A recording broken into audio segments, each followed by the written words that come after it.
Hello everyone. Welcome to the stream. There we go. I think that's good. Let's move this closer. As you can see, we got Akira from Street Fighter here. Pretty cool, huh? Also, hold up.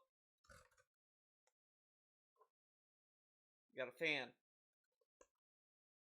You can put that there. Oh, okay, that works. All right. Turn off cover. Go to main. Oh, it took this away again for some reason. Why is it? Okay, do this, then we do that. There we go. Alright, here we go, guys. Yeah, about to go 11 hours real talk. Well, this isn't the Howard and Rambo video. I'm gonna say that right now. This is not that video. If you're expecting the Rambo video, that's next Saturday. I wanted a little bit more time to do that video. I don't think I'd be able to do it today. I could technically, but I want to do a drinking stream for that. A kind of drinking stream, whatever, a beer stream, whatever you want to call it. This will just be a usual Rammer in effect. That's right, Ram's here, chilling. All right, let's get started. Let me know if the audio goes out. I guess that might be a thing. I hope it's not, but it could be. It could be a thing. All right, let's get this party rolling. I've been wanting to do the down the rabbit hole for this thing for a while, so we're doing it. But next week will be the Rambeezy video. All right, ladies and gents, Darkside Phil here, and welcome to a very anticipated. Why does this video look weird? Today, per years of requests, it's I am going to react chopping up to my very own. Do I have to down the rabbit hole? Holy video. shit! I might have to go to Chrome. I might have to do that. All right, no, I'm gonna do that. Fuck it. Well, actually, no. Fuck it. A video that was put out in June 2017. It just kind of looks like it's kind of cutting, like it's dropping a frame. 6 million views on YouTube. This video. I mean, it totally doesn't matter. Most people on the internet know me. The only reason why I wanted to use Safari is because I'm able to pause and rewind without for some reason Chrome. I think Chrome takes a lot of CPU, and that's what I want to avoid, because right now I'm using 18% with Safari. So I don't know if it's if it's really bad, if it's Theo, it's fucking annoying, we'll try Chrome, but it's I don't know. It's weird. Welcome to a very anticipated event. See, now it's telling me experiencing interruptions, find out why. Some bullshit. Maybe let's try lowering the quality. Maybe doing 720p is a mistake. Let's do 480p. Let's just do that. You don't need HD, Phil.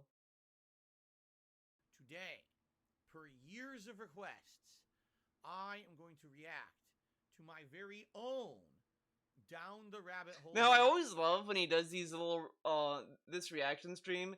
He's saying I doing it for us from popular demand. Dude, you did it because you got paid members, dude. Come on.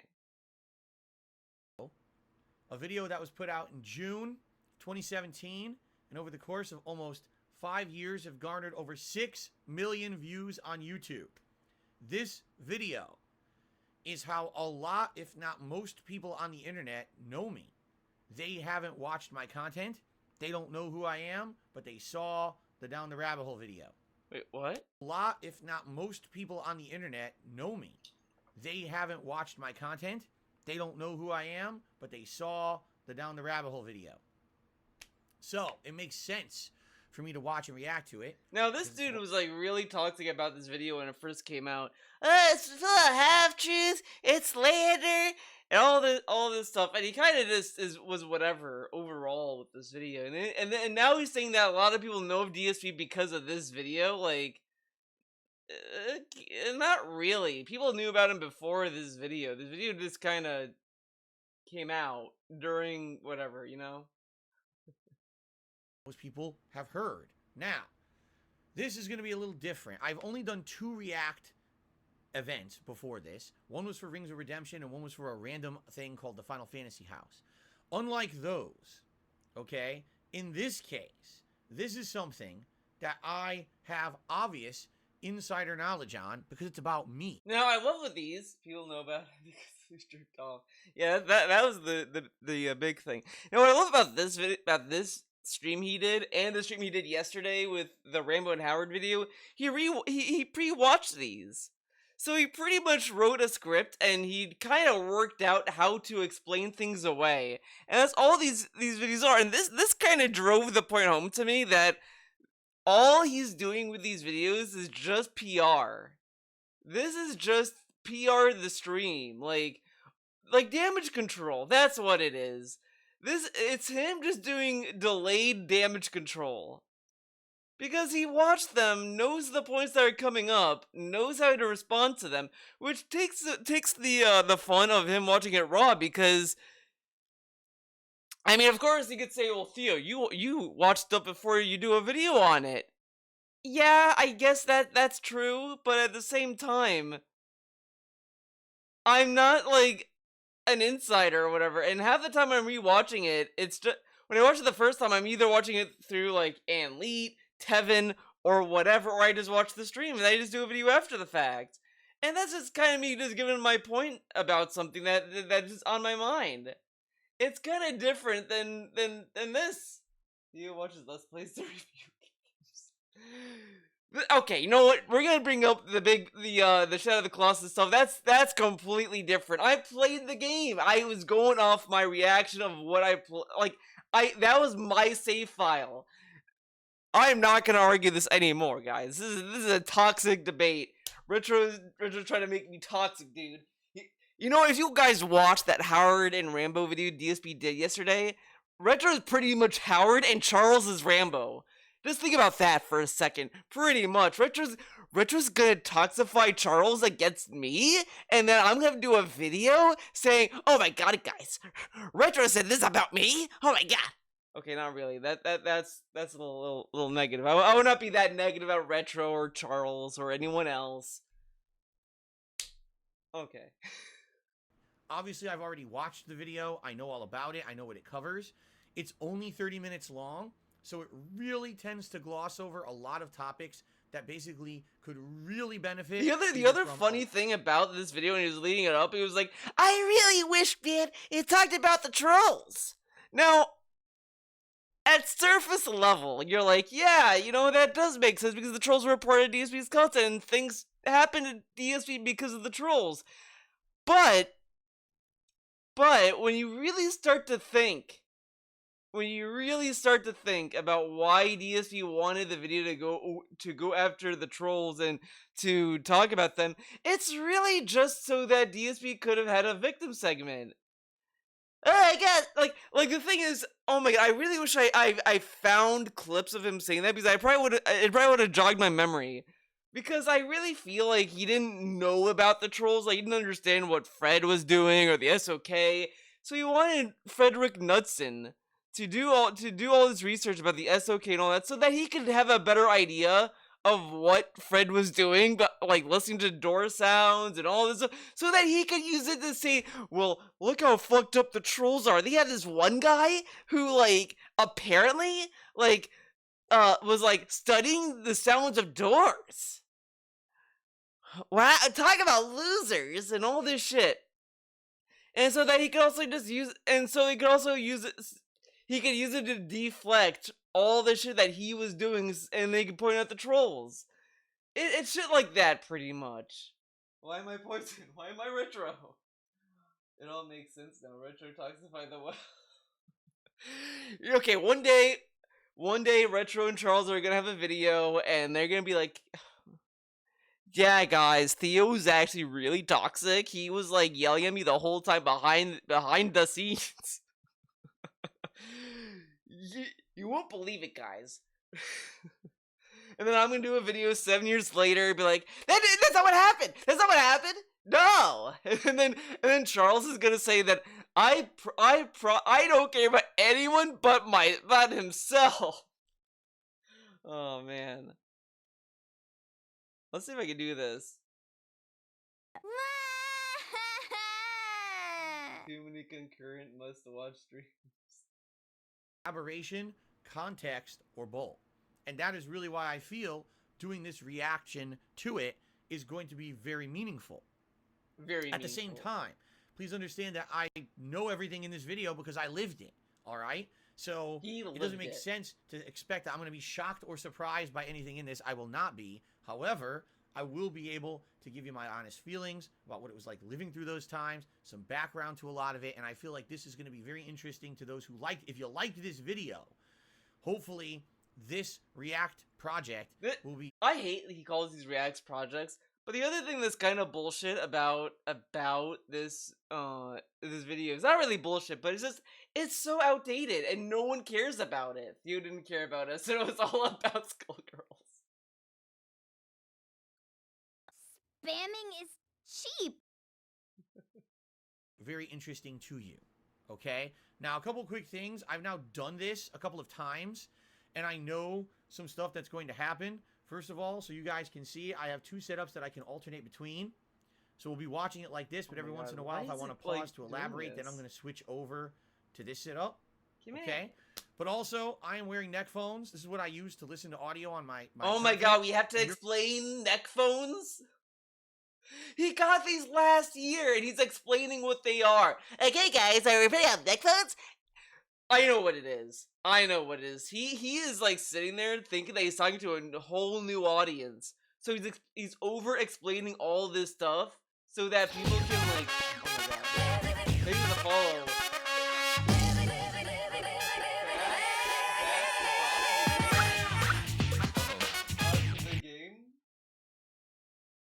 Well, thanks for the follow. Thanks for the follow. We follow, dude.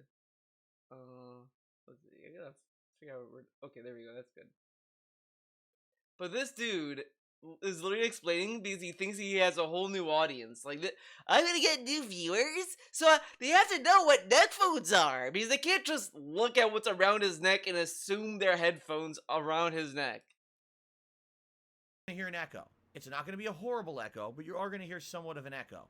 It's unavoidable. Unavoidable. When I'm playing gameplay, you don't usually hear it. When it's only spoken word like this kind of stuff, you do. There's really no way around it. I can't wear headphones because I get ear infections, so it is what it is. Okay? He says he can't wear headphones because he gets ear infections, but he got ear infections when you wore them like back to back to back to back. He could wear them like one day and be fine. Pretty much. But he can't do it. No way. Impossible. In addition, there are going to be people who are going to be contributing during the course of this event, and I will be stopping to shout them out and add them to the leaderboard. So understand there will be some interruptions during it once I start. Please bear with that, all right? Bear with that. All this will be available on demand on DSP Gaming, my YouTube channel. Oh my god. So if you can't watch the whole thing live, he's explaining this in the video that's recorded. So he's telling the people like me watching this recorded that it will be recorded. You can like the stream.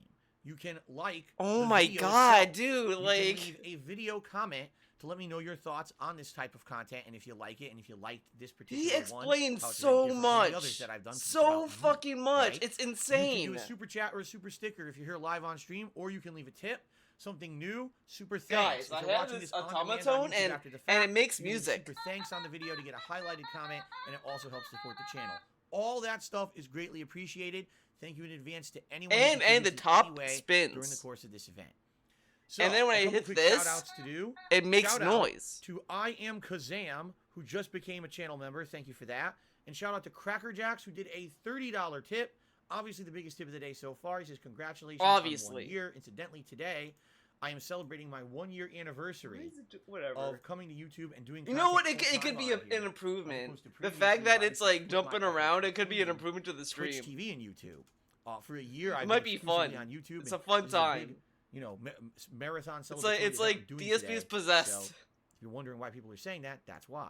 That's All right, why. so ladies and gentlemen, without further ado, let's get started. All right? With Down the Rabbit Hole Dark Side Phil, prepare for many pauses because I know I'm going to have a lot to say. Ready? Whew, hold on to your butts on this one. Here we go. Hold on to your butts, dude. Thank you to Shia who just re-upped their membership. Congrats on 1 year. Thank you, Shia. Oh! Now, Pause hold on. already. I might have to go back because this guy's face is so hideous. I want my audience to be able to see for the rest of their lives. So we might have to actually block out the I think I did a meme. I did a DST reacts to this. I literally did a meme where I paused right at the beginning and DSP did it.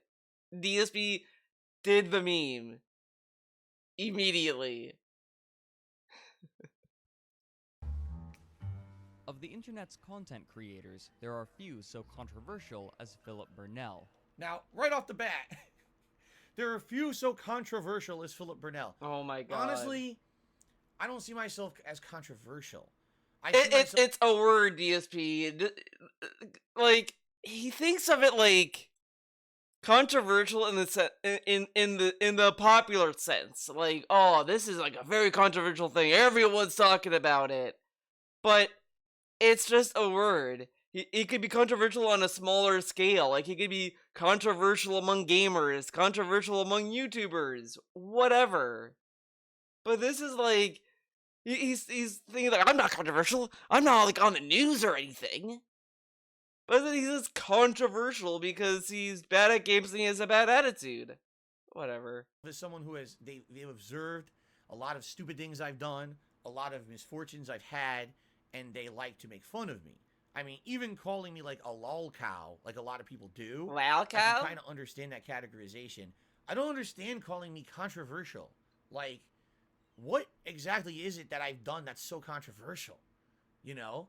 I haven't been out there talking about crazy politics, leaning left or right. You're controversial in the sense that you upload such shitty content and you have such an ego. Like, it's not controversial in the meme sense that, oh, this guy is talking about fucked up shit. It's just this dude just makes dumb content and he thinks he's all that and all this shit. That's all it is.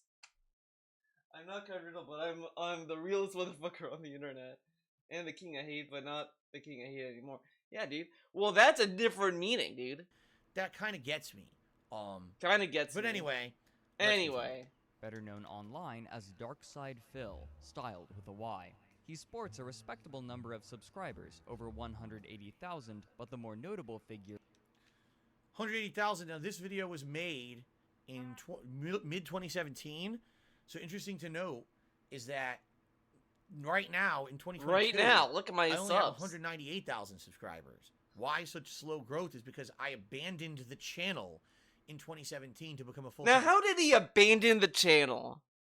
He uploads videos to YouTube. He turned off music in games so that his videos wouldn't get claimed on YouTube. But he abandoned YouTube.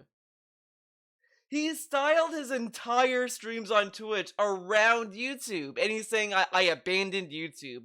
And then if you look at it today, right? What has really changed? It's the same shit. Except he streams on YouTube. It really doesn't make any sense. It's just the same nonsense as him doing the pre-stream podcast, where it's just the same shit with a different coat of paint. It's like you take a duck and you give a duck a hat and you say, "This is not a duck anymore, guys. This is a new animal. I put a hat on him, so it's different." It's like, dude, it's a duck. You just put a hat on it. Streamer. And that's one of the reasons why it's been a hard time trying to build the channel back up. You know, I basically dropped it for 4 years and only came back to it a year ago, which caused a lot of stagnation. Is his number of uploads and their frequency. Here we Since go. 2008, he has uploaded tens of thousands of videos, usually 10 to 20 minutes long, and he still uploads This more than a is dozen so a annoying. day. Him watching the video, him just agreeing to things like, yeah, like okay, dude. Like, this is just because he doesn't know what to say. He doesn't know how to respond. Now, This was 2017. As of today, I think someone did the math, and You I can't think handle it said anime? it's like I'm not.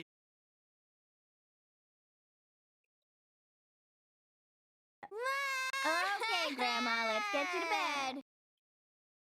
Wow.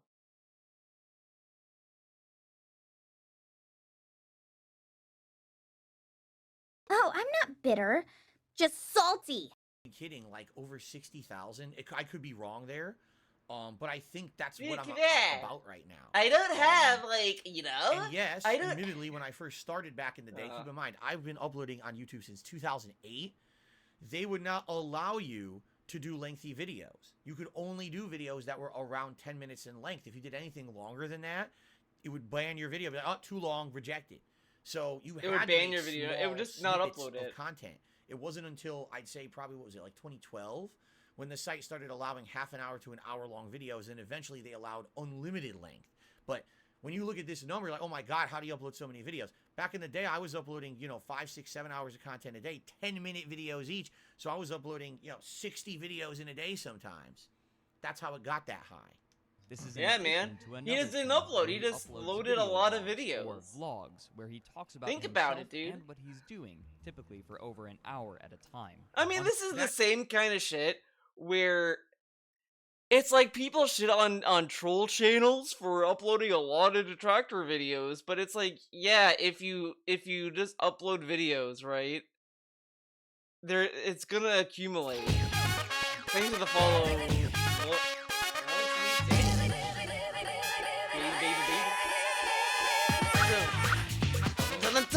I love Mass Destruction. I'm a huge fan of that song. If you don't like it, I don't know what to tell you. But it's just accumulation. Come on. I don't know Channel, by why the way, I want to talk about is that. retired. I retired it as of January of this year. Now all of my content is found right here on DSP Gaming exclusively. At a time. That channel, by the way, is retired. I retired it as of January of this year. He retired it for literally no reason. Because the thing is that he claimed he retired it because he's not thinking hate anymore, right? But he changed the channel name to DSP Vlogs or whatever. And I'm thinking to myself, if he changed the name, then why not still use the channel then? If the name was the problem and you changed the name, then why? Because the other thing is that he's gonna eventually find out at some point, maybe, is that the YouTube algorithm really doesn't like it when you are not consistent with your uploads. Like, if you just upload videos, like, if you go from, like, everyday uploads, let's say, and then you just decrease that, it'll take you out of the search results, pretty much. That's another thing I heard about, dude. Come on. Now all of my content is found right here on DSP Gaming exclusively. At a time, it made sense to separate the content. When I was uploading 60 videos a day on DSP Gaming, I didn't want to have my vlogs be overtaken by that. But now I do 1+ hour video length, so only uploading like 5, 6 videos a day. It makes sense to put the vlogging on the same channel, dude. So this channel is officially It done. just makes sense. his Patreon page, he makes over $1,000 every month from nearly 200 different patrons. Searching That now is false. This is very outdated. This Very is from outdated. 2017. In 2017, my income was very diversified, but as of then, I became a Diversified. full-time streamer, and when I became a full-time streamer, the focus was more support the streams. So a lot more people started doing things like subscribing to my Twitch channel, cheering, in particular tips. But tips got really good, and this went way down. As of today, Tips got real good, dude. Got real good. But what? Oh, whatever. is around, I would say, between $250 to $300 a month, if that. And that's okay, by the way. Don't get me wrong, I'm not mad about that, because basically what happened is the support moved. The support moved from Patreon over to my streams, and I still get a good amount. And now he gets free money on Patreon. Doesn't really give a shit about them, pretty much. It's to the point where it's like he should really just cancel Patreon, because so this is the other thing that's really funny about DSP crying about money and all this stuff. Now, maybe I should hold my tongue for this, because I only have like what? I want to say I have like 10 patrons. Hold on, I'm gonna double check with this video, because I don't want to be a liar, dude. I have 6 patrons, 6 total patrons, guys. I don't know if you have more patrons, if it takes longer for the for Patreon to clear, right? Because for me, all my patrons clear on the first of the month pretty much. Usually they all clear, so I get paid like the first day. Usually. Pretty much.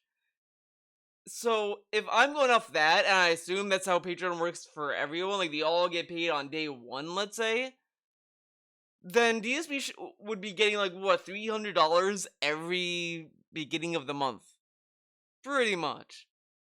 Now, of course, since he has like 100 something patrons or whatever, it might take longer. Maybe it takes longer because it's going through a huge number of processing.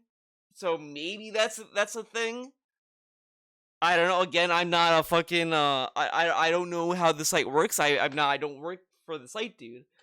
Uh but he just gets free money and he never really talks about it. It's always the YouTube payment and tips are the two things he focuses on. But he gets paid from Patreon. So where does that money go? It's really funny to me that the patron money that he gets is so like in the background we don't even talk about it. He just gets the money. And where does it go? Who knows? And that is actually factually consistent income because it never goes up or down. It's the same amount every month. Every month it's the same, pretty much, at least from what I see. And that's it.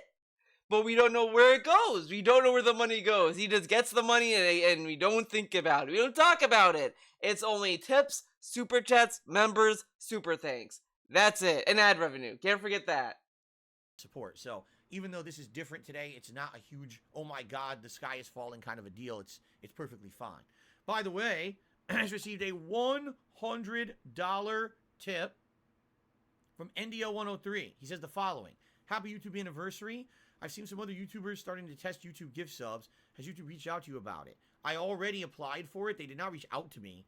I applied for it through the form that you were supposed to fill out. And Now get a load of this, right?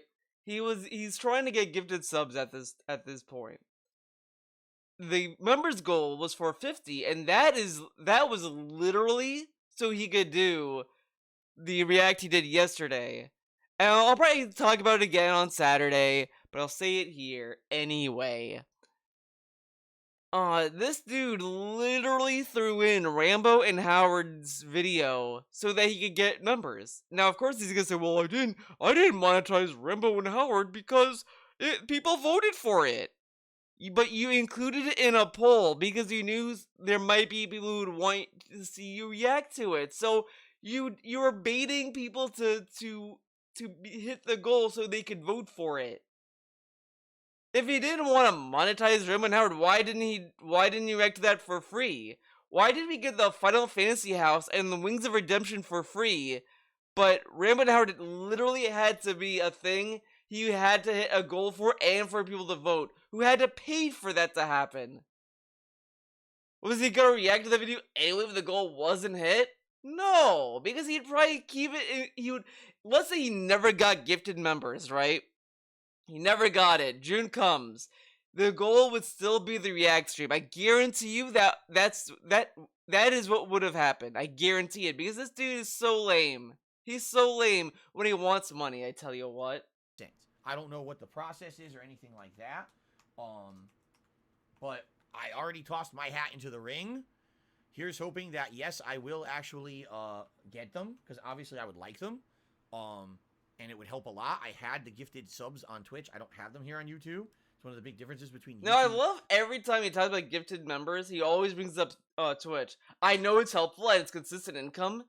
And this dude, like, tricked himself into believing that the gifted subs were people, that some of the gifted subs resubbed and all that stuff, when that never happened. OIC was constantly gifting, like, hundreds of subs, like, almost every week. Whatever the fuck the meme was. So it would always, like, and if the Twitch subs were to plummet, OIC would just pick it up again. Like, that's all it was. And DSP knows that. Or at least he did, and then he just kind of tricked himself to not believing it. And now, when he talks about gifted members, it's like, oh, the trolls are gonna say it's not true growth, but look at this, man. My members goal is all the way up to 600, man. Can you fucking believe that? And they're gonna say it's not growth. But it's like people gifting subs like 5 at a time, 10 at a time, whatever the fuck. So, of course, people are gifting members. Whatever. Okay. And Twitch streaming. But I guess we'll see what happens. We'll see what happens. Because of that very generous tip, we already have earned 2 rewards. Number 1, Gunner glasses. I know you love it. And number 2, a hat. Now I'm going to do. You guys get a hat and glasses for free on Theo Does Streams event. So let's do a poll here. Which hat is down the rabbit hole best? Let's this do fucking poll is so cowboy. Fucking lame. Let's do Pikachu. Sure, it's a nitpick or whatever the fuck, but it's so lame. All of the polls he does is, which hat is blank best? Which vest is blank best? And it's like, this is so lame. And it used to only work with vest because it fucking rhymed. This dude is so lame. It's so lame. And it's like pathetic. And the hats are pathetic. It's so fucking stupid that he cycles hats out. Oh, the Sir Dumas hat? Well, since we're not doing Elden Ring anymore, we can't vote for that hat ever again. Oh, Pokemon's over? Can't do Pikachu again. But then he sometimes does it anyway. So what does that even fucking mean? And then he does games, and he says, oh, we can only get this hat for this stream. Oh, we're doing Street Fighter. So the hat's it's only the Bison hat. And then he'll only play Bison if he gets the hat. He won't play Bison for free. Remember when he used to play Bison for free?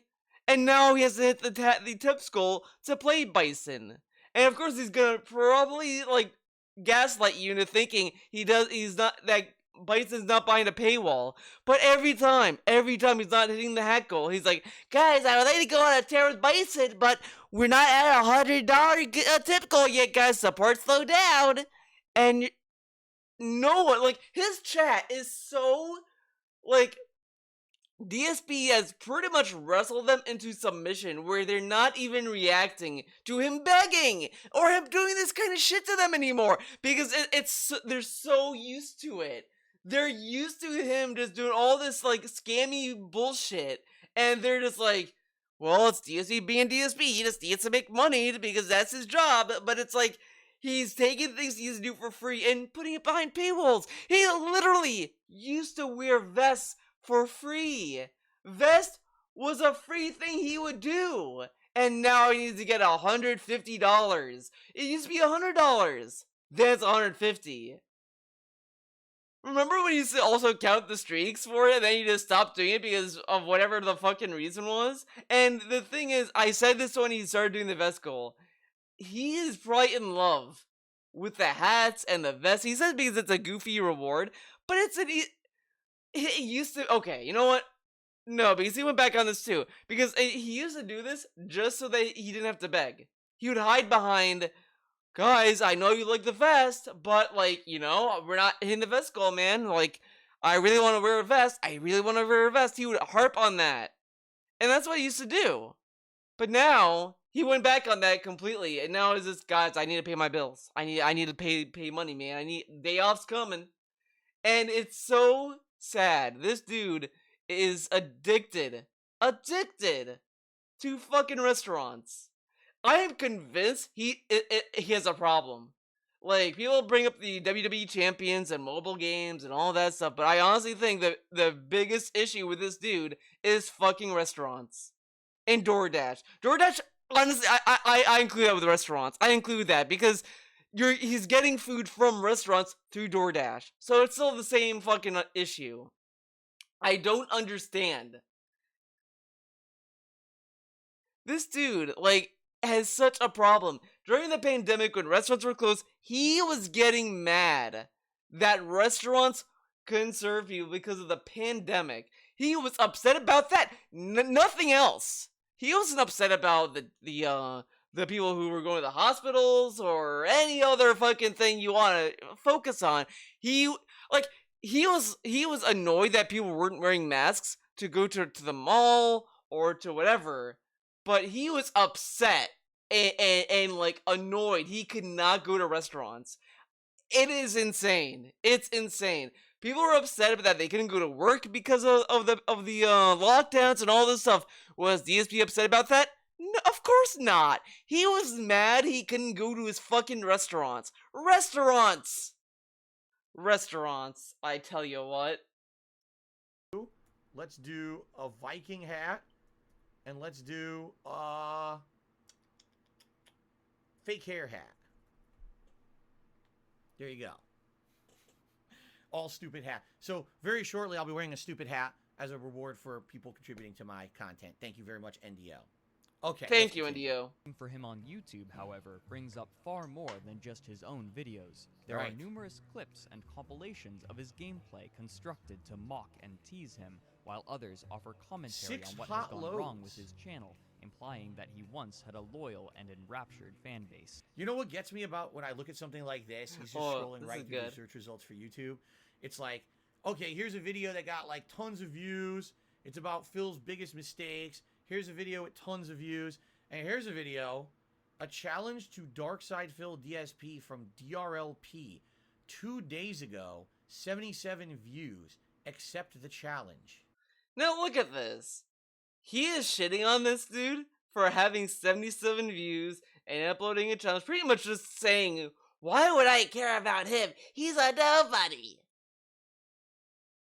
Meanwhile, this dude has like been saying how YouTube used to be a place where everyone could upload their videos and all this stuff. But this dude uploads a video, gets 77 views, and he's like mocking for getting 77 views. I'm sorry DRL isn't a big time YouTuber giving you a challenge, DSP. But then he complained about that. Why does he care about what DRLP does? What does DRLP have to do with DSP? Do you really think I'm gonna fucking watch that video? Like, you're basically talking to yourself. You're basically talking to yourself with 77 people who also watched the video. You know what? I'm gonna watch this video.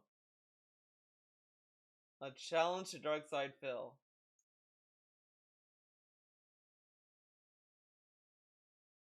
Okay, this is. Guys, you saw I had Guys, I have compromised emails, dude. Pretty crazy. Hold on, I want to see something. I'm gonna go back to this. Does it say?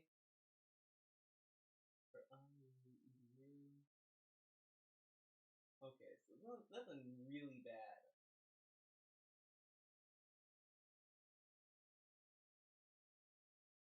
Thanks, Apple. Thanks for telling everyone about my passwords. Bullshit. Come here. Challenge to DSP.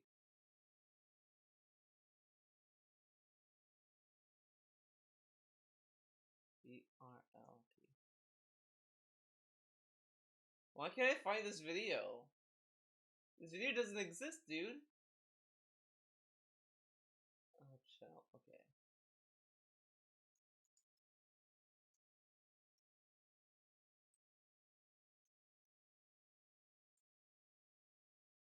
Okay, I put the exact title. The exact title.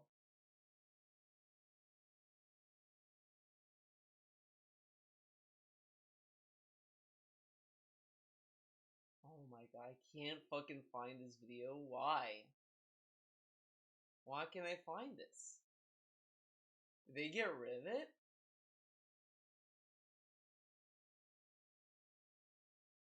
Oh my god, I did that wrong.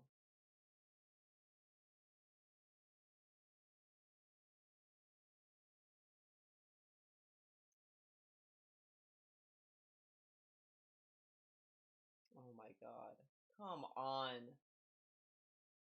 I want to watch this video.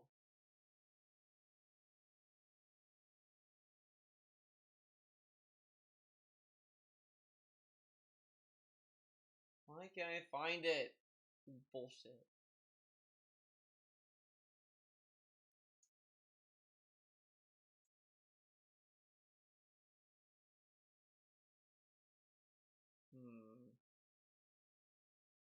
Okay, I got another idea.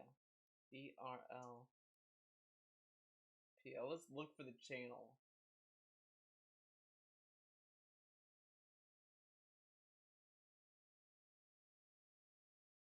What is the profile pic look? Oh my god, it doesn't have profile pic! God damn it. I just want this video. That's all I want.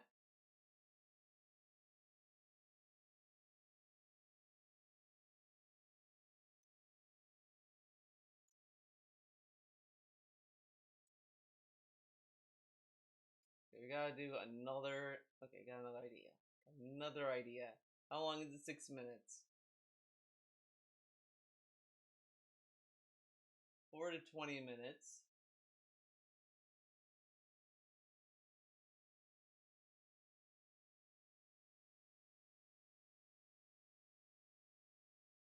Okay, that's still not good enough. I wish I knew what year it came out.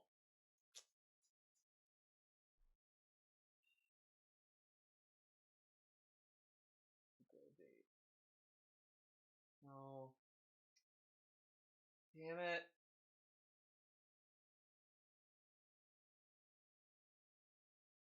Feels bad, man. Oh well. Guess we can't watch it. Can't find this video. This video is hard to find, apparently. Do you think I've ever watched a single video like that? I mean, come on. Seriously. All right. Let's continue. He often is cited by other content creators as a negative example, though their reasons for doing so often remain vague. It's like, that's the fucking dark side Phil style of doing things. Blame everybody that isn't you, and people watch to watch you rage. Like, do you want to be the fucking court jester? No, you don't. So that's Total Biscuit. Rest in peace, Total Biscuit. Passed away several years ago from cancer. People do this all the time. People reference me in a really negative light out of nowhere, and I'm like, now wait a minute. Wait a minute. So let me get this straight.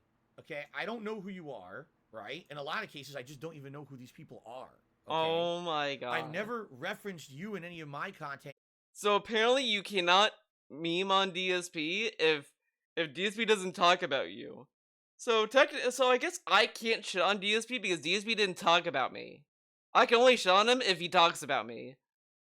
But like the dude just said, "Oh, you don't want to blame everything on everything, right? Or whatever the fuck." And he's like, "Why did I shit about me?" The dude just called you a court jester. Who fucking cares? In a negative manner at all, right? I don't, Total Biscuit couldn't have been further away from the kind of content that, like, out of nowhere several years ago. Isn't you, and people watch to watch you rage. Like, do you want to be the fucking court jester? No, you don't. So that's Total Biscuit. Like, he's just giving his opinion on DSP. Just giving an opinion. And DSP's like, why is he talking about me? I didn't talk about him. It's like, yeah, but people can have opinions on other people. Like, people don't like certain directors. Does that mean that that the director talked about them? No. Peace, Total Biscuit passed away. Like, I'm not a huge fan of Jared Leto as an actor, guys. Does that mean that Jared Leto has to talk about me for me to say that? Like, no. Years ago from I believe cancer. People do this all the time. People reference me in a really negative light out of nowhere, and I'm like, now wait a minute. So let me get this straight.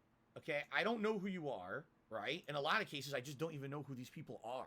Okay. I'm gonna try lowering the quality even more. Let's go further down. 40p ain't cutting it. We gotta go 360. The true way to experience the guy. I've never referenced you in any of my content in a negative manner at all, right? I don't, Total Biscuit couldn't have been further away from the kind of content that I did, primarily PC gaming, It's still like Did a chopping lot up. of commentary. Did a lot of. I mean, I remember he was famous for doing Reddit posts and things like that. British, like everything about He's him is British. He's famous for being British. What? I've never referenced you in any of my What? content in a negative manner at all, right? I don't, Total Biscuit couldn't have been further away from the kind of content that I did, primarily PC gaming. Did a lot of commentary, I remember he was famous for doing Reddit posts and things. He was famous for doing Reddit posts. What? This is a weird segment. He's like, he's further away from my content. Meanwhile, we have a video of Total Biscuit playing video games. Isn't DSP playing video games? Well, no, guys. He's doing commentary. He's talking about stuff that's irrelevant from the game. But that's whatever. Like that. British. Like everything about him is like totally, completely different British. than anything that I do or whatever. Yeah, DSP ain't British. And then He's I'd different, be just see? like minding my own business, and someone would be like, "Oh, did you hear that someone name dropped you in a big negative way today, Phil?" And I'd be like, "No, I don't know. I don't care. I don't pay attention to it." But this kind of shit would happen all the time. But people do that to him. They go to his channel and be like, guys, Phil, what do you think about Wings? Wings did this. Wings did that. What about LTG, Phil? Are you gonna play LTG in Street Fighter? Like, it's the same shit. And it's like, wow, like I don't. How did I become the whipping boy of the internet? How would I Where become the everyone whipping drops boy? my name in a really negative way, and I don't even know what's going on. Like, I don't know why he did that. At this point, I don't think I ever had. Okay, you know what? Maybe I should go to Chrome. Does anyone even hear? Does anyone even care? Does anyone even fucking care? Well, no one's complaining, so it must not be a big problem. So I'm gonna go with that. If no one's complaining, it must not be a big action with deal. Total Biscuit at all. I didn't even really know who he Blech. was or care. I've always been a guy who kind of stays in his lane and does his own thing. And doesn't Stays in his necessarily reach lane. out and mention anyone else unless they mention me first. Or there's been some examples that'll actually be referenced here where I did actually do stupid shit, and I will absolutely admit to some of that stuff. But in general, I hear someone like I Total will Biscuit admit referencing stuff, me, guys, Oh don't yeah, worry. he's the fucking who wants to be the court jester of the internet. I'm like, what do you? Like, why would you even say that? I don't know who you are. You're not even This is such a dumb point to make. I think what would have been a better response for DSP to make is, why should anyone care how I play games and what people say, whatever the fuck? Like, oh my god, I rage at video games. Oh my god, guys. Like, is that, like, who really cares? You know? Like, everyone gets mad at video games that's at one point or another. There's no way no one gets mad at games or gets, like, ticked off. Like, who cares? Oh my god, guys. People laugh at how I play a game. Wow. Like, but no, instead he focuses on, why is he talking about me? We're totally different. I'm not British. Enough that that reference even made sense to most of his viewers. You know what I'm saying? So the fact that people would name drop me like that, like this, another good reference to this would be, all of a sudden, out of nowhere, Pro Jared dropped a really negative tweet about me. It was like, Really negative. All Pro Jared said was, I took a wrong turn on the internet and I saw DSP or whatever. That's pretty much all it is. It doesn't really mean anything. That's not really negative. It's not like Pro Jared said, guys, DSP's a negative asshole. Fuck this guy. What a piece of shit. He just said he watched the DSP video. And it could have been a troll video. Maybe that's what it is. He saw a troll video and said, oops, I watched a troll video, but said it was the DSP video. oh, I was just searching the internet and I really fell down that rabbit hole of negative stuff about Darkside Phil. Haha, whoops. He didn't even... Okay, he added a lot of that. He made it more toxic than the actual tweet. He toxified Pro Jared. But DSP hates it when people put words in his mouth. He puts words in everyone's mouth. Pro Jared didn't even say that. And he's like, yeah, see, Pro Jared said I'm a toxic guy. But also, you know what's funny? You know what's funny about that, though? DSP has openly said that a lot of people make negative content about DSP. There's all this negative stuff about DSP, man. All this negative stuff. Pro Jared pretty much agreed with him with what he said. With what DSP said. that Pro Jared said, Pro Jared agreed with him. That there's all this toxic stuff about DSP. And he's like, Pro Jared said that he watched all this toxic content. Wow, what an asshole. But you said all of YouTube's search history stuff, whatever, is negative. You madman. Like, what are you talking about? Pro What are you Jared, talking I've never about? referenced you. I don't know who you are. I don't know what Hey, you do. Why are you being a dick to me? I being a It seems like dick. people just have become okay with being a dick to me, but God forbid that I ever say anything negative about anyone else. But the thing is, when he says something negative about someone else, it's always like inflammatory. Everyone that has talked about DSP just laughs at the videos he puts out or whatever. Like, oh wow, he sucks at a game. When DSP shits on someone, it's always saying that their content is garbage and they're evil, whatever. He accused like PewDiePie, Ninja for taking money from kids. And he does content to get kids to give them money and all this shit. Like, he accused them of a lot of stuff. And he's like, wow, how dare they? Oh, thanks for gifting a sub to Just Gamer John, Anglete. I don't know why there's no pop-up, but thank you. I'll give you a sound effect. Oh my god, you gifted another one. I believe that it can be overcome. Are you in a state of fear? Did you think that would be enough to shake me? Fear the How cold! foolish. Rise up! This guy constantly whining. Fuck you, Phil.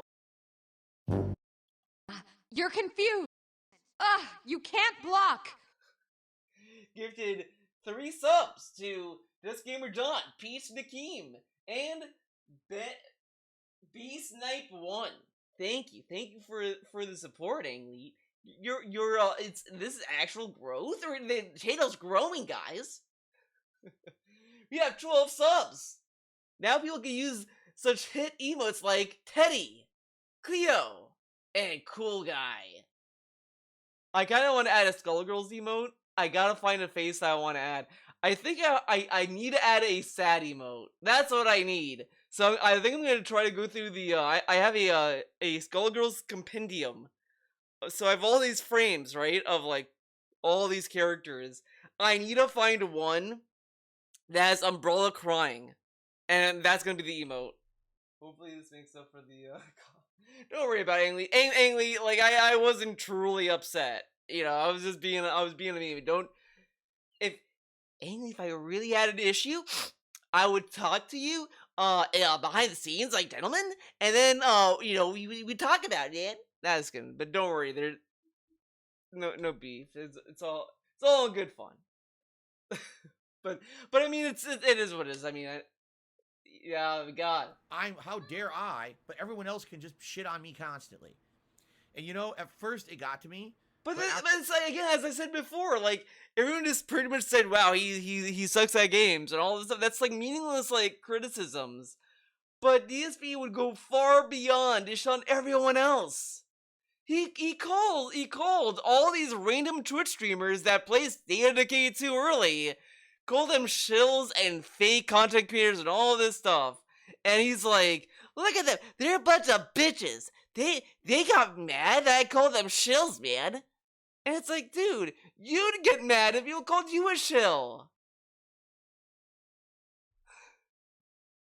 And then he's like, why are they being mad at me? It's like, dude, you would go far beyond of just saying that this guy sucks at games. Like, if you said PewDiePie sucks at games or whatever, but the other things that they would just respond back and he'd be mad about it. Like, the perfect example is the Mega 64 incident, which is like fantastic.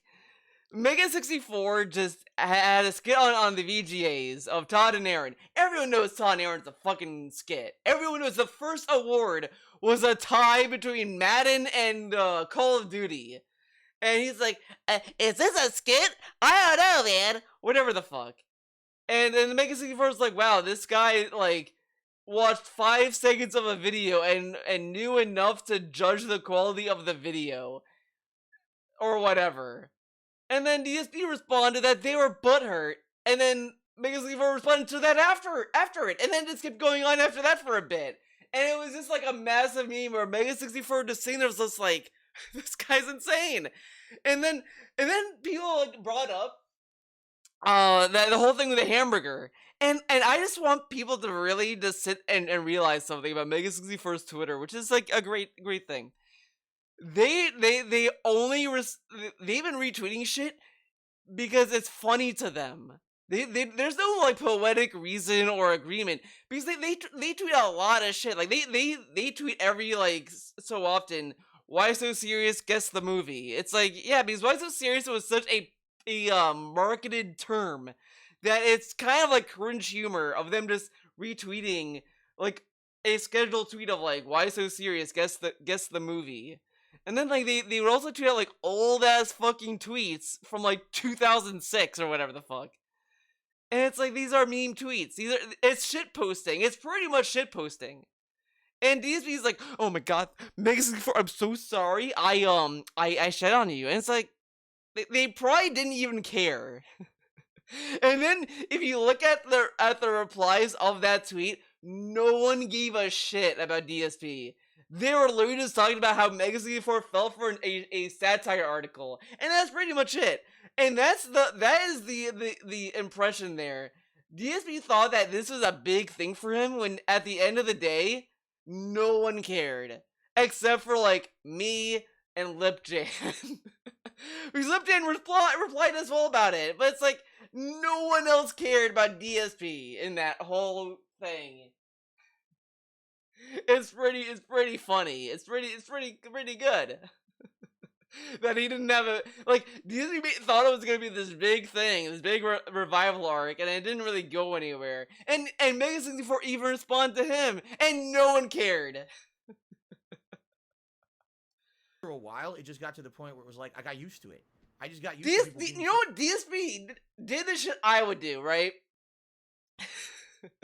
Let's say I am minding my own business, and then Mega 64 retweeted what I said, and they liked what I said. I was like, oh my god, guys, Mega 64 liked a tweet, whatever. But at least I have a better reason for me to be like starstruck by them than him, because I at least like their content. You know what I mean? Negative assholes towards me, even though I didn't even know who they were, that I just kind of let it go after a while. It was funny because Total Biscuit and sometimes would say I name dropped him. It's like, dude, maybe once in a blue moon would I ever mention you ever when someone asked me about you. There's an old 7 video that it had a lot of Total Biscuit stuff in it. I don't remember the context, but it was a Twitter thing. I think it was also a video thing. Like he brought up Total Biscuit a few times, but it might have been that isolated time. Maybe. I would answer a question, and he's like going on Reddit post saying, yeah, that darksfadilio who name drops me all the time. Like, what are you talking about? I don't know. Let's continue. I don't know. So who is he, and how did he gain the ire of so many? Good question. Who the hell is this asshole? I guess never heard of Safari him. doesn't like Oh, OBS, Jesus Christ. whatever. Hold on. You want to see my face, and I'm blocking it with my camera. I think he goes through a series of really old pictures of me. There we go. A series of really old pictures of me, and I want to give you frames of reference here. Dude, I can tell you, I know where this... Dude, literally look at young DSP versus modern DSP. This dude ages so bad. It's kind of like... It's kind of wild. Because on one hand, it's like, it's your genetics, and like, your genetics may not be kind to you. I think my genetics is gonna be kind to me. Like... So I think I'm gonna age fine. I'm gonna age gracefully. I feel I'll be able to look great when I'm like 60. I'm gonna look like a fucking cool dude. I bet. I'm probably gonna look better when I'm older than what I did now. You know what I mean? But DSP ages so bad. It's kind of wild. It's kind of wild. I think the only person that I would argue age is worse than DSP, and might sound like a meme answer, is Trump, but that's a massive meme. That's a massive meme. I'm not gonna argue that. It's a massive meme for me to say that, but it's... Come on. Look at Trump say and tell him, and try to convince me otherwise. You know what I mean? Taken. This photo was taken at 8 on the Break Arcade in Dunedin, New Jersey, in the early 2000s, mid 2000s. Okay, that is Flash G, also Flash Gordon on the left. He was part of Empire Arcadia, a fighting game and other game esports style group at the time, although they were a big scam. Don't tell anyone. Everyone knows. There's been documentaries about it. But anyway, Then why didn't you talk about it? He was Man. one of the nicest dudes ever. And rest in peace. Why didn't actually he recently get passed involved in the away, documentary? Which is incredibly sad because this is one of the nicest dudes in the fighting game community ever. He was friendly with everyone.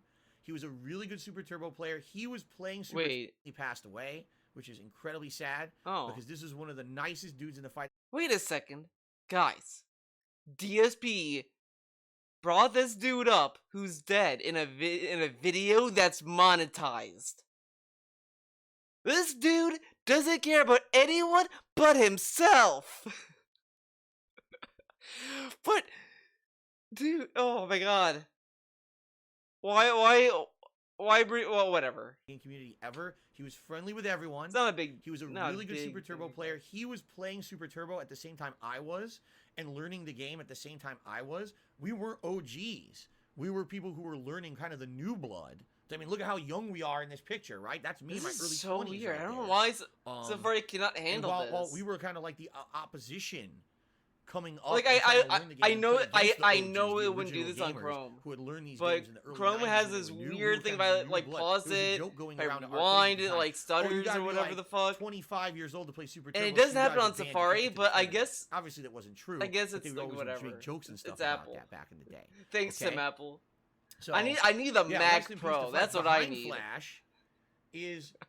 We're gonna be like, Theo, you can't get a gaming PC. Okay, I get a Mac Pro. What the fuck? I knew him from arcades. He actually used to go to the arcade I used to go to. Well, this is Safari. What's your game? I get all kinds of fucked up and we used to shit. play Street Fighter. I get the benefit of choosing either this, Possessville, or Stutterville on Chrome.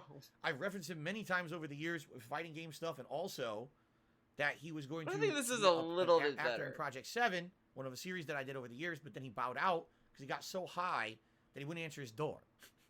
What? But anyway, that he was going to be an actor in Project 7, one of a series that I did over the years, but then he bowed out because he got so high that he wouldn't answer his door. He got so high he couldn't answer the door. Okay.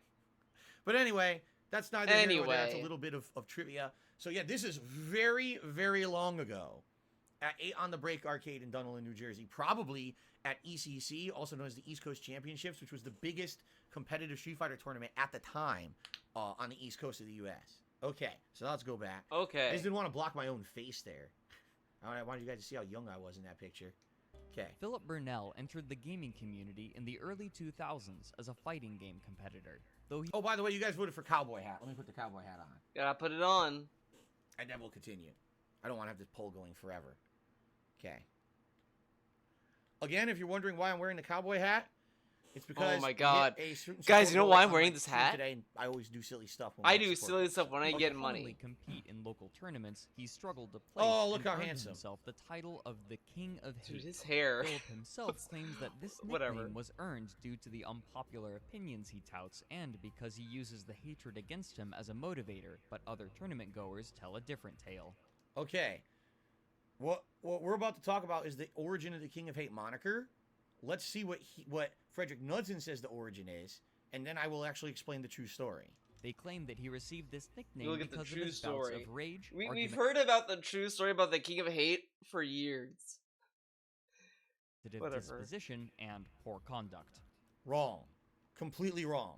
That's what people on the internet like to say. Wait, what? They claim that he received what we're about to talk about is opinions he touts, and he struggled to place himself the title of the King of Hate. Philip himself claims that this nickname was earned due to the unpopular opinions he touts, and because he uses the hatred against. No, well, okay, DSP is so fucking stupid. Holy shit, he didn't even pay attention. DSP didn't pay attention to this, and he watched this video before. Frederick literally says in the video, DSP claims that he calls himself the King of Hate because he takes the hatred against him and turns it around or whatever. That's what he said. And then he says, tournament goers believe that he got that said he got the name because of that reason, and DSP says that's wrong, and then pretty much agrees with him. DSP, try listening. Him as a motivator, but other tournament goers tell a different tale. Okay. What we're about to talk about is the origin of the King of Hate moniker. Let's see what Frederick Knudsen says the origin is. No. And then I will actually explain the true story. DSP, Frederick literally explained the origin from your side and the outside opinion of it. How does DSP doesn't pay attention to anyone? He doesn't pay attention to anyone. He doesn't listen. And this is a constant problem, and you can literally tell during the Howard and Rambo video, he didn't pay attention. Even when they were talking to him, he doesn't care. He doesn't care about anyone else. And I think like Josh on Twitter said the same shit, pretty much, that DSP got really butthurt about Howard.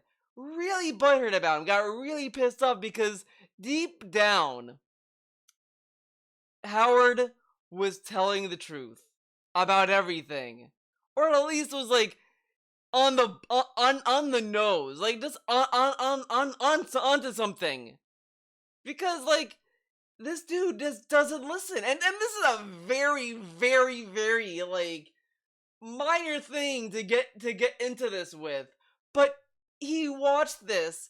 Frederick literally explained that the King Hate moniker came from DSP's side and from everyone else's side, and DSP says that's wrong. You watched it the night before, then watch it again in the new edited video. He needed to edit the content. Oh my god, he could barely admit to anything, then turn around and try to justify. Yeah, it's just this stream, like literally when he did this stream, Down the Rabbit Hole video on DSP, this thing, I knew that Rambo and Howard video was just going to be a massive meme, and I couldn't believe what we ended up getting. It was even worse than what I was expecting. I was like, holy shit. I was expecting a lot of like, in reality, this didn't happen, and that didn't happen, or whatever. But instead it was just nothing but it was not my fault, and it was Howard's fault. Howard ruined everything. And that's all it was. It was literally him boiling down Rambo as him being the fallible human. Like, he used Rambo to promote his fallible human narrative, and then used Howard to be like, that guy is negative, or whatever. It's wild. And I'm jumping the gun by talking about this now and not wait until Saturday when I'm gonna do the fucking stream, but oh my god. Nickname because of his bouts of rage, argumentative disposition, and poor conduct. Wrong. Completely wrong. That's what people on the internet like to say. That's literally what Frederick said. That's wrong. The people that are not me said this, the same shit Frederick said. Oh my god, just try listening, dude. Want to slander me, but that's completely false. I can tell you the day. I remember the day that I made that moniker myself. I was actually sitting on SRK forums, and at that time, I was a very argumentative person, okay? Admittedly, I was an internet troll in the fighting game community. I was the guy who always talked shit. I was the guy who always was like, man, don't get in my face at a tournament. I will fuck you up. I will throw you in a trash can. I used to do that. I openly admit it today. I was basically a bad influence on the fighting game community back in the day, because basically the fighting game community was my outlet. Like, I like how he thinks he has such a big importance on his sway in the fighting game community. Like, I was such a shitty guy. So, like, he makes it sound as if, like, every single person, if you were in the FGC, you probably knew about this guy. But he probably was, like, not that big of a deal. I don't know. I wasn't around the FGC, dude, and not around it now. In my real life, everything was boring. My real life was boring, man. I had a shitty retail jobs. I was going to college at the time, and really, I didn't feel like it was going anywhere. My college degree wasn't really going to get me anything. I was working my ass off to get. Well, he was kind of right. Didn't get him anything. Really look at him now. In anything I was doing in my life, but everyone else would probably do something with their college degree, but DSP, nah, larger than life character. At the time, I was a very, very huge fan of pro wrestling. So I kind of drew a big parallel between Street Fighter and pro wrestling. Now look Oh, at this if you're a dude. This big guy- dude literally apes his entire life from TV. It's kind of like the meme where everyone says, "Oh my god, guys, the media is gonna influence society to do things." DSP is the guy that they're talking about. Pretty much. Street Fighter, you could be like as popular as a pro wrestler. Howard Completely Stern does something, stupid. he does Back it then, too. Street Fighter was grassroots. There was no big sponsorships, no giant streamed tournaments. There was no opportunity to even make a living playing competitive Street Fighter. But that didn't stop me from being a fucking idiot and acting like a fool on the internet, okay? So, after being the guy who talked so much shit, exactly, people are saying you were like a heel. Exactly. I was like a heel in the fighting game community, right? So, knowing that I was a heel on SureYouCan.com, I remember the day that I... No, I like how he acted like a heel. Like, it was like an in-joke for himself. Like, he was in all this on his own. So no one picked up on it. So he was saying here he is a heel. Yeah. But like, I just love that he's like, I watched wrestling, so I did a lot of someone that was liking wrestling. But no one else was in on it. And said he wasn't. But yesterday he was called a heel by... Oh my god, really?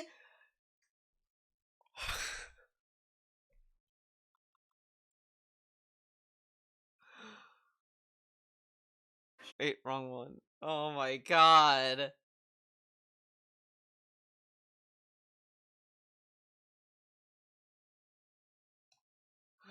My god, this dude cannot keep anything straight. He can't. It's so hard for him to just keep something straight. Oh. This dude will say whatever. He'll say whatever he wants. This dude will always prove me right. Well, everyone knows this. I'll be honest, everyone knows this. I don't think anyone's surprised. I don't think anyone in my chat is surprised.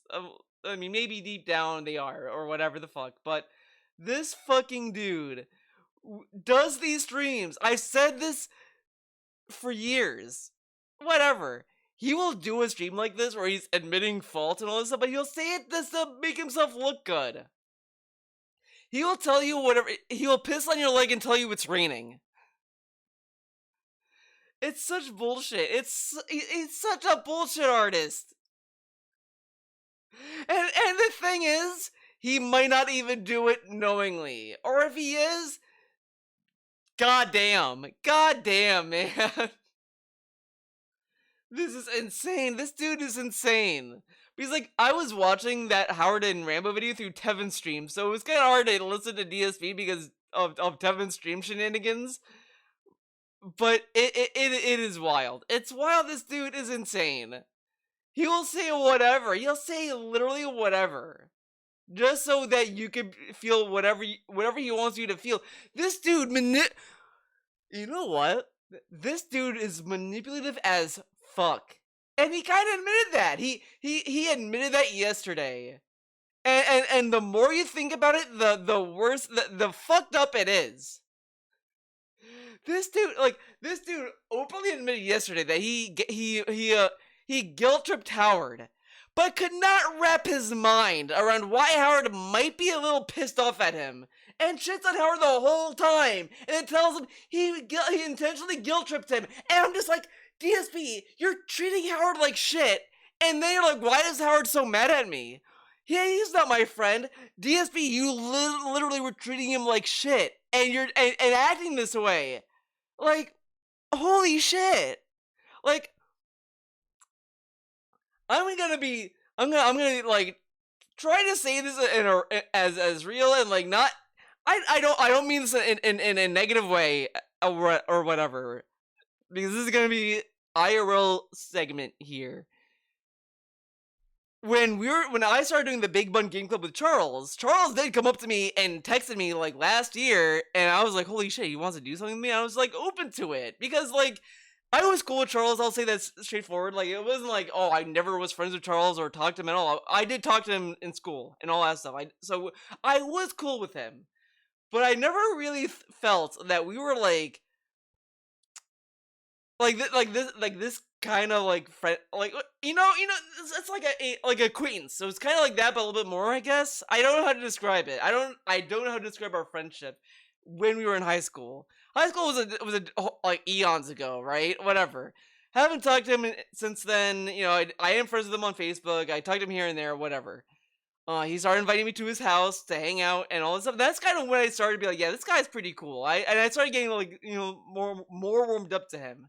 And then he wanted to do the Big Bun Game Club with me. And that was like, and then we just got more and more friendly with him.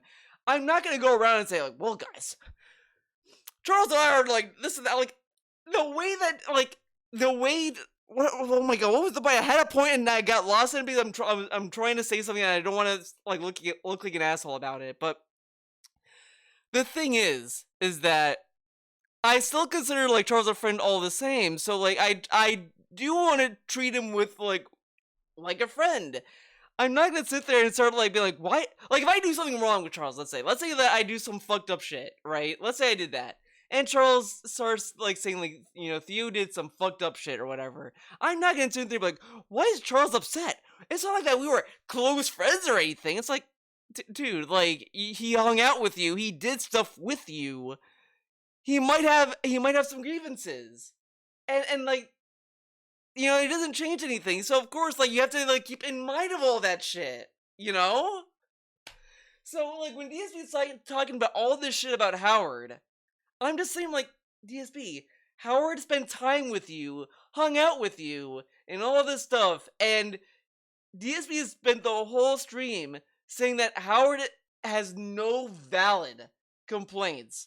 What Howard says is not valid at all. I'm like, why? He was there. He was involved. And he was so mad. And then he said he guilt tripped him, and it was very manipulative. And he was kind of shitty person to Howard. And it kind of shows that you have to be best friends with DSP for you to even be treated with respect. That's kind of how he came off. And it's like it's kind of fucked up that in order for you to be treated well by DSP, you have to be friends with him. Otherwise, you're expendable. Like, you can't be upset at what DSP was doing because you're not his friend or whatever. Which is kind of shitty thing to do. And it kind of makes him look like a worse person. Like, I don't know why DSP thought that was an okay reaction or a thing to say. You know what I mean? Like, I hope that whole mumbling and talking in circles, like, you understand what I'm trying to say. Because I don't want to go through all this effort to say something and then it to be, like, not clear. I hope you kind of understand what I'm trying to say. Like, I guess the best way to say it is that if you're an acquaintance or anything, just talking to anyone. If anyone's involved in whatever you're doing and you treat them like shit, you can't be upset if they say that this guy is shit or whatever. Oh, holy moly, dude. Phil account and I made the tagline, "The King of Hate." I made an and to bring that all back to this dude went out of his way to like, if this is honest, let's say that this is being him being real, which is hilarious. This dude was acting like an asshole because he wants to live in WWE world, but no one was in on the joke, and then was upset when people didn't like him. That's really lame. That's like me acting a certain way. It's like me acting like House. Let's say I act like House no, I act like Tony Soprano, guys. I just watched The Sopranos. I love Tony Soprano. He's so cool. And then I start acting like him without telling you guys that. How cool would that be? Everyone would be like, wow, this guy's an asshole. He's saying all this shit to me? Wow, fuck you, Theo. You're acting like you're a fucking mobster. I'm like, these guys thought that I was an asshole, but I was acting like Tony Soprano. Like, that'd be really lame, wouldn't it? And who thinks Howard is the odd one out? Yeah, it's just everything about this dude is so fucking lame. It's kind of frustrating. This dude, like, I just can't believe the shit he says sometimes. It really is. It's really like, have patience, I have autism. That's pretty much all this is. And it's like, I don't know. Like, when people say DSP might have autism, I might start to agree with them. Maybe he does have autism. Maybe he does.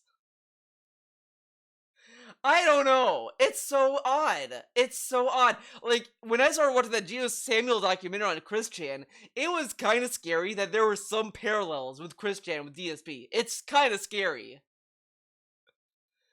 But I don't think DSP would do half the shit Chris Chan did. I'll say that much. But it's kind of spooky when you can see some DSP-isms in Chris Chan, and vice versa. That was two red cartoonish looking eyes that had like a brow looking up like this, and the tagline was, "So you thought that you could stop me?" And the whole idea behind the King of Hate moniker was everyone hates me because I talk so much shit online, but no one can. But you know what? Honestly, I think he's way more lame now.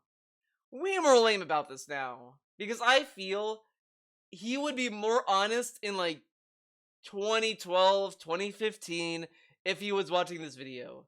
Because the way DSP's been acting when he went to Twitch and all of this stuff, it's been nothing but self-deprecating humor to the nth degree.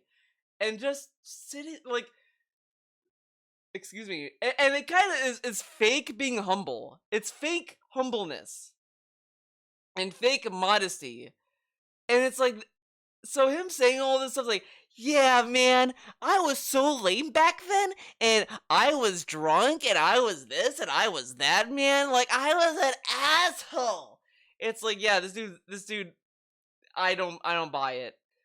He got so lame out of nowhere. Because, like, the second he started getting all this money and all this stuff, was like, yeah, man, like, the retrospectives, I feel, was kind of the tipping point when he started doing all this shit.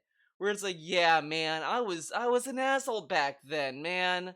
The debunk stream was that too. Because he just wants to give people what they want to hear, so that they wouldn't feel bad giving him money or watching him. But the people who support him and watch him probably don't give a fuck what he did in 2009. This whole attitude is fake. It's all fake, and it's mind-boggling, because if you listen to his videos back then, he would tell a different story. He would just be like, yeah, these guys were assholes, fuck them. But now he's like, well, guys, I was an asshole. Because he knows he can get sympathy through this. Because in person, I could hold up my end of the shit talking and win. Of course, that didn't really happen until the mid-2000s. I always fucked up and choked. I will admit this openly to you guys. I always choked whenever I had like a big opportunity to do something big, and I would, oh my god, Phil made top 5 in a tournament, choke in when you're getting to the semifinals. I would never really hang at a high competitive level until the mid-2000s, which is actually about to be discussed in just a minute here in the Down the Rabbit Hole video, okay? So, in a nutshell, the King of Hate moniker was made by me. It doesn't matter what anyone else says. I made it up. I'm the one who put it on Sure You Can. I made it up. People yes, took me. it and said, oh, this happened, that happened. Bullshit. The truth of the matter is I invented it. And yes, it was meant to be a motivator. You guys hate me. Fine. Well, I'm going to hate back on you, and I'm going to use that to motivate myself to do well in a competitive way. That's how I always did. Whenever in my life, whenever someone said to me, Phil, you're not good enough. You're a scrub. That was the term back then. Scrub. That was the term back then. Right? You don't use it now, apparently. You say I'm a scrub, fuck you. Now I'm going to remotivate myself to get better at the game and come back and beat you guys because you said that I Look suck. how like, this dude lives in an anime. Like, he wants to be the trope in anime where you're like the lovable loser or whatever the fuck. He wants that trope to be his life. That was how I operated back then. I thrived on the I hate of thrived, others man! in order to motivate myself to keep going and prove them wrong. That's how the moniker came to be. It doesn't matter what other shit anyone else has made up over the years. That's how it existed, at least in the reference to the Street Fighter community, okay? these idiots always wanted to make jokes about, oh, everyone hates Phil, so he's the king of hate. No, that's not what it really was. It wasn't because I had bad conduct. In fact, completely unlike what Frederick Nugent just said, but that was common belief. In person, I was the nicest fucking guy you could meet. I was super respectful to everyone. Everyone knew that no matter what match it was that I was playing, even if it was a $500 money match and I lost it horribly and I felt like it was not fair, I would still shake the hand of my opponent. Well, no shit, you're in fucking public. I mean, sure, it's nice, but like, what are you gonna do? Fuck you, man. Like, it kind of takes a lot of balls to fucking be a dick in person. But like, whatever. Like, if anything, it kind of makes him look more like a bitch because he was such an asshole online, but in person he did. And you know what's funny? You know what's really funny about this?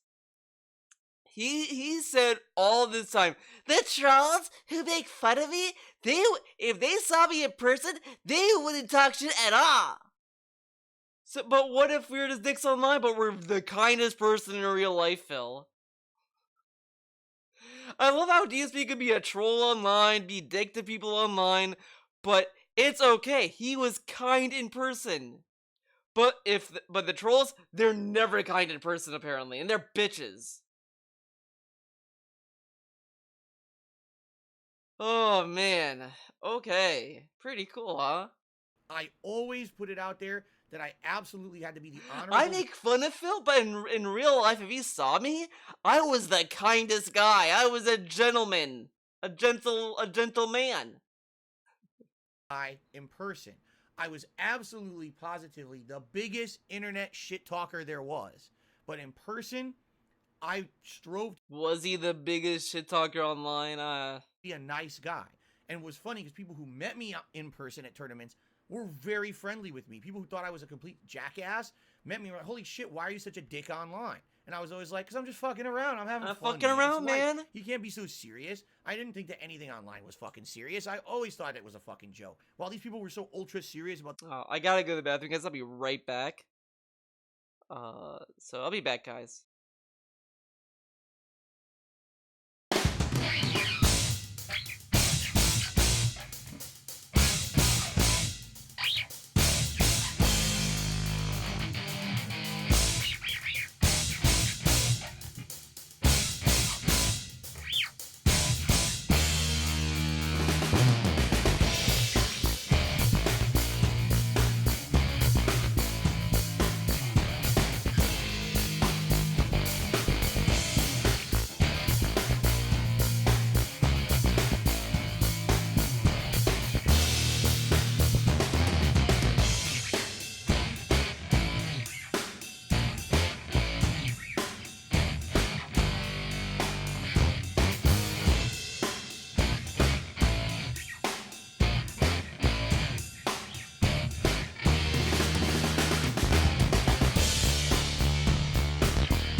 I'm back. I'm back, everyone.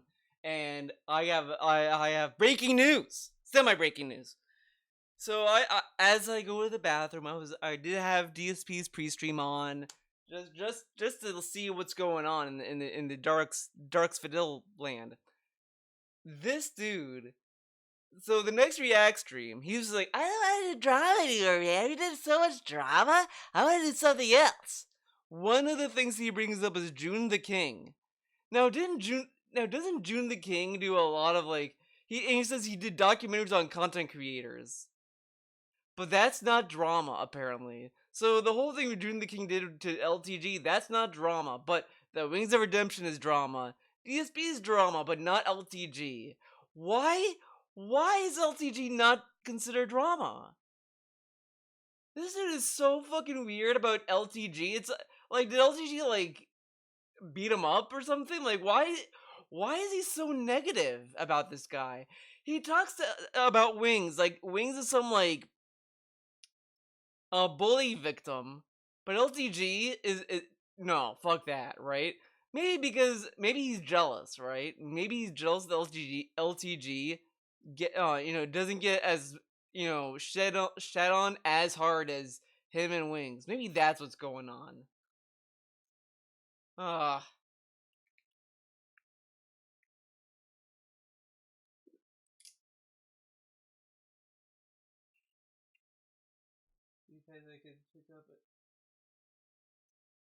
Online personas and all their shit. I was like, why are people being so fucking serious about this? Just joke around, right? I never understood that. So anyway, people who met me online in person never had the impression that I was a troublemaker, a shit stirrer, someone who was causing problems and was argumentative and was threatening people.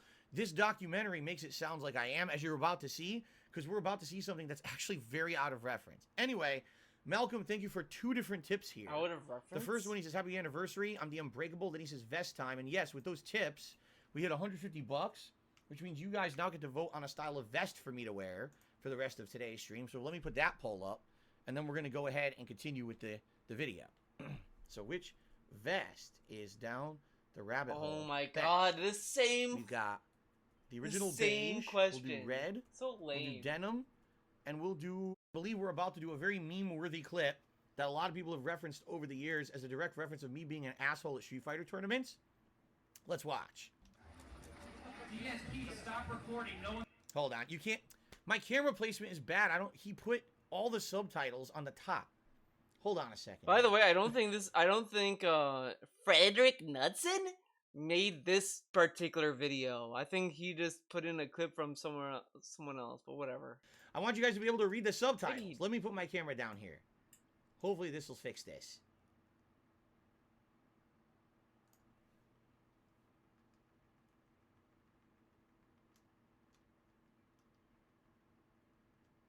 There we go. Is that good? Okay. I want you to be able to read that. It's kind of important. All right? So I'm at a tournament, and I'm basically getting yelled at. Here we go. Get the shit playing. You can't hold up a tournament. Interestingly enough, he spelled my name wrong. My name is spelled Philip. Frederick spelled it Phillip. I don't know why, because it's been spelled with one L forever. I don't know where he got his information from. Maybe it was just the common spelling, but he got my name wrong. Common spelling. Where am I playing? You still haven't told me. Jesus Christ, man. Treat you like you're... Didn't address when he's threatening someone that he wants to punch someone. All right, so let me give you some perspective on what's going on in this video. This video is completely out of context. This isn't even from my competitive days of Street Fighter. This video is from much later. This is from my YouTube days. Now, okay, this is nitpicky from him. Frederick Knudsen said like, oh, he has bad behavior in tournaments. He didn't specify, oh, he was bad in the beginning of the tournament scene or whatever. He just said he's bad at tournaments or whatever the fuck, and showed Street Fighter this video clip from a tournament. Okay. He's talking about my history as a Street Fighter player, and this has nothing to do with that at all, okay? So, this video was taken during the era of... It literally was a lead-in from bad behavior at tournaments. That's a tournament. You acted bad. Like that's like the point. That's the point of the video. Whatever. Fighter 4, which didn't even come out till 2009. I retired from serious competitive play in 2007. Did I enter tournaments? Yes, I did. Wait, but it what? was more for getting footage for YouTube. I didn't participate in tournaments. I just participated in a tournament. Oh, because it was for YouTube, so it's different.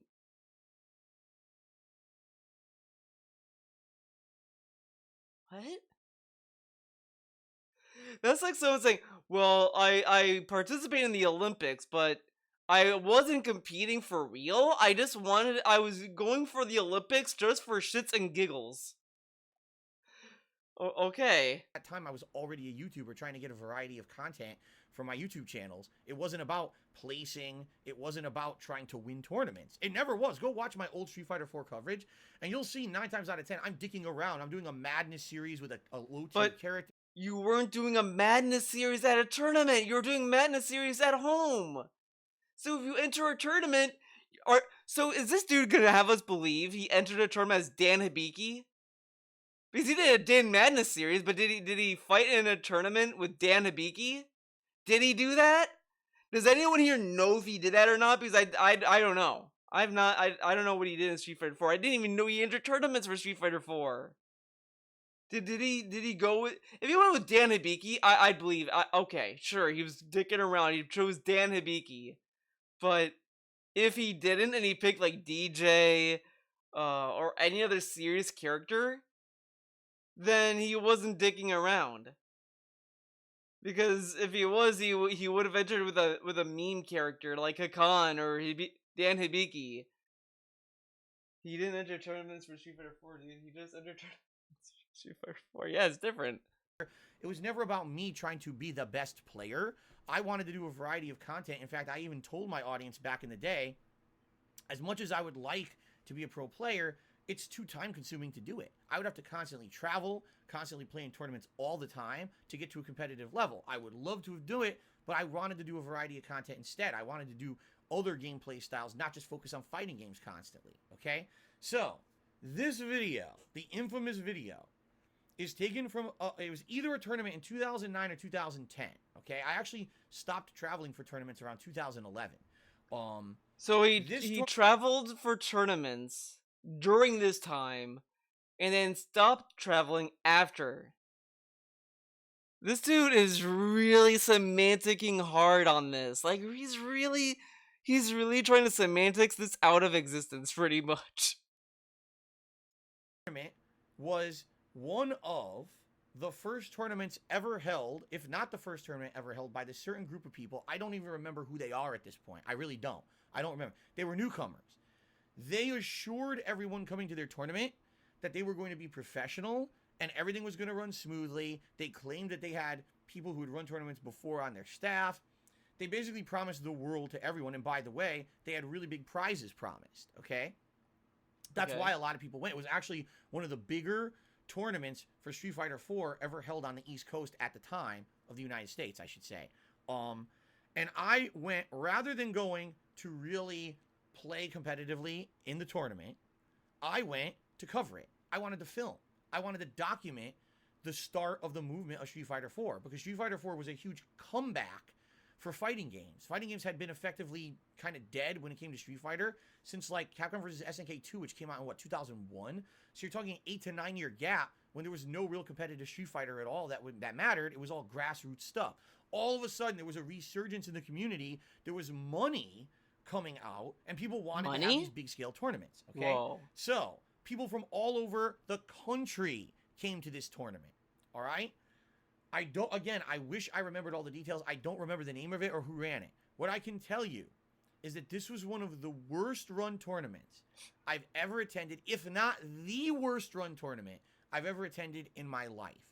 It was incredibly disorganized. You could tell from the moment they started, they had never done this before. They had lied to everyone. They had zero experience. They had people having to come over and try to tell them how to run their own brackets because they didn't even understand how tournament brackets were run. They were losing the data, like they had all the data of who was supposed to go. They were mismanaging it. They were losing it and constantly, all right? It was basically a clusterfuck mess. It was a joke. Now, keep in mind. You might say, oh, well, what's the big deal, right? What's the big deal? People came from all over the country. People paid, no exaggeration, thousands of dollars to travel to this event and participate in it. They were promised a well-run tournament with big prize pools and all of this. So if you're spending all this time and money... But it's really not their fault for them to pay the plane ticket. The entry fee, sure. But, I mean, the plane, come on. To go to this event, and you go, and the event's a joke. Compare this to Fyre Fest. That's essentially what this tournament was. You showed up, you were promised one thing. Where the fuck is everything? There's not enough setups. Fyre Fest is slightly different and probably worse. Because people were, like, locked in an airport and shit. Whatever. The stuff's not working. You don't know how to run your tournament. What is this, a fucking joke? This was the Fyre Fest of Street Fighter tournaments at the time. Like, people were stuck in Fyre Fest for, like, a long time. It was rough. Because it was probably worse. And I agree. It's funny to look at as an outsider, but man, there's a degree of sympathy I have for the people that got bamboozled in that. I mean, I think to a degree, like, the people there were all these, like, rich people, so it's like, whatever. I mean, it's not gonna hurt their wallets and shit, but it's like, man, like, it was wild. It was wild, and I kind of want to rewatch some of those documentaries. Yeah, I mean, they were stupid. I mean, again, I'm like, you know, it is what it is. Like, I'm not, like, sympathetic, like, oh, I feel so sorry for them. It's just, like, I feel sad in the sense that I probably would be very fucking mad if that happened to me. You know, like, that's where I'm coming with it, but I don't know, like, I'm not... The people who run it, like, fuck them. You know what I mean? Okay. Now, this clip, all right, is actually a clip that was taken late in the day. I mean, I don't feel bad in the sense of, like, I've been... You know what? No, fuck it. Actually, no one died, so fuck it. Fuck them. No one died, so it's all good. They had the money. They could have done that trip and burned that money, and they didn't have to worry about it. But man, if there was one person who went to Fyre Fest that saved up money to do it, and these people work like real jobs, and they're not rich. I feel sorry for that one person. If that person existed, that's the one person I feel sorry for. Everyone else that comes from a rich family and they have enough, like, fuck you money, yeah, fuck them. They hope they enjoy their sandwiches. Oh man. Fighter tournament, okay, and people actually really wanted to see me play in this tournament. It's good that this shit is going on with the NFT crowd. I don't feel right. People were interested in seeing DSP play in the tournament and see how he was. Seth Green. I can't get over this. The show Seth Green, man. I had this show, but I lost the rights to my monkey, man. No show. That's pretty wild. That is my favorite. Like, when I read that, I was like, this is funny. I love it. Professed that I was going to be competitively great and a top contender. Man. People were curious to see how I would do. So, how does it work in a tournament? Well, what's supposed to happen is you're supposed to be able to see your bracket where you're going to play, so you know the group of players you're playing with.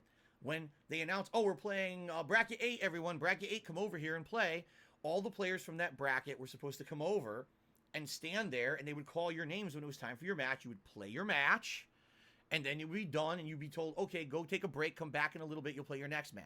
So essentially, you would play all your matches back-to-back within maybe a 1 to 2 hour period till your bracket was done. Then when your bracket was done, you'd find out how far you got and if you were able to qualify for the finals bracket, which usually took place on a different day or a different time. Okay? Here's what happened at this tournament. All right? Okay. Hey, everyone, come over. It's time for your bracket. Okay. Only half the people walk over. Well, where's everyone else? I don't know. Okay. Well, we'll find them. 10 minutes pass, 20 minutes pass, 30 minutes pass. In some cases, an hour passes. I'm just fucking standing here. I have nothing. So I got a question. How is it the tournament's fault that people weren't showing up for their bracket? they told everyone, "Hey guys, come over here for the bracket," and only half the people showed up. So why is it the tournament's fault? It seems like people just didn't show up. Fuck that club mechanics. Nice hat. Where did you get it? Oh man, I got this hat. I don't think you can buy it now. I think it was from. It's gonna blow your mind, guys. Everyone's gonna sit there and be like, "Whoa, really?" I got it from Mega 64. I know, shocker, guys. Mega 64. Holy shit. They were selling this hat like back in April. It was a pre-order. I pre-ordered it. I'm not a huge fan of bucket hats. I don't know. I never really cared for them. Snapback hats are like all right. I grew on that, but I was like, hey man, it's Ava themed, and I'm like, all right, let's get it, and I got it. How many channel points to rename your channel to Theo64? I don't know. I got it. 64. It'll be like a whole thing like that. I kind of like that too, but to a degree, I think the 64 thing has been, well, you know what? No, I guess it would be cool now. There was a period in time on the online where everyone was doing it. It was like, you know, when the 2000s was a thing, and everyone was like, show 2000, this 2000, and all that, and it got so played out. That happened in 64. That got played up for a bit, but I guess now so much time has passed, it would be like retro for me to do it. Sup, Theo64U. Leave to go play casual matches or take a piss because you're telling me I have to be here for my match, but there's no one else here. What is going on? Why aren't you just fucking standing here? I have nothing. You won't let me leave to go play casual matches or take a piss because you're telling me I have to be here for my match, but there's no one else here. What is going on? Why aren't you disqualifying these people? What is happening? And every time you would ask, they would say, don't worry, we'll take care of it. We'll take care of it. In this case, I'm not kidding. My bracket was called. I was the first one fucking there. Okay? After waiting about 2 hours to play, I said, fuck this. These guys don't know what the fuck they're doing. And I walked away and I started actually recording other people's matches because I wanted something out of the tournament. I couldn't play. And he thinks this is cool. I started recording other people's matches. And he's like, why are they mad? I don't know, DSP. Maybe they didn't want you to fucking make money off their fucking content. Like, this is kind of like the shit where, like, a lot of people did not like. Like, if you go to concerts, some concerts straight up ask you to give them their phone. They give you their phone. To give you their phone? No, they ask you for your phone. Yeah, I don't know why I switched that around. But if you go to some concerts will straight up ask you for your phone. Because they don't want you to record the concert. Because they don't want to lose money on tickets, which is, in my opinion, kind of lame. It's kind of lame if you really think about it. How good is the quality from your fucking phone? Like, it's kind of lame. It's kind of lame because you're gonna have this weird, like, bird's eye view of the concert. The audio is gonna be like downgraded to the fucking quality of the speakers of the phone and all of this stuff. So, like, what's really like the benefit of, like, the only time that I can understand is, like, if you're watching a play, because, like, obviously you don't want to disrupt the actors from acting and all that shit, but a concert's a concert. Like, it's kind of like, come on. Like, I agree, like, sure, you don't want to record that, you shouldn't record the whole concert. Like, when I went to an Aquabats concert a few years ago, and I only recorded some songs. And I did upload those. Because it's like, yeah, you know, this is like, I don't know when the next time I'll see an Aquabats concert. Which is funny because I will be seeing them again in a few weeks. It's so crazy. Oh my god, guys, if I'm not a Mega 64 fan, I'm an Aquabats fan. Because I'll be honest, I was floored. I was looking at their tour dates. They're coming here. And I'm like, holy shit. I would never expect them to come here at all. Who the fuck comes to Connecticut? Connecticut! The Aquabats are coming to Connecticut? What the fuck? Like, Like, okay, Boston I can understand, that's a city. New York, I understand that. Okay. Connecticut? Really? You're coming to Connecticut? Yeah, FBI sitting, waiting for the second that the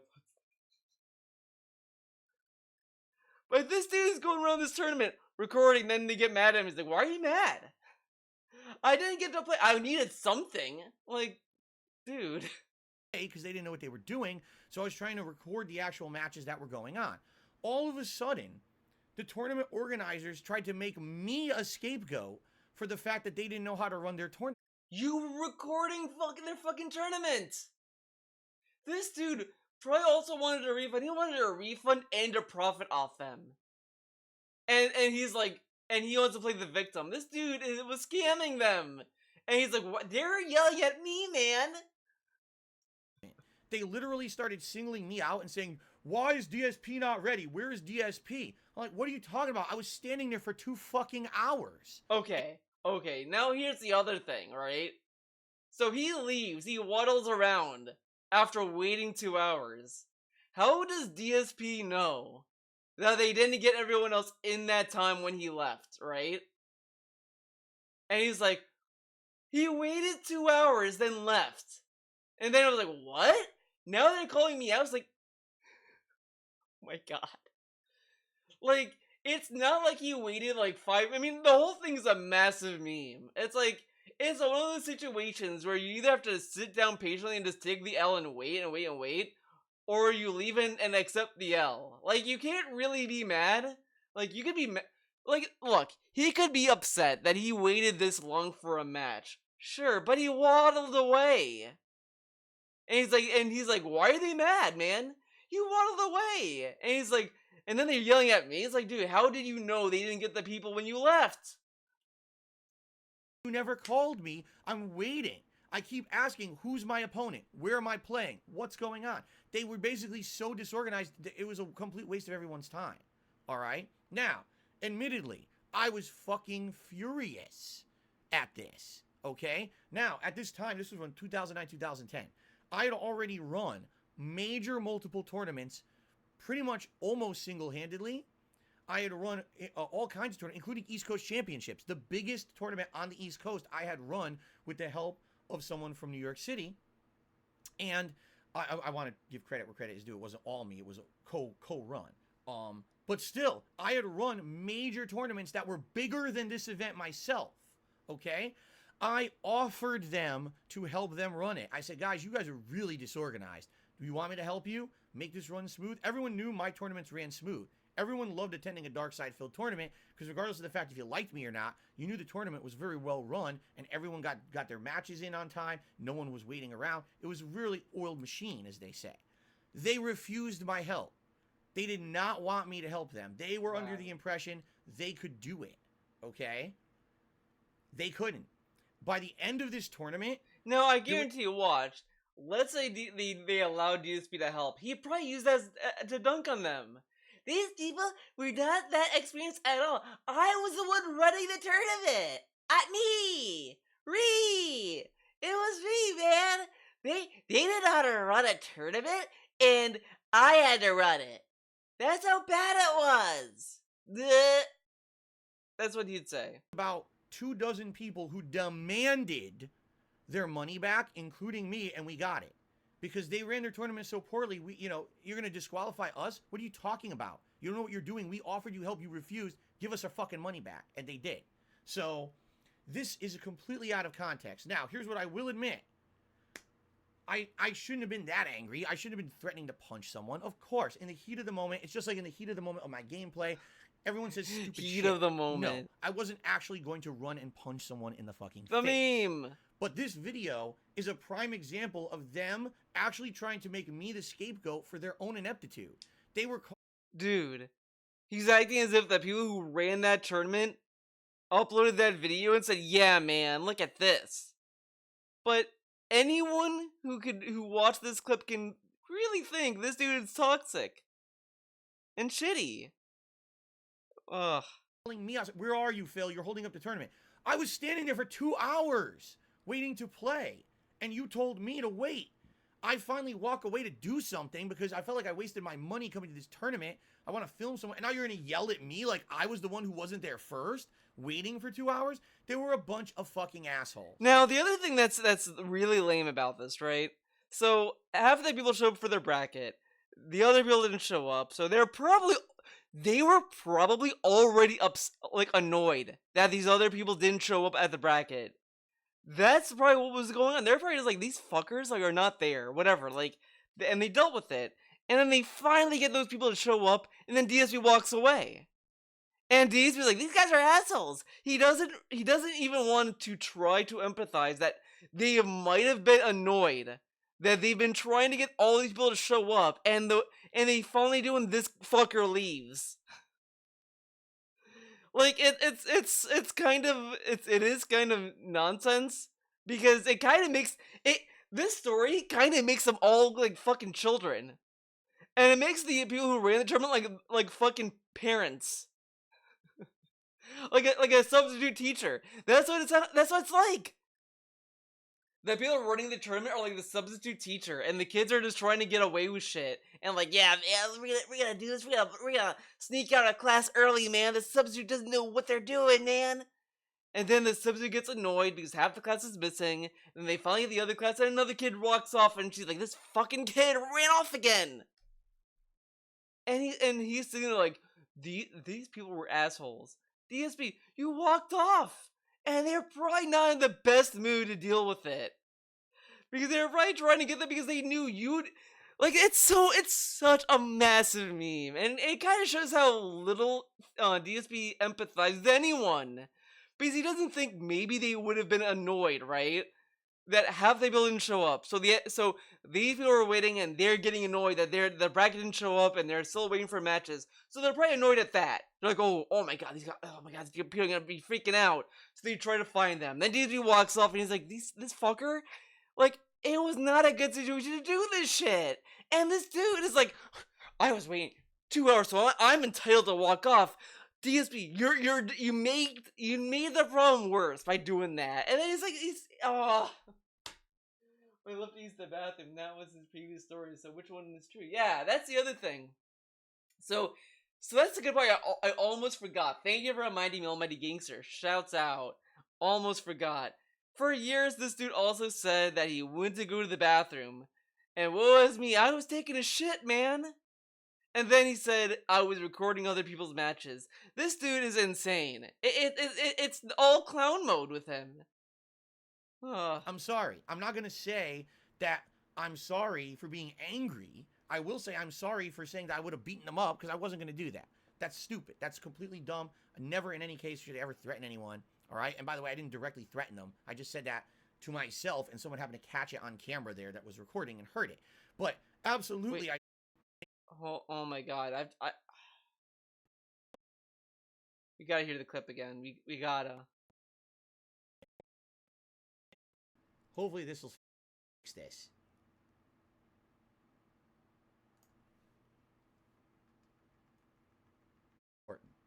All right, so I'm at a tournament. Wrong. My name is spelled Philip.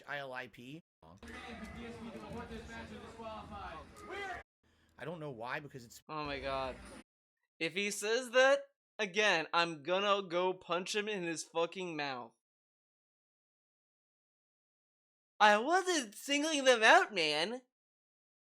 Then who is the fucking he then? Is he talking about Balrog? If Balrog says, "My fight money again, I'm gonna get him."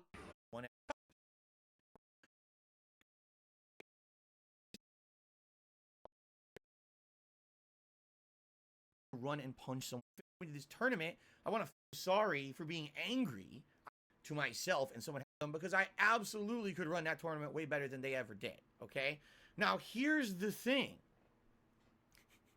This was one complete exception to the rule. This was like a rarity that I would go to a tournament and be angry. In fact, it was usually the opposite. I would tournaments were my outlet to get some relaxation, to have some fun, to get out of the menial stuff of my normal life. When I went to a tournament, it was an opportunity for me to kind of relax. And like I said, when I went to tournaments, people knew me as the guy who was a nice guy. But how, you know. So he's really harping on this example, but what about these other people that bring up other examples of him being an asshole, though? They thought, oh, Darkside Phil, Whatever. he's really nice in person. It's weird that he's such a dick online, you know, but in person, he's Didn't the he say, nicest like, guy. you wanna do This was the cross-jobs with one someone? tournament, like, ever that pissed me off so bad that basically I got to the boiling point and I demanded my money back because they didn't know what the fuck they were doing. But it's funny that this video clip has been used as somehow a widespread example of how Darkside Phil was this toxic, angry individual at tournaments, when in reality it was very much the opposite, okay? Here's what I will say. There was always a running shtick with me in tournaments, and the running shtick was I would always blame the controls for my loss, but it was a running shtick. It's actually a shtick that went into my YouTube content. The shtick of my buttons dropping? Then how come we call it no Johns? But that's so lame. That's so lame. It's another example of a joke only he gets. Apparently. Everyone else was like, oh no, like, thought it was serious, but idiots, it was a joke. Years later. So if anyone ever came out and said, man, that Phil, he never took ownership of his losses. Instead, he always blamed something like the controls. I would say, yes, you're right. That was my running thing. I used to. This is so lame. It's so lame. He's like, it's a running shtick. So when you watch him play any other game, is it a joke? Like when he goes on his little rants about how Elden Ring has delayed inputs and all that shit, is that him joking or is that him being serious? So and then when he plays Goji things, is that him joking too about lag? Is that a joke? Because the thing is with the 30th anniversary collection is that if there's lag, you hear it in the audio. And every time he plays Goji tanks, there's no audio drops or whatever the fuck. So when he's saying lag and oh, it dropped my input, is that him joking around? Is he making is that a shtick? Is he doing a reference for the longtime fans? He might be doing a reference for Jax Raxer, the longtime fan. In the arcades, I used to be like, man, there was a faulty computer error and my move didn't come out. That was the shtick back then. Okay? But that's not what they're saying. They're trying to portray me. That's so lame. That is so lame. It's a shtick, man. It's a joke. This dude's whole thing is him being that guy.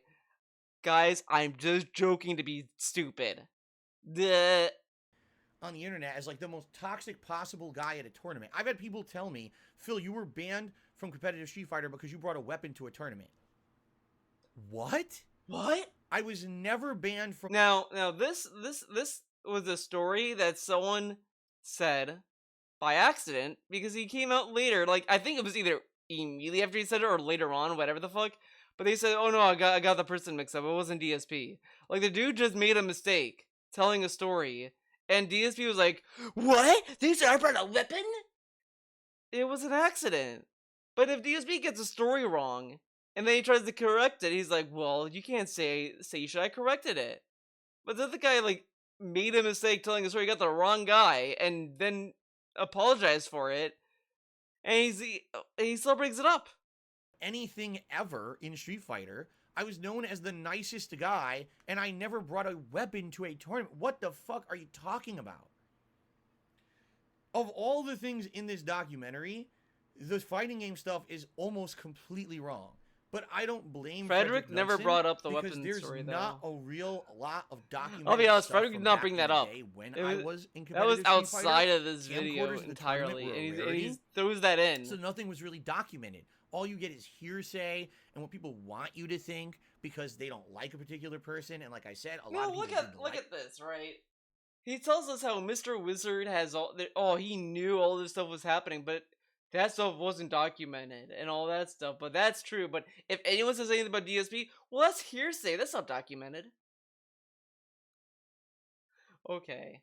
me because I was an online troll, and I get that. But for people to try to say I was like this really nasty person who always got into fights at tournaments and everyone didn't like me, it's actual bullshit. And that actually does piss me off that there's... Now, I like how he says, he just said, he trolls, he understands that people bring that up, but to say that he's an asshole is wrong. But DSP, you being a troll might be why they're saying it that though.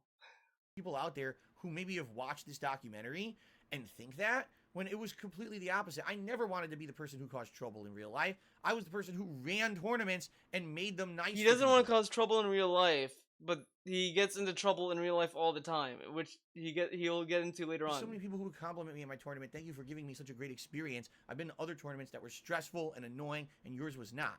That was always the way that I wanted people to experience Street Fighter. Not go to a tournament, there's a bunch of bullies around you and fucking with you and shit. That's terrible. I would never want that on anyone else. And this video definitely portrays me in that manner, okay? Definitely. Okay, so we got two more tips here. Joel tipped me $7.07. Did you know moving house is tiring? I am moving down the road. I don't know how you moved across the country. Moving is very, very tiring, especially if you're moving a bunch of shit. It's stressful. I hear you, Joel. Thank you for the tip. And your How boy is it Bob, stressful for Joel though? He's going down the street. If he forgets something, he can walk back. I mean, it's probably more stressful to go across the country because you could lose shit. And shit could be damaged and all that stuff. He's moving down the street. Oh my god. $4.20 tip. Thank you, your boy Bob. So that's going to get us up to 161. And the vest poll is complete. Gold vest has won. So let me go ahead and get the gold vest. Competitive days ended. This was a rarity that I would even attend a Street Fighter tournament. Yet this clip is being used as evidence that back in the day, when I was a competitive Street Fighter player, that I was some kind of an angry asshole that caused problems all the time. Like, it's not even the right time period, this video. It doesn't even make sense that it could be used as that frame of reference. Do I blame Frederick Knudsen? No, because people have done shit like this to me all the time over the years, always taking something out of context and using it as evidence that it's not. I'm used to it, but I'm glad that today I at least had opportunity to clarify this for you guys. All right, let's continue. According to himself, he had poured all of his available time and funds during this period into practicing. Hold on, mate. I had such a. The uptalk is strong with DSP makes him sound like a smartass. Yeah, it's kind of rough. It's kind of rough. Opportunity to clarify this for you guys. All right, let's continue. According to himself, he had poured all of his available time and funds during this period into practicing and competing in a game called Super Street Fighter II Turbo, traveling all across the East Coast to attend tournaments. Not just the East Coast, the country, Texas, Chicago, Oh my god, okay, I have to take off the glasses, guys. It's hurting my head. I'm sorry, guys. I have to revoke the free reward. Ugh. Start pinching my ears. I can't have ear injury doing a DSP video. That'd be fucking stupid, man. The deep south, like Georgia, California. I went all over the place. I spent a ridiculous amount of time and money doing it. About a 3 to 4 year period, I got myself into a lot of debt because of it, and I regret it. Even though these were some really awesome times for me, because I met a lot of people from all over the country, from different walks of life, and I found a lot of different cultures around the country to be very hospitable and really nice. I really learned a lot about how people in America are by traveling this way. Oh my god, this is so lame. I learned a lot about America by traveling around the world, and I learned about different cultures and different hospitalities. Oh my god. And I really did enjoy that time. I look back now and I'm like, dude, those were my formative years. In my early 20s, I could have been doing productive things with my life, and I was blowing all my time and money playing competitive Street Fighter that went nowhere. And in addition, No, it went nowhere. He was like, I learned all this stuff about different cultures, but I wasted time doing that. Okay. Just listen to this, for those who don't know. I traveled to Las Vegas, not once. Oh my god, this is so lame to hear 1,000 times. I went to Las Vegas and I didn't go to the strip, man. I didn't go to the casinos, man. Not twice. 3 times. Guess how many times Grandma, let's that I was in Las Vegas that I actually went to the Strip in Vegas. 0. Do you want to know why? Because I'm a fucking moron. This dude really loves going to tourist traps. Loves it. Loves it.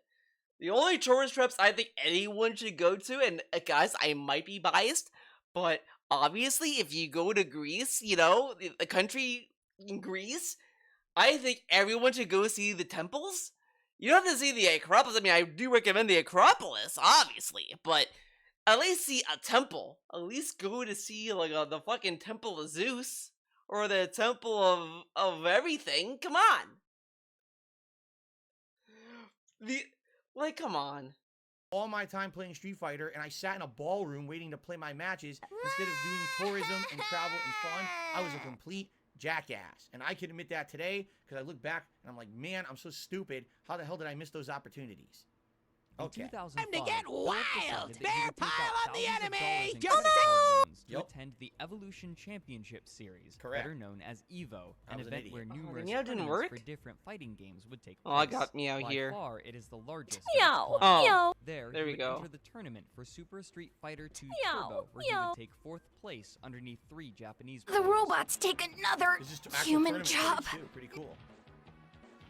Latching onto this accomplishment, he quickly proclaimed himself the best Super Street Fighter 2 Turbo player in America, since no other American players had placed above him. Now, Oh, time to play modesty. Time to play Mr. Humble. I did it to troll, man. But this dude got so mad when people said, "Well, Phil, you have such an inflated ego about your Evo, whatever the fuck, whatever." He said, "You think I'm not cool that I'm like 4th, but look at the placement. I'm the best American." And he like would shun people for disagreeing. You go to Greece, you gotta taste the local food. I heard a Greek invented feta cheese. You know what? I think it's funny. I think it's pretty funny. My mom hates feta cheese, and she is Greek. She's actually a born Greek dude. She was born and raised in Athens, but yeah, she doesn't like feta cheese. There was one time, we were cleaning up the table and my dad got like feta cheese on a placemat. My mom refused to clean it. Like she was like, "I'm not touching that placemat." And I'm like, okay, so we had to clean it because she just did not want to touch it at all. She just doesn't. She just doesn't like it. We go to a restaurant. Every time she has feta cheese, put it to the side. Don't want on the salad. And it's because she doesn't like that as like a liquidy cheese. Which is like, I guess I could kind of see that. It does look kind of disgusting, but I do think it tastes pretty good though. I used to not be into cheese that much, but feta cheese is pretty cool. I like seeing this ranking for a couple different reasons. First of all, the names.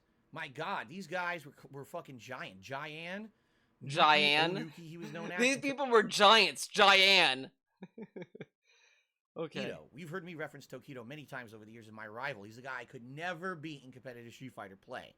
But I like the guys. This is cool. Bucktooth, Campbell Tran, super nice guy. One of the nicest dudes ever. He's from Texas. I loved going to tournaments that he ran or was involved in, and he was a prodigy in Super Turbo. Like, he barely played it, but picked up so much in a short period of time. I love NKI. guys, I love how the Americans were the nicest guys. But Tokido, we heard about him, and Giant was a giant. Basically, he was the technical guy.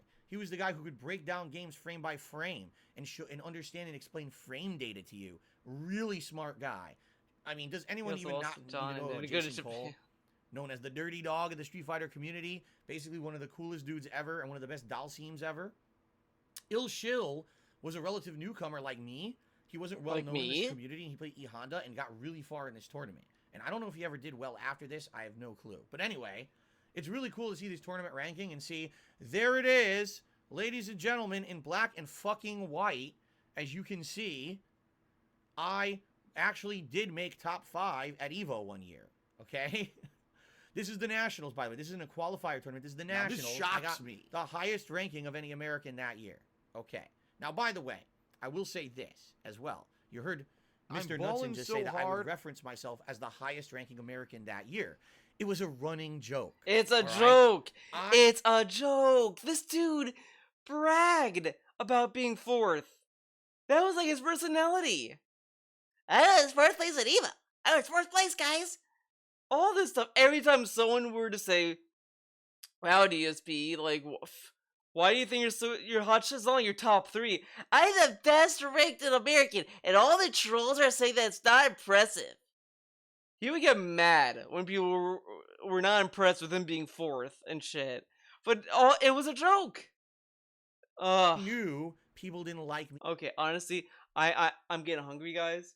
We're gonna have a DST feast, dude. So as I'm gonna get my food, sadly, you guys are gonna have to. Okay, why isn't? There we go. You guys are gonna have to watch a DSP stream as I get my food. Okay, I know. I'm sorry to have to do this, but we're gonna do it. I'll be back. Oh my god. He's on break from pre-stream. We're gonna rewind it. You guys can watch the pre-stream as I go. Always kind of attitude that we had towards it, right? So no, I don't look back to the past like that in a very negative light at all. I look back to it fondly and say, wow, that was a great time in my life. I know it was a great time in their lives. You know. But man, I don't think any of us knew what we were getting into yesterday. You know, reacting to their video, but then adding the context in of everything they were saying, added another hour. So it was a 2.5-hour video. And then me adding in the context, the background, and everything I had to say from my perspective was 8 hours. Yes, I'm not kidding. So if you're ready or you're planning on watching that thing, you better have like a whole day lined up and cleared up. Because 5 videos, and each video was roughly about an hour and a half long. One of them was 2 hours long. So you need 8 hours to watch the damn thing. You know, and even then, I feel like even after that, you don't really understand the whole thing in just one watching. Because, for example, I had to rewatch their video, John and Howard's video, multiple times to kind of catch everything, to understand everything. It's very disjointed. It's very not in any kind of an order at all. I don't know if that was intentional or not. It was all over the place. So yeah. So just to forewarn all of you, if you are interested in watching me reacting to the John and Howard video, you need a lot of time, and it's going to be a lot of investment too, because there's a lot of heavy shit talked about in that video about my past. You know, me fessing up to basically being an asshole, not a very good friend to them many times over the course of the friendship, which is one of the reasons that it resulted in the way it did.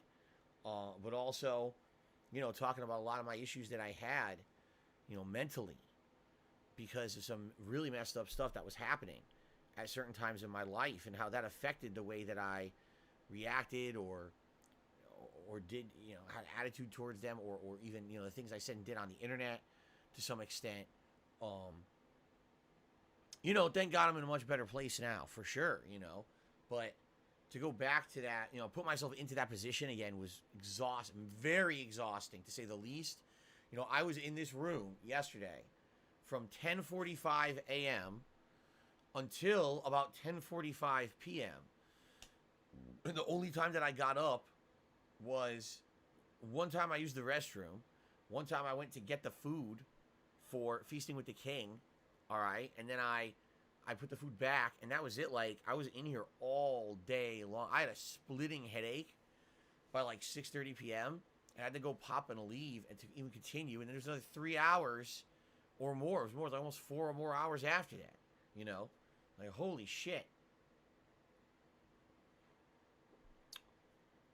That absolutely was the longest stream I've ever done, you know, in history. You know, 10 to 10, uninterrupted, essentially.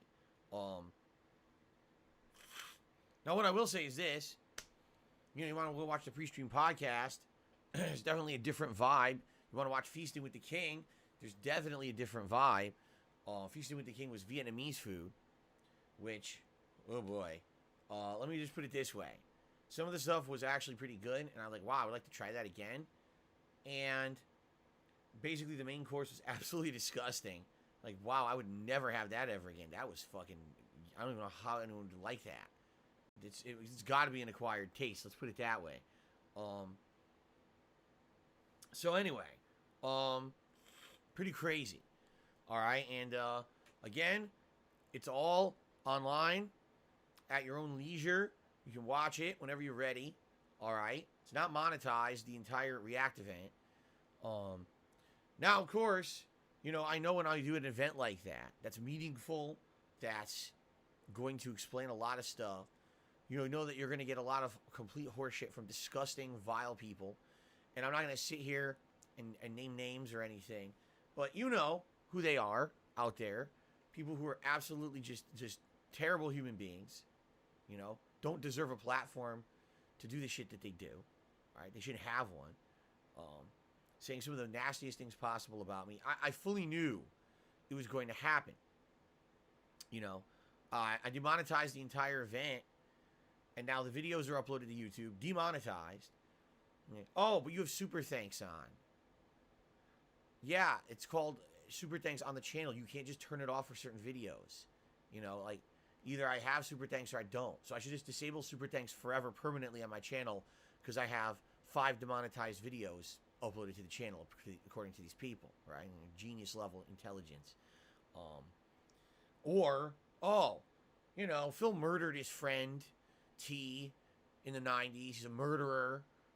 You know, or crocodile tears. Oh yeah, that was definitely crocodile tears. I mean, it's just to me, it's like at this point, I've already had everything possible said about me on the internet, like pretty much everything.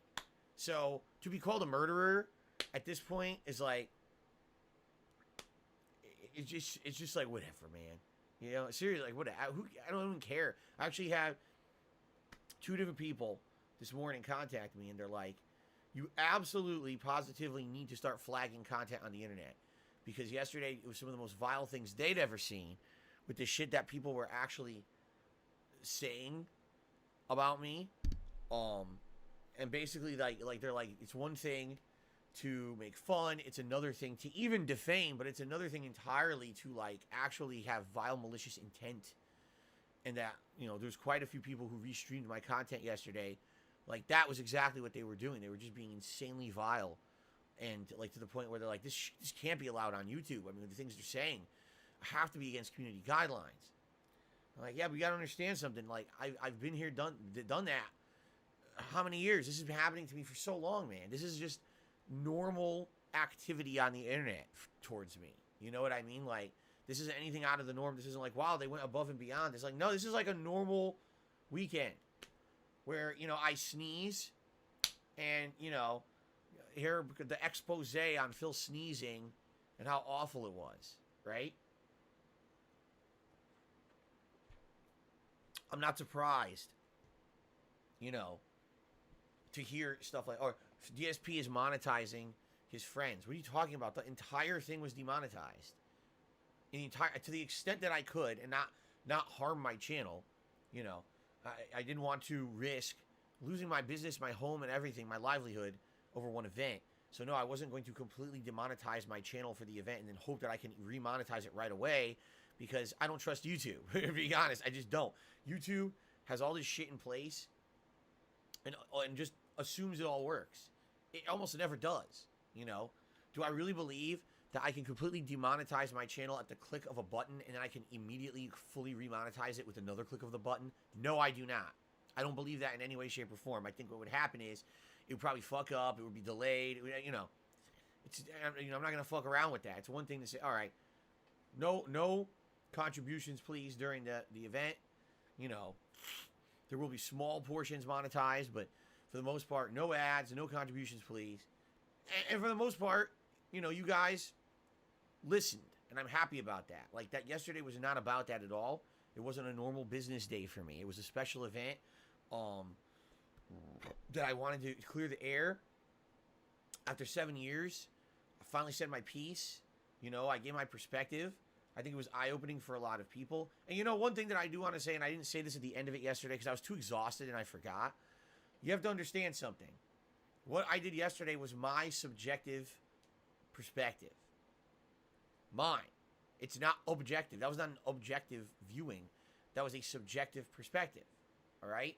That's how life is. You are a subject, and everything you do is from your subjective perspective. You can't be objective unless you're not involved in a situation at all and you're seeing it from the outside. Then you can objectively judge something. There's no way I can objectively judge anything that I did yesterday because I was involved in all of it, you know? So I can't, you know, but at the very least, what I feel is that I showed, all right, oh, by the way, I didn't have pop-ups enabled. Oops. Yeah, I didn't have pop-ups enabled because I got a tip. I was like, huh? And I was like, oh, the pop-ups are still disabled from yesterday. So hopefully they work now because I now clicked on them. We'll actually go, when I go to gameplay, I have to make sure I have them enabled there too. But anyway, you know, if anything, I hope what I did is I gave a frame of reference so that now, moving forward, when people want to talk shit about the past and things that people have said about me, and you say, yeah, but you know, even Phil's closest friends didn't like him and betrayed him. I was like, actually, you should go watch Phil's react on that. Because he has a lot to say about it. Holy shit, he waited dude. long enough to even say a word I about it. go Hurt his friends get lunch. further I have my stream playing he waited on my 6.5 phone, years to even say his obviously. piece because he knew that it wouldn't hurt them anymore at that point. I was like, dude, this dude, you know, is now insane. You can actually see from his perspective everything that was going on. It's very eye-opening. This is insane. Right? So, but anyway, it was subjective. You gotta understand that. That's my perspective. That's my take. Everyone will have a different opinion. Everyone will. Some people will watch that and say, you know. Well, it's funny because it went to SoundCloud first, then it went to YouTube, and then that got flagged to death. Other people will look at it and say, nah, you know, Phil still screwed up bad, and John and Howard were completely in the right. Some people will say, okay, well, life isn't black and white. I love this. I love how DSP is such a different person today than he was yesterday. Yesterday he was shitting on Howard. I mean, like, oh, how dare Howard say all these things and blah blah blah. Now it's like, oh well, I can understand why Howard would say that, man. It's all good. So now Howard's cool again. But yesterday he hated him. But today, yeah, he's good. He must have slipped it off. He must have slipped the toxicity off. Here's a situation where it's classic. Some things happen on one side, some things happen on another side. There's good stuff, there's bad stuff on both sides. And you end up with a shitty situation, which is pretty much exactly how I feel. You know, and what I do is I look at other situations from people that are very similar. And like I mentioned in the video a few different times, before I ever went into any kind of a relationship that was a business style relationship, you know, with John or Howard or anybody else. Oh my God, this is wild. There was a situation where I had known that there was a group of guys who were content creators on the internet called, you know, Screw Attack. And two guys who were in charge were Stuttering Craig and Handsome Tom. And they made tons of content over the years together. Absolutely loved doing everything they did. Went to conventions together. I hung out with them at a convention, you know, and stuff like that. And they had a falling out because of this, because of business, because of... Okay, you know, we're done with this. We're gonna go back to down the rabbit hole. Enough of that. Can you explain? Yeah, she... What? I don't know that. What? Does she sheet? I don't know. I don't know what that is. Online. They were so up in arms against me. They hated my guts because I talked so much shit online. This year, I backed my shit up, and I actually made a high ranking at EVO, the highest ranked American. It was a joke. It was a joke. Of course. You know what? You want to know? I'm 4th place, so I'm the 4th biggest loser, right? Like, I didn't win. It's either you win or you lose. I lost. I was a loser like everyone else, and I knew that. I was very upset that Tokido outplayed me with Vega because our Vega mirror match was actually a really good match. But it was meant to be a joke. Why? Here's why. I love to be an internet troll. I knew there were people on the West Coast of the United States who absolutely hated me. I goaded them into traps to get trolled so that they would look stupid. I've told Oh you guys god. this before. Wait, hold on. There was a website fucked that a up. bunch of top Hold up.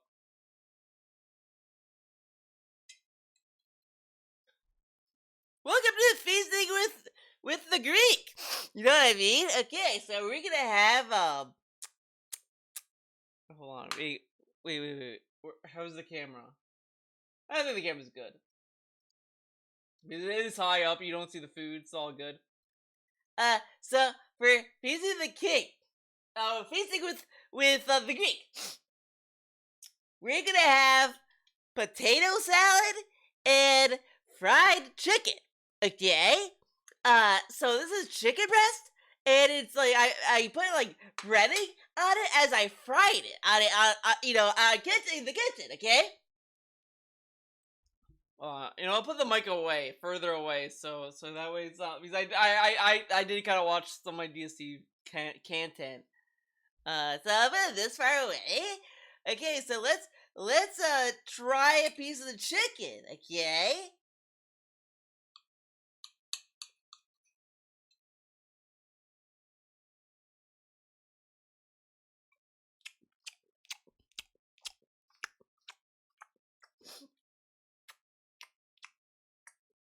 Mmm.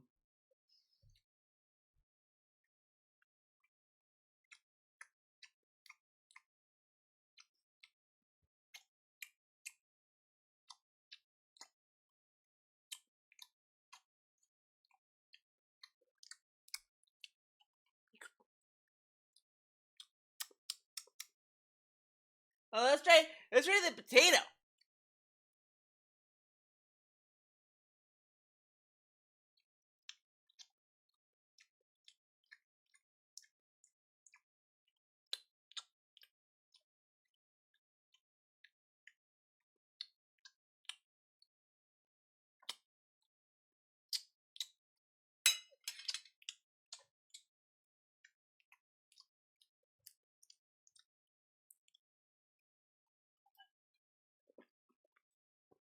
Okay. There. I'm not gonna eat the whole food. as that. That'd be a little too much, but I just want to do it for that. It's funny, like the second I ate the first bite of the chicken, I realized I forgot to eat, look like I'm in pain, and then I was like, oh, okay, next time I eat the chicken or whatever, I should look like I'm in pain, because I don't know why he does that. I think it's really funny when he eats. It looks like it hurts. You gotta remember, it hurts to eat apparently for him. players from the West Coast of the US made. It was called topplayers.com. I purposely made a parody website called tophaters.com to make fun of them. The whole site's purpose originally was to make fun of them and to troll them. And when people hated me, I said, haha, guess what? I actually had a good placing for once. So now I'm going to take this opportunity to troll further. I'm going to start saying I'm the top ranked player in the country. I know I'm not, but I'm going to say it anyway to piss What? them off because I got... He knows he's not the top ranked player, as he's the top ranked American player in this list.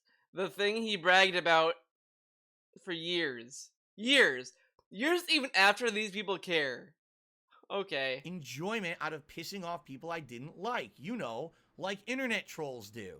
I was definitely an internet troll back then. This I dude wholeheartedly really admit wants it. to sound Today, cool. I regret that. I think it was stupid. I should have been more of a nicer guy, and maybe people wouldn't have hated my guts as much. But today I look back and I'm like, well, it is what it is. I admit it. I was a complete fucking asshole back then. And I trolled the fuck out of people saying I was the top ranked player. I knew I wasn't the best player in the United States. This is such but bullshit. I said it, and every Because you just know he's lying. You know he's lying immediately. Literally go. You know what? Maybe I could find it. We'll use this. Fuck it.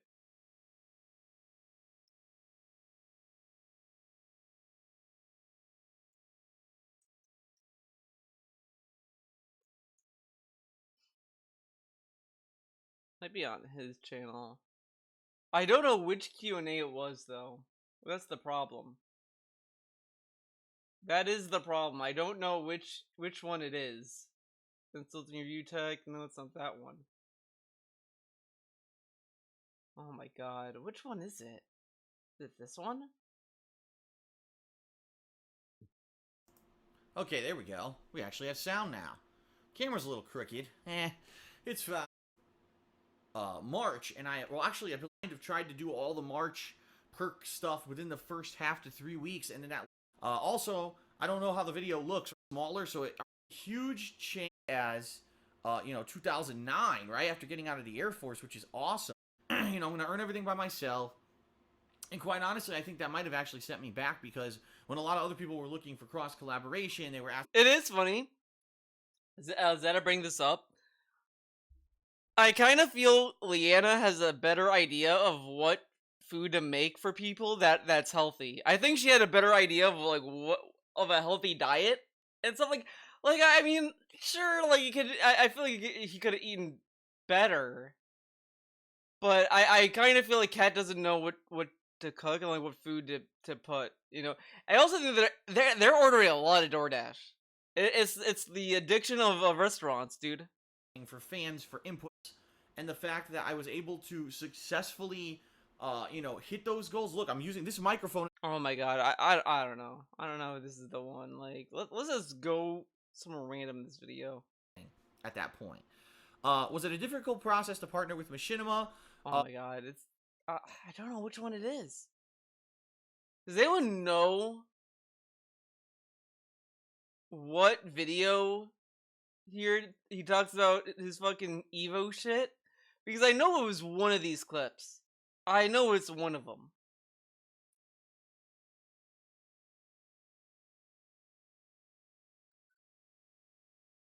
Wait, who's this? Fred Futz? Fred Fox. Difficulty.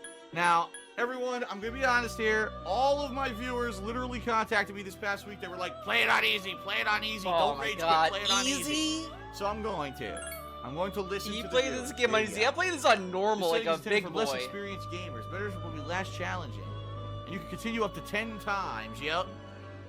Once you've begun, the setting cannot be changed. Yes. Yes.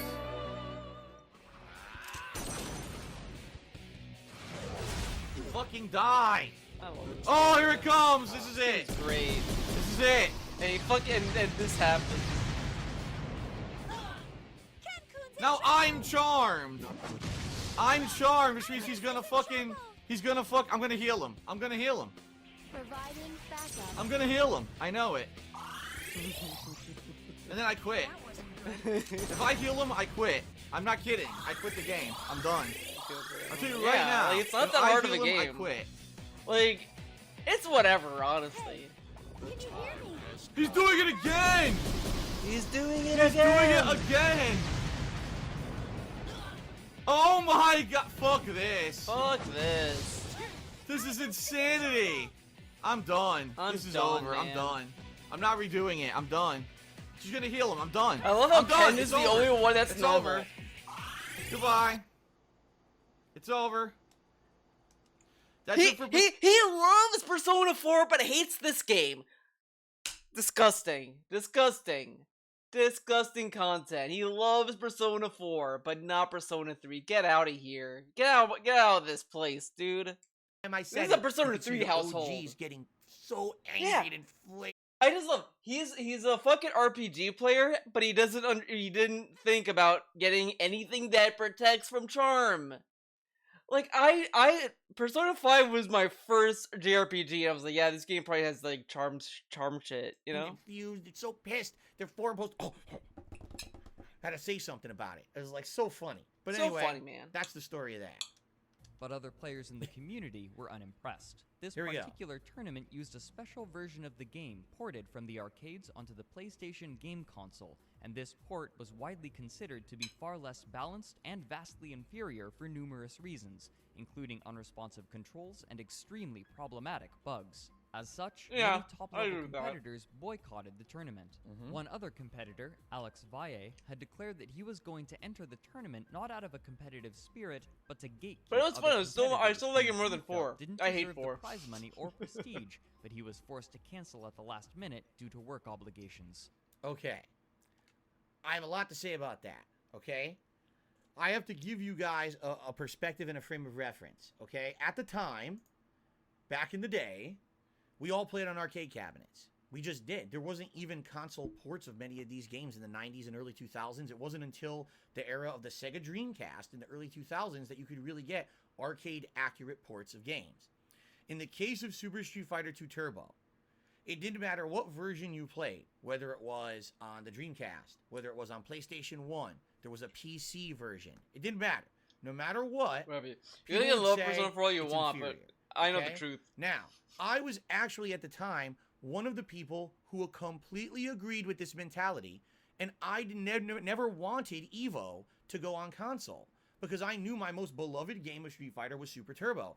I knew there was no good home version of Super Turbo. I wanted Evo to go on console because I knew my most beloved game of Street Fighter was Super Turbo. I knew there was no good home version of Super Turbo. I campaigned against it. It was me and other OG players like the Alex Valles, the Mike Watsons, the John Choi's, who were up in arms against Shoryuken.com saying, hey guys, don't run Evo with consoles. We want the cabinets. That's the accurate way to do it. But the people who, the Cannon brothers who were in charge of Shoryuken.com and Evo said, no, it's too expensive. We can't keep doing cabinets every year. There's too many technical issues. The logistics are terrible. We have to start using console versions, okay? So this was the year 2005, all right? So you listen to this, right? There were people who boycotted Evo because of that. But DSP campaigned against it. But he didn't boycott. I need to play Persona 4 more or whatever. I like Nacho's okay, but she as a party member, she sucked. I really could not find a use for her. It's like, oh, okay, like, I guess the only thing is, like, someone mentioned, like, she's good at for crowd control, like, because like, she has, like, a group party, and group kill move, whatever, but it's like, that takes a lot of SP, and it's just not, I don't know, I never really utilized her. She just did not work out. And again, like, I had a hard time finding a party in that game that really worked for me. Persona 5 had too many characters I wanted as a party member. I was like, oh, all these characters are good. Persona 3, I kind of like that cast way better. I think that was way more useful to, like, really look at what character you need on the party. She got a big titty, though. Yeah, I mean, she's, like, design-wise, yeah, I like her design. I like her design. I like her character design and all that shit, dude. You know what I mean? But as a party member, I just could... No one in Persona 4 was really that good as a party member, and sadly enough, if Retro's still here, Retro's is probably gonna get hyped for what I'm about to say. So, shouts out Retro. Teddy was probably the only... No, wait, hold up. No, I'm not saying it. I almost gave you a freebie. I ain't saying shit.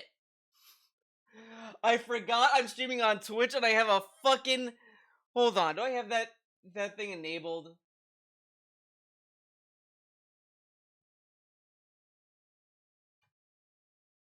I don't. Shit. Fuck. Well, I'm gonna enable it at some point, but because I have a channel point of like 9 million, whatever the fuck, that you'll get me to say something positive about Teddy. So next time. I almost said so. I almost slipped up on that one. Zeta almost got me, and it would have defeated the point.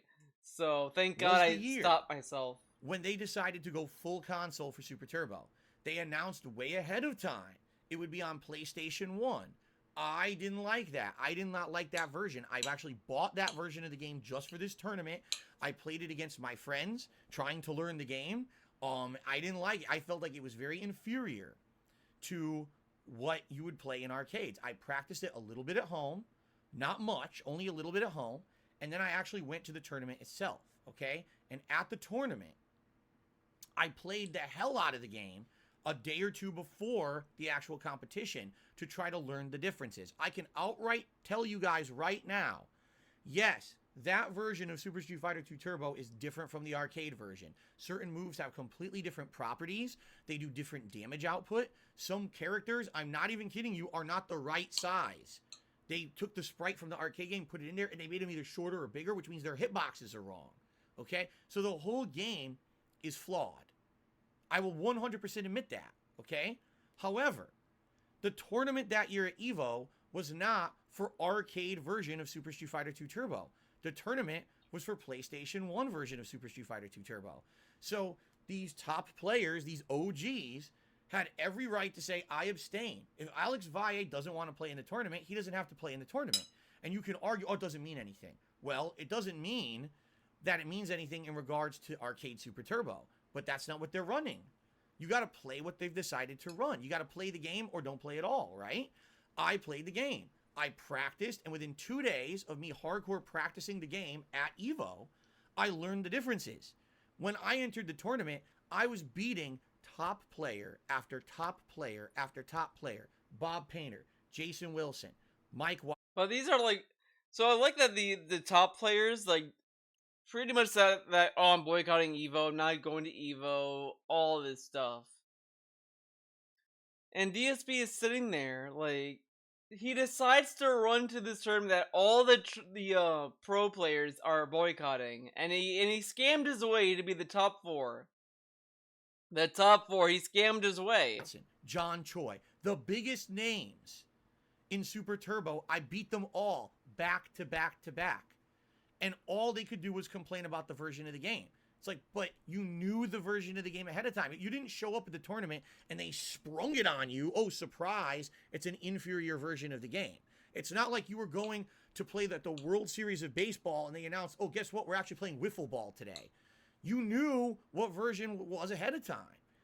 So that makes any actual complaint inferior and invalid. I'm sorry, it just does. It negates the complaints, right?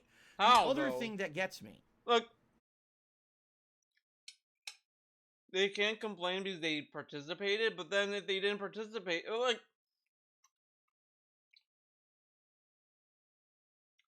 I know what he's saying. Like, he's saying, like, look, if you didn't like it, then don't come. You came and you participated, and he thinks that they're saying it's a bad version after the fact because they're just trying to excuse their loss, right? But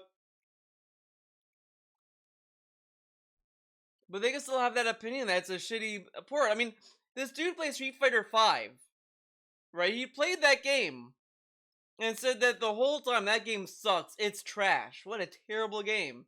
But he still played it. Does that mean that I should say, well, his opinion on Street Fighter 5 is invalid because he played it? It's not like that he didn't know the game was bad. He played it day one, didn't like it. Oh no, actually that's wrong. He loved it day one, actually. He started hating it by the end of Season 1 DLC. That's when he started to hate the game. Funny enough. And then when he went back to it, it's like, you know you hated the game. So why did you go back to it? Should that be disqualified? I guess it's slightly a different context, but they're just saying the version sucked. It's a terrible version.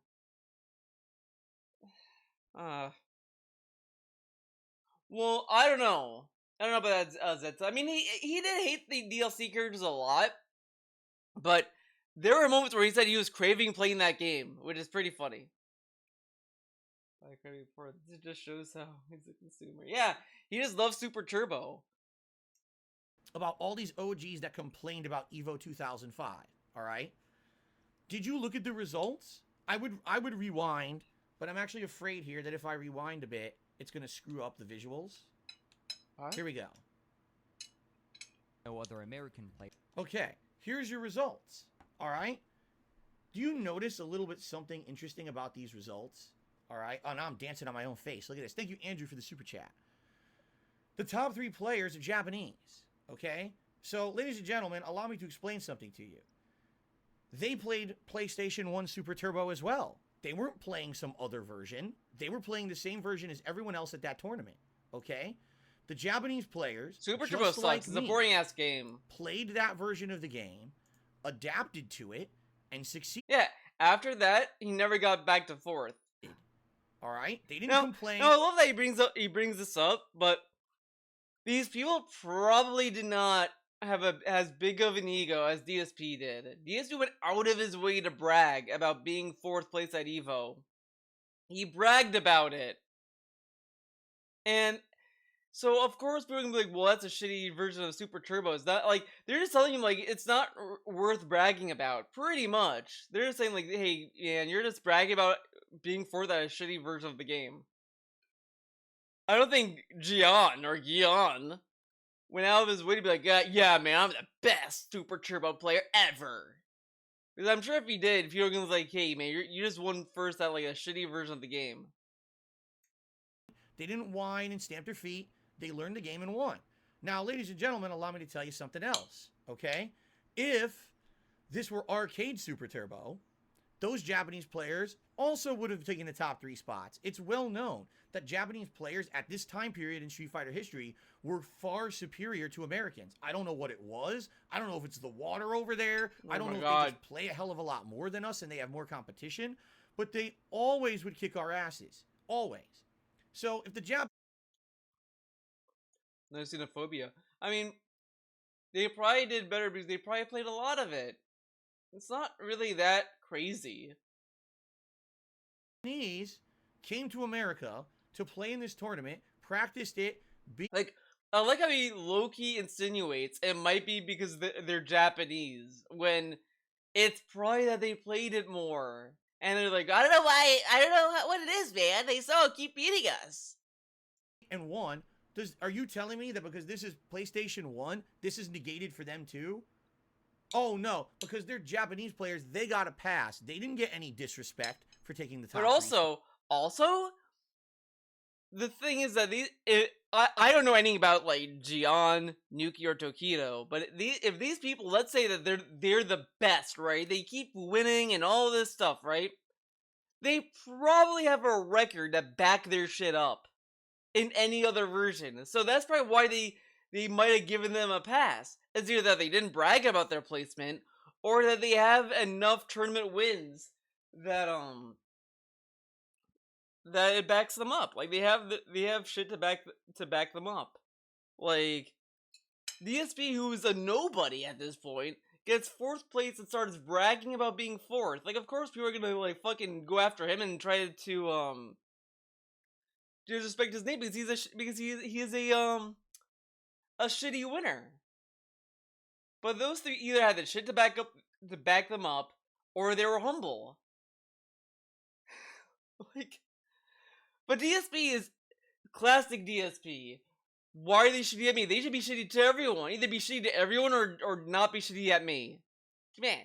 They're okay. But if Darkside Phil gets 4th place, completely negate any reason why he should have won. It's an inferior version. He got lucky. These people didn't enter. It was excuse after excuse after fucking excuse. All right? Now, what people like to gloss over and never seem to mention is that after this year, this was my first major success in competitive Street Fighter. Okay? After this year, I applied myself even harder. For 2006 and 2007, I started traveling the country, playing in all what was considered qualifying tournaments for EVO, which was the big national finale. Think like there's qualifying games in any sport, and then there's the big finals, right? So, as I started attending all these qualifier tournaments, I was winning them. There was a time when I actually had gotten so many qualifier spots in 2006 and 2007 that they said, wow, Phil is now seeded to be in the finals at EVO like 7 times. We need to actually take people who he beat and put them into the spots because we can't have a whole bracket that's just Phil playing. All right? You can find these results all over the internet that I won all these. Now look how lame this is. I think Tevin brought it up like that he was kind of gatekeeping his spot or whatever. Like, it is kind of weird, right? He went out of his way to win all those qualifiers. Like, you don't need to win all of them, right? Like, you just need to win just a place into EVO. But he made sure to play 7 times. Did he have to do that? Like, is that like a real thing? Like, he has to do all these qualifiers? Like, I don't think you do from the sound of it. Because if the issue became, oh, he qualified like 7 times, like, it's obvious he didn't have to do that. He just decided to do it. Yeah, so he was kind of, You know what? That might be why they don't like him. Because it's kind of shitty what he just did, because he kind of ruined a lot of these fair brackets because he was taking slots from potential people. That is kind of shitty. You know, yeah, that is shitty. That is pretty fucked up to go out of his way to make sure that he takes all these slots. Like this, it kind of prevents like someone from coming up. That's kind of fucked up. That is kind of fucked up. That's right. You know, that might be why a lot of people didn't like him, and he is not acknowledging. And that aside, it's also not a W for him saying this. That he applied himself even harder to qualify. Like this is not a good thing to brag about for the gatekeeping he was doing. That's one thing. But to say that he tried even harder and could not place fourth again really shows how heavy he was carried by the other Americans who probably did not play that bugged version as much as he did. So this isn't really the W he thinks it is. It's pretty embarrassing. That's like me bragging about Skullgirls and not making it to a fucking tournament. I mean, I think I was at some point top 500, guys. I was top 500. I looked at my ranking recently and I was like, I dropped down even further. I think I'm like, I want to say I'm like 600. I'm in the 600s somewhere, which is whatever. I think that's pretty cool if you ask me. I know what? No, I should look at it again now. Oh fuck! You know what? Hold up. Look at that right now.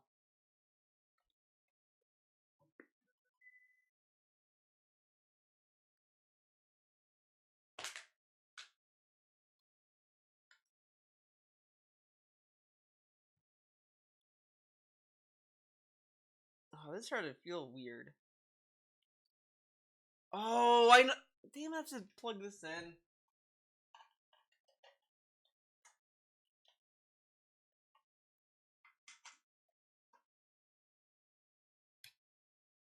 Who wants to play Skullgirls now? I kind of do. I'll be honest. I'll be honest. I'll be real. I kind of want to play Skullgirls. Love that game.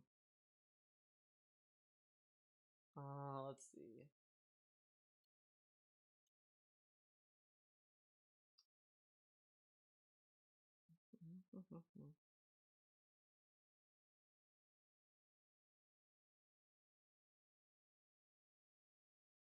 This is taking a long time to load. Okay. Oh my god.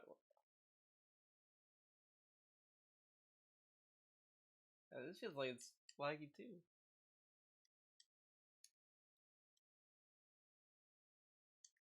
Let's see.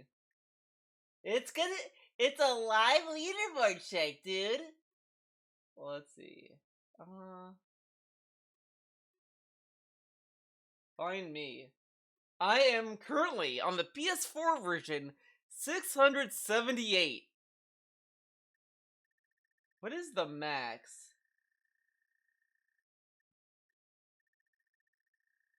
Oh my god. Holy shit.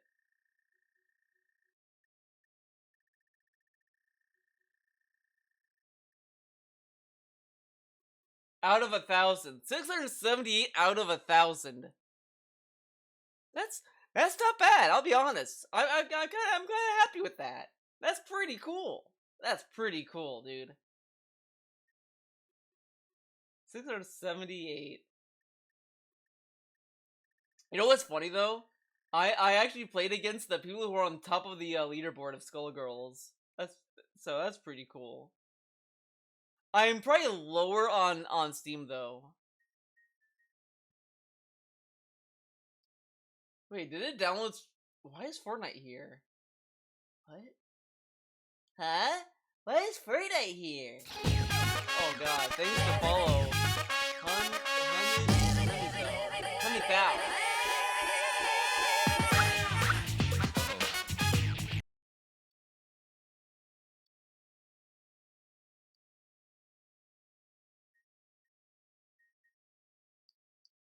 I'll put a rest mode. Fuck it. Maybe I will stream a fighting game today, but just wanted to see that.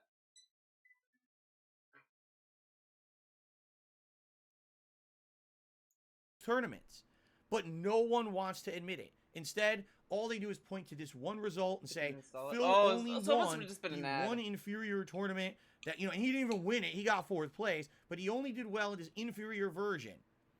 It's bullshit. Year after year after this, I was doing well competitively, but it's funny how we all want to forget that and act like it never happened to try to pass this fucking narrative that Phil sucks. Why did they want to pass that narrative? Because people online didn't like me because I was a shit talker, because I was an asshole. And God forbid I back my shit up. Now all of a sudden, you can't say that I'm the scrub anymore because I beat everyone.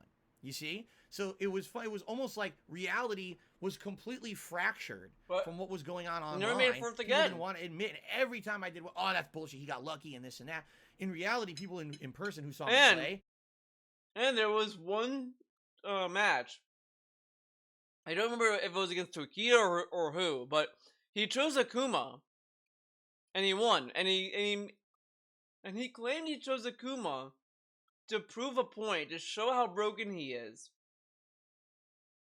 But he did that in an official tournament setting, and was fine with that. Okay. Respected me a ton. That's how I became a well-respected tournament director as well as competitive player during this time on the East Coast, because people knew that I wasn't really an asshole in person and knew that I was actually really good at old school Street Fighter, despite what everyone was saying about me online. Okay? One other thing, this quote here about Alex Valle skipping the tournament because of work obligations was bullshit. He made that up. Basically what happened was everyone else was entering the tournament, including Choi. I love that he says it's bullshit, but how does he know? How does he know it's bullshit? Choi, Mike Watson, and all of that. And again, I can't 100% confirm this, but the rumor was... He can't confirm it, but there's a rumor. So he's spreading a rumor around. And he's like, well, it's bullshit what he said. How does he know? Then what's the proof? Why say that the work obligation is bullshit if the alternative is a rumor? And you would think DSP, of all people, right, would want to believe the person who says why he didn't show up and not a rumor. That he was afraid. He was so over caring about his reputation, okay? That he was afraid that if he entered this version of Super Turbo, the inferior version, and he lost, that his reputation would be like, you know, splattered negatively. Imagine if Valle played DSP and DSP beats him in tournament, he'll never live that down. So he actually refused to play in the tournament. But, get this. Showed up after the tournament ended, work obligations, right? And then he showed up at the end of the tournament, and then he mocks the work obligation thing. Does DSP think work obligations take the whole day? Because maybe he could have made it at the end of the tournament. He doesn't know how long he has to work, or how long the obligation is. Basically demanded that everyone have a second tournament in a hotel room on a makeshift cabinet to determine who the real person was who was the best at Super Turbo that year. Even though the tournament was over, he shows up and starts throwing his weight around. Oh, I don't think that was real. I wasn't in it, and that was a bad version. So we gotta fucking, you know, we gotta do this our way. We gotta play on a cabinet in a hotel room. So I'll be honest with you guys. I entered that tournament and I lost. All right? I'd been playing Super Turbo the entirety of the weekend. I was burnt out. I had just gotten 4th place, played the best matches of my life. Dude. This dude said all these people who lost were coming up with all these excuses why they lost. DSP fights Alex Valle in this little secret tournament, loses. Well, I was burnt out. I know the PS1 version. I don't want to play anymore, man. That's not an excuse. But these other people who didn't like the version that Evo picked, those are excuses and not valid complaints. But what happened to him? That's valid. All of it. Competitive Street Fighter, right? I was used to the PlayStation 1 version of the game. That's what I had been playing for this tournament. And now all of a sudden they want to pull me into a hotel room to play a tournament behind the scenes, not recorded, right? Of the arcade edition on a cabinet after I'd been playing all week long. So I was tired, I was beat. I have absolutely no idea how I would have actually done if I was ready for that. But I failed miserably. I think I went out and I think I beat one person and then I lost twice and that was it. And I said, fuck this, and I left. And I went back to my hotel room and relaxed because I didn't care what happened at the unofficial behind the doors tournament. Yeah, he could have said but no. But these guys then... But I guess he was afraid that they were going to be like, wow, Phil, you're such a baby. You don't want to fight us? Wow. So he did it in the hopes that he might have won. Because if he won, then it'd be double brag. He would brag 2 times. That's what he was hoping. It was a lose-lose it was a win-win for him. Because if he lost, he could say, hey guys, I got 4th at Evo. That's what really matters. And all that stuff, if he lost. If he won, he could brag about being 4th at Evo and beating Toki and beating them at the cabinet version. So he honestly had no reason to say no. Because it was a win-win for him. Because if he lost, he could cope by saying he won 4th at Evo, the tournament that mattered. And these other things were like behind the scenes and stupid and all this stuff that's going on right now. So he really had no reason to not do it because he could do this shit. Decided to start saying, "Oh, that was the real tournament." See, Phil didn't win in the real tournament; he lost the real tournament that happened in the hotel room. We all know that was the real tournament. It's like, can you be any more sour? You didn't want to play the version of Evo. You didn't practice the version of Evo. You either lost or you didn't even play at Evo. And then you had to have a fake tournament behind the scenes to pretend like that was the real one to try to, all that to discredit me. Think of the lengths people went to just discredit DSP because they hated me that much back then. All right? By the way, I think Alex Valle is a nice guy. I actually do. I've met him in person many times, and after the fact, after our competitive days, my days in competition are over, I actually think he's a really nice guy. He's done tons for the community. We don't have beef or anything. I'm just saying, matter-of-factly, this is what happened back then when the rivalries were so heated, like it was so fucking important, right? Look, I just talked for 25 minutes about Super Street Fighter 2 Turbo. Who the fuck cares about Super Street Fighter 2 Turbo in the mid-2000s? Yeah, that game sucks. It's no Skullgirls. Okay, then, let's continue. And by the way, we have to fast forward, I think, to... Yeah, here we go. Spirit. Oh, shit. Remember, guys. I clicked on it. And this port was It's way easier to watch this on YouTube on the app and not on the PC. He's so terrified of people seeing his desktop. He's so scared that we might see his desktop again and laugh at how much of a cluttered mess it is. Considered to be far less. And there's no Alpha 3. Alpha 3 is one other competitor, the best. Alex Valle, had declared that he was going to enter the tournament. We not stand out of Alpha 3 and spirit, Street Fighter but to 3 in this gatekeep other house. competitors whom he felt didn't deserve the and prize we're money good or with Street Fighter prestige, 4. but he was That's forced a to cancel good at the that's a last minute good due Street to work Fighter, but obligations. not the best. Okay, It could be Despite better. the criticism toward the game and the event itself, Philip's pride was inflated by taking 4th place. and he Hate began this. touting his superiority online and in interviews after Evo. So this is funny. Disrespect the people that got. Look at the shirt I'm wearing. That shirt, because so many people wanted to shit on me and say my placing wasn't legit. I made a t-shirt. Want to talk about a troll? It said, "Hate this" with a big fucking middle finger in the middle of it. And I wore For this. some reason, I thought it was gonna be an arrow pointing to his dick. It's the way this shirt is formatted. Your brain just automatically fills it in. Like you think it's hate this and it's pointing down to his crotch. I think that would be funny. You know, that would be funny. You know what? I should make a shirt that says that. Yeah, I should open a Teespring, have a shirt that says hate this and it points down. So that's something. I mean, he showed the nude panda, so he should just... Just using the Xbox. all around the tournaments. Just say, fuck you. Hate on me if you want. I'm going to beat your ass in the tournament regardless. And I did. I held my own, and I kicked ass for another 2 years. I was constantly doing really well in tournaments. Top Beta Evolution to make excuses because it's on console, it's ridiculous. And it's unacceptable. But this isn't being a joke. For 2 more years, he would compete in tournaments, Funds but he this never and found logo of- success like he had at the 2005 EVO event. Most other That's funny. Someone just said, "Oh, the smug look on your face." Exactly. I used to do Exactly. this all, it was like I was playing a character, and every fucking It was a character. So you get like 4th place at Evo. You wouldn't be smug as fuck. Okay. person played into my hands. Again, the people who knew me in real life knew I wasn't really that guy, but everyone online fell for it, hook, line, and sinker. They fell for the heel persona like it was pro wrestling. Now, here comes something else. This is a good part too. Here we go. high-level competitors Here we saw go. his 4th place victory as a fluke due to the version of the game being played and the lack of other high-level competition, and his tournament results after EVO were seen to reflect his true level of skill.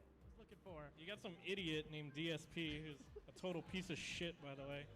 I like to get that on YouTube, but Yeah. West Coast tournament. shit because he beat me and This is- Troy in a game that was It's like kind of goofy. it's like fucking Neo Geo conversion of The dude just says DSP's a piece of shit, then one dude in the bag just says, yeah. Street Fighter or some crap, dude. and he was so proud that he put under as a signature he's the #1 U.S. ranked Super Turbo player that year. But I mean, look at him now. Okay. All right. Want to All talk about right. something else that's completely out of context. All right. First of all, if you Yeah. don't know who these gentlemen are, on the far left you got John Choi. In the middle you got Mike Watson. On the right you got Alex Valle, the OGs of competitive Street Fighter from the West Coast. There's also people who are known from the East Coast who are original gamer players, but these were the guys who were the big guys at the time in the 90s and through the 2000s, okay? Now, you can see this is SoCal Regionals, Southern California. Everyone on the West Coast always kind of hated me, unless they met me in person. But, of course, they're basically playing to their hometown crowd, all right? Now, you might be saying, what on earth? It's 2010, right? My competitive days, as I told you guys, in Street Fighter were long over. I wasn't trying to be a tournament my God, competitor or my- anything at this time frame. So why in the holy OBS hell flickered we have orange 3 and yellow. OGs But now on it's a green. panel Now it's slamming me green. at a tournament in 2010. Long after. You know, I'm a YouTuber now for two years already. Well, here's your answer. Back then, I was becoming incredibly popular on YouTube. Okay? My videos were getting exponentially growing views. I was being known as a very popular guy, of all things, for fighting games, even though I wasn't trying to be popular for them. I wasn't. To me, fighting games were a piece of everything that I did. I wasn't trying to be a top-level pro player. I just wanted to put out entertaining content for my audience. So I would play online, I would rage, I would always have an excuse for why I lost, I would insult the player I was playing online, I would do all this toxic negative shit, but it would be funny. People would laugh at it. It would be garner funny. views on YouTube. It's just a Pro joke. players Calm hated down. this. They were so angry because at that time they were trying to get prominent. These kind of players, and not just these guys, but newcomers who were trying to play Street Fighter 4, were trying to get noticed on the internet. But it was people like me, people like Free One Up, people like the King Kindred, were the people who were actually getting noticed on YouTube, despite the fact we were not known tournament level players at that time. So they got incredibly upset and jealous at our success. And so what would happen is people would actually go to tournaments, and here they are at a panel, right? And someone asked Mike Watson, what do you think about Darkside Phil? He's really popular on YouTube for Street Fighter right now. And this is how he would answer, okay? Now, I have history with Mike Watson, all right? I'm about to lay a story on you that you guys do not know. No one knows this story. I've never told it before. This is a first. Yeah, in you DSP know React. what? Guys, really you jumping the gun, man. But it's funny he brings up like how with T, like, oh, I felt like I belonged and all this stuff. And yet he was so shitty to the FGC and this other community. He like this dude who was an outsider and all this stuff, right? Gets a warm welcome from T, and then he acts like an asshole to all these people in the fighting game community. he doesn't think maybe that's fucked up and all this stuff. Like this is kind of really funny because it just shows how like self-important he feels to himself and shit. It's all right. Along with me being an asshole online, I do back in the day, an opinion on the crying segment, and you know what? I'll walk back a little bit what he said yesterday. I think I kind of believe that he was fake crying. I do want to walk that back just a little bit. I don't think his feelings for T were fake or anything like that. I just think what's really off-putting is just how on cue it was. Like, all right, we're talking about T, then all of a sudden he just starts like crying, and the thing that made it sound kind of goofy to me. It was the same tone he had like in 2018. He had that State of the Stream address thing, and he talks about how like he couldn't get sponsorships, he lost his partnership, and all that stuff. He says, "I'm sorry, man." I'm like, oh, like that. It's like the same tone, and it's like this dude can just turn it on. Like I don't know. Like I wouldn't want to say like that he was faking it or anything like that, but it just seemed like he knew the opportunity and he really like heightened it, you know? Like that's what I but we'll get to it when we get to it. The type of T and how he could have gotten him home safe was real. Oh my. Yeah, like I do want to bring up a few things, but I want to bring it up when I bring it because I want to listen to it because I don't want to say something now that might be wrong, you know? Like because there's something he criticizes Howard for, and I think it could be used on him too, but we'll see. Used to be an alcoholic. All right, I've admitted this before that I used to drink way too much. Okay, I've never really publicly talked about it in the context of Street Fighter. All right, I would drink way too much. Oh, you know what I just realized?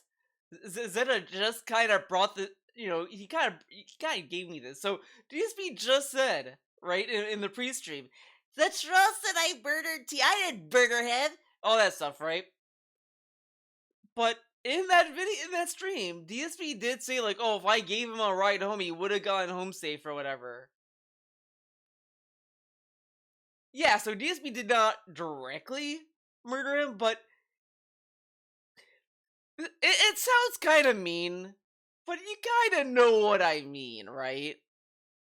Because like if you feel guilt for like, oh, if I did something differently, this wouldn't have happened or whatever. Like there's things I feel that way about. That's all I'll say about that. But you might feel like, oh, I got him killed because I didn't do this. Like you might, yeah, you're not gonna go to jail because you didn't actively kill him. Like it's not 100% your fault, obviously. Like, you know, what happens. Ugh. He poisoned the little dude, we get it, yeah. I would get out of control, and I would do things I'm glad you got it. Online that either I regretted or sometimes I didn't even remember happened. But, okay? Yeah. There were people who I actually outright insulted, had giant conversations with, and then after the fact, like a day later, they'd be so pissed at me. I'm like, what are you so angry about? And they'd be like, why the fuck did you do that last night? I'd be like, what are you talking about? And then they would send me the log. And I'd be and then the plot thickens. This dude was like, why were people mad at me? Why did they say I'm toxic? This dude got drunk and started sending like toxic ass shit to people. But also to say that he was drunk, like, yeah, okay, there are times where I got drunk and I didn't remember what he did last night. Like, there was one, I'm pretty sure I told you my New Year's Eve night where I got really drunk and I don't remember a lot of that night. I do remember, like, watching TV and I thought we were watching South Park, but, South Park, but we were playing Zelda. Whatever. So I told you that. I'm pretty sure I told you guys that story. So that, I'm sure that does happen, but he chose to drink. like, oh, I'm really sorry. Holy fuck, I did that. There it is. It's evidence, right?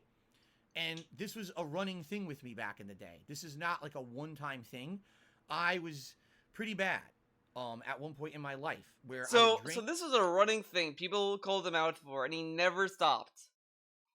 Okay. And I would just do online shit that I didn't even remember, and I didn't control myself, and it was very unfortunate that I did it. And now I can look back. Like, this is dumb. This is dumb. Like, the first time, okay. Maybe the second, alright.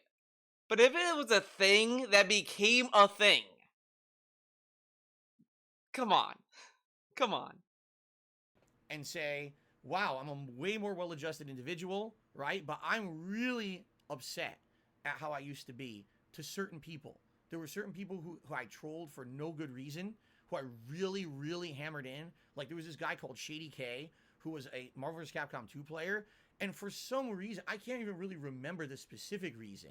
It might have been, I mean, as serious, as stupid as it sounds, it might have been over a girl or something. Who knows? Over a girl or something.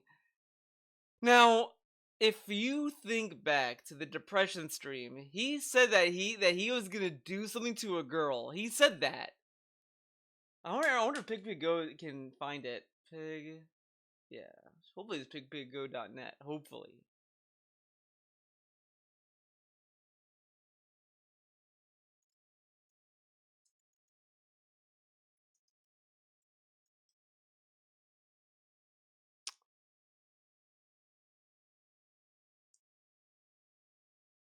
No.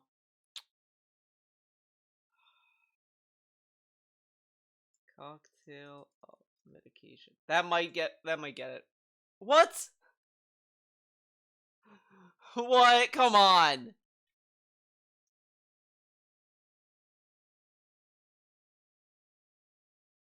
It was in a hate live. Come on.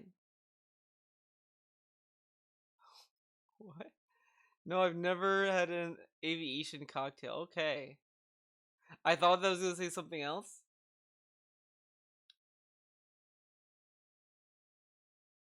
Well, like, he said he was like obsessed with the girl when in that depression stream. Like, he was obsessed with her, and he was gonna do something like stalk her or some shit. It was really weird. It was a really weird fucking segment, and I don't think it was very chill. It wasn't a chill segment. Oh my god, fuck this. I'm bailing. But Was it that? I hated on the guy so badly. I would constantly. It is on the threaten King 8 him vlogs. I and know do it's on fucked up that. Stuff, and I would make a joke out of it. I would drink and then do fucked up stuff. Okay. I Now, think to it bring this does back full set circle up. to- Is to it? this. I saw pull in At one detractor point, videos before. All right. I don't even But- remember when this happened. But as I told you guys, I was an internet troll. I would troll the fuck out of these guys online. Me, aha, I'm the best player. I'm the best Super Turbo player. I played the best that year. Ha ha ha ha ha. So apparently one night, all right, I got so drunk that I actually There must just be a massive delay. destroyed Mike Watson in an IRC chat. Okay, MIRC is the old chat client everyone used to use to talk about Street Fighter online. Like, I think there's a was massive on delay his between case. what I was I'm like, seeing in oh, chat and from what you I'm guys to are seeing on understand, stream. I don't know the actual context. I at haven't seen the home. logs. So But apparently I was like, haha, you old man, I beat your ass, and you suck ass, and you think you're so good, but you're just an old crotchety dude, and you can't play anymore. I basically, like, really talked shit to the guy while I was drunk, all right? To the point where he got so upset that he actually private messaged me, and he's like, dude, I'm gonna come beat your ass. Like, I'm so angry at you that I'm gonna find you, and I'm gonna fuck you up. I'm gonna all right? fuck you up. Now, at that point, I think I reacted. I was like, why don't you come find me? Here's my address. And I actually gave him my real-life street address. This now look at this dude. He has his big smile on. He's like, yeah, I gave my address, man. But this dude has nagged at people about how they should be careful on what information they put out on the internet and all this stuff. Oh, be careful what you put on the internet, man. Be careful. He gave a random dude online his fucking home address. Okay. Okay? That's how crazy stupid I was back in the day. So, apparently this continued to escalate. The thing was, I didn't really remember what I had said or done, but people were like, dude, just so you know, Phil, if you go to like a tournament Mike Watson's at this year, this was 2007, all right? Like, dude, if you go to a tournament that Mike Watson's at, he's telling everyone he's actually going to beat your ass. Like, he's so angry with you with what you said. he's gonna fuck you up. He's telling gonna everyone fuck behind you the up. scenes, expect that Dark Side Phil's gonna come black bloody. Like he's doing all this. And I was like, Bloody you know side what? Phil. At that point in my life, I was kind of messed up in the head. Like I told you, I was an alcoholic. I didn't really care about anything. I had this happy-go-lucky attitude. Now, this is funny to me. He uses the term happy-go-lucky to describe a time when he was depressed. I was so depressed, man. I had a happy-go-lucky attitude. Happy-go-lucky means you're happy. You're a happy guy. You have a positive mindset. And he's saying he has a happy-go-lucky attitude with all this shit that's going on. But you should be depressed. You shouldn't be happy-go-lucky. It was kind of like, I don't care. Let him do what he wants to try. If we fight, we fight. I don't care. All right? So. That's not happy-go-lucky I'm at about to tell you a all. story That's I not never what it told sounds anybody, like to all me. right? I went to an EVO qualifier in 2007. How many happy-go-lucky people go around saying, "Oh, what happens? What happens? He beats me up. He beats me up." How is that happy-go-lucky? Happy-go-lucky is like, I'm gonna win. Like that's happy-go-lucky. You're happy and you feel lucky you're gonna win. Come on. On the West Coast, it was held in California. It was the same place where they were holding San Diego Comic-Con. And in fact, the finals were held at San Diego Comic-Con. All right? So I went to this tournament, and I was playing in it, and I was kicking ass. I was doing really well. All right? Well, one day, I think it was the second day of competition, I qualified to basically be like, now it wasn't the finals yet, but it was like the semifinals. So the next day I was going to play top players like Mike Watson and all of them. Okay? So, basically, I played, I did really well, and I was framed. All right? Well, not framed. I was set up. That's what I actually want to say. I was set up. I was framed, People were man. pretending to kind of be friendly with me and led me into a trap with Mike Watson and Jaha. Jaha, for those who don't know, infamous in the Street Fighter community for being a big, muscly Asian guy. I forget if he's Vietnamese or not, but he's a former Marine, I believe.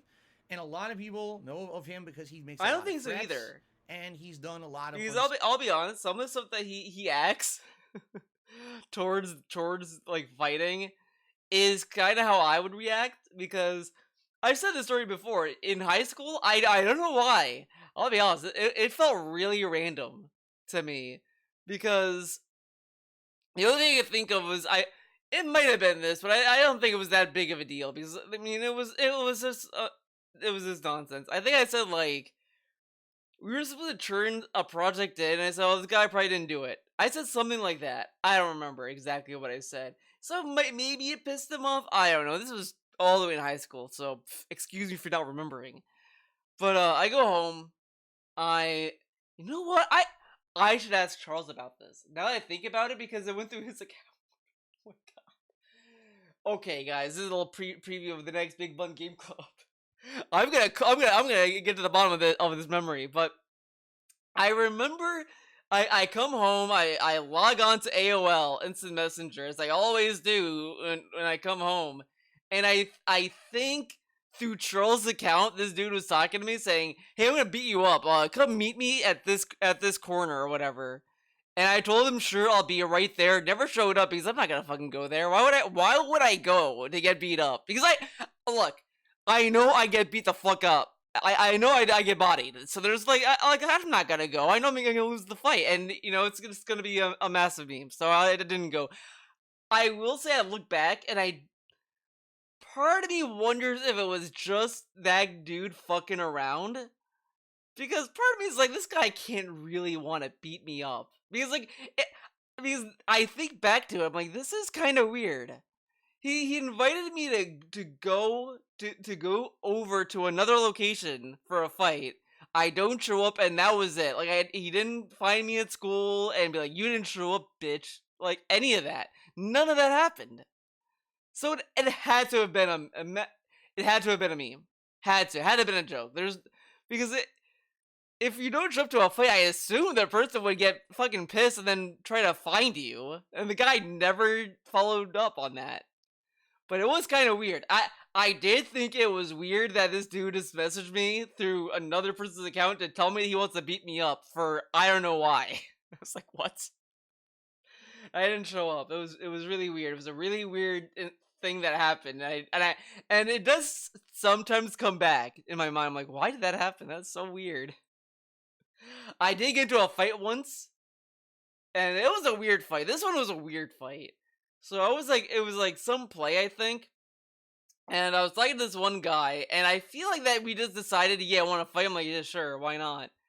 And we started a fight, then we stopped, and then this guy said if I beat this guy up again, he's gonna beat me up. And I'm like, okay. Like, that was it. The one thing I remember, I said the lamest fucking shit. This is massive cringe. I don't remember the exact quote, but I'll tell you, it's a quote from SpongeBob, and I fucking hate myself for that. It was like, I remember it was an episode where, like, Mr. Krabs was saying, oh, these claws are more than just for show or whatever, and I said the same shit. Something similar, and I'm like, and I look back, I'm like, man, that was massive cringe. That whole night was fucking weird. Whatever. Things. Yeah. To this day, I believe people don't like him anymore, and he's basically kind of been like blacklisted from the community for physical altercations at Street Fighter events. Yeah, right? well, but back in the day, yeah, he was something. known as kind of the tough guy of the Street Fighter community. All right. So, I was set up that I was walking into a parking lot, and all of a sudden, there's Jaha and Mike Watson in my face, and they're basically saying, "Ha, we finally got you. Who the fuck do you think you are, you piece of shit, to talk shit online? That's it. We're gonna fuck you up." All right. And I'm going to tell you the entire truthful story because the story's been spun a lot of different ways, all right? At that point, I was staring right at Mike Watson, and I'm like, dude, I'm going to be honest with you. I actually have no idea what I said to you because I just have no recollection. And he's like, you're full of shit. He's like, I don't believe you. You're I'm going to beat your ass. And I was like, no. I put my hands behind my back like this, and I said, you got to do what you got to do. If you feel like you're going to make you feel better. Dude, this is some massive Chris Chan shit. I can just picture Chris Chan doing this. He sees one of his trolls in person. You're gonna, I don't beat me up. Do what you gotta do, man. This is massive meme. Just sitting there like this, just hands behind his back. Like, okay. To hit me, then go ahead. I guess I deserve it. And he's like, well, I don't understand then. Why did you say those things? And I was like, dude, I'm an alcoholic. I admitted it to him right there. I was like, I'm an alcoholic. I drink. Oh my god, this fucking dude. Massive excuse. Excuse out the ass. I was an alcoholic, man. Much all the time. And I just can't control myself when I do it. And this isn't what I said about him saying, oh, that was my depression. Like, half the time, if you're depressed or you're alcoholic or whatever, you don't run to say I'm these things to excuse yourself. Like, that seems kind of a meme. But whatever. And at that point, I actually started crying because I felt so bad. And then he started to cry? This dude cries all the time, it seems. You know what? Maybe that's why he's so good at doing it on command. He cries all the time. When he has to. It's like a fucking mechanism in him. This dude, like, it's natural select. It's like evolution. The Burnell gene has evolved to the point where you can cry in command to turn away predators. It's an evolutionary thing, dude. Too bad it will end with this DNA. It's just so crazy. This dude just cries to get out of anything. About everything that I... He needs money, cry. Needs to get out of a fight, cry. Need to excuse himself for bringing up a dead guy, cry. Cry. Oh, where is it? Where is this line?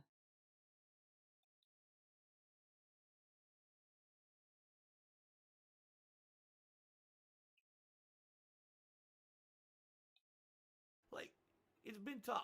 My life has been tough over the last decade. And how stupid I was as a person, that I thought that it was okay to just fuck with people online and be a really nasty person to people online in general. That I just kind of broke down, right? And what's so goofy about this He broke down and he cried over acting like an asshole online, right? He cried about it. But then, he continues to be an asshole online! Anyways! This dude is massive. Like, after this, he still bragged about being 4th place at EVO and all this stuff. But he's trying to tell us today, or at least when he did this stream, that he cried over what he said at that time.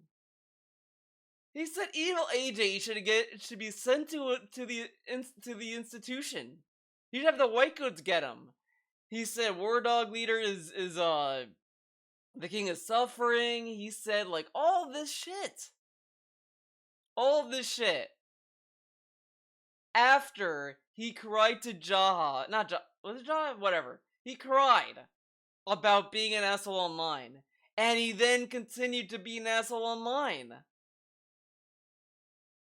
This is fucking goofy. My god. And basically, he believed me. He believed and me. he was that like, fucking all right, idiot. well, I'm just going to tell you right now, you know, don't ever do this shit ever again. Because if you do, you're going to get your ass beat. All right? And that's kind of where we left it. So all he does is that if someone says, stop trolling me, you piece of shit, he just stops trolling that one person. He'll troll everyone else until everyone threatens to beat him up. So pretty much, if you want DSP to stop trolling you, you have to give him a physical threat, pretty much. And back that up, on top of it. The next day, funny enough, guess who I had to play in tournament? Mike fucking Watson. I had to play him. Now, you can just imagine, alright? I have to play this guy in tournament the day after he was gonna beat my ass, and I had to admit to him the reason that I was such an asshole is because I was an alcoholic, right? He was the only person I'd ever admitted this to in my life. My parents didn't even know, okay? So, I have to play him in the tournament. I'm like, oh boy, how's this gonna go, right? Holy shit. Holy shit. So, I pick DJ. Now, most people know that DJ is actually one of my competitive characters who I use in Super Turbo, but he's known as a mid-tier character. That means he's not a high-level tournament character. Oh, my controller batteries, I'll have to fix that. Mike Watson picked his main character, Balrog, okay? I beat him. Yeah. Convincingly. It wasn't close. I basically, like, beat him. And you could see how fucking upset he was when I beat him in the tournament. Look how smug this dude is. This dude is so happy he was able to win. I beat him! The dude that was gonna beat me up for me talking shit to, I beat him! So happy to beat the dude he shat on. You could tell he really wanted to destroy me, but he obviously wasn't going to. I had apologized to him. I had admitted to him the reason why I was such an asshole online. And basically, at that point, I think it was kind of like, not that he certainly didn't like me, but I almost feel like it was respect because he knew that I was man enough to admit it and not to try to do something. Oh my god, it's respect. What if it was just out of pity? He was like, this guy is pathetic, man. Like, because think about it, right? If someone tells you that like, oh, I'm an alcoholic, are you gonna instantly want to beat him up? Are you gonna beat someone up that's an alcoholic? Like, if someone comes up to you and says, I'm an alcoholic, man, I'm sorry, are you just gonna want to beat that dude up? No, because that'd be kind of shitty. Like, of course he wouldn't beat him up, because it's probably out of, like, pity, too. You can see he manipulated. I guess you could. This is like some Yu-Gi-Oh! Dude, he got into his head. It was a massive scheme. He did 4D chess on the dude. You know what's even funny? You know what? He said yesterday on Saturday's Rambo stream that after he heard that they didn't like him or whatever, he started name dropping them and saying all this stuff to manipulate them into making a video, which is really fucking stupid if you really think about that. Then he could be doing this. This could have been some calculated maneuver by him, dude. If he's not above manipulating Rambo and Howard to do a video about him, he's not above tricking someone to feel sorry for him. I was fucked up and I had problems. And he basically, that was it. Like, after that, after we had played, actually, we kind of respected each other. Not that we had big conversations or whatever, but I saw him at tournaments, and like I saw him at Evo Finals that year, and we actually had a little bit of conversation, camaraderie.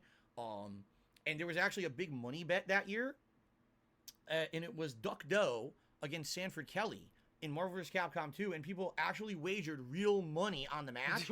And I actually bet on Duck Doe. I betrayed my coast and decided to bet on Duck Doe because I felt like he was the better player. And, you know, at one point, Mike would have been like, fuck you, you piece of shit. No, you're not allowed. You're not in this. Yeah, let's do it. I get, well, when I heard this, it kind of sounded like he only picked Duck Doe so he could fit in with the West Coast crowd, because this dude is so fake. This dude is a massive faker. I kind of believe he only chose the West Coast guy because he was at the West Coast and he didn't want to antagonize the West Coast people, because he believes in such fucking memes, dude. So I don't believe he picked him because he thought he was a good player, but that he just was like, I'm in the West Coast. If I bet against them, they're gonna be fucking mad, and all that shit, guarantee. Like, I felt like we basically squashed our beef because I was honest with him about what was going on. And by the way, I did learn my lesson. After that, did he? Did you? I basically was like, I'm not gonna be like that kind of person anymore. I'm not gonna be a toxic asshole. I am not going to be a toxic asshole. If you go to any stream where DSP is shitting on his old content, he would tell you he was toxic. He was toxic about Minecraft, he was toxic about Tim Schafer, he was toxic, dude. Because he had a shitty life. But now he's telling us that he stopped being toxic by that point in time. What?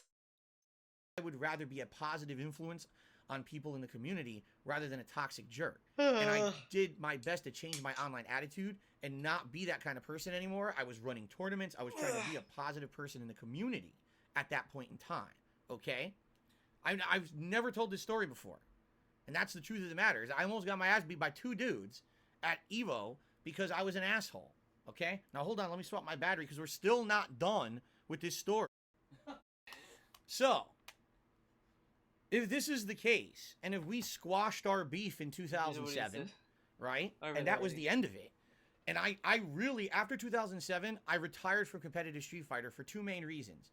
Number one, I felt like I was so burnt out that I had spent 3 years of my life spending all my time and money and efforts in it. And after 2007, I felt like I was wasting my time. I was like, even if I win Evo, what's the big deal? I win a couple $1,000. Who cares? I'm spending way more than that. I could be doing better things with my life, okay? And incidentally, that's when I started dabbling in YouTube, okay? But the other thing that happened is that I got a really bad back injury. I actually herniated a disc in my lower back so badly that I could no longer drive on the highway for extended periods of time to travel for Street Fighter tournaments. And I was actually the guy who would drive and carpool. I would drive everyone to the tournaments all around. I was the dude, the guy who would drive everybody. I was the guy. And I basically couldn't do it anymore, and that was the end of it for me. So I basically retired from competitive Street Fighter. You know, I was out of the competitive Street Fighter community. It's really funny, right? He happened to retire a year after the whole drama with Mike Watson. Really funny. It's like a running pattern with DSP. The thing, whatever. For the longest time. So why 3 years later does Mike Watson name drop me in a very negative video here? Well, I was just as curious as you guys, and I actually got my answer. All right? I got a private message back when private messages still existed on YouTube from Mike Watson. It was about a week after this had taken place, this video. Because when this took place, all of a sudden people started messaging me online. And they were like, Phil, did you hear what Mike Watson said about you? Why would he say that all these years later? Did you guys still have beef? And I always responded, no, I don't have beef with Mike Watson anymore. Now, I didn't tell this full story at that time. But I basically said, no, to my knowledge, there's no beef. I don't know why he would be slamming me. And I kind of left it at that. I said, maybe there's still sour grapes because I beat him in tournaments back in the day. I don't know. And I always left it at that, all right? So Mike Watson private messages me on YouTube. And he says, I just want to contact you and let you know I apologize for what I said at that tournament. I got caught up in the whole YouTube thing, and Yeah, caught up in you YouTube. know, basically he wants me to know that there's no beef between. He literally said this in the DM. He's like, "There's no beef between us. You know, Oh, God, everything's Green fine." Earth is- I just kind of got really caught This up in the okay, moment. okay. and I So wanted to apparently, get my hook. lunch meat sandwich does not know what this is. So we gotta go full screen. This is an automaton. So this is a Kirby style automaton, right? This is a Japanese instrument. Now you look at it, you're like, well, this must be easy to play, right? It's like a kid's toy. It's actually really hard. There's no like notes you can learn to play it.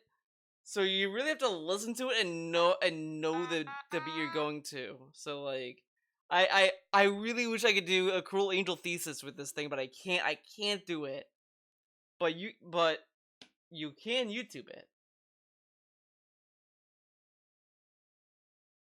They sell them on Amazon. They're pretty cheap. Cruel Angel thesis.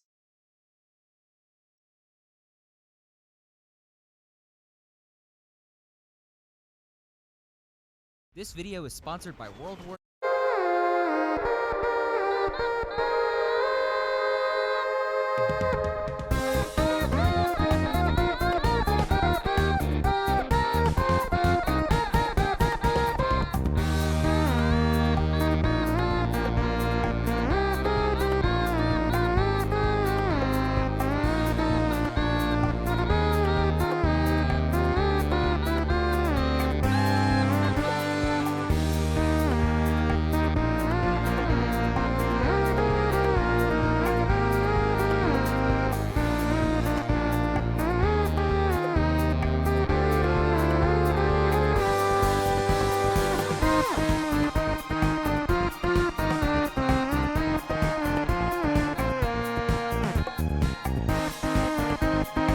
Pretty good. I love that. That was pretty cool.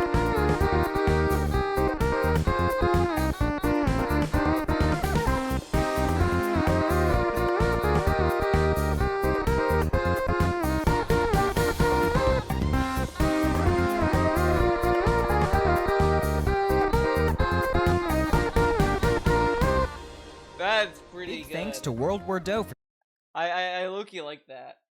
You and these few words, you are unique.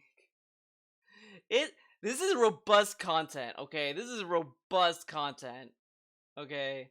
It's custom. A calculator.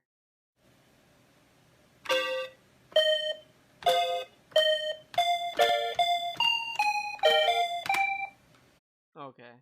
Not as good as the automaton one. The automaton one's pretty good. Yeah, the Cruel Angel thesis one is moment pretty for good. YouTube, so I just said what I said.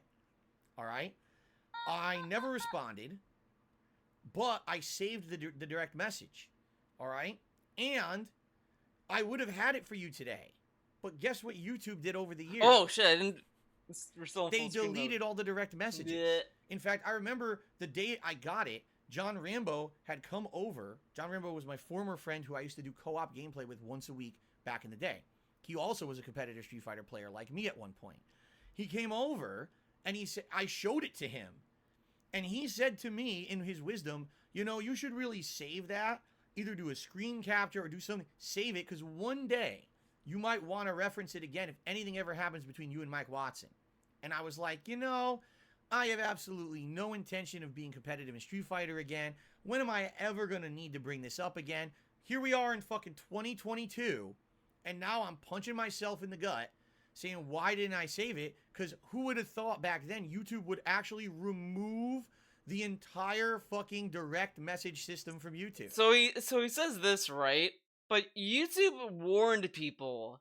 I believe they warned people that they were going to remove the message system. So he had time to get that message and to save it. But he chose not to, probably because he didn't care. He probably didn't care, which is probably the honest truth of the matter. I have tons of direct messages from back in the day that are gone for good, and they were interesting interactions. I used to talk to people like SSOHPKC and people behind the scenes, great conversations. Gone completely for good because YouTube removed the whole system and never had even opportunity to archive it. So, it is what it is. That's the full story of my history in competitive Street Fighter. Literally, this whole segment of the video, sadly, is pretty incorrect. It's I all don't incorrect. blame Frederick Knudsen because there is no Sir actual Frederick factual Knudsen, dude. basis to corroborate what I'm saying. There's not. There's not, there's man. no evidence. There's no video of that time period. This was a very different time. Today, everything's documented, right? There's nothing from that time period to say. You can completely disbelieve me.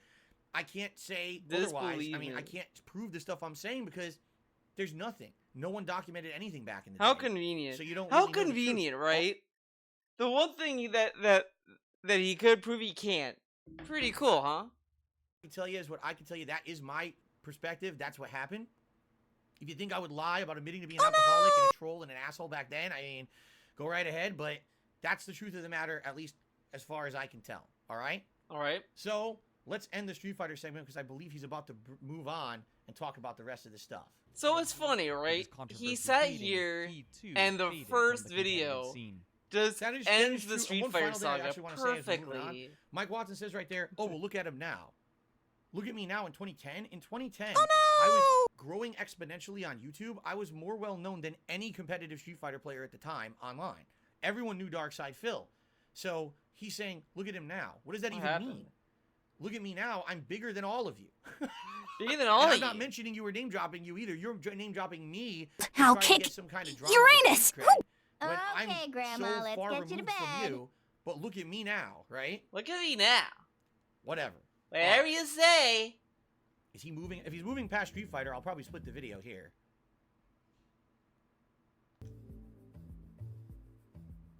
2000. Oh my god. Yes. I love he had to wait. Like, he saw the image of YouTube and he's like, is he gonna move on? Then I'll split the video. This dude like fucking knew he was gonna do ladies that. and gentlemen, I'm gonna split the video here. The stream will continue, but I'm gonna split the video here. For those of you watching live, I'm just gonna continue with the stream, but if you're watching on demand on YouTube, check out part 2. I hope you enjoyed part 1, which was basically my Street Fighter history. Thanks everyone who has supported in any way, whether it was liking the stream, liking the videos, leaving comments, membership, super chat, super sticker, super thanks, tips, everything so far. Great today, and I really appreciate that, all right? Awesome. Awesome. All right, everyone, so we're continuing on with DSP Reacts to Down the Rabbit Hole Darkside Phil. So far, part 1 was all about my history in Street Fighter. That's a separate video. You should go check that out. If you haven't yet, check it enjoy out. Thank you for watching. Now we're getting into the YouTube days. Let's continue. 5 also had marked the year of YouTube's creation, and in 2007, just 2 years later, people began uploading videos of themselves playing video games, while often adding their own commentary Super over Mario their RPG, gameplay, great a practice game. borrowed from internet Wow. forums. They also borrowed the name, Let's Plays. Discovering this medium, What Philip about, began you know posting what? his own videos on Sir Frederick Knudsen? You're making a documentary about Let's Plays and you don't include the first person to do it, Christian? Where's Christian's video? Christian was the first person to record his gameplay. Come on. Where is the Christian video? This fucker didn't even include it. Wow. YouTube by pointing a video camera at his television screen, then uploading the files onto YouTube on a channel under his typical pseudonym. Christian, the true Darkside pioneer. Phil, in all undercase.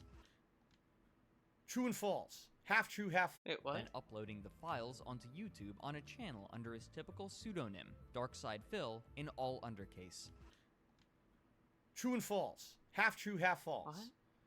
Yes, I started recording with the video camera. I pointed at a TV. It was I called it a very guerrilla style content creation because I knew it didn't look good. As you can see, I didn't even have an HD camera. So I pointed it at an HD TV and angled it to fit it all in a 4:3 shot, even though my TV was 16:9 aspect ratio, okay? Yes, I did upload it to Darkside Phil. That is correct. However, his entire premise is false.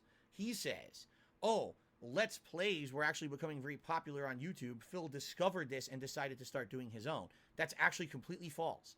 At the time when I started uploading to YouTube, 2008. Okay, this is a little semantic-y. Because what is considered a let's play? Because does it need to have commentary for it to be a let's play? Does it need someone to sit there and be like, all right, man, we're gonna go over here now? Or is it just someone playing the game? Like, what really constitutes a let's play? It's kind of like, what is art kind of debate, dude. What is art? Regularly. There was nothing like this regular on YouTube that I could even find. When I was playing a certain game... And this is also a massive meme, because just because you couldn't find it doesn't mean it doesn't exist. I couldn't find DSP when I was looking up games on YouTube. Does that mean he didn't exist until I fucking found him through a forum? I only found DSP through the Game Trailers forums. Does anyone even remember that? Has anyone here been to Game Trailers forums when they had a forum, let alone a website? I've mentioned this over the years. I was playing a game called Lost Odyssey. Oh my god, RPG, this story. JRPG, very challenging one. And I was looking for insight on how to beat a certain part. All I could find was walkthrough videos with no commentary on them whatsoever. I couldn't find anyone who was playing the game and commenting on how to win. There was a certain super boss fight I wanted to win, and I couldn't figure out how to do it. And the video was showing someone do it, and it took like 45 minutes, and it wasn't the party build that I had, so I was like, I can't do it this way. And they weren't commentating, so there was nothing to add to it to make you understand the fight. It was very confusing, all right? At the time, I wasn't watching YouTube content at all. So on a whim one day, after having injured my back, knowing that I was done in competitive Street Fighter, I was trying to get back in the years of 2000, late 2007, and then most of 2008, I was trying to get back into being a gamer again. Instead of being all about competitive Street Fighter, which now I consider to be my past, I was all about moving forward positively into the future and doing something different. So I tried to re-immerse myself in games like Grand Theft Auto 4, Mass Effect, and stuff like that. In the fall of 2008, on a whim, I was actually inspired by people like the Angry Video Game Nerd and later on the Nostalgia Critic. Guys who literally had no production budget whatsoever, but just through sheer talent and being funny guys, were able to produce content for the internet that was incredibly popular. And I say, I feel like I'm a funny guy. People tell me all the time I'm a funny guy. I bet I could do something similar to that. It won't be exactly that because I want to play games and do live commentary to them. I didn't even know Let's Plays existed. I'd never even seen one before. I just started doing my own videos. I called them playthroughs. That's what I called them. I started using the term playthrough in 2008. I had never seen anyone use it before, but all of a sudden, years after I started using it, everyone else started saying that too. And I was like, but I was the first person to use it. I thought I had invented the term. Now, maybe I didn't, okay? I don't know. Maybe I didn't, I don't know. You from my perspective, this is what was happening. I didn't see someone else doing a Let's Play, and I decided to jump on that bandwagon. I was doing something, in my opinion, was completely original and new, and the rest is history. Here we go. Alright. Obviously, he's a pretty bad driver, but apparently they're all drunk. Because no one's shooting at... He laughed at that. During this time, there were two acceptable They're all practices drunk. for recording gameplay Wow, footage so for funny. a Let's Play. I like how he pauses to say side note, because basically he's going to announce why my videos look like shit. Here we go. First was to use what's called a capture card, a device that allows video and audio to I like be how recorded directly onto he's a explaining computer from a video what the game video's console. gonna tell us. A similar process could be done with a camcorder. The second was to simply point a camera at the screen and use the built-in microphone to capture voice and gameplay. Of these options, the former was far preferable, but viewing choices at the time were limited, and so some Let's Players used the latter method and found some success. The reason it wasn't widespread back then is because it was expensive to do to get a good capture card that would work with multiple consoles, and you needed a really good PC to handle the processing of doing it. It sounds stupid because you're like, I'm playing NES and I need a good PC. Yeah, back then you actually did. So it was easier to just play any game and point a camera and just fuck around. And I wasn't taking it seriously. For me, this was just a silly hobby to do. I'm enjoying games. Silly I'll hobby. Videos, toss them on the internet. It's a silly hobby. But this dude has told the quarter man, and said in the past before, he couldn't monetize gameplay video. He would have if he could, but he couldn't, so he monetized vlogging to support the gaming. Obviously. Intended that they would get popular. I didn't think anyone would watch them. But man, did it turn out different. That's for sure. Okay. Phil Philip originally began creating videos for Spider-Man fun, Web of but Shadows, he I found think. inordinate popularity. Though he was admittedly terrible at many of the games he played, Yes. he often would play this off in a way that his viewers enjoyed, Right. with off-color humor and a cocky personality. These viewers would often cite his authentic reactions as a reason for enjoying his content. Many others, however, considered his laugh grating and his humor obscene and dull, among other things. So, let's hear the clip. What's to do? Oh, come on! You die so fucking quickly. Despite So, yeah. Yeah. Back in the day when I first started on YouTube, my shtick was play a game Ugh. and literally just kind of complain the whole time. Say the game sucks. What say a- this part's stupid. What a shtick, right? To play a game and say it sucks. Wow, this is so original. There's literally a Mega 64 skit. I know, guys, so funny. Man. There's a Mega 64 skit that makes fun of content creators like that. That just makes videos and just gets angry. Because it's such a tired-ass trope. Alright, watch a guy play a game and he gets mad. He says the game sucks. Rage the controls. Oh, the controls suck. They're bad. And then when I fail, never blame myself. It was always, it's the game. Which is exactly what I was doing in the Street Fighter community. I told you guys already, it was always, oh, I failed, I lost in a match. But this is such a mean. I said it earlier, guys. I said it again, man. I'm saying it again, man. But so then, whenever he complains about the controls, is that a joke? So was his Elden Ring review just a massive meme because he said the controls were bad? I guess so. So whenever he complains about the controls, he's joking, guys. It's funny. It's a meme. It's a shtick. Faulty computer error. The controls don't work on this cabinet. It's not my fault. That was my shtick, and I carried it over from Street Fighter What a to these dumb videos shtick to to try be have. entertaining. That was supposed to be kind of my hook. I was kind of like a cocky guy. Yes, I was a common gamer. I wasn't good at these games, but I was cocky and I think my always shtick is infallible, better. and it was funny to watch me Where fail I'm and telling you laugh guys, at my I'm the reaction. best. That was what I was going for back then. Like I think it's Some of I think it's way more funnier to like just say I'm the best at this thing and then just not being good at it. Like, oh, I'm the best fighting game player. See me fails because I'm just that good. They just can't keep up. So like when you see me play Skullgirls and I lose, that's because I'm doing so well the game just can't keep up with my inputs, dude. It can't keep up. I'm just like on a whole other level that the game cannot process. That's how good I am. That's why I'm not in the top 5 of Skullgirls leaderboards, because I'm just that good. videos would receive tens Obviously. of thousands of views, a very high number especially during that time, and he would regularly appear on the front page of YouTube with footage of new games. On September 9th, Yeah. 2009, he also created a blog channel, which he called The King of Hate HD in all capital letters. This channel also began collecting considerable views on a small number of his frequent videos.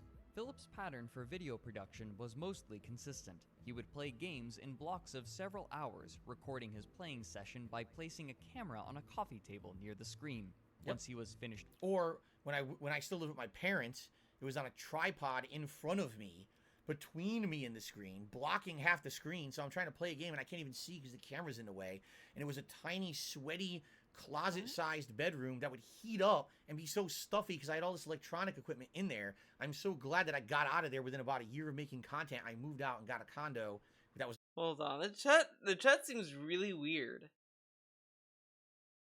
It says here, just like how everyone. Okay. The chat on the app is wrong.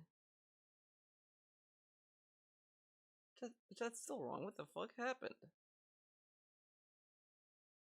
I'm like really confused right now because like there's no attacking, man.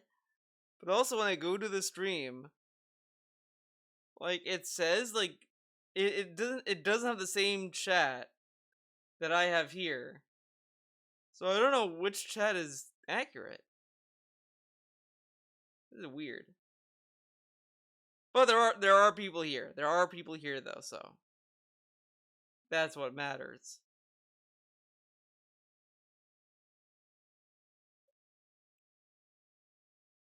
much better. playing, he would chop up the videos into approximately Had all this blocking half the screen. coffee table near the screen.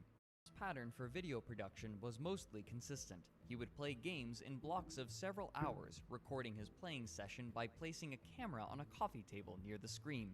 Once he was finished. Or when I still lived with my parents, it was on a tripod in front of me, between me and the screen, blocking half the screen. So I'm trying to play a game and I can't even see because the camera's in the way. And it was a tiny, sweaty, closet-sized bedroom that would heat up. He lived and in be the so Harry Potter stuffy 'cause room. I had all this electronic equipment in there. I'm so glad that I got out of there within about a year of making content. I moved out and got a condo that was much better. Playing, he would chop up the videos into approximately 10-minute segments and upload each of those segments onto his gaming channel individually. In April of 2000... That's false. I didn't chop anything up. I actually recorded 10-minute segments. As I've already told you guys, at the time, YouTube would not accept videos over 10 minutes long. So I would have the camera like right I mean, here in you front are of me. pretty much chopping it up just by hitting start record, stop record, though. But whatever, like, it's semantics. Record, play. Oh, 10 minutes. I'd actually was a timer on the camera to say how long you're going. And you would go stop, start every 10 minutes. It was incredibly fucking tedious to do. But again, I wasn't editing videos. It was just based on recording in a camera. So I had to manually time the videos. And there were a few times when I would go too far. And then I did have to run the video through a video editor, and it was a huge hassle. Because I'm already uploading so many videos a day. Now I got to edit one too. It was a major pain in the ass. So I did not do giant chunks of footage and cut it up actively. I actually recorded the 10 minutes and uploaded each file individually. So each day I was getting like... Look how much prestige he's putting behind all of this stuff. I hit start record, stop record. It was tedious, man. But what he could have done was just record one 7-hour video, right? And then just break it up that way. But that would be too hard, man. He would have to edit it. The other way is way easier. Files, hundreds of files some days. 2010, Philip began to experience the first signs of trouble. Okay. Apparently, Ubisoft... Like, the thing is, you know when you have like a 7-hour video, he could have like a 7-hour video, put it through an editor, and he'd be able to see if there was an error. But whatever. He timed the clip of him tugging out and he timed that, dude. Some of Philip's gameplay footage of Splinter Cell Conviction and complained to the YouTube administrators, who promptly shut down his channel out of fear of litigation. YouTube then contacted Ubisoft to verify the concern, but Ubisoft stated that they had made no such claim. In fact, it had been an anonymous internet user who had created a false account in an attempt to shut down Philip's YouTube channel, at least for a time. Why they wanted this is uncertain, but the channel was reinstated shortly after. So, this is completely true. This is what was then to be known as the Steve Jones incident. It really was my first major It's kind of funny that copyright issues. This video does not not bring up true. that one time a dude tried to steal the copyright of Darksfadilio or DSP Gaming from DSP. When it was first released. Because I remember that happening. Because I remember he like bragged about how that couldn't happen. That's impossible.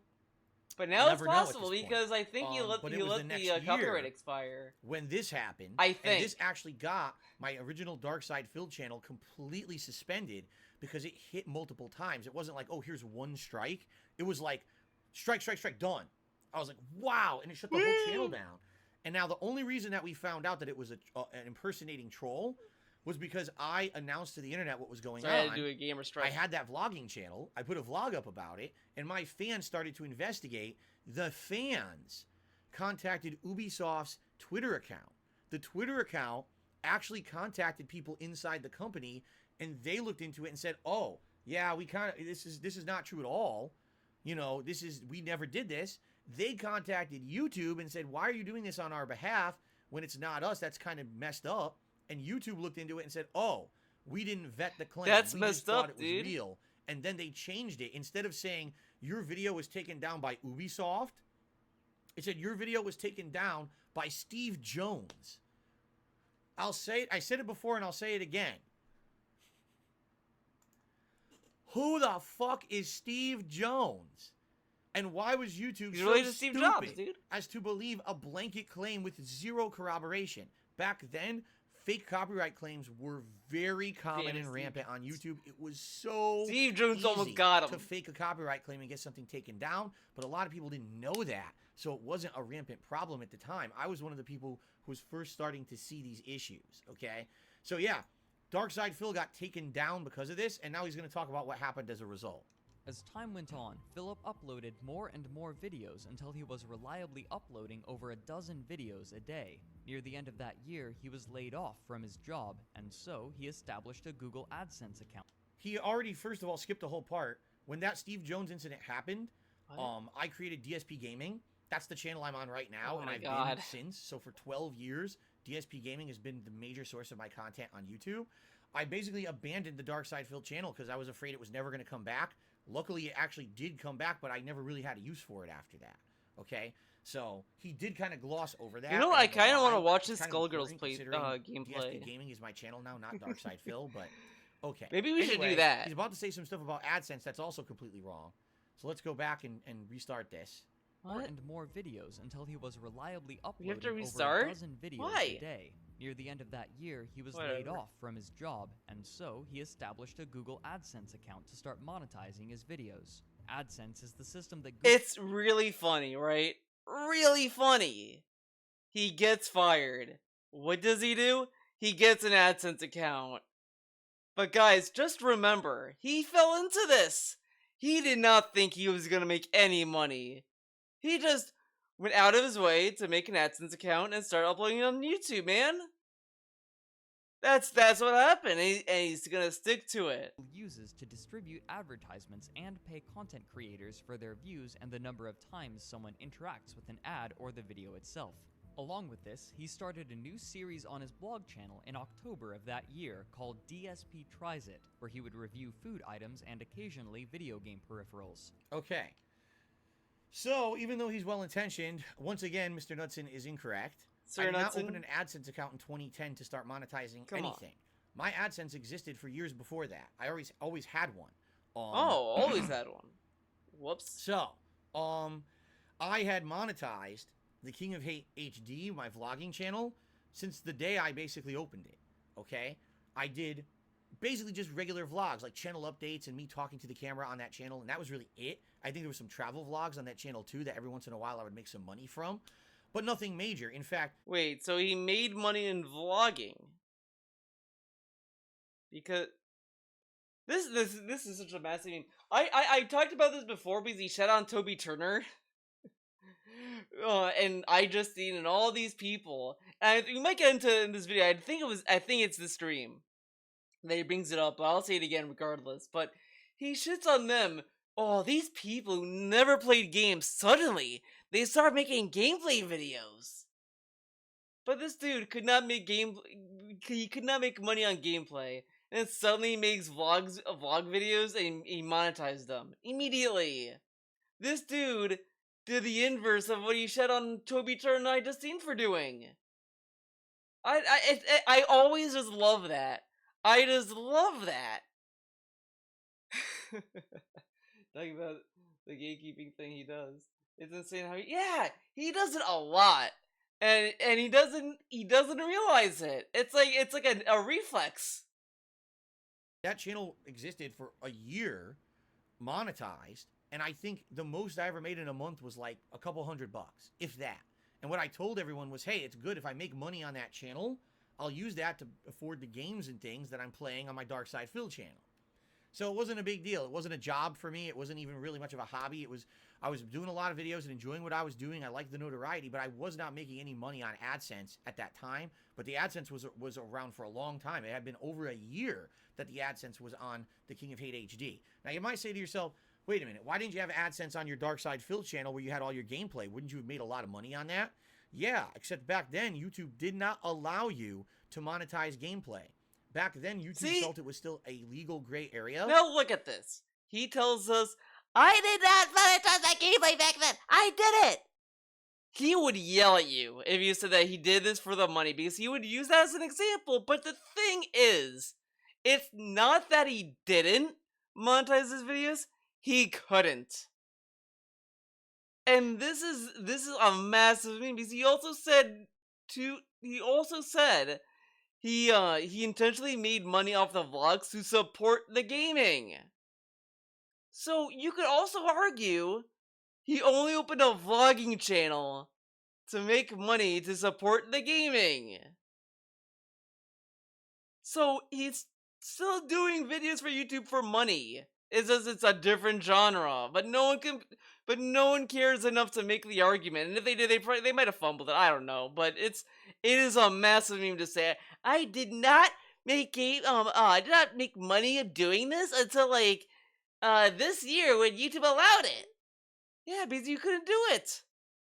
He thinks it's such a massive flex. But it's like, it's not that he didn't, it's just he couldn't. He literally couldn't even if he wanted to. And rather than get sued, they wanted to err on the side of caution. And if you tried to monetize any gameplay videos, you would get rejected and say, no, it's gameplay rejection. It wasn't actually until 2010, 2011 that gameplay was able to be more commonly monetized. And that's actually one of the reasons why I ended up looking for a partner network, which we're going to get to. And look at that! He looked for a partner member, but a partner company, whatever. But, guys, he always did gaming for free. During the years that YouTube did not allow it. Ugh. Very shortly in this video, but let's talk about this first. So, yes, on the King of Hate HD, I started doing a variety of vlogging, and then when I did lose my job in late 2010, my office job, which is what I was using to support myself, I started monetizing other kinds of videos on the King of Hate HD, including a new series called DSP Tries It right here. DA tipped me $1.50, and he's talking about a time machine being ready. I don't know what the fuck he's talking about, but thanks for the tip. Okay. Let's continue. These videos would also be monetized under his AdSense account. Right. Riveting. Riveting content. Oh. Even back then he did it. But Philip would not have this revenue stream for long. Once his AdSense account was approved, he began requesting that his viewers interact with his videos more, strongly implying that viewers should click on ads in an effort to increase his revenue. What he wasn't aware of was that asking viewers to click on ads legit hate that Sir Frederick Knudsen did not include the clip where he said that. Why the fuck did he not include that clip? It is insane. He says, oh, he heavily implies. He literally says it. And he's like, oh, he implies it. Let's see, can I just get it? By type and click on the ads?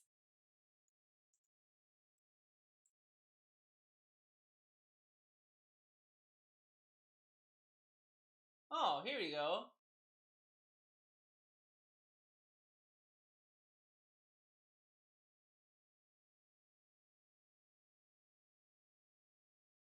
And click on the ads that show up on the videos there, where the fun comes from. So I just want to say thanks a lot to everyone. I hope to entertain you in the future. Please go to my partner channel, The King of Hate HD, and click on the ads that show up on the videos there, because hopefully, you know, fingers crossed, that actually starts giving me some money back for what I'm doing. I mean, it's not cheap to do what I'm doing. I bought a lot of games, I bought a lot of games. But Phil, I thought you didn't make money back then. I thought you played games for fun and not for money. Man, it's real. Like, it's funny. If you really look at a lot of the old videos that DSP uploaded, a lot of them disprove what he says happened. It's really funny. There was one video, I can't remember, but I listened to it and I was like, it really just contradicts everything DSP has ever said he has done. It is crazy. It is crazy. equipment, and now I have my own condo, which is basically my studio, to do whatever the hell I want. So, you know, anything that you can give back is much appreciated. I also do have the PayPal donation on the left-hand side. PayPal donation! PayPal!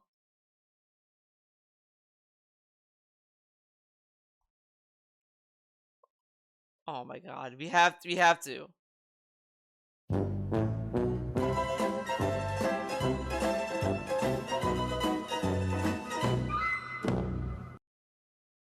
My Dark Side Phil channel, it explains how to go to PayPal and what email address to send a donation to, darksidephil@hotmail.com. I've gotten many donations, and he got donations! And he got donations! Oh my god! said before, if you send me a donation of, you know, $10, $15, $20 or more, I'll mention your name in a video. Ow. I banged my pinky into the trackpad.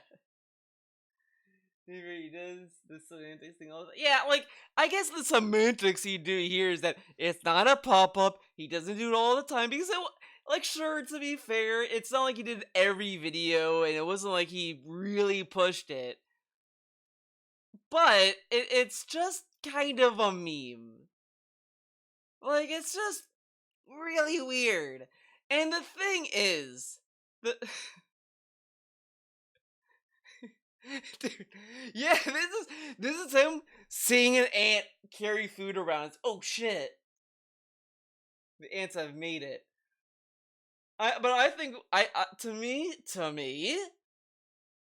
I think oh fuck, I forgot what I was gonna say. Damn it. Semantics. Like it. Oh, okay, now I remember. We also don't even know how many people truly donated, because at some point you might have to think to yourself, what if he got a lot of donations, but he never said thank you to all of them? Like, he said thank you to some of them, but what if he didn't say thank you to all of them, you know? Like, and this is the thing I was thinking about yesterday during that whole Rambo and Howard video. Because what if he got tips behind the scenes that he didn't say thank you to and shouted out? Because part of you might say, well, Theo, why would he lie? He would just say, shouts out, you know, this and that or whatever. But there's an email where a guy was willing to give DSP, sure, it might have been a lie or whatever, a troll, but he said he'd give $900 to DSP. And DSP says, well, I'm not gonna shout that out, but I will bring it up eventually or some shit. It was some weird thing he was gonna do. The email got leaked and he played damage control to it. Oh yeah, the thing he did with hiding the amounts. Yeah, like, it's really weird because it kind of it's kind of weird because that's at one point it's like, why would he want to lie about getting donations and shit, right? But I don't know, it's really weird. It's really fucking weird. Really weird. I do appreciate that, so thanks a lot. Oh, there's my token burp for you to end this little video. This will not be the last that you'll see of me, obviously. I hope that, you know, as I do things and I go... Alright. What is this? I want to listen to this. Phil, the underdog, he just lost his job. Let's all click on the ads or whatever, which you're not supposed to do. You're not Let's all click on the YouTube. ads. No, you're not supposed to ever try to have someone click on ads or anything. It's supposed to be of their own free will. So YouTube falsely accused me of doing this myself. The blouse! This is back when he was scamming us into thinking that he is saving money from the heat. I low-key loved this little scam he had going. I low-key enjoyed it, and everyone took it for granted. This dude went out of his way to be like, guys, you know, I hope you guys can support the streams, man. I'm saving money, man. I turned off the heat. You know, I'm saving money as much as I can. He took a picture on Instagram with him, like doing this with a sad boy face because he turned the heat off, and it's just like, and I just really love that, because now you see him and it's short sleeves every day, and I'm just thinking to myself, if this is so tight on money, right? Why did he turn off the heat? To save money. The thing he did back then when he was single. Couldn't do it now, because why would he do that? Really funny to me. Really funny. Hilarious. Of all things. Or employing bots and stuff to click on this video, which I never did. And they kicked me out of the Answers program because of this video, alright? But, that being said, the video was very popular. Very, very popular. For Very me being, you know, slurring my words, being drunk and silly, and being topless in the shower, scrubbing with this thing. It was pretty funny. What? So I said just jokingly on the stream the other night, I'll do another one of those videos. I'll do something else. I'll find another body, wash or scrub or Oh something my from my god! local super. This is him hyping up another shower video! But guys, remember, fuck those streamers on Twitch who got into a fucking hot tub. Fuck them. But let me tell you, I'm gonna do another shower video where I take a shower. Market, and I'll do another one of those silly videos, and people started going nuts. They're like, "Wow, that's funny. That's great. Yeah, all right, that should be the goal. Let's do it." So I don't know. If people really are motivated to subscribe to DSP, Darkside Phil on my Twitch channel, let's try this again. If people are really motivated to subscribe to my Darkside Phil Twitch channel at twitch.tv/DarksidePhil, Oh my god! because they want to see me topless in the shower again, I guess I'll do it. Oh my god, I forgot. I forgot how pathetic this sounded. This sounds so pathetic. Oh my god.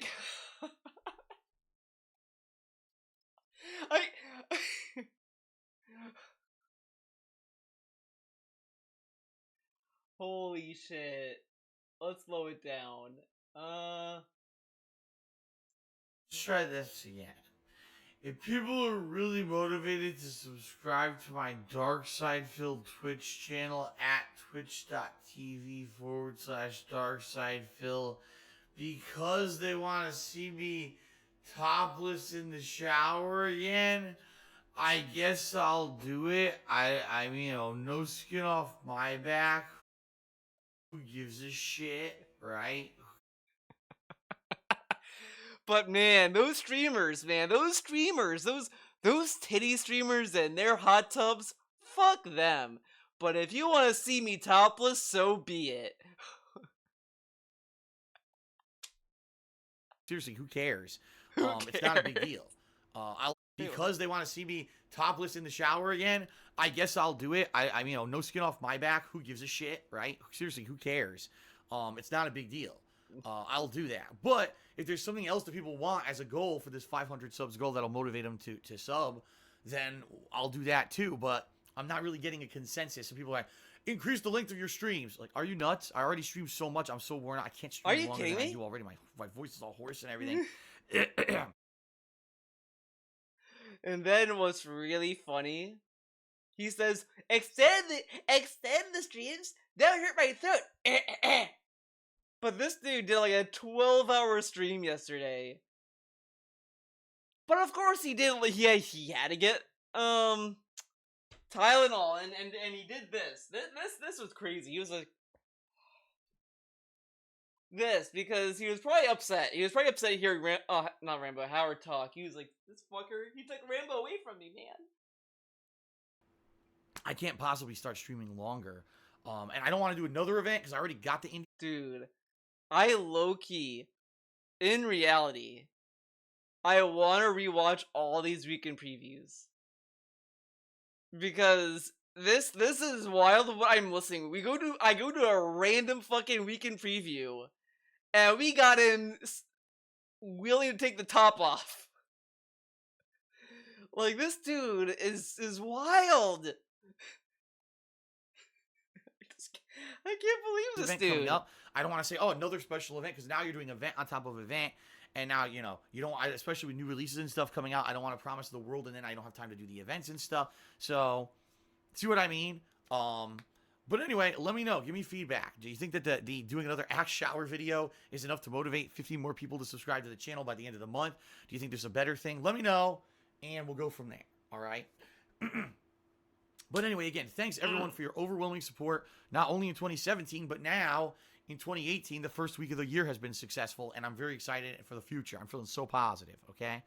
Some other odds and ends I will talk about at the end of the video. Let me get to the schedule first. I do want to give you an update on Super Mario Sunshine playthrough, as well as an update on my girlfriend moving in here. Because I have a big update on that as well. Girlfriend moving in. Let's talk about the schedule this week first. Holy shit. First of all, we got an update. Tonight, She's I'm doing moving the it. review. Duh, I'm recording that right now. My god, Some of these old videos are fun. What is this? Viewers are blind. How can they click on the ads? They don't, because they're not supposed to do that. What? That's why. Genesis Mini and other stuff. So, not blind man tipped me $1. Said if some of your Not blind man. Not blind man. viewers are blind. How can they click on the ads? They don't, because they're not supposed to do that.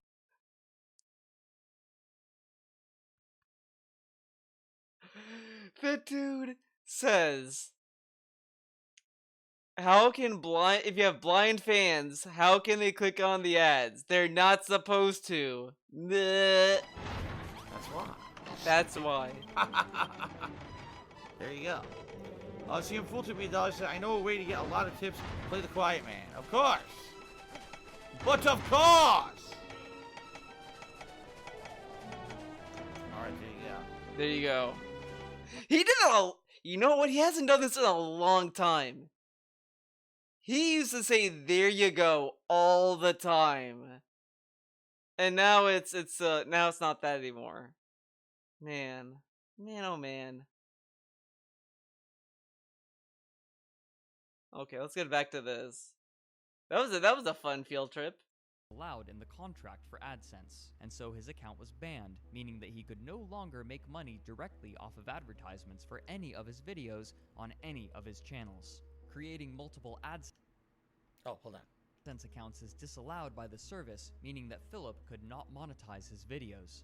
Unemployed and without income from YouTube, Philip began uploading his videos to Blip.tv, a competing video hosting service, and Okay. That is only half truth. Okay? So, here's what really happened. Okay? Let's go back a few frames here. Go to this. This is a good place to pause, I think. Okay? Okay. So, here's what really happened. The full story. In context. Okay? So, I already had an AdSense account. He didn't include the clip of DSP saying, "Click on the ads." Was Frederick afraid that YouTube would think he's saying that, not DSP? I don't know. That existed since 2009. All right, on the King of Hate HD channel, every video had been monetized. In fact, I had made a video to reveal my face for the very first time in 2009, and in that video, I talked about a lot of different things. Now, this was before I was ever attempting to make a living on YouTube. I still had my office job. I had no intentions of ever making a living on YouTube. But I remember... That is factually incorrect. In that video, I'm not doing a shower video. No way. Like, in order for me to do that, you would have to pay me, like, fuck you money. Like, I would have to make enough to the point where I would feel like I wouldn't care if you saw my top half, you know, but I'm not doing that. You guys gotta pay for that. Or catch me by the beach. If you see me at the beach, then, hey, free game, but, you know, not doing a video. No way. No way, Jose. Because that would be scary. That'd be scary content. I'm not doing it. I am not doing it. Specifically, in that video, I said something that I should not have said. I said, if I'm paraphrasing here, hey, one way that you can really help me out, if you want to help me, you know, with the cost of the games that I'm buying to play on Darkside Phil, is you can click on the ads on my videos. I remember specifically I said it. It's black and white. It's, you know, I said it in 2009. Yes, I shouldn't have done that. Absolutely, positively, 100%. It's documented. It happened. The video, I think, is still live somewhere, right? I think you can still see it somewhere. It's on your channel, buddy. So, I'm not going to dispute that fact. All right? However, what Mr. Knudsen is saying is that in late 2010, my AdSense account was deactivated. Actually, he says it was completely removed or canceled, all right, as a result of me asking my viewers to click on the ads, okay? This is incorrect. I'm going to tell you exactly what happened, all right? He highlighted the thing, I had had ads on my videos all 2009 and 2010 on the King of Hate HD. I had said what I said at the beginning of 2009 in that video. YouTube didn't care. People mass reported the video. Was it? All 2009 and 2010 on the King of Hate HD. I had said what I said at the beginning of 2009 in that video. YouTube didn't care. People mass reported the video. YouTube didn't care. Do you want to know why YouTube didn't care? Because it didn't result in any ridiculous. I heard a noise and I thought clicking of ads anywhere. It didn't. It else. just didn't equate to anything like that. Okay? So because of that, YouTube didn't give a shit. They're like, whatever. Yeah, technically it's a violation, and we could get them in trouble or we could take it away, but they didn't. They said, whatever, we're just going to let it ride. It's not a big deal. Now, when I lost my job in late 2010, I started a catchphrase that I said in all of my videos. Oh my god. Watch, rate, and participate. Back then, there has a rating. I don't think he ever said that. Let's see. Let's see if he even says that, right? Watch, rate, and participate.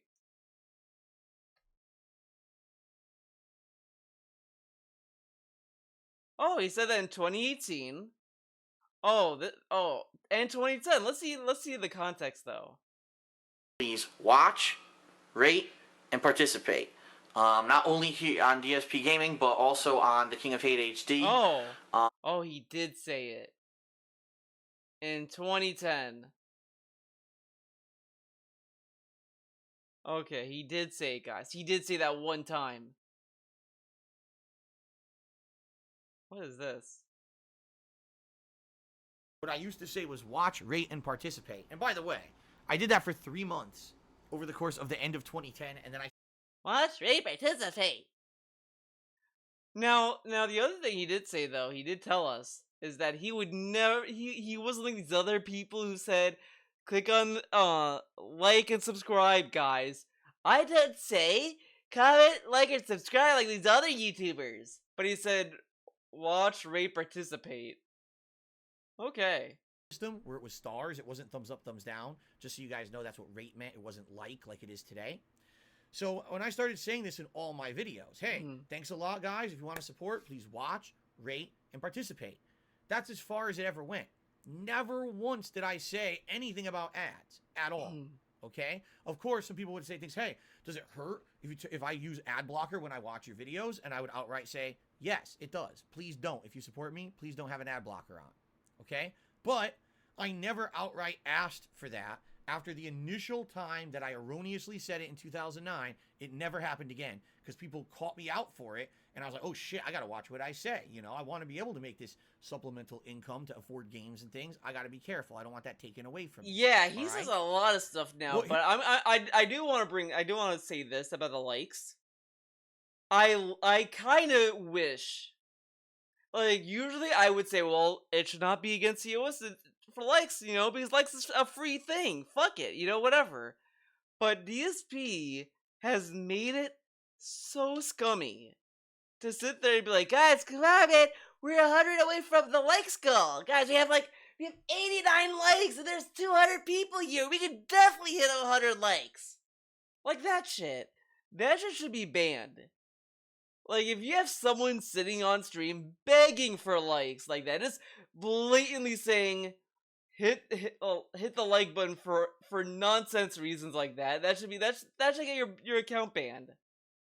It's kind of scummy, or at least what they should do is that they should just not count likes for engagement. Like, that should not be engagement. Because it's so scummy. It's so scummy, and I hate it. I fucking hate watching the chill streams. Like, it's so fucking mind-numbing.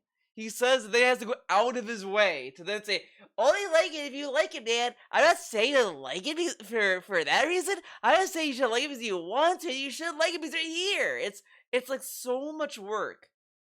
When he doesn't need it. He doesn't need to like berate us for likes. It's so fucking obnoxious, and he won't stop. He won't stop. Like, at this point, I would much rather have him beg for money. Because at least that gives him something. At least that's something he can immediately use. And it's not obnoxious as fucking asking for a like because he needs engagement to help on YouTube. Like, fuck you. It's so shitty, right? Because what if he's trying to flood out the little guy? He has 500 viewers, and he wants 500, and he wants 100 likes for engagement. Well, he's gonna bump off the little guy, dude. Whatever. Here's what happened. I got laid off from my job That's in October. kind of petty, though, but whatever. At that point, I was super popular on YouTube. People actually liked me. Figure that out. Right? Oh People my actually god, liked me a decade ago. Now people hate my guts. Dude, people liked me. Now they don't, man. Get this. People liked me back then? Wow, it's almost like you weren't as torturous as today. Like, it's so bad. It's so bad. Like, every year, I'm just like, he can't get any worse than this. He can't. And then he does. And I'm just like, wow. Wow. Like, I thought 2018 was bad. Like, he played Minecraft and all these sleepy time games. And he has only gotten worse. It's to the point where it's just like, this dude is insane. He's insane. I just, like, literally, 2018, like, you had the high, like, 2018, 2019, you had Tevin restream him. I think, I want to say Tevin stopped in 2020? I want to say. But, like, the amount of restreams have only been decreasing, and it's even now. Like, if you look at the detractor community, dude, you look at the people doing restreams now, it is very, like, small. I don't want to say it's, like, a pitiful amount or whatever, because it's not like it's pitiful, but it's just a very small handful of people. Now it's just piece of peace. Even Ang Lee. Like, Ang Lee now is speaking for Ang Lee, dude, but he pretty much said it himself. Like, he used to do Street Fighter streams. And because he took the mantle from LSP, because LSP stopped restreaming DSP for a lot of reasons, to be honest. But we don't have to get into that. So then Ang Lee picked up the mantle for that. And as that went on, he was like, you know what? Street Fighter is boring. Fuck this. And he just moved on and did other stuff. And he does DSP restreams here and there. He does the important ones. And then you have Almighty Fraga, who also does very minimal restreaming now. Like, every single thing he puts out is bad. Like, it's just insane. It's insane.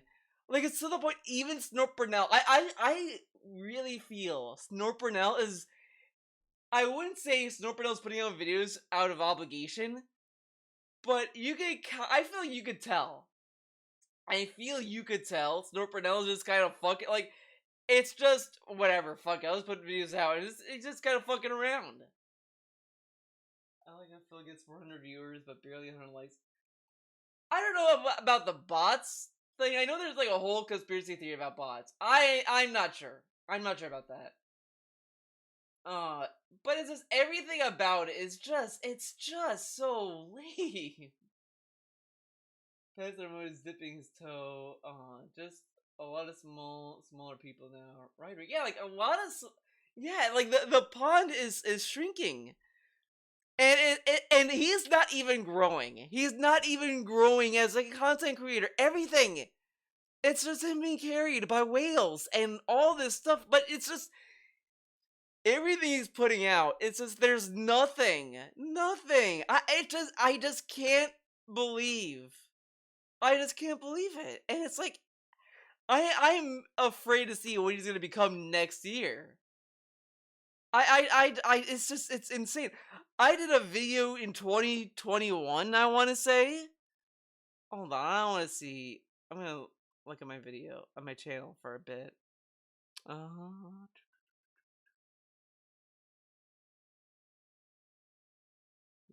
content is working. Let's see if that pulls it up. Okay, I gotta go to my channel.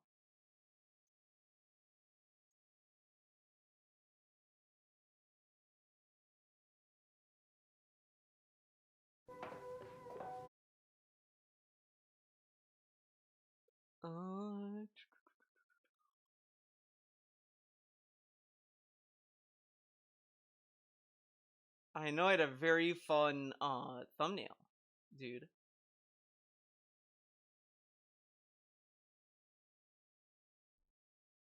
And even Ask the King. Ask the King has also been very lame. It's so sad. It's so sad. Oh man. Dude, it's so wild. Where's the video? Gotta be coming up.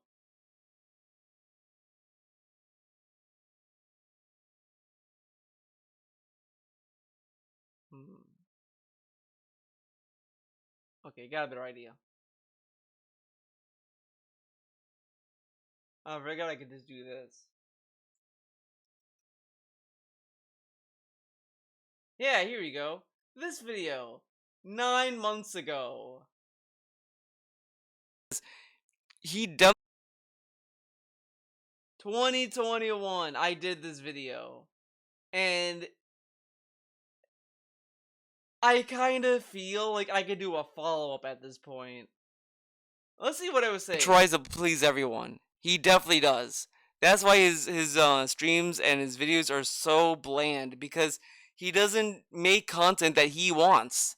He's not making content that he would want to watch. He's making content that everyone would want to watch, that everyone would love it.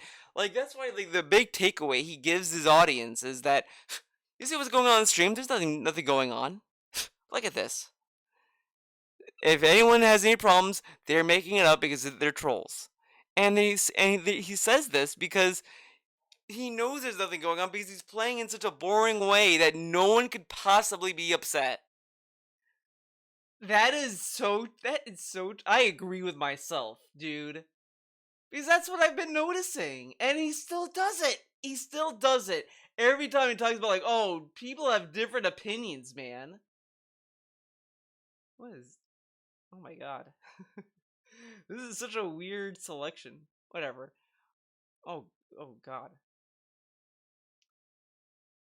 But that's what I've been noticing all the time. It's just been nothing but, like, whatever. So because they liked me, holy shit, they saw me as an underdog. Well, this isn't fair. Why'd Phil lose his job? He didn't do anything wrong. We want to support him. We like the content he puts out on YouTube. Let's support him in droves and see what we can do to help.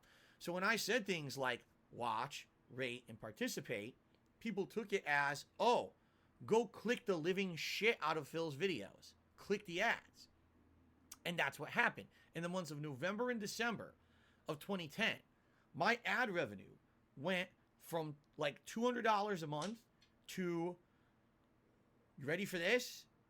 That first month, yeah, I made $18,000.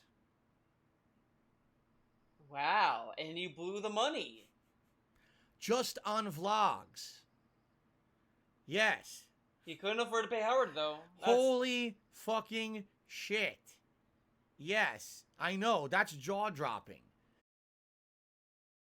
He says this, but in the Rambo video, he said he couldn't afford. He couldn't afford to pay anyone. Whatever. I mean, I was like, era, this dude. is insane. I showed it to my parents. I showed it to my friends. I was like, this can't possibly be sustainable. Wow, this dude was bragging to everyone. Look at the money. I mean, I'm making bank, dude. There's no way that I could possibly keep making this much money doing YouTube. This is insane. And by the way, no, I didn't. It wasn't sustainable. So, wait. He said back then, there's no way I'm gonna be making this much money. This can't possibly be sustainable and all this stuff, right? And then he buys all these figures, he leases a BMW, all this stuff. He blows the money. Okay. But it was insane, the amount of money that I made. Oh no! Okay.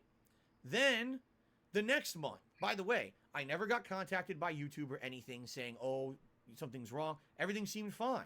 So December, I keep just putting out gameplay videos that are not monetized, but only doing vlogs on the King of Hate HD. They're all monetized. The King of Hate HD already is making, within, not even half the month had passed yet in December, and I had made another $13,000. Okay?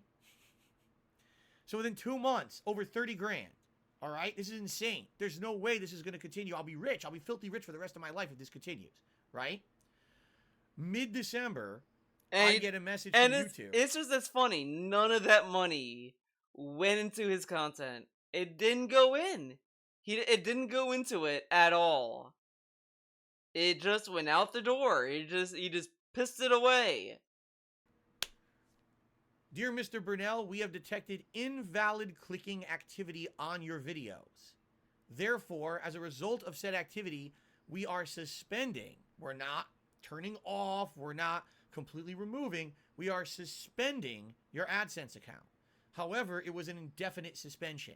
And what that means is I didn't know if or when they were ever going to turn my AdSense account back on.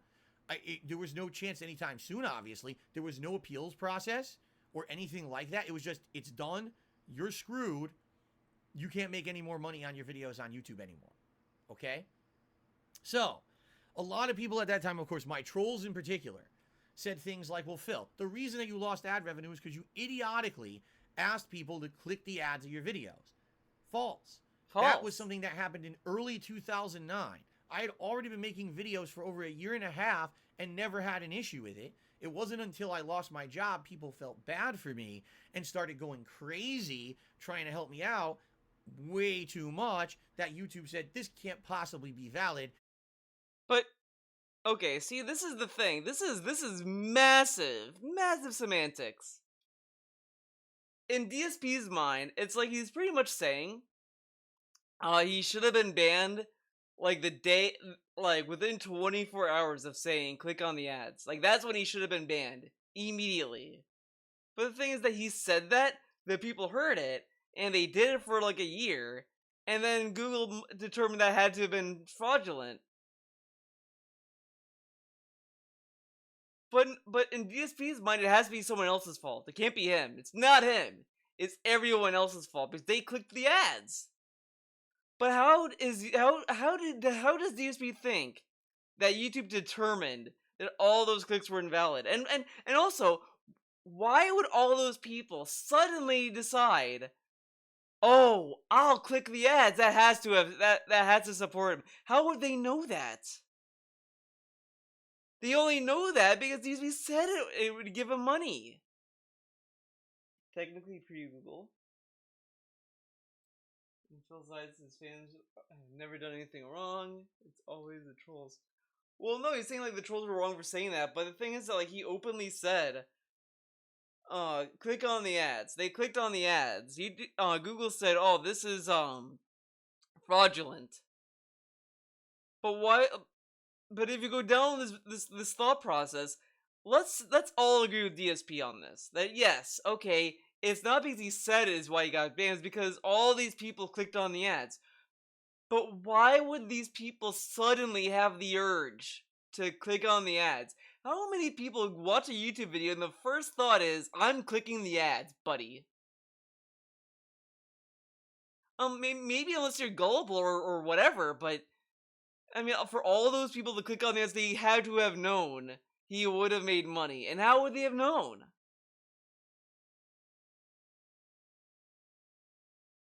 And then they basically took it away from me, okay? So, I will admit I made the mistake. I absolutely did. But the way that people like to phrase this, oh, it's because Phil did it directly. No, that's actually not what happened at all. It ended up happening because people were supporting me so much overly supporting, that I got they should have supported him sneakily. If people had done it much more reasonably, maybe it wouldn't have been a big deal. But people thought, let's just help him as... Well, look at this. Years. He wants to be able to organize support for him. And he still thinks this way. When he talks about tips, it's like he wants everyone to orchestrate their tipping and supporting in such weird ways. I've never seen anyone saying, well, they should do this reasonably. It's like, what are you talking about? Which is possible, right? And it basically backfired, all right? By the way, shout out to the UPS guy who tipped me $5. I've been watching you for years. Unfortunately, it slowed down because of work, but I'll always be a fan. I appreciate the shit out of you. You're the man and a legend. The best. Love you. By the way, we all know you have great karate skills and you could actually win any fight. Even as much as I would like to think that maybe I could have won a one-on-one fight, I don't think I would have been able to defeat both Jaha and Mike Watson at the same time. I would have gotten stomped. I'm just saying. Just making that official. If you have no idea what I'm talking about, check out the video about Street Fighter. That was he openly said he could kick people's asses. Okay? Now he says he can't. Okay. Okay. What a transition. All right, so Yeah, so we're just mostly right, true, but a little untrue, and I just wanted to clarify that situation. And by the way, I will emphasize my AdSense was suspended. Okay? I'm going to emphasize that for good reason. All right, let's continue. Or make money directly off of advertisements for any of his videos on any of his channels. Creating multiple AdSense accounts is disallowed by the service, That meaning is that true. Philip could not monetize his videos. Unemployed and without income from YouTube, Philip began uploading his videos to Blip.tv, a competing video hosting service, and received a lucrative partnership offer. And not lucrative. It was basically the same as anyone else. When you sign up for their partnership there, you make a set amount of money per ad played on a video. It was less than what YouTube was actually paying for kind of their AdSense, but it was still going to be a good amount of money for the popularity that I was going to get there. A few months after he began using Blip, however, he was banned from the site for making numerous anti-Semitic jokes. Right. This is what There it is. Oh, then we get the meme. You've let the Jews overrun space, and Now look at his response, right? This is a really bad fucking joke. And you think like the most remorseful person, he's even smiling at this. You stupid moron. Whatever. I mean, I'm being kind of negative, but this is massive clown mode. Rejected from Blip. Like he's watching this, him making all these shitty jokes, and he's just like sad cowboy routine. Okay. Certainly, I'm not going to say it never happened. It did. And in fact, there were 2 different times that I did this, and I never revealed this either. There were 2 different times when I did this same line of joking. Once was just right before this, when I was actually playing X-Men. I think it was X-Men, like co-op or something. It was the X-Men side-scrolling beat 'em up, and I was making jokes about Magneto being Jewish, which is really bad. What? And then I did this. This is the Dead Space 2 demo. This was the demo of the game, okay? This was 2010, by the way. This is over 12 years ago. And the reason that I did it, it's not justifiable, it's not defendable. It's just not. No, this is kind of like, this is why I think this is all bullshit. He had all this time to apologize and feel bad. He doubled down on it every time it was brought up. And then he said, "Well, then he said, like, even on the debunk stream, oh, I'm sorry people got offended by it. I'm sorry people were offended, man. I took the joke from Howard Stern." But it's like, if he was truly sorry, he would just say, "I'm sorry I made the joke. It was a shitty joke, and I stole it from Howard Stern, and I should have known better." Because the thing is that Howard Stern made that joke, and he got in trouble for it too. Like, sure, he could argue that he didn't mean it out of malice, right? Like, oh, I whatever. Which is whatever, because, like, again, when people call him racist, it's not that people are saying that he's gonna, like, fucking wear a KKK uniform and do shit, or anything like that. It's just that he just has very ignorant takes and shit. Like, it's that kind of shit. But whatever, it's... Like, we talked about this... I feel like we talk about all the time about DSP, it's like, we get it. Okay? It's bad. I should have never done it. I'm embarrassed that I did it. I've apologized numerous times over the years for doing it, and I've promised all of you I will never do that ever again. No, he says this, right? Oh, I'll never do it again, man. I agree, this was fucked up. But there are so many times where he literally sounds like he misses the days of YouTube when, because he says, like, the culture's so different today, man. You can't say anything. Cancel culture, man. But it's like, you say something offensive, people are gonna, like, not like it, obviously. I mean, if I made a joke that was, like, that's edgy and racial and shit, I could probably safely assume I could probably piss someone off. So that's why I wouldn't do it, because I don't want to make jokes that could be misconstrued in other ways. And if I do make a joke that happens to be that way, and I notice it after the fact, I try to apologize for it, and all of this stuff. Like, I try to be more mindful of what I'm saying.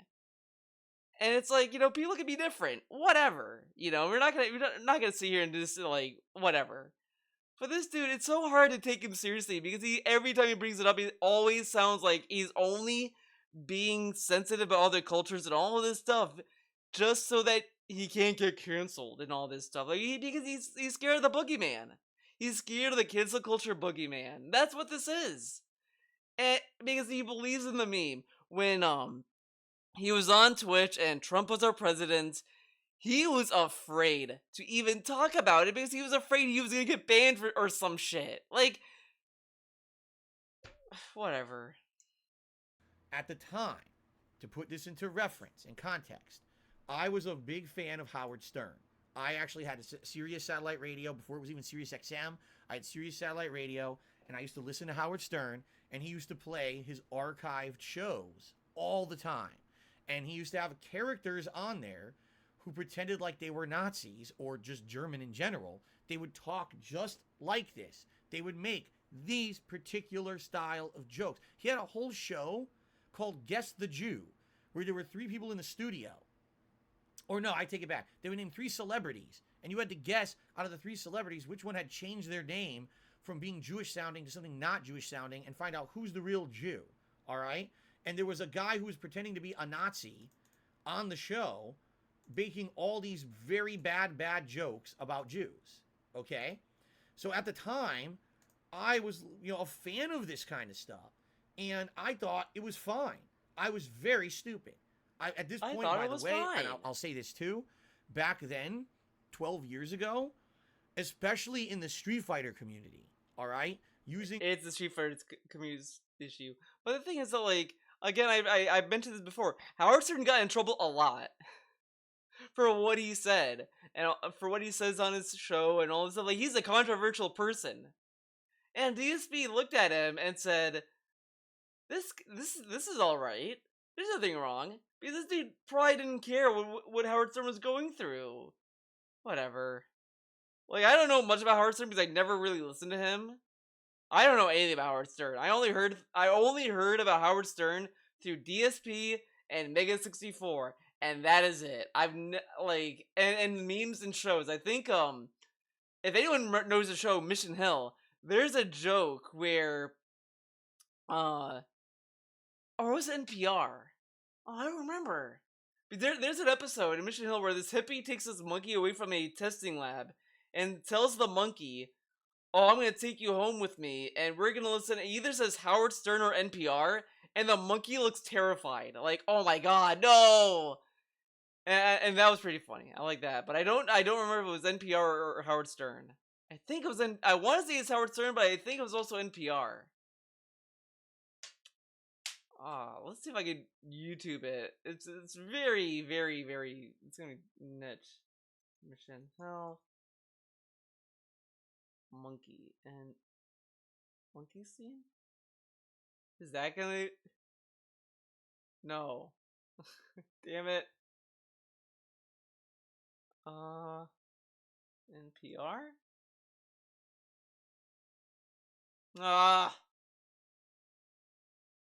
Damn it. Does anyone remember this show? I missed this show. Loki wish they came back. Words like rape, gay, these were words, and of course words I'm not going to say, the F word, okay? What's the F word? These were words that were used commonly, just thrown out there. No, he says this was in the fighting game community, but this was everywhere. Like, a lot of people use that word a lot, those words negatively a lot. And, I don't think it has anything to do with the SJW movement. It's just mostly people were just, I don't know, it's whatever. And no one was offended. It was just common speak. No one was offended. How do you know? People could be offended and people would not care. Like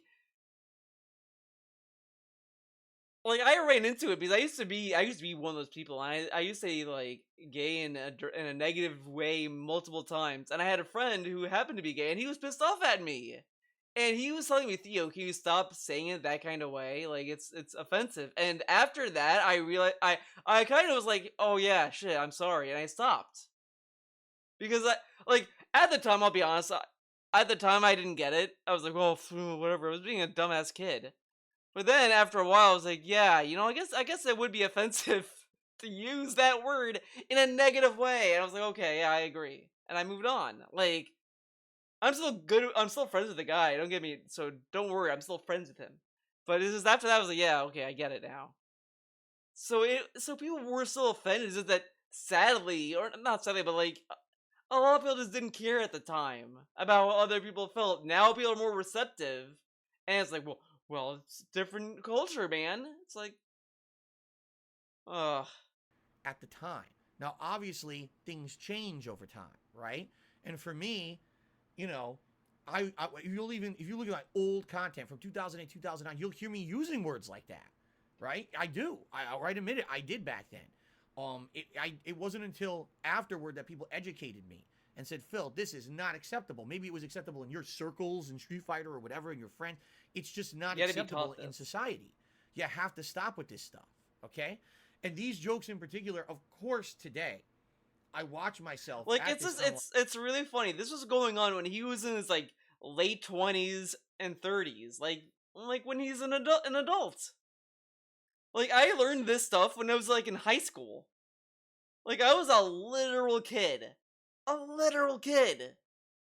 and then I realized, yeah, that is fucked up. But DSP was in his fucking 20s, and he learned this lesson. Wow, these were absolutely positively awful. And it's also ridiculous, even by whatever standards. He did a Dead Space playthrough, and he pretended to be a Nazi. You don't really need to be told that's kind of fucked up, you know? Defensible. At that time, I defended it. If you can believe it, in 2010, I defended this humor. And I said, it ain't that bad. It's not offensive. Howard Stern does it. I can do it too.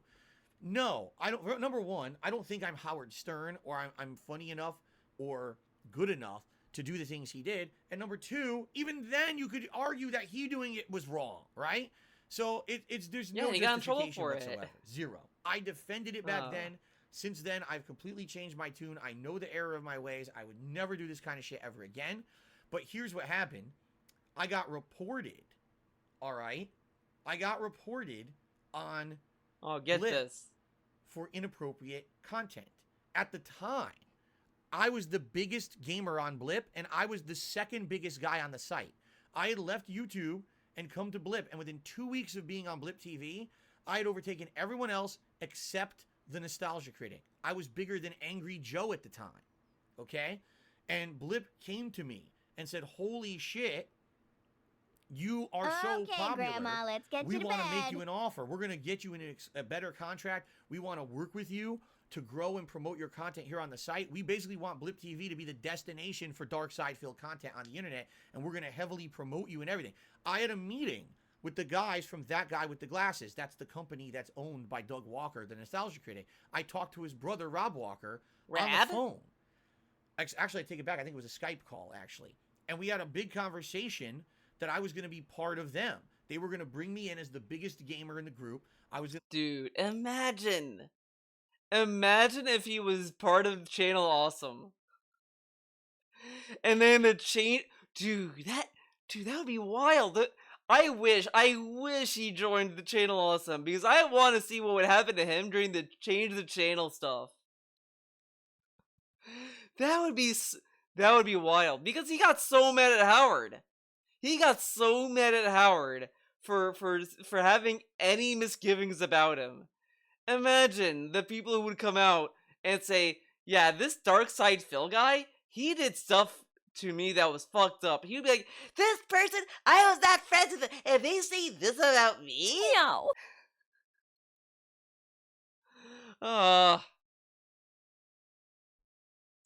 Put out content under their umbrella. They were going to put it on the site. That guy with the glasses.com. I was going to have my own page there, and they were going to promote it, and I was going to start, apparently, I was going to start having crossovers and appearances with all of their content, okay? Within 1 month of me being on Blip, this happened. Blip contacts me one night and says, tomorrow we're going to have a call where we're going to talk about your future. It's going to be great. The future's bright. Then they were alerted to this being present on the site. They called me the next day and said, the call is off, you're gone, remove all your content in 3 days, you're banned. No recourse. This is massive, massive clownosis. They told him to remove his content. They told him to remove it. Usually sites just... This sounds massive clown mode. Future is so bright, it's gonna need shades. Because usually when sites ban you, they just fucking ban you. They don't care about the content because the content's gonna be deleted. They don't tell you to remove your content. Like, if Twitch bans me, they're not gonna tell me, Theo, remove your banners. Like, come on. And then also to tell them that they're gonna suspend him in 3 days? Like, that seems kinda silly. Because they probably did it immediately. Whatever. No opportunity to apologize, to explain myself. Now look at this, right? So, he's saying how he should have gotten a second chance, a chance to apologize, and all this stuff. But when he got mad that PewDiePie said the N-word, and he said he should be banned. PewDiePie should be banned! He said the N-word! He said, and all this stuff, he got mad at other people doing edgy shit, and wants them to be banned immediately. But when he does edgy shit and gets banned immediately, well, I should have been able to get a chance to apologize, man. Logan Paul. That's a good example. He got mad. So Logan Paul had that thing in the Suicide Forest. He gets in trouble for it, but he's still able to use YouTube and all this stuff. And he's like, he should be banned. He did a video in the Suicide Forest, man. Oh, and he apologized? Sure he did. Like, he said all this shit about it. Maybe not that, though. But he did get mad that Logan Paul did a video in the Suicide Forest and all that shit in Japan, and he wanted him to be banned. But he does a fucking Nazi joke, and he's like, why do they ban me, man? This is fucked up. These rules should be only applied to everyone else but him, apparently. To say I'll never do it again, they felt that this was so egregious, they threw me off their business entirely and said, go away, never come back. Okay? Now, the other thing is that Blip was a small channel. You really think a small channel is gonna love having this kind of content on their sites? They probably just like, we don't want to get these kind of people here. Get them out of here. Now, do I disagree with this? Yes, obviously, I wish that they would have given me a chance to understand why this was wrong and say, don't ever do this again, and we'll let you stay. This is a big no-no. In fact, if they had even argued that I had to make a public apology, I probably would have, okay? But they were like, nope. Now, I like that he had to be told to make a public apology. He didn't make an apology for this video for years. Years! If anything, he got pissed off people were mad at that video. But now he's like, I would apologize for it, man, if they told me. He should have apologized because he wants to, not because he was told to. That's kind of fucked up. That he had to be told to say that. Zoop, they pulled the cord and I was gone. Immediately blacklisted from anyone involved with Blip. That guy with the glasses never contacted me or responded to anything I sent them ever again. Like they wanted nothing to do with me. Okay? Yeah, can you believe that? Wow. He made a Nazi joke and no one wants to hang out with that kind of person. Crazy. I would never have guessed that. I mean, yeah, it does look really bad. It's bad. I shouldn't have done it. I mean, this is one of the worst things I've ever done right here. And I own up to it that now I admit it's terrible. I should have never done it. I was stupid as fuck. I'm a complete boneheaded idiot. I was so dumb back then. And by the way, back then, again, I never really saw any of this to think that this was serious. Like, I thought everything I do on the internet's a joke. It doesn't matter, right? I wasn't making a living doing it anyway. It's not a big deal. I wasn't making a living doing this anyways. This dude got mad about losing Blip. He made videos yelling about it, but whatever. When I started making that YouTube funny money, those first 2 months with AdSense, I was funny like, this money? is ridiculously preposterous, right? Funny money. You know, I never took it seriously. So I was just an idiot. Today, things are obviously very, very different, and I totally regret this, okay? But what happened, happened. It's history. Oh, let's switch back. By the way, about 50 minutes left till my food arrives. Can't wait to try that Thai food. Stop dancing on my own face. And AdSense, and with limited nice employment teacher opportunities, joke. Philip was suddenly That's in deep how they financial face, trouble man. going into 2011. Completely in March, true. however, Philip was approached by Machinima Incorporated, a company that contracts content creators chiefly for gaming videos, to become a managed partner. By allowing Machinima to place advertisements on his videos under their AdSense account rather than his, he could continue making money through videos on YouTube as a full-time career. Focus. So I created 2 new channels on YouTube. The first channel is called DSP. But I thought he fell into it. I thought he fell into it. Now he wanted to do it as a job? Wow, weird. I don't understand this. This is my active channel for video game playthroughs. On the other side, if you're a really big fan of fighting games and competitively playing these games, you're going to want to head over to my channel DSP Street Fighter. It's actually looking like this is going to work out, and this is going to be something I'm going to be able to do as a full-time occupation, at least for the short term. And as long as this works out over the next course of this year, it may be something I can do in the long term, which is excellent. So, thanks for the follow. Despite Philip's I said okay. So for some clarity here and some additional information, this is actually not how it happened. What happened was, of all things, I had an internet beef with a major content creator who actually worked for Machinima. His name was Hutch. I don't know if he still makes content to this day. Maybe he does. He was known for Call of Duty content, okay? Now, what happened was I was doing a series at this time where people would ask me questions and I would answer them, you know, to the best of my knowledge, which was mostly off the cuff and completely uninformed, and I said a lot of stupid things back then. One of the questions that was asked of me had something to do with Hutch, and somehow it resulted in me insulting him or saying something that he took as an insult. Now, I actually don't remember what it was. I don't remember at all. I have no recollection of what it actually was that was said, but he got really pissed with me. And he contacted me behind the scenes, and we had it out, all right? Come to find out, once we actually started talking, we're actually kind of cool with each other. We understood each other's perspective. I apologized to him and said, I didn't really mean to insult you. I'm sorry if it came off. Again, he did the same mistake he did that he claimed he learned from in the Street Fighter video. I thought you're not toxic anymore. I thought that taught you a lesson. Why did it happen again? I was, you know, kind of doing stuff completely stupidly, uninformed or whatever. I don't want to draw. I'll be honest. And I don't want to draw. Basically, we squashed the beef. All right. Now that was early. That was like early to mid 2010. All this shit happens to me. I lose my job. I lose my AdSense. I get kicked off Blip TV. It's like I have nowhere else to fucking go. All right.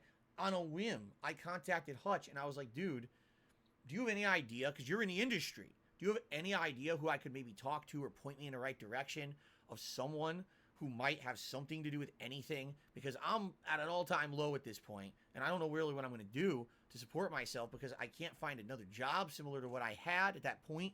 Jobs in Connecticut, where I lived, in the state of Connecticut, were very bad. It was a very bad time for the job market, and I knew I would probably have to get 2 or 3 part-time jobs to even pay enough to keep my condo. It was going to be rough. So I basically contacted Hutch and I was like, hey man, any ideas? Just so happens Hutch was working for Machinima, and he said he literally emails my email to Machinima. He says, head of partnerships, here's Phil. He's incredibly popular on YouTube. He's got a great audience who supports him. Let's strike a deal. Months. And the rest was history. 24. I'm doing pretty good. I'm doing pretty good myself, dude. How are you? How are you? Instead of only having advertisements on my vlogs on the King of Hate HD, I was able to put advertisements on all different channels. DSP Gaming had gameplay that was monetized. The King of Hate HD had vlogs that was monetized. And later on, I changed that to a new channel called the King of Hate Vlogs. And then on top of that, I made a new channel called DSP Street Fighter where I put all fighting game coverage. Y3 channelized, and later on, I changed that to a new channel called the King of Hate Vlogs. And then on top of that, I made a new channel called DSP Street Fighter where I put all fighting game coverage. Why 3 channels? Because as I've already explained back then, videos could only be 10 minutes long, and I was uploading so many videos a day. I know you watch my. I know you watch my vids. A full video. I see some of his streams time to time. Here, vlogs here. If you upload all that to one channel, it would all get lost in the mix because you're uploading so many videos at once. Okay, this is wrong. He literally told us the reason why he had all those channels was because of DMCA and shit and copyright. But now it's because he didn't want videos to get lost in the shuffle. All right, buddy.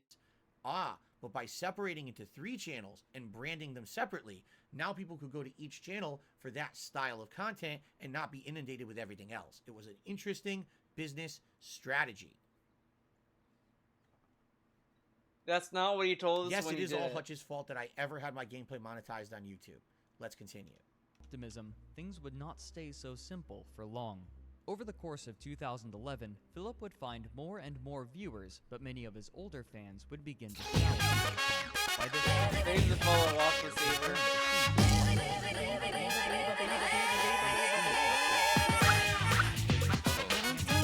These other recording styles provided far higher quality of both video and audio, but even the hardcore fans who were used to his camera recording method were finding frustration with his attitude.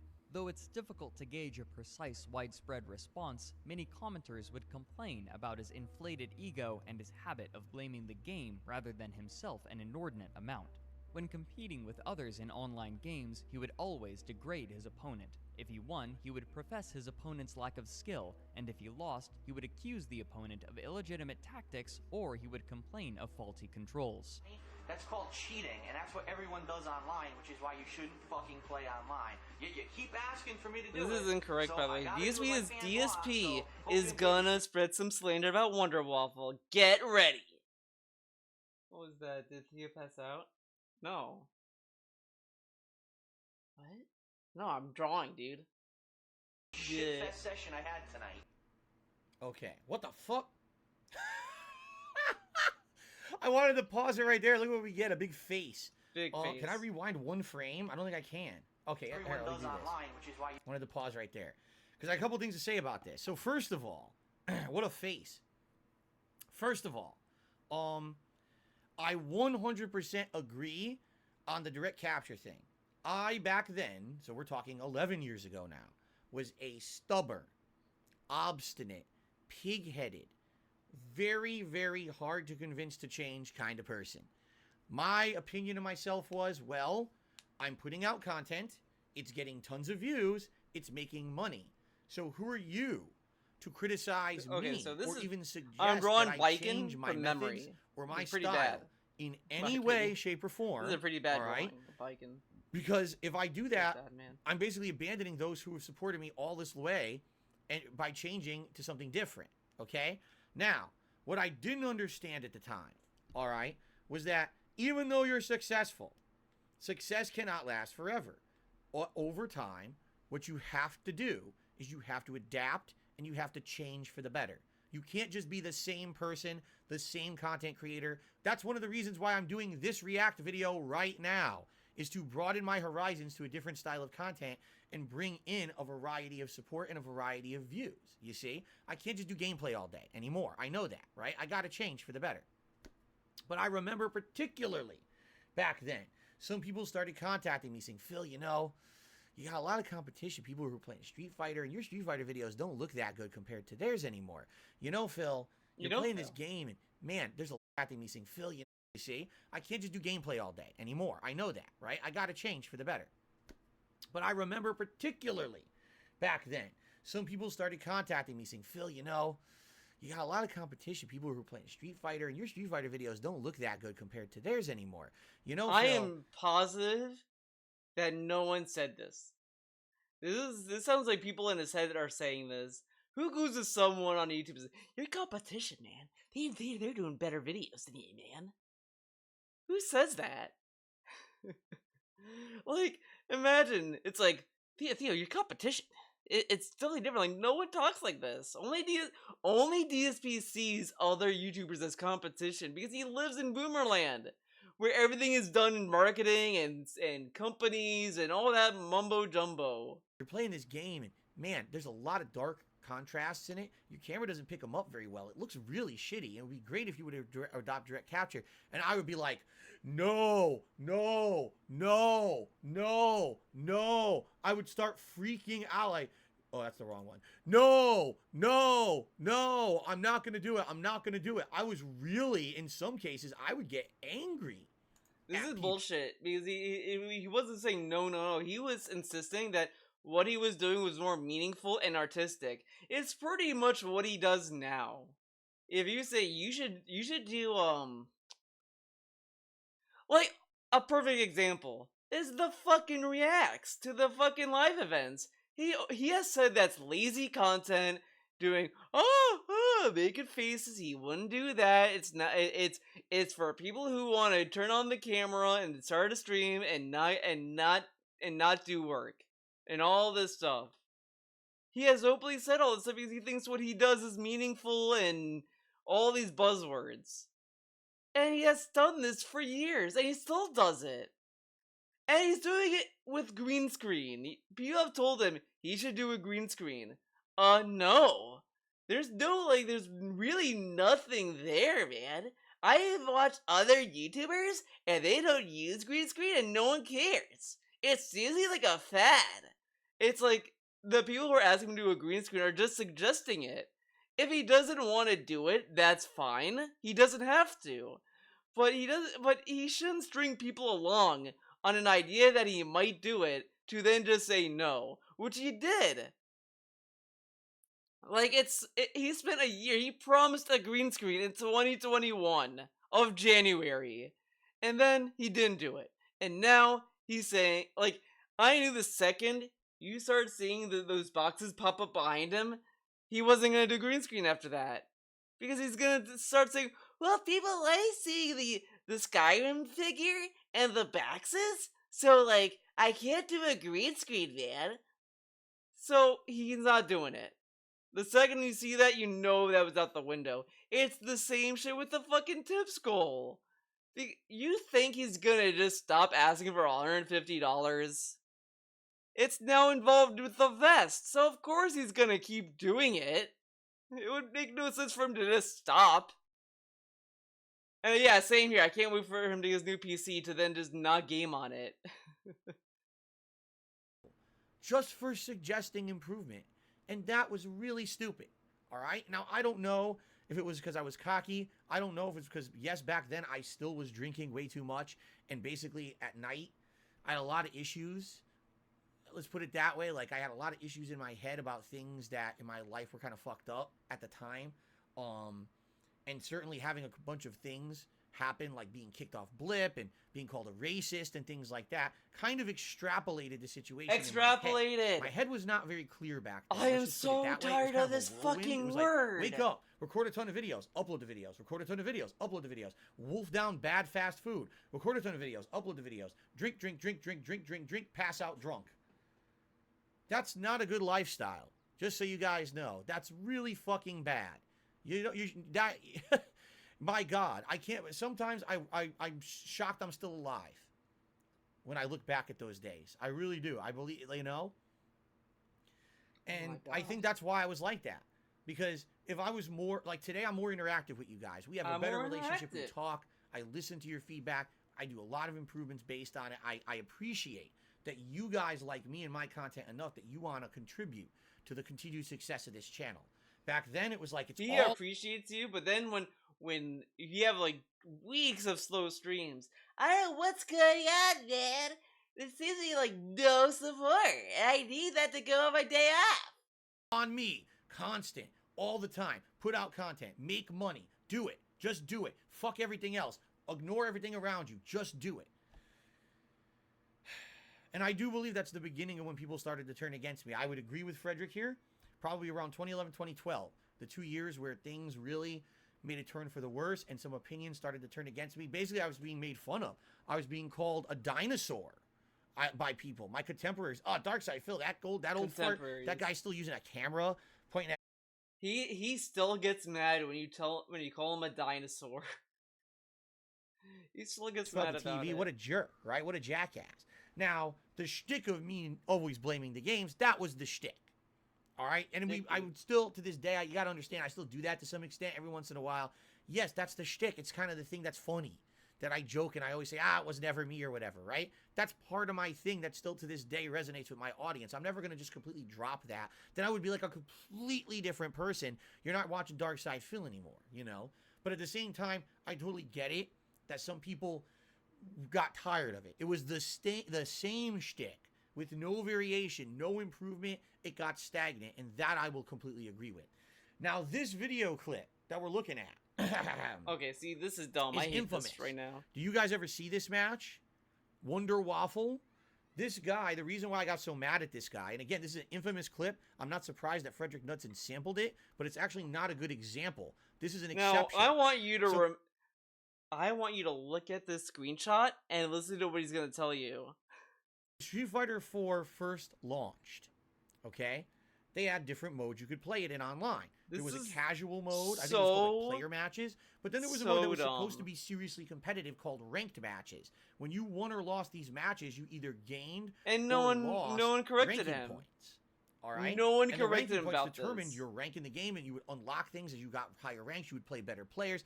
People actually touted online. Look at my high rank, right? You know, and Devin said this yesterday, and I agree. When you know something is like how something really happened, and DSP doesn't remember because whatever, it's so frustrating to hear him tell a story that's incorrect. It's like, this is wrong. You know the story is wrong. When the game launched, they screwed it all up. They made it so that you could change the game settings in a ranked match. Now, at the time, there was an established thing. Like, for example, everyone thought it was 99 seconds, best 2 out of 3 rounds. These were tournament-established rules for competitive matches, okay? When you played ranked matches, 99% of the time, people had those as the default rules, but you could change them. This guy, Wonder Waffle, actually abused the rules to get cheap wins and get a high ranking in the game. Here's what he did. First of all, he turned the time limit to only 30 seconds, meaning you had to win really fast because time was running out. Then he picked an abusable character, Ken, who has the who is the character in the background? It's Bison. He can't recognize Bison? He thinks that's Ken. He thinks Bison is Ken. Oh my god. Come on. Come on. Dragon Punch, a special move that's incredibly overpowered in this version of the game. If you just keep like mashing the move out, it is blurry, but you if you look at it, Yoshi, if you just like squint, if you squint, dude, you could see the hat, you could see the smile, the big ass smile that Bison usually does, the pose, the purple. Ken doesn't have anything that's purple. He's not a purple guy. It's fucking Bison. I mean, maybe from what you're seeing from my stream, it looks blurry, but it's fucking Bison. I'm telling you, it's Bison. It's not that hard. It's Violent Ken. But this guy also created lag in the game by actually doing what do they call it?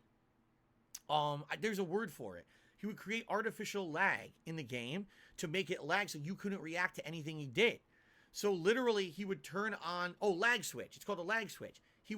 The game would be perfectly unlaggy. Fight. All of a sudden, he'd walk forward, insane lag. You can't control the game anymore. And here's what would happen. Dragon punch, dragon punch, dragon punch, dragon punch, dragon punch, dragon punch. It was so laggy, you couldn't react to it. You only had 30 seconds. Once you got hit by 1 to 2 dragon punches, you didn't even have time to come back. So he got a super high rank in Street Fighter 4 cheating. But there was no way to solve it or fix it, okay? Now, what's funny about this is that people always made fun of me when I made this one video against this guy because I raged so bad at him. I really tore my new butthole. Like, oh, this guy's a piece of shit, and this is what's bad about the game, but you guys keep wanting me to play online, so here it is, right? Well, later on that year, I went to a tournament in Philadelphia, Pennsylvania, and I was helping someone run the tournament. And this person, who I don't know, comes up to me and says, "Hey, are you Darkside Phil?" And I was like, "Yeah, I'm Darkside Phil. Why? What of it? What's going on? You need anything? You know, did you miss your match? You need some help?" He goes, "Oh, no, I just want to let you know I'm Wonder Waffle." Now, I'm in the middle of running a tournament, and I don't particularly remember anything about this guy because this is the funny part about being a content creator, all right? You guys see the notable moments happen, you document them, and you repeat them and watch them over and over. They become memes. They become epic moments that you guys will remember forever. The Wonder Waffle match was an epic moment that people talked about on the internet for a long time. It happened once to me, and I never remembered it ever again. Only if people brought it up over time would anyone ever even say to me, hey, the Wonder Waffle match. Like, oh, yeah, I remember it happened. You know, not a big deal to me. But you guys remembered it. So this guy actually comes up to me at a tournament and says, hi, I'm Wonder Waffle. Now, I don't know what he was expecting me to do, but it didn't even, like, resonate in my head. I didn't know. I was like, oh, okay, hi, nice to meet you. And I shook his hand and I walked away. And it was later that night. I was sitting in the hotel room after everything, and I was just thinking about that weird interaction I had with that guy. And I was like, it sounds familiar. And I actually went on my laptop, because I used to take my laptop to tournaments back then. I went online, I searched, and there it was. DSP versus Wonder Waffle. I was like, I wonder if that's really the guy. It might have been.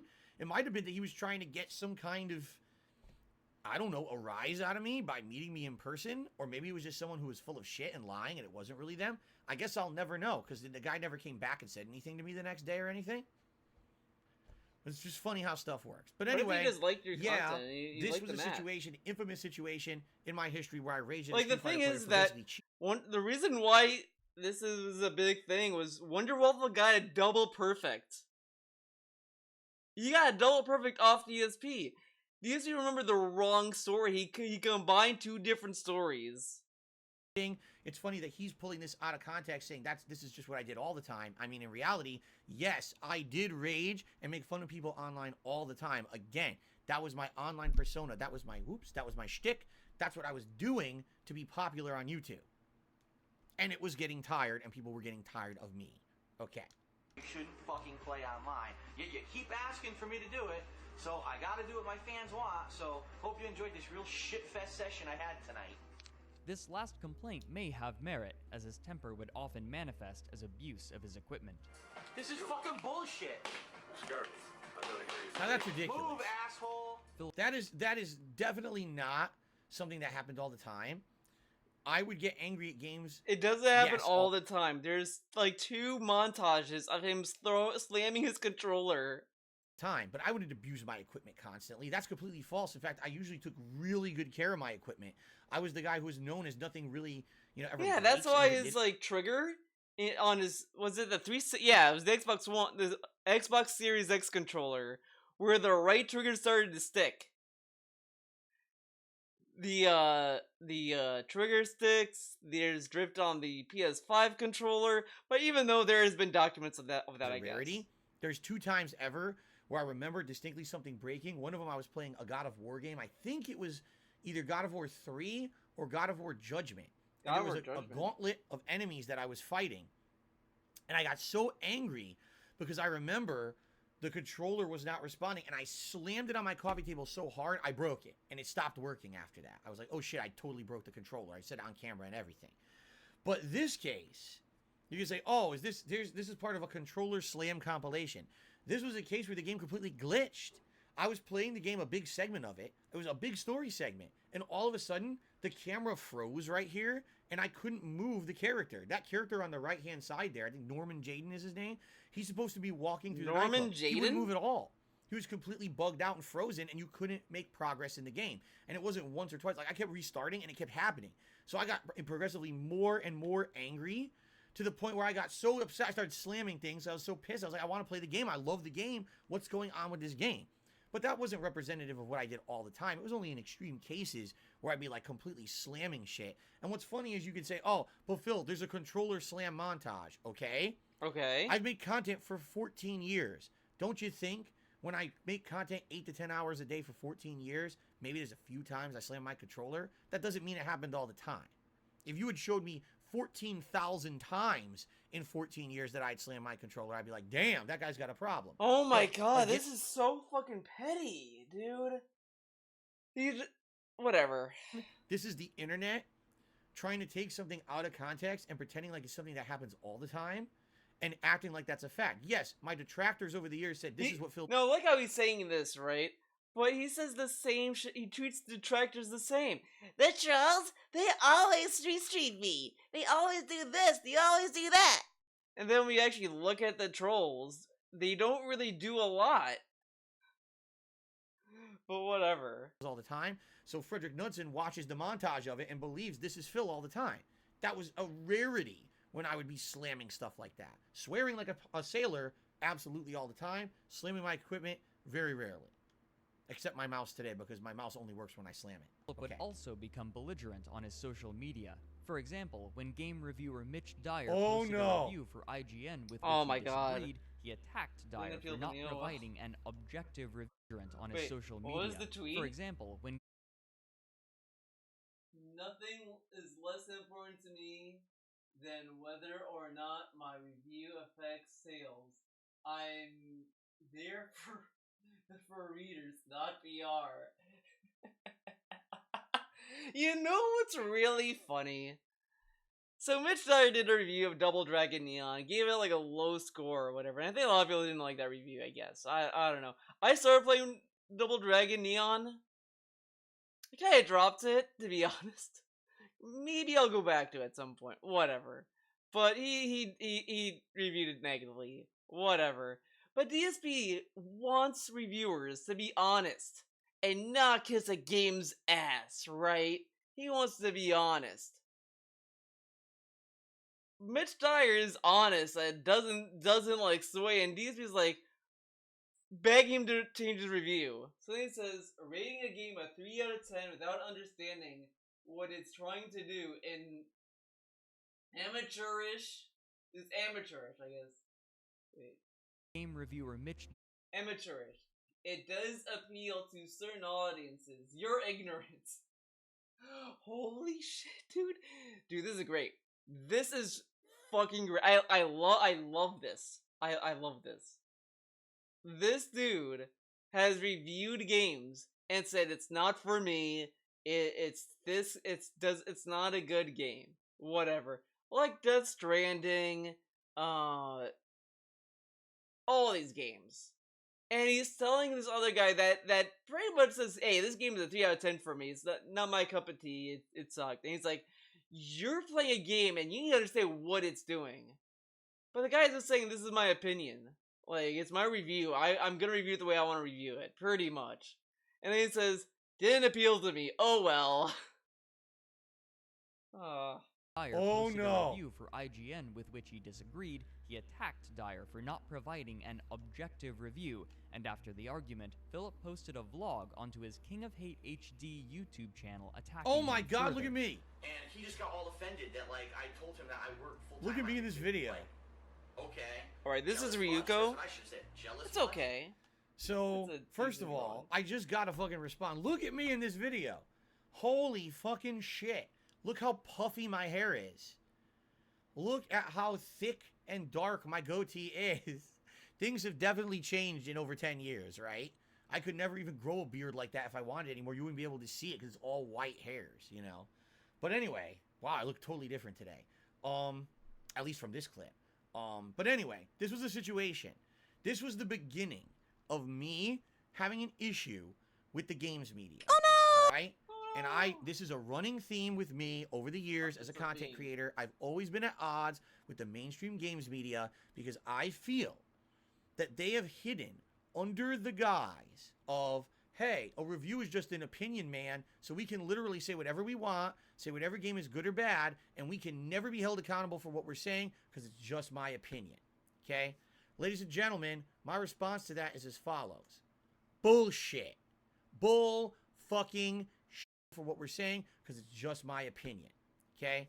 Ladies and gentlemen, my response to that is as follows. Bullshit. Bullshit, dude. But this dude has hid behind the same shit. Last of Us 2 is a 5 out of 10. That's my opinion, man. Death Stranding, my opinion, it's not that good, man. It's like boring gameplay, but that's my opinion. You can disagree with it. But Mitch Dyer has an opinion? Fuck you, bitch. You should have liked that game. Bull fucking shit. That is a terrible thing to say. To think that you are in a prominent role in the games media. You're supposed to be reviewing a game for the public to know if they want to play it or not. And you just completely misrepresent the game, don't even understand it, throw out a crappy review that's very poorly done, and now I have no right to criticize you because it's your opinion? Are you crazy? Are you stupid? This is really stupid because Mitch Dyer isn't telling him that he's wrong to disagree with him. Though, if you looked at the tweet, I mean, I don't have the full context.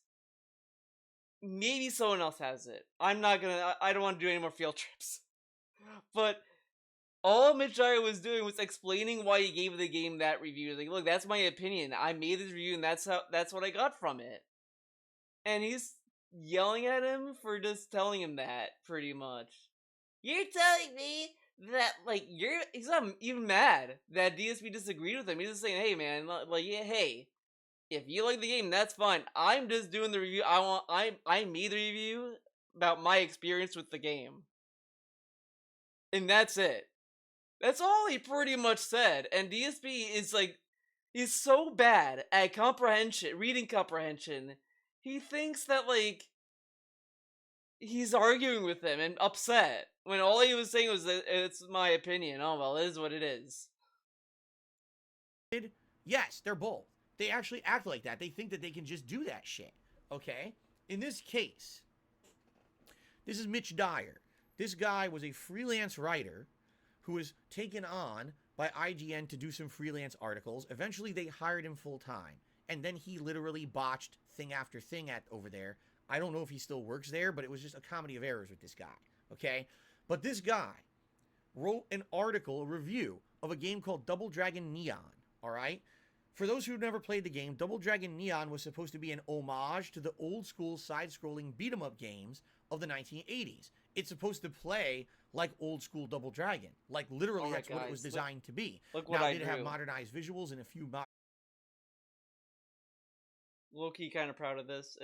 It's Ryuko and Ryoko. You guys ever watch Tenchi? Like, you know, I think it's funny they both almost have the same name. Obviously, it's different because one's spelled with a U, one is this with an O. But it's, like, pretty cool.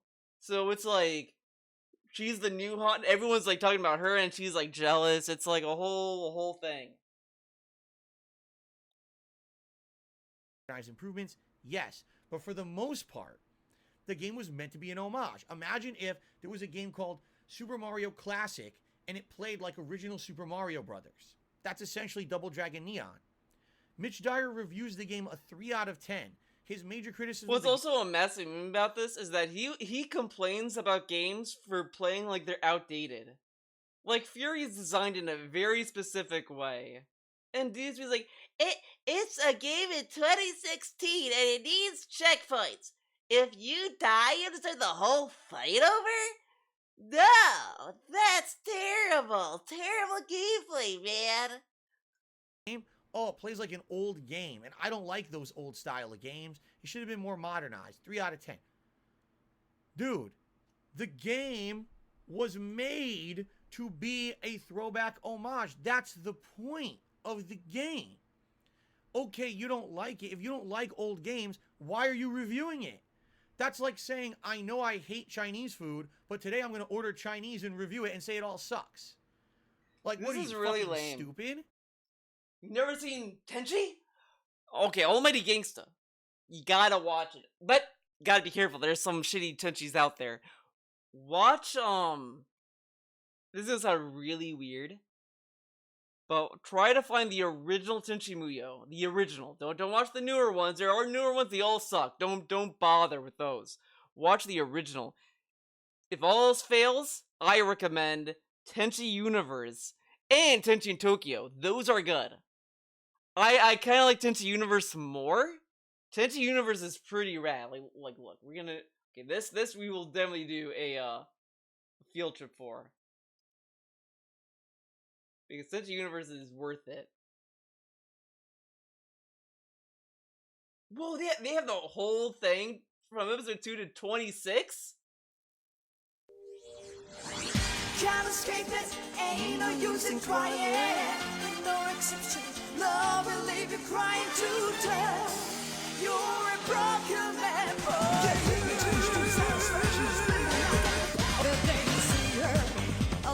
This theme is pretty fucking badass. It's a banger.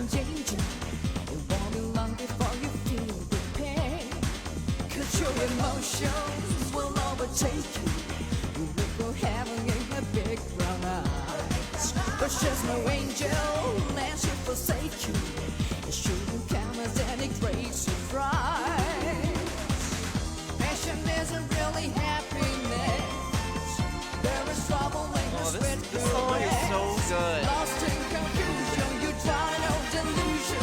If you drop right, get ready, Lord, believe it, try it. It's gonna hurt you, tell me I'm staying. Yeah, Red Animator, this is my school. I'm coming home from school, popped this on, and it was so good. I always like if you don't like Ryoko, I don't know what to say. I don't know what else to tell you. What episode is episode 2? Is it Aika or is it it has to be Aika. Yeah, it's when she shows up. Alright. And this was a terrible representation of the game. It was ridiculously bad. It was unfair that he did that to the game. I felt bad that he misrepresented the game the way he did in his review. So I call him out on social media for it, and he literally dodges everything and says, I don't want to talk to you anymore. Because the moment I confronted him with something that scared him and made him look like he was in the wrong, he ran away. And over the years, people confronted him about me over and over. And basically, he's, Darkseid feels that asshole. I'm not dealing with that guy. No. And that's how he was. And that's what I mean. Like, again, did I have a very defensive demeanor on social media? What the fuck? I'm not dealing with that guy. Thing that scared him and made him... It scared him. Like he was in the wrong. He ran away. And over the years, people... He ran away? This dude probably had more going on with his life than to argue with some random dude on the internet.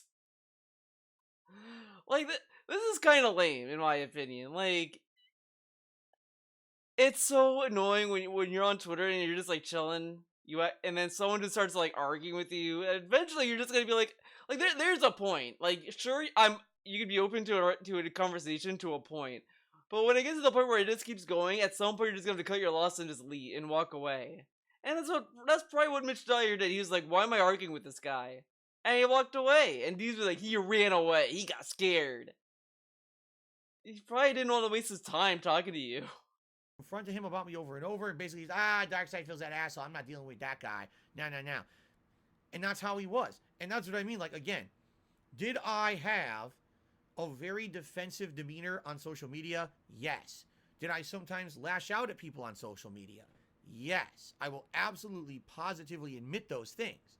But another bad example. That Mitch Dyer example is terrible. That was a guy who was actually a jackass doing a disservice to a game, completely misunderstood what it was supposed to be. He's a jackass for having an opinion that he didn't like the game. And also, like, Double Dragon Neon is an indie game, so it wasn't gonna make bank anyway. And rated it poorly, which might hurt the game's sales because he's reviewing it for IGN, one of the big, giant gaming media outlets. What? Yep. Okay, so, like, he says this, right? Why should shouldn't reviewers not care about sales? Oh my god, the fucking bitrate. Holy shit, what the fuck? Dude, what is going on?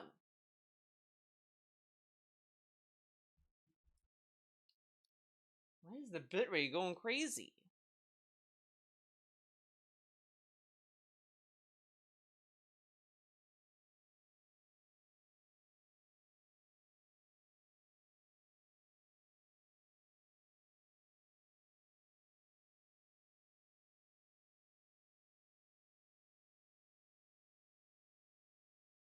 Are you guys still here?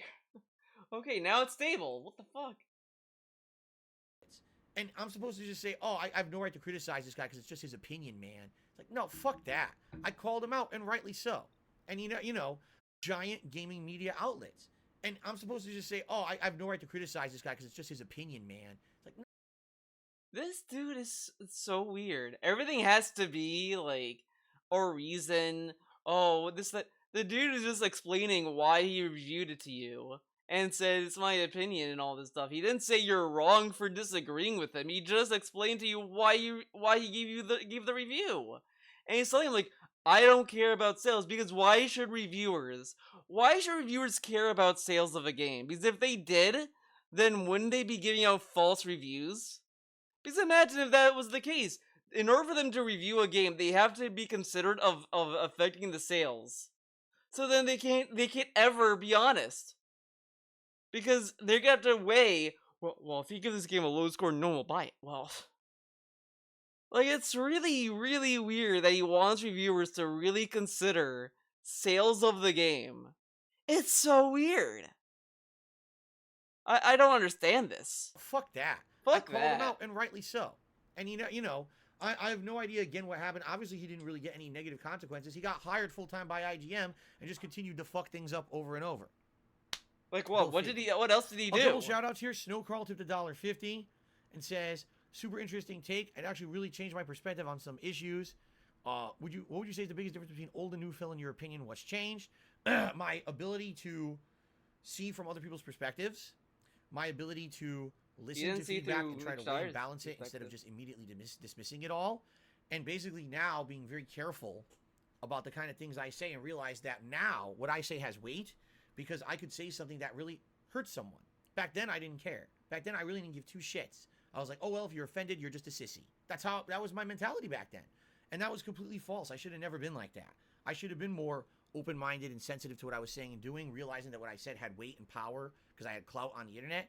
And, I really hurt a lot of people back then, I feel. And I hope at least people would believe that I'm not like that anymore. Okay? Double O tipped me $1.50, and he says, do you remember in an E3 recap you did about Killer Instinct that Mitch Dyer covered? We all learned in real time during that recap, Mitch Dyer completely misreported the entire game's unlocking process.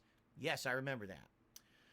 Mitch Dyer tipped $1.50 and says, Mitch Dyer left IGN, then he went on and started writing for games, including Star Wars Squadrons, Battlefront 2, and now he's written a part of Gotham Knights. Well, I never played Star Wars Squadrons, can't comment on that. Battlefront 2 didn't really have a story. So I don't know what he wrote there. And Battlefront 2 didn't have a story. Star Wars Battlefront 2 had a campaign. Is he confusing the reboot of Battlefront as Battlefront 2? Huh. Knights isn't out yet. So I guess I can't really comment on his writing, but I can tell you his reporting and reviewing is shit.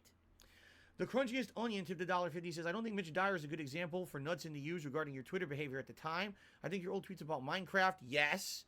And people who play Minecraft, yes. Would have been much better examples of what he's trying to show. That I will 100% fess up to.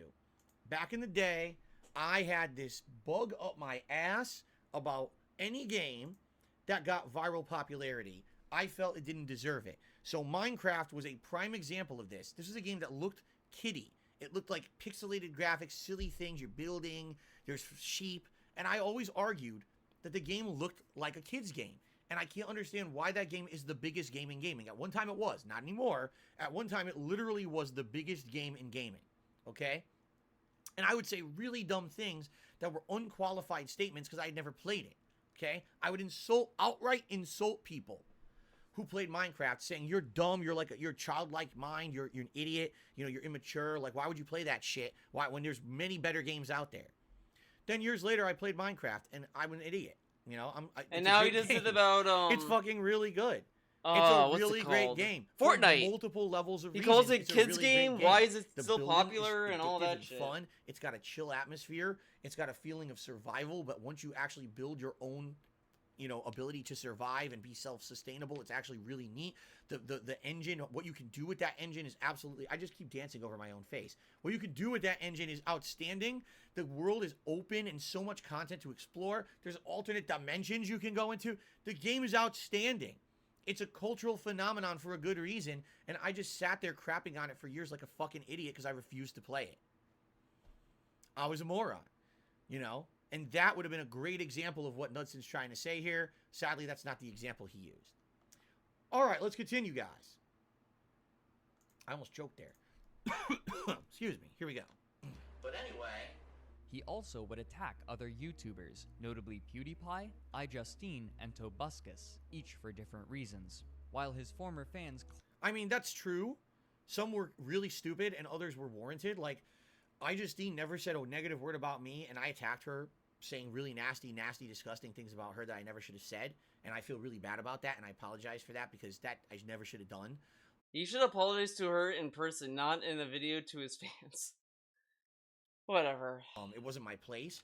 I always love that someone told iJustine about what he said, and she said to leave him alone because he looks like he has a lot of problems or whatever. I do have to go to the bathroom, guys, so I'll be back. You guys can enjoy Tenchi as I'm in the bathroom. I'll be back.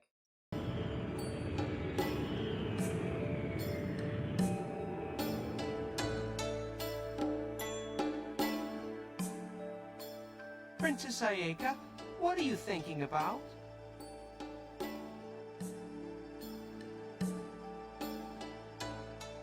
The marriage meeting seems to have exhausted you, Princess Ayeka. May I suggest you have some rest before we arrive at Planet Jirai? As soon as I return to Planet Jirai, I'll have to depart for another marriage meeting, won't I? Yes, Princess, but... I know, yes. It is my duty as the first princess of Jirai royal family. Yes, I know it too well.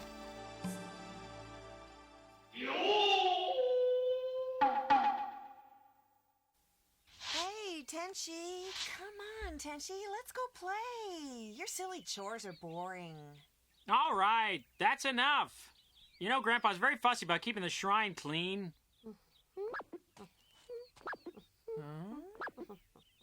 Moshi, what is that thing? A special device made exclusively for the Galaxy Police. You turn it this way and that way, and there!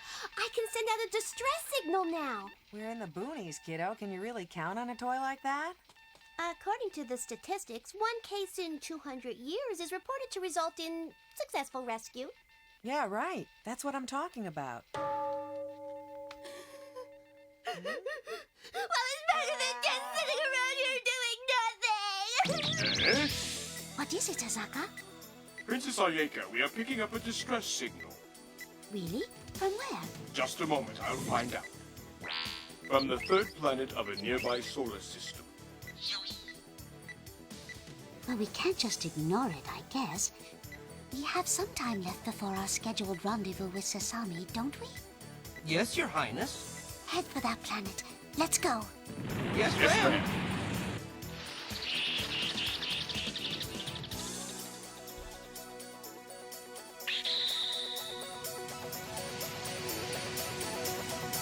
Huh?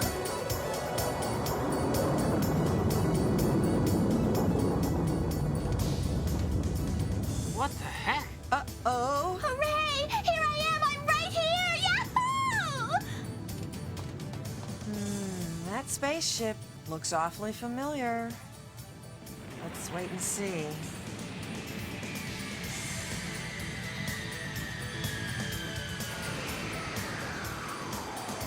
I've been waiting for you!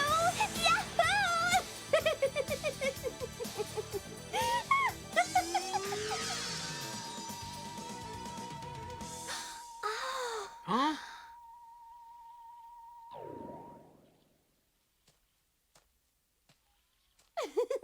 Ah! Huh? You? It can't be! What? So you're still alive, Miss Ryoko. Those Galaxy Police have become so incompetent these days. And I thought this planet was remote, but here you are. What, has Jirai royal family fallen or something? Are you in exile? You're such a joker. You know Jirai's royal family will last forever. We're everlasting. What? Jirai's royal family is never lasting? Everlasting! Well, isn't that too bad? Excuse me, you two know each other? Thank you so much for coming to rescue me. You see, I'm the one who sent out the distress signal and... Hello, excuse me? You mean I came all this way to rescue someone, only to meet a lowly, disgusting creature like you? Yeah, well, I never asked you to come, your royal lowness. Well, yes, that's right. It was me who asked you to come. How unpleasant. How Asaka unpleasant. Kawasaki, we are leaving. Yes, ma'am. Yeah, great. Get out of here. Now, wait a minute. She's my right out of here. Oh man, always love a good episode of Tenchi, dude. I always had this issue with people who I felt were doing gaming on YouTube just to make money. For example, Tobuscus was supposed to be a guy who made comedic songs. All of a sudden, now you can make gameplay videos, and now he's making gameplay videos for money because you can monetize them now. He never did it before, but as soon as he can make a buck doing it, oh, he's a hardcore gamer. But he can He's do gonna play all vlogs. the He games. was And not he's known getting for gaming vlogs. sponsorships Did and all vlogs, got kinds of shit. paid. There were Tobuscus ads running on my fucking YouTube videos. My competitor had an advertisement advertising his channel on my video. How is that acceptable? So I called him out for it. He apologized and then never followed up. And then he went down his own fucking rabbit hole with all kinds of fucked up stuff he did, and no one even talks about him anymore. Justine, I'll be honest with everyone, I never understood the appeal. I don't think she's an informed person on games. I don't understand the appeal of Justine. Incredible! Incredible! Why did I drop so many frames? It's saying I dropped like 0.1%, but it's like 1,638 frames. I don't understand. I don't understand OBS. Fuck it. She was someone who was doing like vlogs and other kind of content for the internet first, and again, as soon as gaming became profitable because you can monetize gameplay, she's a gamer and she's gaming, and now she's somehow a notable person in gaming. Admittedly, I said terrible things about her. How dare Justine play video games? How dare she? Dumb bitch. She should know her place, obviously. I never should have said the terrible things I said about her. She never said a negative word about me. I said bad things about her. I'm 100% in the wrong. I apologize to Justine and anyone else over the years who I may have offended with saying dumb shit like that. I never should have said shit like that, okay? PewDiePie, I don't really necessarily think that we have real anger towards each other. I think that he's someone who referenced me early on in his early content. Then he blew up and became ridiculously popular, and I made fun of him over the years for basically being a guy who screamed at a camera and got popular for doing that. Back then, I was jealous. Absolutely. Back then, I'm like, here's a guy who was inspired likely by me because he was talking about me in his own content and videos. He actually, there's historical record, he liked my videos on YouTube back in the day. And then he went on to be insanely rich and famous while I just kind of stagnated and declined. So I got jealous and I got pissed and I said nasty things about him. He said nasty things about me too over the years as well. So we've had a little back and forth. I personally don't think that either of us really care or hate each other or anything like that.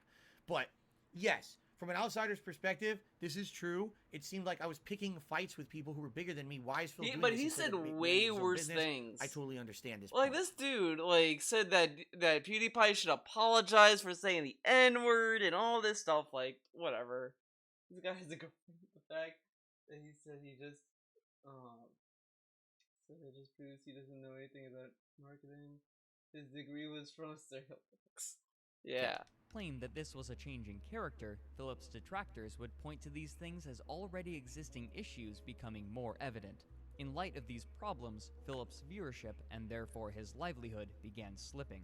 Between November of 2011 and April of 2012, he would drop from nearly 13.5 million monthly views to 5.3 million, a drop of over 60%, after which his viewership continued to slip in a downward trend for the rest of the year. And it's weird because I'm not exactly sure what happened at that exact point in time. People have tried to figure it out. It's not clear. It's not clear if people just started to dislike me and didn't want to watch my stuff. It's not clear if that's when the first "this is how you don't play" hit the internet. It's not clear if YouTube fucked up and changed the way that videos were found in the algorithm. It's just not clear at all. But that was just, yeah, at one point I was getting 13 million views a month, and all of a sudden I'm down to 5, and I'm like, I didn't do anything, so I'm not sure what caused it. I don't know if anyone knows the real root cause Things of that. got even worse for him after Machinima renegotiated his contract later in the year, reducing his pay. Why this occurred is uncertain, but there is speculation that it was because of his diminishing viewership and the belief that it would continue to decrease. Wrong. They told me why. They told me because they were paying everyone too much money that they had overestimated the amount of money they were going to make on ads on YouTube. So Frederick Knudsen said it was speculation, and he said that's wrong. I mean, sure, it's speculation. It could be wrong. But he's telling us that as if we should have known something that Machinima told him. How would we know? How would we know that?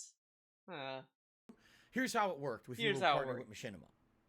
Machinima has rights to put video advertisements on your video uploads. They make all the money on the advertisements. Okay, 100% of the ad revenue they make. Now, based on the performance of your videos, they will pay you a flat rate per 2,000 video views that you receive. So, let's say, for example, my channel makes 10,000 views in a day. Let's say it was $5 per 2,000 views. Well, I made 10,000. It's 5 times 2, right? Do the math. I make that money. It's a flat rate of money that you're going to make. And the content creators really liked that formula back then because it allowed you to kind of estimate what you were going to get based on your views. Unlike ad revenue, one video might have tons of ads and make a ton of money. Another video might not get good ads and make no money. So you don't know what you're going to get on any given video at any time. What Machinima did at the time, they did an average formula calculation. They said, oh, it looks like on average, a video will make this much money if it's monetized. So we'll pocket all of that, and we'll pay the content creator a portion of it, and $2, or was it 2? I don't remember exactly what it was. It might have been $2 per 1,000 views, $5 per 2,000 views. I can't even remember what it was anymore. It's so long ago. But basically, that formula made sense. You would make a flat rate. They would make more money on the ads, keep the excess revenue, and pay you whatever they had agreed to. So it was a working for everyone. Everyone made something out here, all right? But what ended up happening was, over the years, YouTube ads became less profitable. At first, they were really profitable. But then advertisers said, wait a minute, we're paying so much for these ads, and we're not seeing the kind of results that YouTube is touting that we're going to get for having ads on YouTube. We refuse to pay as much, or we refuse to buy as much ad space. So YouTube had to start making more competitive pitches to advertisers. Okay, you can advertise for less on our site. Well, if you're advertising for less, then the people who are watching the ads are earning less per view for Machinima. Machinima was making way less ad revenue all of a sudden and was forced with a dilemma. Oops, we signed everyone up for these contracts where we said we would pay them this flat rate. The videos aren't even making that much money anymore on the ads. We're at a loss. They actually found a calculation for like 6 months. They were taking a fucking loss. They were so dumb, they didn't even realize it. So they had to contact everyone panic mode in the middle of the year and say, hey, we need to renegotiate everyone's contract or else we're going to go under. We're actually going to go out of business because we have no cash. I have no idea what that noise is. I'm hearing like a banging. It's like, I don't know. And now it stopped. Flow anymore. I'm tripping. So they did. They renegotiated everyone's contract to make money. That's what happened. It had nothing to do with anyone's viewership. It had nothing to do with, oh, someone's being seen in a bad light. In fact, everyone at Machinima took a pay cut. Literally everyone. Even the top guys took pay cuts, and they left. A lot of the top guys decided, we're not going to partner with Machinima anymore. We're going to go somewhere else. So that had nothing to do with me at that time. That's ridiculous conjecture, and it's false. Philip, in large part, believed his viewership issues to be not because of his content, but rather because of changes that were occurring in the back end of YouTube. Of course. Am I going to publicly admit that the reason that I have viewership decline is because of me? No. And again, back then, I was like, oh, my shit doesn't stink. My viewers are telling me they love what I'm doing. It must be something else. And I surmised that maybe YouTube did something behind the scenes to screw over the little guy. He argued that YouTube was changing to accommodate viral content while simultaneously hurting who he called the little guys. There you go. Content was being deprioritized. And it was this deprioritization that was. He already watched this video before, and he knew. Many so of he his knew. fans He knows and the all of his detractors, however, were unconvinced that this was the only problem, if it even was one. Many indicted him for his inflexibility, an argument bolstered by his adamant refusal to alter his content production or release methods. Sometime over the course of 2011, Philip had started dating a woman named Liana Hongen, known better by the pseudonym Panda Lee. While Philip's fanbase seemed generally happy that he was now in a relationship, there was a subset who weren't so enthused. Many were shocked to learn that Leanna was 11 years Philip's junior, and that they had started dating just after she had turned 18, but most were more concerned about Leanna's aggressive tone during cooperative gameplay. Now, I'm going to let this play out. I'm going to comment, but I'm going to say this right now, okay? I'm not going to be doing anything crazy. I'm not going to be revealing tons of ridiculous stuff that's personal, and here's why. This person has not been in my life for many, many years, okay? It would not be fair for me to speak in a manner about personal things when she has not done so. You know what I'm saying? This is someone who I have not had any contact with in very long. I've moved on my life. Now I'm happily married. This is long in the past, but it has to be addressed, obviously. It's part of my history, right? It's well documented. I made vlogs with her. We played games together. We traveled together. She was a big part of my life for a long time. But it would be completely unfair for me to come out in like any kind of a negative attack mode here when she has personally decided to be gone from the internet, essentially, and not ever speak negatively about me, which she very well could. I told you guys I was not exactly a bed of roses to be back then. You know what I mean? Like, I was a flawed human, and I had a lot of mistakes that I made. I couldn't believe he didn't want to shit on her, but he kind of, it was more unfair, I guess, what he's gonna say about her. Good on her that essentially she's never come out. Good on her. Good on her for her not saying shit about me. And said anything bad about me. I'm not going to do that. I'm going to speak very matter-of-factly about the situation. By the way, it's a very small part of the video, thankfully. Thankfully. So, let's continue. I just love that he said good on her for not talking shit about me. It's like she knows something very damning and didn't say anything. Probably she didn't care. She doesn't care. She probably wanted to live her life. It's so weird. It's like he acts as if like some of these people know something very dark about DSG behind the scenes, and they can use that against him. Like, it's almost like Leanna has something that she could weigh over him. Everyone press start. No more talking. Let's press the start before I kill you all. Now it blocks this too. I moved my camera, and now the subtitles are at the bottom of the screen.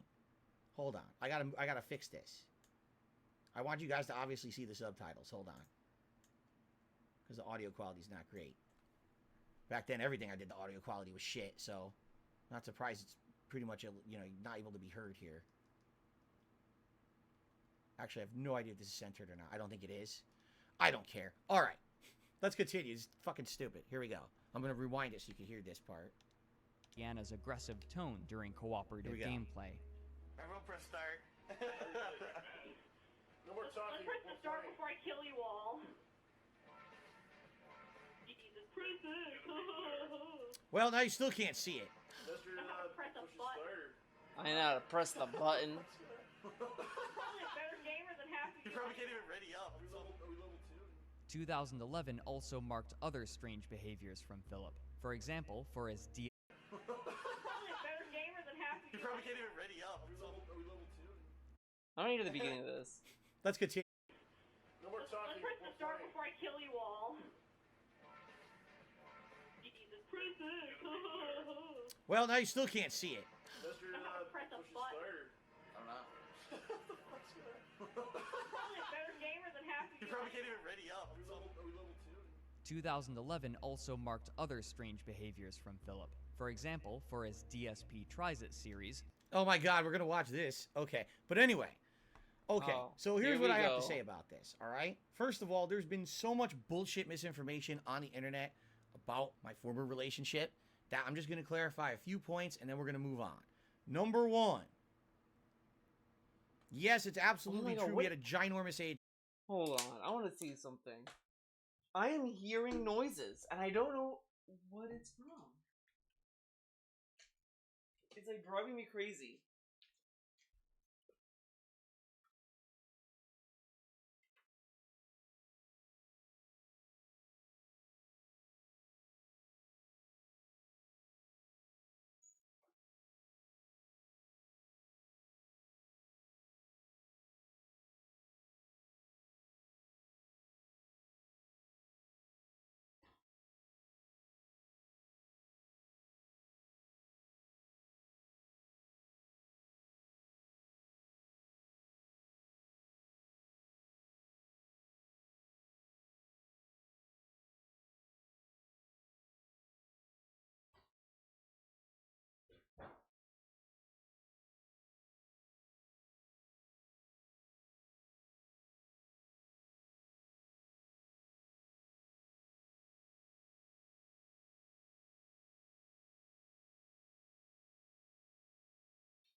I don't know. I don't know what that was.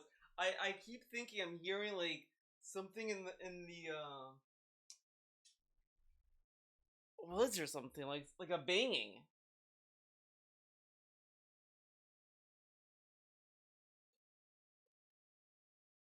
I don't know. Yeah, it was 11 years. Absolutely true. All right? A lot of people criticized me at the time and said, what the hell are you doing with someone, you know, so much younger? Absolutely true. We had a ginormous age gap. My former relationship. But anyway, okay, so here's what I have to say about this, all right? First of all, there's been so much bullshit misinformation on the internet about my former relationship that I'm just going to clarify a few points and then we're going to move on. Number one, yes, it's absolutely true. We had a ginormous age gap. It was 11 years. Absolutely true. All right? A lot of people criticized me at the time and said, what the hell are you doing with someone, you know, so much younger than you?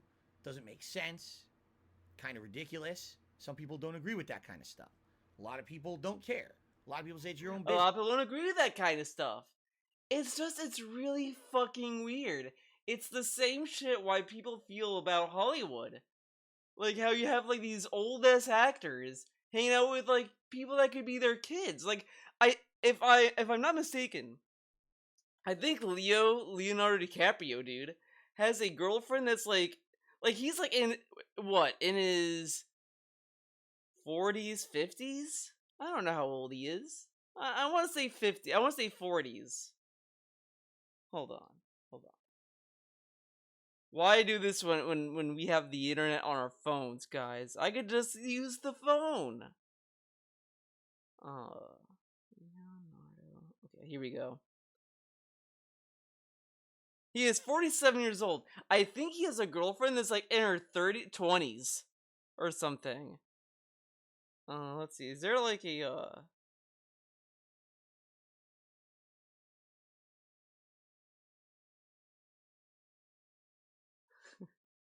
I hate that like you type.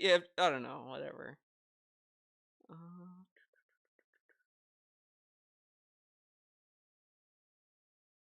I don't know. I don't know how old they are. I don't fucking know. But it's like it's that kind of weird shit. You know what I mean? Like it's like an old man with a young girl that's like that's legal age, but it's so fucking weird. It's so fucking weird. I mean, obviously the meme is that it's because of his money, but you know, Right? At the time, it wasn't really a big concern for me. Like it wasn't something that I even thought about. It was someone who, I had a relationship with, and it wasn't anything that was. How can I say? I don't even know how to properly say it because you say it the wrong way and then people take it the wrong way. But, you know, what?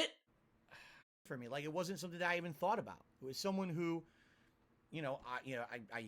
I had a relationship with, and it wasn't anything that was. How can I say? I don't even know how to properly say it because you say it the wrong way and then people take it the wrong way. It wasn't anything. How should I say it? Well, she was of legal age. I mean, I guess you could say that she's not like a child. She's like 18 years old, and that's legal and all that stuff. Like, so it's good. I mean, that's kind of what he's alluding to. That's not like he went out with a child, but it's like she was really young compared to him, and Kat is still kind of young. I mean, I think I want to say they're like 10 years apart. I want to say they're 10 years apart, which is like whatever, but at least it's like, I mean, to me, I said this before, I said this in the past, but I feel like if you're in your 30s and you're celebrating your girlfriend's 21st birthday, that's pretty fucking weird. Like, I would rather date someone that can at least be old enough to drink. Like, I'm 32 right now. I'd probably try to find a girl that's like within my age range. Like 5 years maybe. 5 years younger, 5 years older, like in a general range. But not when it's like more than that, you know? You know what I mean? But, you know, let me put it this way. At the time, I didn't see anything wrong with it. Today, yeah, I probably could say, yeah, I see something wrong with it. Especially because one thing that I will distinctively tell you guys, I love how we're freeze framed at this when I'm talking about this. One thing that I will distinctively tell you guys, a difference here, is that at first we were of like mind, and then as we were together longer and longer, that's basically why we grew apart. Because we were basically kind of like two different age ranges and generations, you know? I was in one mindset where I wanted to go with my life, and she was in a different, completely different mindset where she wanted to go with her life, and those paths weren't aligned anymore. You know what I'm saying? And I think that was directly because of the age. And that's my fault. I'm the one who willingly engaged in the relationship. You know what I'm saying? There was nothing legally wrong with it, but age-wise, it kind of didn't make sense at first. You know, oh, we both like games or whatever. It kind of makes sense. But then over time, it's like, what the hell was I thinking? You know what I mean? And I know what he was thinking. It's because she was young. Well, what did she like? Spell girls? I still would not. No, no. But it's so obvious why he was like attracted to Leanna. She was young, so like, you know, and she wasn't too young. She was young, but not too young. It was not too young to the point where the police might have to be involved, but she was young, but she was legal. That's what it really was. I mean, I think he really wanted that Trump lifestyle. He really wanted to live like a fucking movie star. Live in a big house, get expensive meals, have a young girlfriend. All this stuff, he wants that. We just got to the Leanna stuff, Almighty. I love that by the way, Almighty, I loved that he was like, how am I gonna say it? It's like, if I say a certain way, it's wrong? And it just sounds really sussy-wussy. It's really fucking weird. She was fresh out of high school. It's not sus at all. Yeah, she's 18. It's legal. Like, I feel like if you have a girlfriend and you have to tell people she's legal, you probably shouldn't be dating her. You know, I don't want to have a girlfriend and have to tell people she's legal, guys. It should be pretty obvious. You know what I mean? Behavior. I'm still commenting on this on the screen, by the way. To comment on her behavior, yes, publicly, she was incredibly confrontational. I think that's actually the best way to put it forward. Her personality was very publicly confrontational. She always wanted to seem like she was superior. She would get to the one up on me or anyone involved in anything that she was involved in, right? She would constantly be razzing me. People liked that. What? Right? People absolutely... Leanna just didn't give a fuck. She was just doing whatever she wanted. And he's like, she was razzing, she was like my foil, man. He made it sound as if like she's like a character, not a person. It's like in those TV shows, like, I'm gonna use the hot show that everyone loves. Everyone loves the show. Guys ever heard of this show called Kenobi? It's with Ewan McGregor? It's a Star Wars show. I'll be honest, it's kind of a fun show. I like some of the ideas, but it's not a perfect show. I'll say that, you know, whatever. You don't have to get into the nitty gritty of that show, but it's what's lame about it. I hate that they went with the usual trope. Depressed samurai guy or whatever the fuck. He's like downtrodden. He's sad. He's like, oh man, the world's a dark place. But he gets paired up with a child that's full of life, and he's gonna learn about hope, and he's gonna be more hopeful. He's gonna go from this depressed guy to, and this is gonna make him rise to the occasion where he's like not depressed anymore. That's pretty much where it's going. Like, he hasn't used this lightsaber, so you know. Something that happened to Leia, where that's gonna force Kenobi to pick up the lightsaber once again. It's kind of like a more lame version of the Samurai Jack final season. It's a lamer version of that. The Samurai Jack final season is the best season. You could say the ending is rushed, whatever, but it's still an overall solid season. And I think for the amount of episodes it has, I'm fine with the ending feeling rushed because they made it work for what they were given. But I love that. I love that season all the same. It makes sense if you think it has a heel diva. But he makes Leanna sound like that, like as if she was some character he created in his little TV series. Really liked that she was that kind of a person, because they thought that was a good way to play off of me. Normally, I was the only guy involved in my content, or I was the alpha of the content. You know what I mean? Like, I was the one in. Guys, he's not narcissistic, but he was the alpha. Everyone else was beta. Rambo, a beta. Howard, beta. DSP, Chad. He was the alpha. He was the alpha of the pack. This dude was the alpha male. All of a sudden, there was an off play of that. And people thought it was like two conflicting personalities. They saw uncomfortableness sometimes when we made a video of gameplay together. And people actually liked that. At the very same time, alright? And this will actually, I believe, be addressed a little bit later here.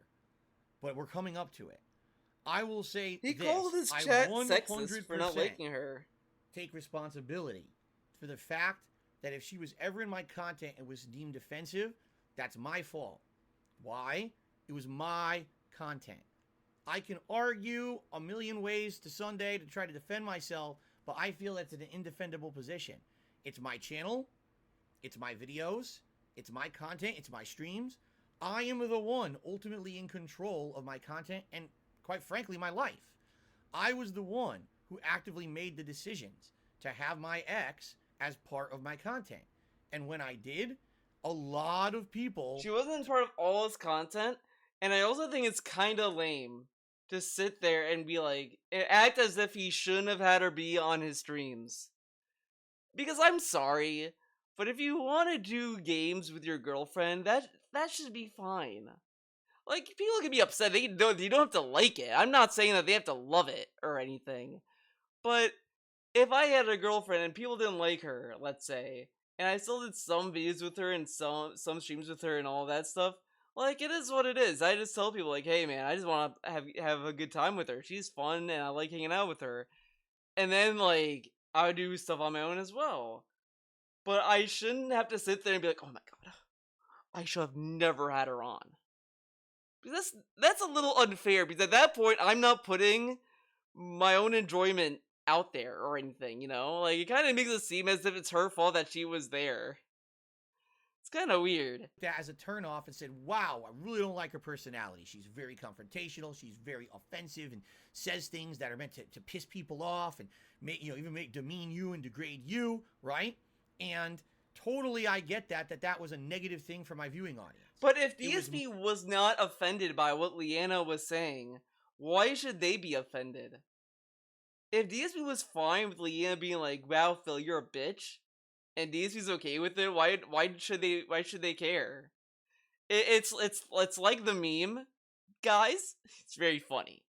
There's a meme in the Kill la Kill community out there where you have a guy making fun of the Chad dude that has like a heel on his neck, and they're like, wow, you let Satsuki beat the shit out of you, and he's like, yes, and it's like Satsuki right behind him or whatever. It's like, he's cool with it, so shut up. The thing about Panda was yeah, I mean, I'm not saying that you have to love Leanna, but if DSP, this is what I'm saying. If DSP enjoyed playing games with Leanna, like, if you didn't like that's fine. You know, just don't watch it, whatever.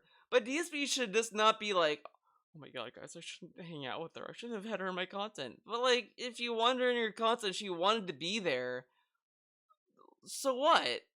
Like, yeah, people are not gonna like it, that's fine. That's their prerogative. But they can watch other content that she's not in.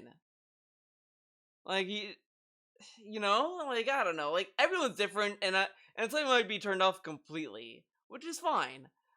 But again, like, he should... I said this before, when he's making content, he should make content he wants to make, and that he would watch, and all that. He should not worry about how other people would enjoy his content. He can to a degree, but if he enjoyed playing games with Leanna, that should be it. That should be the focus. Not, oh my god, guys, these people didn't like it, or whatever. Like, my fault, 100%, that I did that and put that as part of my content. All right? I never had to do that. And I've said this over the years as well.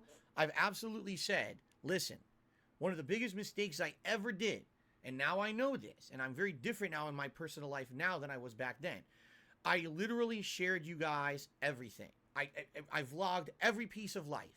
I went to a store, I vlogged it. I went on vacation, I vlogged it. I ate for DSP Tries It, I vlogged it. I took a shit, okay, I didn't vlog shitting.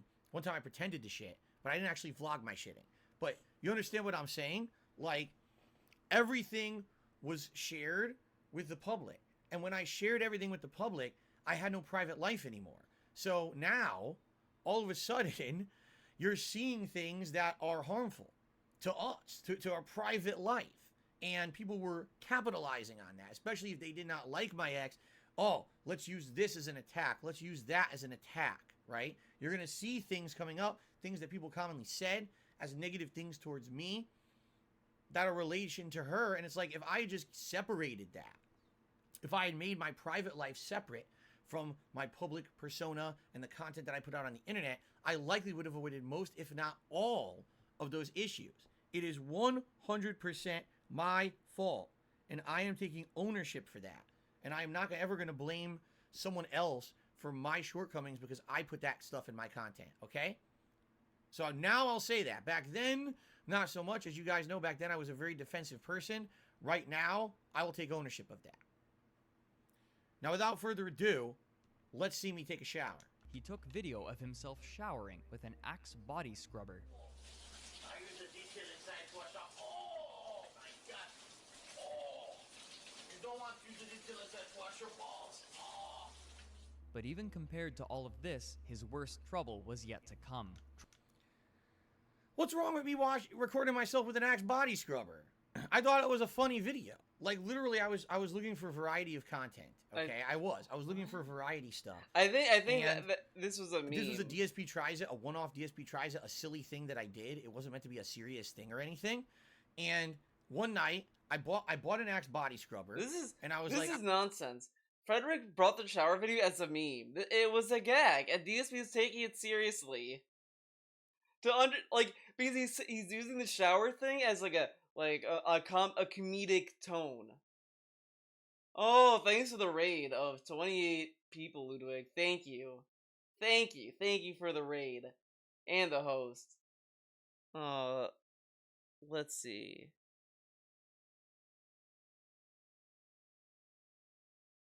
Did you think that would be enough to shake me? How foolish. They got Fist of Justice! They're feeling it! They're feeling it! Time to get them! wild! I just want to do something really stupid, dumb. So I just set up this camera in my bathroom and I filmed it. And everyone's telling me, man, you must have been drunk and you did that by accident. It's like, so let me get this straight. You think I was pissed drunk, and you think I set up a camera in my bathroom on a tripod. I positioned it. I am 90% sure DSP said that the shower video was because he was drunk. I'm pretty sure he said he was drunk when he did this video, and now he's saying he wasn't drunk. Okay. To cut out my lower end so I wouldn't show nudity and get banned from YouTube. I framed it perfectly. I had it positioned the right distance so the camera wouldn't get wet, but also so the acoustics were perfect. I recorded this whole thing, edited it in the computer, put a DSP Tries It logo over it, and uploaded it to YouTube. This really isn't that hard. Promoted it. This dude acts as if once you're drunk, you can't stand up. It's really not that hard to do. I literally I've done videos drunk before. It's really not that hard. Really not that hard. All while drunk. Perfect acoustics. Yeah, how did he get perfect acoustics? It's a fucking bathroom. Whatever. How much do you think I drank? Do you think I had 17 things of tequila? No.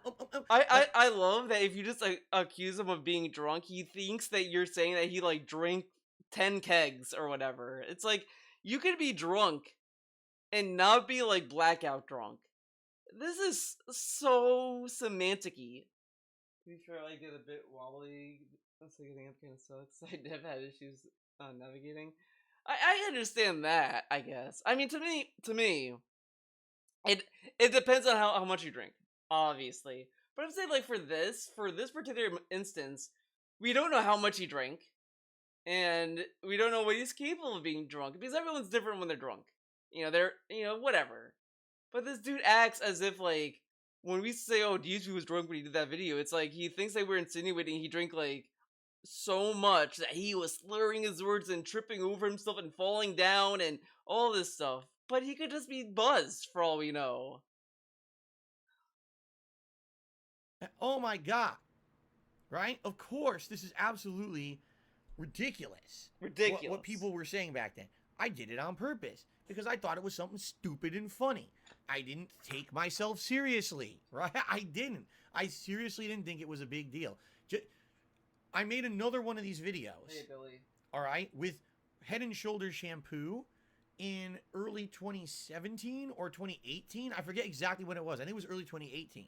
It was supposed to be like a spiritual successor to this silly video. It was meant to be dumb, not serious, obviously. But some people, oh my god, this is a sign that Phil was really changing. This was his downfall. It was a silly thing I did, man. It wasn't anything like.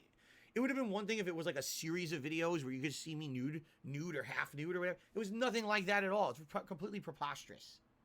Trouble that would arise from an unexpected place, his own fan base. Uh-oh, here we go. Here we go, guys. In 2012, one of Philip's fans going by the name Evil AJ 2010 was blocked from commenting on Philip's videos when he mentioned his belief that Pandali was the cause of Philip's change of attitude and, therefore, loss of viewers. Incensed by his banning, Evil AJ published a montage of Philip's gameplay footage of Metal Gear Solid 2 Sons of Liberty in early 2013, entitling it, "This is how you don't play MGS2.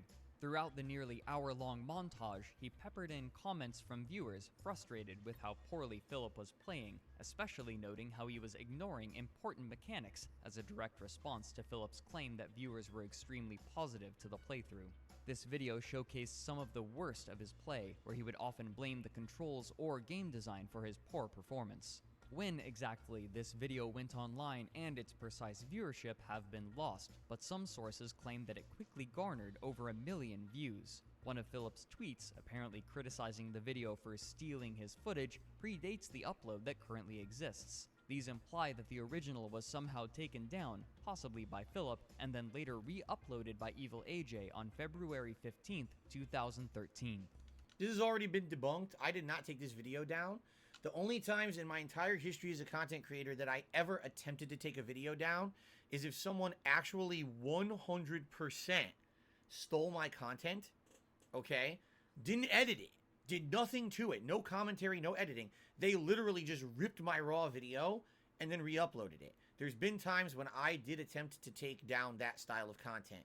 And that's actually how I know how the YouTube content claiming and, the copyright system works, because I've attempted it. Here's how it works. You think someone stole your content. He says he attempted, but he has assured us so many times that he never would do this. He would never do this, and now he did it. File a copyright claim against it. YouTube verifies that you're real, or they're supposed to. Sometimes they don't. And then they hit them with a takedown. The video gets taken down. That person now has, I believe it's 2 weeks to respond and state, oh, I'm doing a counterclaim because I think this is fake. And then once they file their counterclaim, that goes through. The original person who claimed the video for copyright gets the response. And now you determine if you want to proceed. The only way you can proceed is by getting a lawyer. There is no other means to say, hey, no, I really say this is my content and I want to go through with it.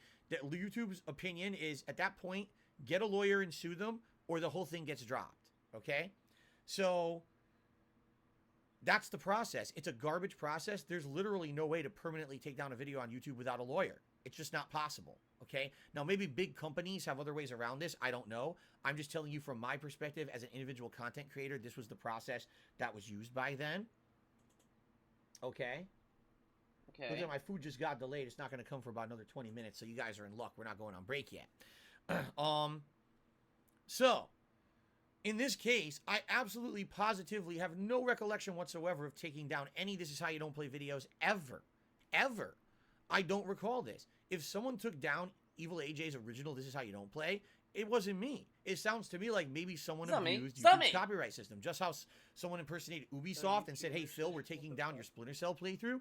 Likely, a fan of mine was pissed that this video existed, didn't like the fact that it spun me in a negative light, and probably took it down. Okay. I think what you're thinking of Eliminating Gangster was when we watched the pre-stream today. I think. No, wait. I'm confused. Now I'm stumbling over my words. But he did say on the pre-stream that either someone said, I don't know. I think someone said like, oh, this is where you should start flagging videos because he thinks that someone said DSP murdered T. No one said that. No one. I think what happened, someone must have watched Tevin's restream yesterday and must have given him like a very buggy Cliff Notes version of it because like Tevin said a lot of stuff yesterday, but it must have been that because that's like the only thing I can think of unless like there's a secret detractor I don't know about that said some fucked up shit, but no one has said he murdered him. Like that's insane. Okay, but apparently everyone over he the has. years said He also said that restreamers should have a platform because he doesn't agree with that. It was not me. Absolutely not. As I've told you guys, the only videos I ever tried to take down, ever, all right, was stuff that was 100% lifted and re-uploaded. That was it. Anything else that has commentary, criticism, this is how you don't play, anything negative, I just let it ride. Because I was like, I don't have a lawyer. There's no way I'm ever going to be able to get this stuff to go down fully. You know what I mean? And I was never going to sue anyone over it either. Okay? He did want Tevin to be reported, though. He begged him. He begged people. When Tevin made that restream about him losing his partnership. People who are going to be drama queens right now, I'm just going to ban them. Because I'm trying to do video here, if you haven't noticed. There's people purposely trying to derail me. And I'm not going to put up with this, so I'm just going to ban those people right now so I don't have to deal with them, and then we can continue and focus. Sadly, this is what happens when I do things that people think are interesting. You get idiots who try to come here and derail my chat, and I'm just not going to have it. So I'm just going to take them out right now and then continue. Go ahead, please. Someone else say something so I can take you out, and then I can focus on what I'm doing here. Okay. All right. So, to reiterate, I was aware that this existed because people told me. I never actually watched it. I'll be honest with you. I've never watched the whole thing. I've seen clips of it. I've never watched the whole video to this day. That's why this is a good potential for future React content. But Good I've potential. never watched it. Good potential. But today's like, I'm not doing any more drama content after yesterday, man. But it's good potential. Okay? And I didn't claim it. I didn't claim it. I didn't take it down. Like, and I will say, I don't want to sound like whatever, but initially, Evil AJ was okay with DSP reacting to his content until recently. I think it was like either this stream or the Rambo and Howard stream. It may have been both that convinced him to not do it, to not let him to watch it. And I'm glad he thought that because I literally knew it wouldn't be good. Because it would just be him being like, using him for popularity. That's really all it is. It's just a vanity thing. So it's like, really, what's the point? Leanna was confrontational. Go ahead, say something so I can take you out. And people blaming me for it is kind of messed up. Wait, when what? And I didn't claim it. I didn't claim it. I didn't take it down. I had nothing to do with it. And people blaming me for it is kind of messed up. When I purposely tell everyone I don't believe in... It's messed up that people blame him for it, but it's okay for him to blame trolls on everything. When he got those false copyright strikes, he blamed the trolls. In the swatting, he blamed the trolls for that. If you like this is how you don't play, you could have got me killed. I want you to go to those videos and say, if you like those videos, you could have gotten Phil killed. Hold on, I actually want to hear that. Oh my god. Let's see if Big Magoo is good enough to get it.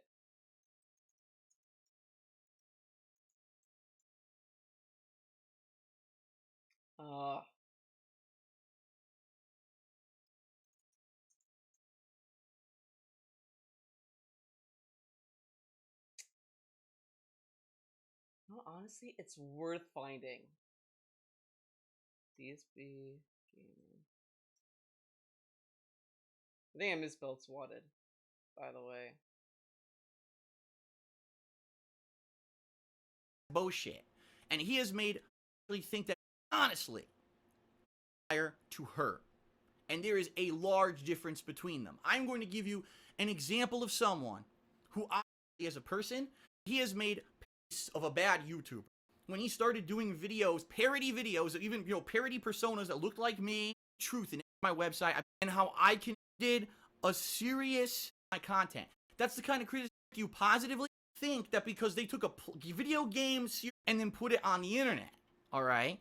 But you edit those epic fails or whatever, you make a "this is how you don't play" montage, you edit in some really negative shit that people said about me in the YouTube comments, you slap it and, wow, this is funny, oh, I've said this a million times, it's like the TMZ of the internet is YouTube hates Phil because Phil is this kind of person who sucks at games, so let's all laugh at him collectively, right? Who cares what I'm doing in my private life? Who cares if there's a game that I sucked at? It shouldn't be big news, but they turned the most negative, one-sided shit into, like, drama, popular drama. And that's what happened with me is through the years of 2012 through now, is that people have become popular drama to make fun of me who's popping on YouTube. off. And that's not productive. There's a difference between constructive criticism He could have that I died. can take to improve and literally just trying to fucking hurt someone. And I will say this, okay? I will say this. By no means do I think that I am a flawless person. I would be the biggest, most ignorant, hypocritical fucking person on the planet to say that I was flawless and I never did anything wrong. I'm an incredibly flawed person. There are moments where I get so overcome with anger and hatred, emotion, and just being upset about things, and I say things that I don't mean, just like every person. But again, I'm the person who's made over 40,000 videos and uploaded them to YouTube. I'm the person who shared pretty much 8 to 10 hours of my waking life with everyone for every day for the past 7 years. So unlike everyone else on the internet, I'm the case. I'm the target of the person who's easiest target. Oh, right? my easy doesn't work. I understand Oh, that no. I'm flawed.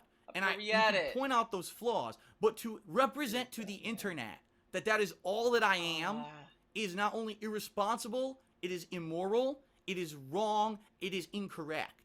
And it has personally hurt me and my business. It has hurt my girlfriend Leanna. It has hurt my family, people who have found my parents' information and tried to hurt them. It has hurt my All friends. strange Don't and get me terrible wrong, events all right? are I'm not welcome. stupid to think that people who have been associated with me have not been part of this and have been affected negatively by the shit that's gone on with me. There have been people who have been incredibly negatively affected just because they were associated with me. Wait a second. All right? What are And I these wish that I could waves? change it, but you can't. You know what I mean? You know what I mean? You know what I mean? I wish that I could. I wish that there was something that I could do. Today, I was threatened physically with murder. And I'm not going to put up with this shit anymore. And I'm not going to allow any of these fucking people to think that it is okay to make this negative shit about me because this is what happens, right? Shame on you if you've ever... Here we go. This is how you don't play about me. If you ever decided to follow me, make a clone account on Twitter, do this childish shit on YouTube, if you thought it was funny to dox me, if you thought it was the DDoS attacks were funny, you almost got me killed. Here it is. So it's fucked up for trolls to say that DSP could have possibly flagged all of these channels. But it's okay for him to blame everyone for this. And that's kind of fucked up. It's kind of fucked up if you think about it. You. Yes, you. You're responsible. To dox me, if you thought it was the DDoS attacks were funny, you almost got me killed. You. Yes, you. I really need to get that clip back on my soundboard. I have it somewhere on my computer. I think it's just I either moved it. You know what? You know what? We're gonna figure this out. Full screen. I'm doing it. I'm gonna find this clip. I know I have it. I know I have it. And if you don't think that's funny, yes, you. Oh my god, come on. Gotta find it. I gotta find it. It's important. Doing it live. Sound effects. Spamming. Salty. Is it even here? It's either here or it's might be in the downloads. You, yes, you.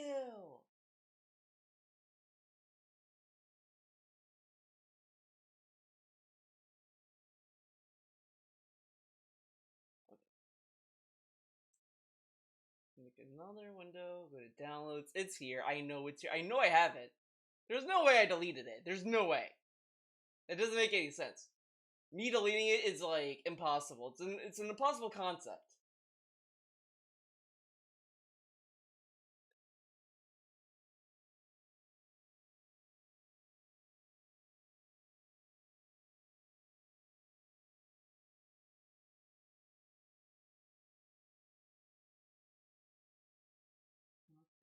Screw back.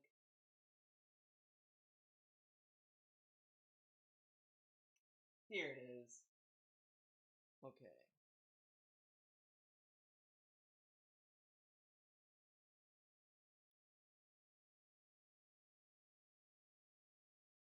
Let's do this shit. Put it here.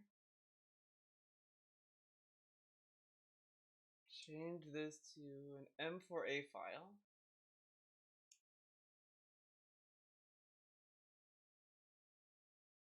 The name, the extension's already taken.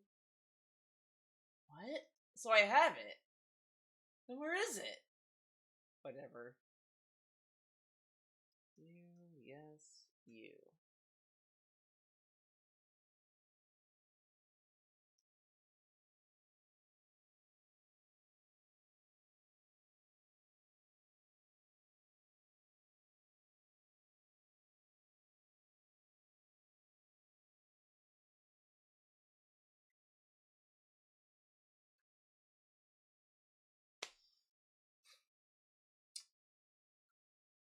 Oh my god, I'm sorry it's taking so long. What I should have done, I should have dragged it in. Whatever. It's almost done, guys. It's almost over. The pain's almost over.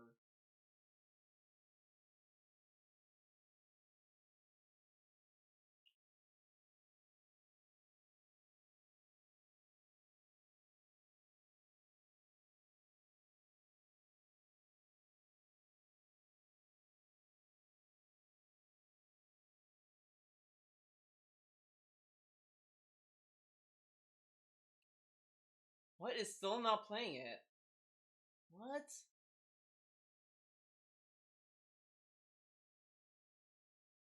Okay, fuck this. I'm deleting this.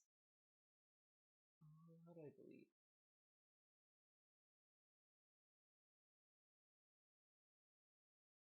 This should have worked. What? Okay, fuck it. I have to figure this out later. It's not worth it anymore.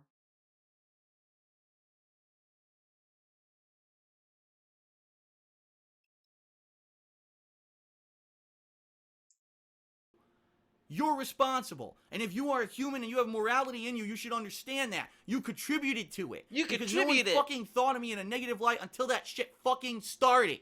No one. People understood it was off-color jokes and it was just Phil trying to be funny. And, you know, I've told you, I'm an imperfect human. I'm certainly not perfect. There have been times when I made mistakes. That doesn't mean that people should fucking die. So fuck you. This dude... This dude is insane. he almost got murdered, right? He then like shaves. He comes up. He kind of sounded low-key excited to do this little stream. Low-key. And seriously, I think that's where I'm going to leave it. Because that's it. That's the bottom line. Today, we're going to see the truth of the matter. We're going to see the true hearts of people. Because if there are people who continue to do the negative shit about me after today when I almost could have died, now you're going to see what kind of people they are. Oh my god, who does this? Who points like this with the thumb like this? Who? I've seen, it's always this. And he did this. Why? It's a nitpick, but whatever.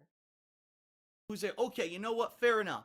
We criticize the shit out of Phil. His business has took a big negative hit in the past couple of years because of it. And oh wow, his business took a hit the past couple of years. But if you look at him today, he says this was the year that took the most hits, and this stream happened in June. June. Let's take a look at the fucking comments.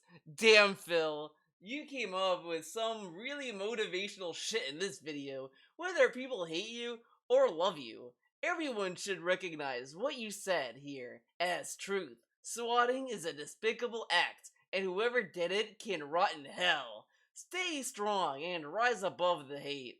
Don't let them drag you down to their level of stupidity. I may be a little late with this. I've been tied up with other important issues. DSP, I'm real sorry that this happened to you.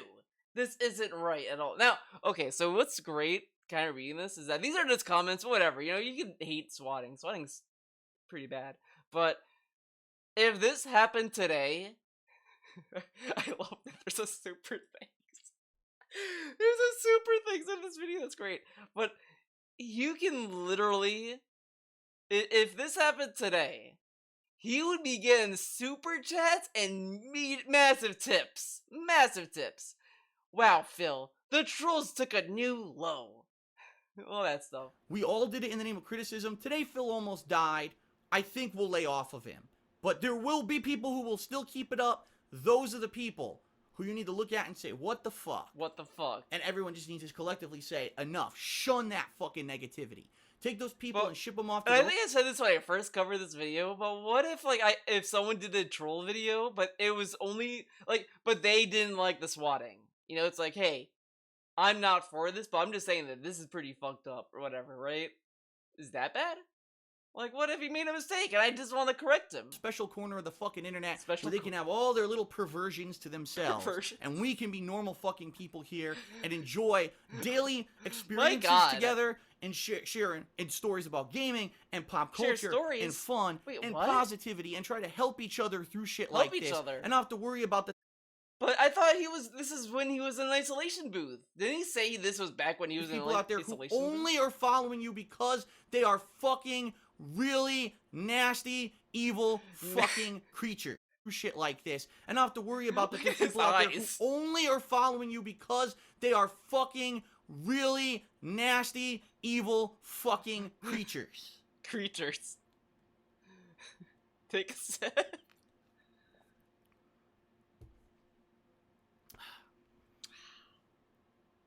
This day that's really all I have to say. That's all I have to say. That's really all I have to say.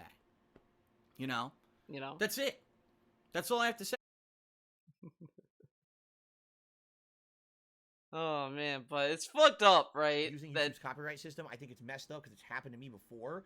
That's one of the major reasons why I would never do it, because I've been the victim of this, and I don't think that it's was fair. why I did Even that. If you could argue that this is a legal gray area, field trip, you know, taking someone else's content and editing it to make them look bad. I forgot. A lot of his old videos are pretty fun. It's still not worth fighting unless you can go to court. I'm not going to court over it. What's So even wilder this is how you don't play video is he did a copyright strike video, right? He talked about how he got copyright striked. And in that video, and by the way, he said he could.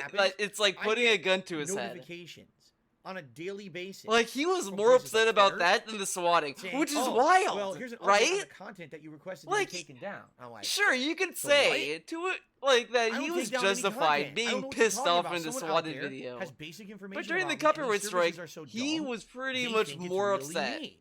And they hit me with these dumb claims, or not me, excuse me. They hit these people with dumb claims. There's been someone who actually said to me, "Can you help me with this?" I actually contacted Twitter, and I said, "Hey, Twitter, can you stop this? Because it's not me. I can tell you 100% I've never done one of these takedowns." God.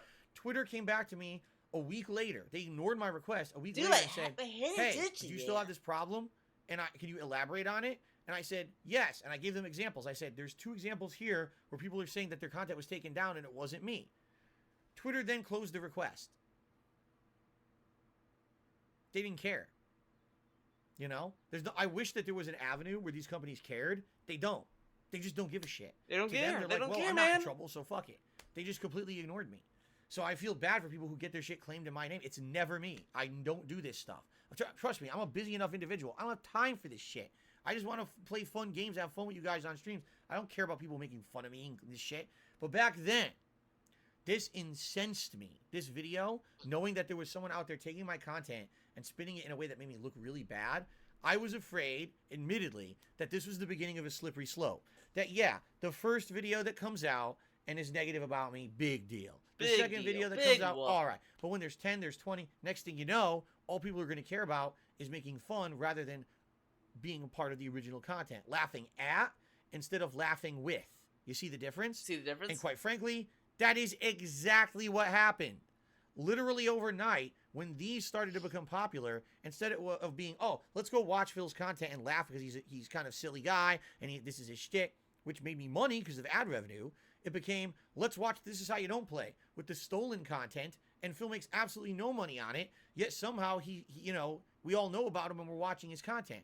Right now, if you're watching this stream illegally be restreamed, or if you're watching this clip of this video in someone else's montage about this DSP Reacts, I don't make anything on it, Shit. right? So it's hurting my business. And back Actually, then, this was a huge guys, I have YouTube Premium. I'm doing the trial. That's why I'm using Safari.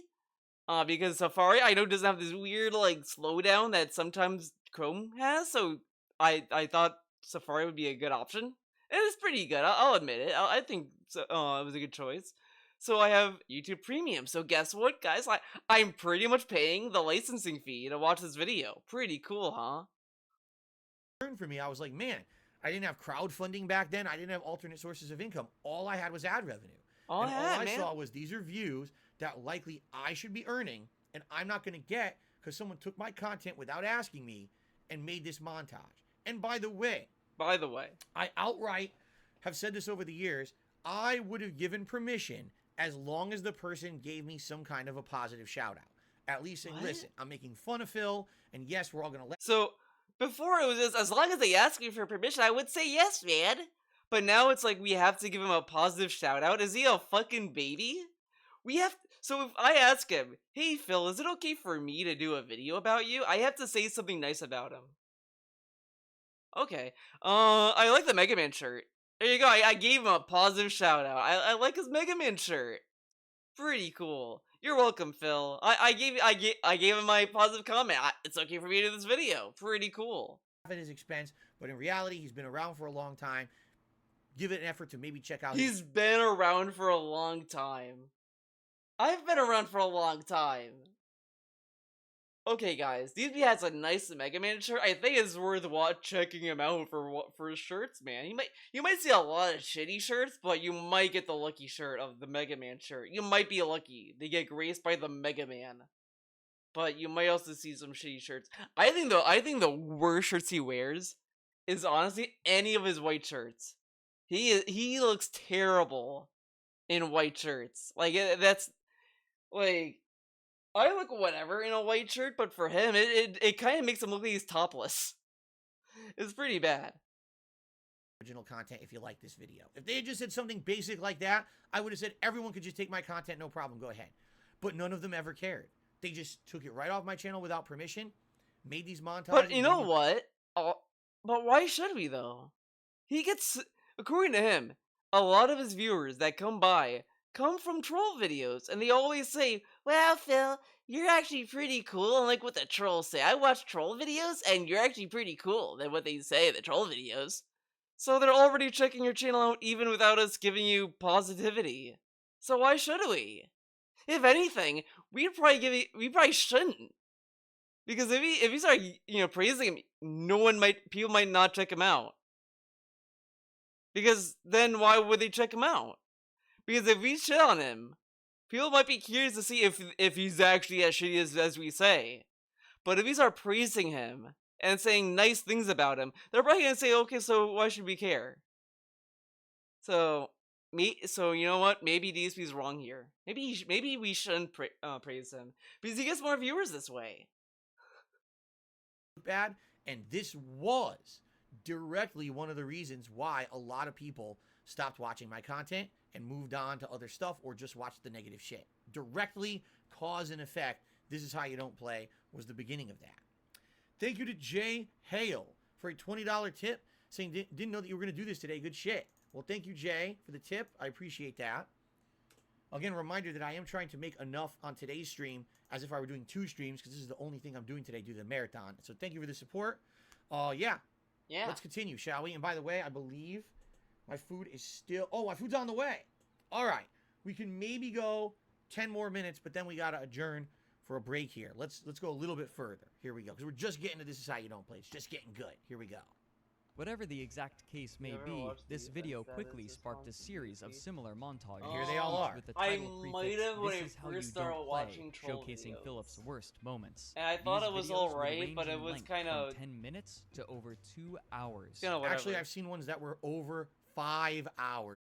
Showcasing Philip's worst moments. These videos would range in length from 10 minutes to over 2 hours. Actually, I've seen ones that were over 5 hours being made.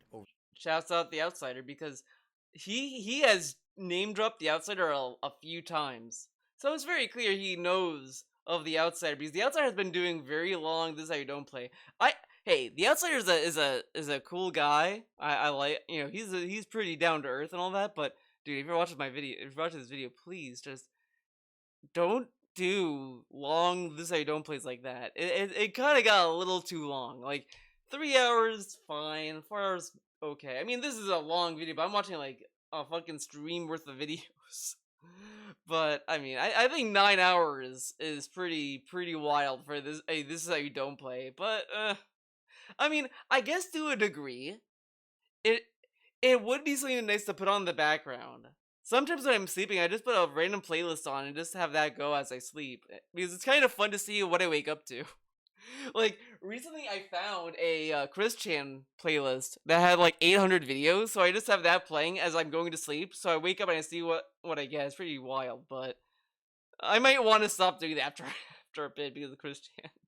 Years. And again, the difference between then and now, back then, my only source of income was YouTube ad revenue. I had nothing else coming in. So if you're watching my content here and making fun of me and you never come to my channel to watch it, you're essentially, I'm getting my content stolen and I'm not making any money on it. Now, DSP has also said in the past that people who watch the troll videos are like dumb people. He pretty much insinuated that these are people that he doesn't want on his streams. So why does he care that these people are not watching him? Doesn't he not want them in his stream chat? As opposed to today, a lot of people now have told me they've watched This Is How You Don't Play, and that made them want to come check out my streams. They come check out the stream. Now they're a regular and they're supporting. That's different. But I had to change my business model to make that viable. What? Back then, what? View was stolen income. The stream now they're... Thanks for the 50-bit cheer. They are the 50-bit cheer. Serve it harder. Wait, so people watched This Is How You Don't Play. Then he came by and support, but he had to change his business model. Wait, huh? Regular and they're supporting. That's different. But I had to change my business model to make that viable. What? Okay, I'm confused. That is so confusing. What did he have to change to make that viable? Wait a second. Is this him slipping up and almost admitting that he intentionally plays in the safest way so that people can like think he's not that bad at games to trick him or whatever? I don't know. It's just, it's so weird to say that he had to change his business model to make that viable. Like, he had to make it viable to attract This Is How You Don't Play. What does that even mean? Okay, I want people to just let me know your theories as to what that means. What does he mean to change his business model for that? I can't understand. Because he wasn't accepting. Yeah, but he had a Patreon though. Like, people were like, that's bullshit. Literally disproves this. The dude that because these was gonna keep bringing up Das Bullshit as the go-to example of a troll reformed or whatever. He literally pledged to his Patreon. So, like, there was ways for ex-trolls to support him. It's not that there was no way. And at the time, it was just watching the videos. It just doesn't make sense. I don't know. Yeah, tough things, but I think he's talking about being in. I guess that makes sense. Back then, one less view was stolen income, and that was why I was so concerned and so angry about it back then. But see, he said back then. In order, these montages would overtake Philip's own video content when searching for his channel due to their popularity, pushing his own content farther down the search results. Philip, enraged by this, set about attempting to remove these videos from YouTube. In a misunderstanding of fair use law, he claimed that these videos were violating his copyright and argued that, while his videos were transformative since he was playing a game, these other videos were stealing his content by using his video footage. And so, he went about systematically flagging the videos for YouTube's review. Despite his efforts, these videos would stay online and continue to multiply as the months dragged on. I didn't flag Along him! with this, another series parodying the DSP Tries It videos would gain popularity, criticizing different aspects of his failures or his character, especially his ego. For example, one thing I do want to say is, again, Frederick Knudsen was wrong here. I did not try to take these down. By the way, thank you, J Hale, for another $8 tip. Now we're up to 200 and climbing. Thank you so much. Thank you so much. I did not take the videos down. I'm sorry. I'm just not going to budge on this one. I didn't do it, and no one will ever say there's evidence that I did it. Besides, it says that I tried to take it down. But those, I'm telling you, if that ever happened, it's an impersonator. I did not try to take down any. But what if they have your videos. email address? Never. I don't know. It was only people who outright lifted my stuff illegally. It was not people who did these "this is how you don't play" videos. All right, guys. Actually, my food is about to arrive, so this is a good place to end part 2. I'm gonna take a break, and there will be other parts. Obviously, we're only just halfway through, so there will be more parts. All right, let's do part 3, guys. We're at the home stretch. Alrighty, everyone out there. Alrighty, everyone. We are heading into part 3 of DSP Reacts to Down the Rabbit Hole Dark Side Phil. If you have not yet watched the first 2 parts, I strongly urge you to do so, because they give tons of background information, side stories you weren't aware of, all kinds of elaboration and actual context to the events of this video that over 6 million people have viewed and didn't know the context. Okay, so now, excuse me. Let's continue. If you remember, we were in the middle of the saga here, where basically people had just started "This is how you don't play." And I was arguing that, yeah, it really did concretely hurt me back then, because there were people who used to watch my content, and the only income I had back then was ad revenue on my content. That was it. I wasn't anyone who had crowdfunding or any other kind of contributions. So knowing well that people were going to watch my content on other people's channels and not on my own was concretely hurting my business. And maybe it was a big reason for the decline in my viewership at that time. Maybe. Although I admit, I probably shouldn't have gotten as angry as I did at that time. It probably would have helped things, okay? Quick reminder, if you are watching this on demand on YouTube, you can help out. If you're enjoying this series and you want to see more like it, please consider liking this video, leaving a comment on it, and a new feature you can do is a super thanks. It's a way to leave a highlighted message that Okay, actually Grandma, contributes let's to the channel get you and to supports bed. it. Thank you very much to anyone who helps in any way. Without further ado, let's continue. Here we go. One user criticized Philip's belief Ugh, that his Let's you Play can't videos block! were works of art, and that the game and his commentary are his ingredients to create it. They're $60. I paid them their fee to utilize the ingredients to make my work of art. Ingredients. That's a detractor video he's watching. You serious? Though he was Spider-Man clip. Just Well, so that's you a guys know, Spider-Man if you see clip? any comments pop up on the screen that aren't white, those are not Frederick's. Those are from the detractor video he's referencing. That clip was from a detractor video, okay? So the argument we're making here is, what is fair use and what makes a Let's Play or a video game playthrough legal? My argument has always been that if you just boot a game and you just sit at the title screen, right? That's the extent that you can do in a video game without actually having this input.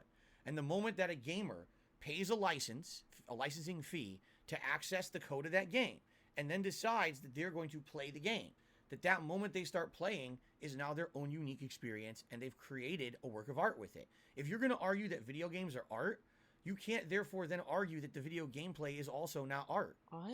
They go hand in hand, all right? So when someone if you're going to argue that video games are art, you can't therefore then argue that the video gameplay is also not art. They go hand in hand, all right? So when someone on YouTube, a video game company like Bandai Namco, claims a gameplay video and says, no, we own that. Like, now, wait a minute. How? How? Yes, I paid you a licensing fee to play your game, but then I used your game to create my own creative work, i.e. my own work of art. Therefore, that work of art is my property, not yours. At most, the thing that you could probably try to do is claim a portion of the income or revenue that I make with that video, but there's no way, shape, or form you own my whole video. That's completely backwards asinine, and if that went to... So, okay, so there's a tweet where he said how you can't just commentate over movies and have that be transformative, etc., right? Game companies, developers have developed everything. Like, if you're moving left, right, back, forward, up, down, or any direction, they had to program that. They had to program the ability for the player to move the character in any way. So like, if you explain, like, once you move the character, that's your work. But it's like, they gave you that ability. I mean, this is a very lame, I don't know if it's lame, but it's like some of the commentary that a lot of contemporary artists have. Like, a lot of people that don't hate this art, where it's like a blank canvas. And I get why people don't like that kind of art, but it kind of gets you into thinking, well, is that art? Like, what's to say it isn't? Because it took that artist the active thought, hey, I'm gonna take this canvas and I'm not gonna paint on it, but I'm just gonna try to present it as art and see if people will buy it. And it got all the way to go to a museum, to a point where people are perceiving it as art. Like, that, it's that kind of shit that a lot of contemporary art kind of tends to do, because it kind of wants to just play that line of, like, is this art? Is it not art? And you kind of don't really know where that kind of end stops and starts and all that stuff. So it kind of in a meme way gets into this, where it's like, well, the developer programmed all these things that you put into the game, so is it really your work? Because they probably anticipate a gamer to go in a certain direction or do a certain thing at the beginning of the game. So it's kind of like it's kind of whatever. Like,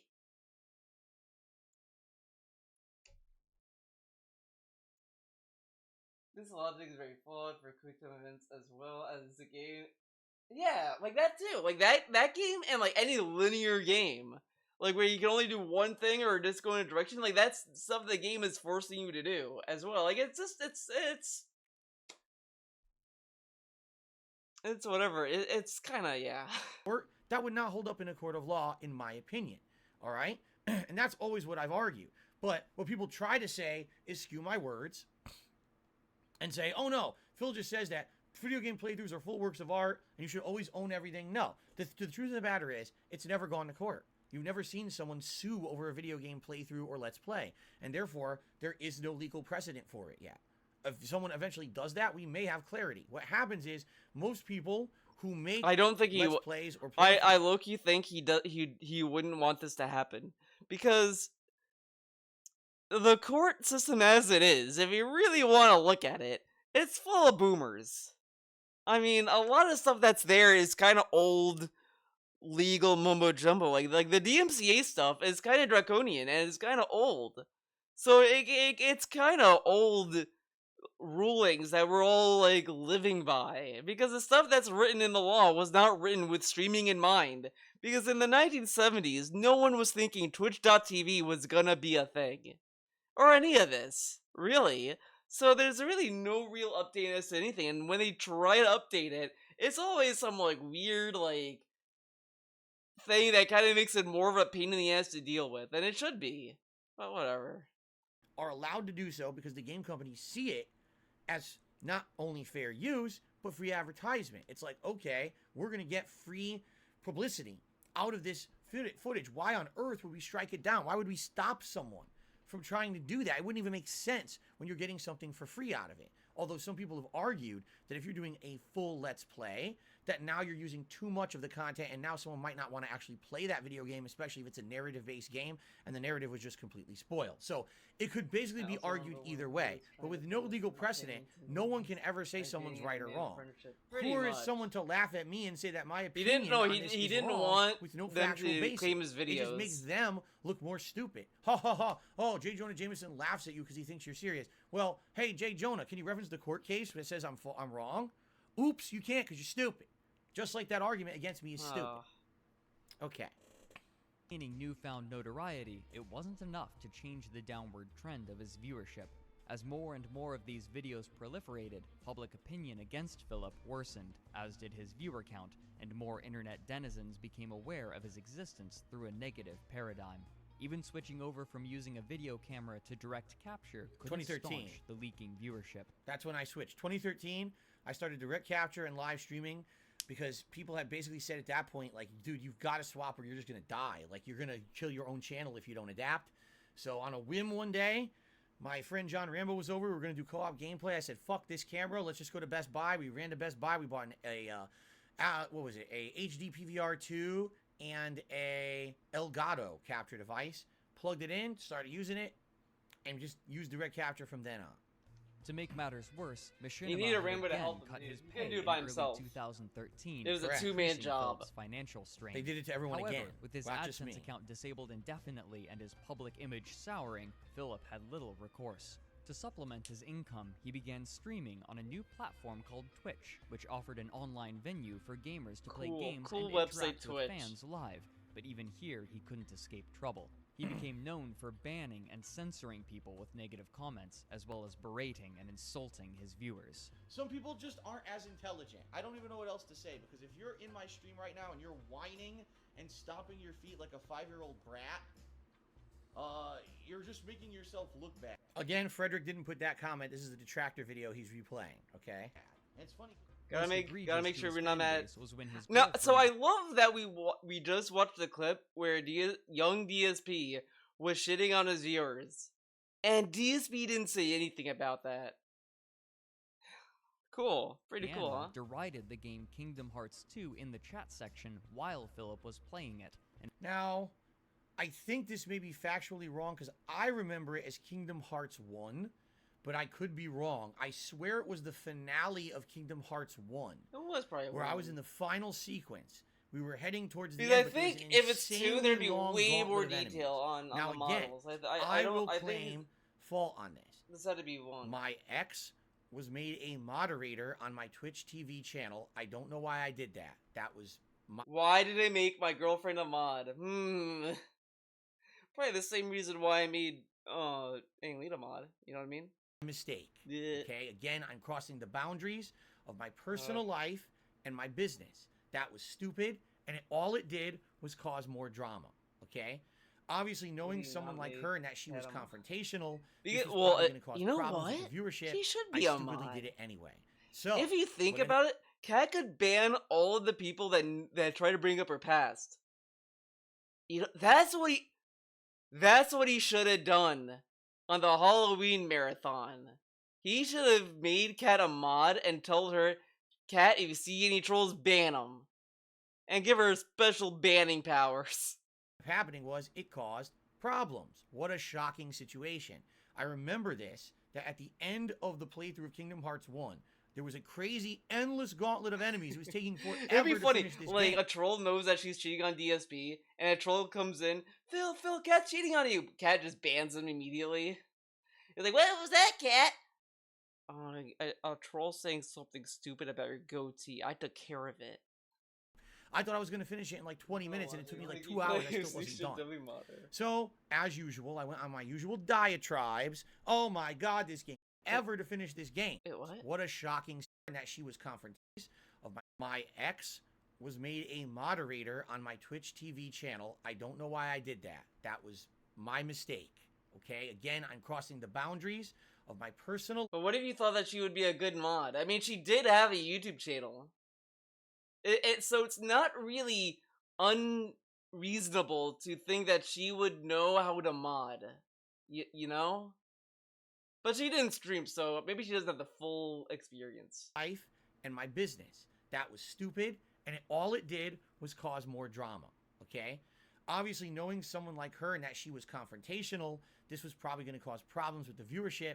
I stupidly did it anyway. So, what ended up happening was it caused problems. What a shocking situation. I remember this, that at the end of the playthrough of Kingdom Hearts 1, there was a crazy, endless gauntlet of enemies. It was taking forever to finish this game. I thought I was going to finish it in like 20 minutes, and it took me like 2 hours. I still wasn't done. So, as usual, I went on my usual diatribes. Oh my god, this game... I don't think that's what happened. I mean, I wasn't there, but I think it was just Leanna literally just shitting in the chat, just trolling Kingdom Hearts fans that was there, pretty much. But sucks, whatever. The game developers are assholes, why did they do this, yada yada yada. I went crazy. Well, my ex also decided to start going crazy on the game in the chat, and when people kind of countered her and were like, no, the game's actually not that bad, Phil's just raging because either he sucks or because it's just a tough part of the game, this is a shit, she basically went on a banning spree. What? I don't think this is what happened at all. She was shitting on the fans, and they're saying, well, no, Leanna, see, Phil is just messing up, man. It's all good. Don't worry about it. And then he kind of makes her sound like a lunatic. And I don't think that was the case. She was just baiting them to be mad, and then banning them for not agreeing with her. Pretty much. It had nothing to do with him. It's kind of weird. Yes. Yeah, this whole thing, that the way that DSP is describing this sounds kind of insane. It kind of makes her seem worse than what really happened. Because he makes it sound like the people that she was banning were like chill people, like, no, yeah, it's not that the game is bad. He's just fucking around. And then she was just banning. That sounds way too nonsense for them to say. I remember she started banning people. They turned it into subscriber-only mode. All this shit was going on. They were turning it into subscriber-only mode? You did that! DSP did that, and I wish Frederick played the whole clip. This video, you know what? Honestly, I think this video is kind of garbage. So far, Frederick has dropped the ball every step of the way. On everything. There's a clip of DSP saying, click on the ads, doesn't even use it. Like, he doesn't even use it. He has this, doesn't play the full clip. Okay. So at that time, I got big backlash for it, and it all got thrown against me. But that's my fault. You know, it's wild. Because she shat on them so many times in the past. Whatever. Why did I create that situation going on, okay? So at that time, I got big backlash for it, and it all got thrown against me. But that's my fault. Why did I create that situation? Why was I so adamant on crossing my personal life with my business? I think it was because I was just dumb and ignorant, and I wasn't... No, I also wish this dude included the clip of him in Mortal Kombat 10 when that guy asked him, hey Phil, why did you turn the channel to subscriber only mode in Kingdom Hearts? And DSP immediately wanted his fans to cyberbully him. I give you permission to flood his inbox and make sure his PSN is not usable. He did all of that. All of that. And then he's like, but they don't use that clip at all in this, which is fucking lame. I love that clip. He also has an apology video. It's great. It's great. I think I saved that clip. I had to, because it's a great clip. Let's see. It is a private playlist.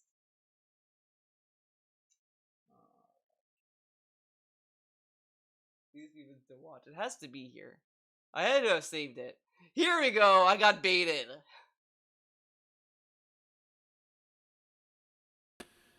Whew. All right. Hello, everyone. Hello, everyone. This is an impromptu vid I wasn't planning on doing. As you can see, there's a border around it. It's actually the setup for another video that I do over on my other vlogging channel. But I'm just doing this really quick video just to very quickly clear the air on something that happened today. It's not going to be a very long video, quite honestly, because I don't really have too much to even say about it. It's very simple. I'll get right to the point of it. You know, I was doing an MKX stream today with viewers, and unfortunately, because of a PS4 update, in the past couple of weeks, people's voice chat now carries through my stream, which never used to happen. They always used to be muted, and for whatever reason, that's changed. And we had someone jump on there whose intention was not to play me in the game, not to have fun. He but to didn't. basically He didn't even do the match with him. He refused. And he's like, "You didn't want to play the game with me."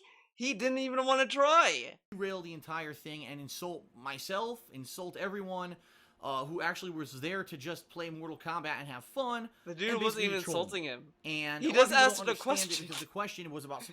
He asked a question, and the only insult was directed at the dude. That was the only one who was insulting. The dude was like, "Why did you turn the chat into subscriber only mode?" And immediately DSP insulted him. That happened 2 years ago, which is neither here nor there. The question is about Twitch TV streaming and moderation of the stream 2 years ago, which doesn't even apply anymore. He got so bad at lying. You know what? Probably because the chat is pretty dumb that they'll accept anything he says. You know what? Back then he had some people in his chat that had a brain. Believe it or not, there were people in his chat, in his audience, that had a brain, so he had to actually try to lie. But now they're all gone, and he has a lot of Derek's in chat, so he doesn't have to try that hard. So that's what happened. On Twitch TV Look at anymore. this shirt, by the we have way. a This much shirt looks better pretty moderation cool. system where people get voice, so people can't egg people Like, on to look start at this fights shirt. and What happened stuff, to this shirt? which is actually what the particular. He has never worn meat this of the shirt ever question was. again. He Anyway, must have the thrown bottom it line out. is the question was completely irrelevant. This wasn't a Q&A session. This was me playing MKX with viewers. And this I particular was talking to person Jasper, did and this Jasper said to basically that annoy I me, should calm down to with my derail what streams, was going and on I on the agree. stream, to start drama, basically. The TMZ drama of YouTube bullshit, like people like to throw at me. And I got pissed at it because for, some 2-3 months here, I really feel I've been on a positive roll where I haven't had that kind of influence. I Wait, positive roll? This is 2015. This is back when DSP said this was the worst time of his life. Social media, at least it's calmed down, or at least I've managed to Alright, see you later, avoid or Supermark. not pay attention to most of the people who are being dicks to me in that regard. And I've done multiple MKX streams where this has never happened before. It's just because of this PS4 update that this guy apparently got in and decided to be able to do this or whatever. I don't know, but it pissed me the hell off, and I went out of line. And I said some things that I shouldn't have said, including that people should go after this guy on PSN and basically kind of like, I don't even remember if I specifically said like flood his inbox or whatever. And then I also said that I wish I could punch his teeth in because that would stop him from doing stuff like that. Now, number one, I would never condone anyone to group attack anyone anywhere. I want you to understand that. I personally am such a subject of... I don't know. Okay, enough of this video. We're gonna be here all day at this enough rate. to know that this was eventually gonna come back to bite me and shoot me in the foot. To me, a lot of the times of all the things, the fun things that I did on YouTube, and this doesn't even just go for my ex, but for my previous friends, John Rambo, who I did co-op with and all that. For me, whenever I made content for YouTube, it was like having fun, but also making money doing it. You know what I'm saying? After it was he never does planned. this, Oh, this is the serious mods and business. subs We have started to talking so about be Taco attentive Bell. to make sure everything goes right. And That's we have to be, that you know is what I mean? such Like, that's it so wasn't a goofy. studio. After It wasn't he a ton does of this, people the involved. It was mods just and me subs or a start friend or talking someone about else with a camera fucking around. Like that was the purpose. That of is the pretty videos, funny. to show They genuine have joy this playing big video drama, games and they're like, or "All doing right, a let's talk vlog about on Taco YouTube or whatever Bell." it was. I never took it that seriously. Okay? And I think what happened was eventually it started to show in my content. He's not adapting direct capture. He's not doing live streaming. He's got his girlfriend in all of his videos, and we don't like her. We think she's obnoxious, and we tell him that, and he ignores us and says, fuck off, don't watch. But we like him. We want his content to succeed. Why doesn't he listen to us? I was stubborn and stupid, right? I was. But I was he just streamed dumb. and he did I direct absolutely capture. should have done direct capture earlier, streaming earlier. I should have not Whatever. had my ex in my content. It should have all been me doing stuff. See, no, and no, that's this is the- what I said earlier. It's kind of shitty. He would put the needs of his chat above his own or whatever. Like, what if Leanna wants to play games with him and he's like, I should have never done that, which is kind of shitty. Like, if she doesn't want to be a part of the content, that's fine. Like, Kat doesn't want to be a part of his content, which I understand. I mean, why would he want to be on a stream with a bunch of Derek's, I mean, actually, honestly, Kat might have a point. Because imagine you're there with DSP and then Derek is in chat, be like, oh, hi, Kat. Oh, man. You're like that one actress I talk to on Twitter all the time. That'd be fucking creepy. So maybe she has a point not to stream, not to be on his streams. Dude, imagine if Derek met Leanna. Oh God. Business, period. But to me, in my mind, it's like, hey, if I'm already gonna have fun with the people I care about, right? My friends, my significant other, and I'm gonna film it, why not make money on it too? Just pop open the camera. Dude, I love he says this, but he got mad when people were like, you profited off of your friend's death. But then says openly, hey man, I'm playing games with my friends, why not make money doing this? And he doesn't see anything wrong with that. But then it seeped into the business. And this instance, as stupid as this sounds, and for a lot of people, they actually quit watching my content and my whole community. They were like, this is how it's gonna be. Phil is literally just gonna have his ex and everything, and she's gonna ruin everything, and this is bad, and we don't want to be a part of that anymore. And some people jumped ship from watching my content to being part of these detractor communities when this happened. They were so upset with the fact that I was having this carry over of my personal life into my content, and it was my fault. Okay. Okay. When the chat devolved into argumentation, Philip locked the chat so that only subscribers could talk. The bad reputation from Philip had suddenly spilled over onto Leanna, too. So, fuck all of you who are acting immature. No. This is what you... I hate to say it. There were already people who didn't like me. There's not people who didn't like me and then didn't like Leanna, too. It was that they felt that she actually had a very, very confrontational... Wait, what? Say it. Could talk. The bad reputation from Philip had suddenly spilled over onto Leanna, too. So, fuck all of you who are acting immature. No. This is what you... I hate to say it.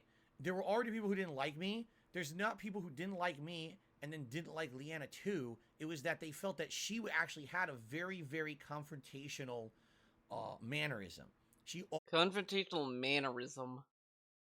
But I think what he's saying is that since she was in his content, and she was kind of acting the same way DSP was, that the reputation rubbed off on her. But whatever, I mean, it's... always wanted to be the center of attention. She always wanted to be the oh, look at me, I'm the best player in this, or that. People didn't like that. And No, the other thing that's kind of that's kind of whatever about this, this is a little speculative, I'll be honest. This is me being speculative, guys. She probably also wanted to disprove the meme that there's no such thing as girl gamers and all that stuff and all this stuff. And I kind of feel like Leanna wanted to disprove that, which is like really fucking weird. Like, you know, like I don't know. Maybe I'm overthinking it. Agree with her, she would be very in your face about it, confrontational. And people, that's why they didn't like her. It wasn't because we already don't like Phil, so now it spills over to her. No, it was because she was very outspoken. But did she? Yeah, but let's say, because I think Leanna was doing YouTube videos before she even met DSP. So let's say that Leanna never met DSP, and she just did YouTube videos. Would she have the same reaction? Like, would she have the same amount of hate she had when she was with DSP, or would she have less? Like, I mean, that is a hard thing to make, and I can't check her channel because she fucking deleted it. I'm still mad about that. I was watching her videos and having a good time, and then one night her channel was gone. I was like, why? Why is her channel gone? And I was sad. It was a sad day for me that night. I was mad.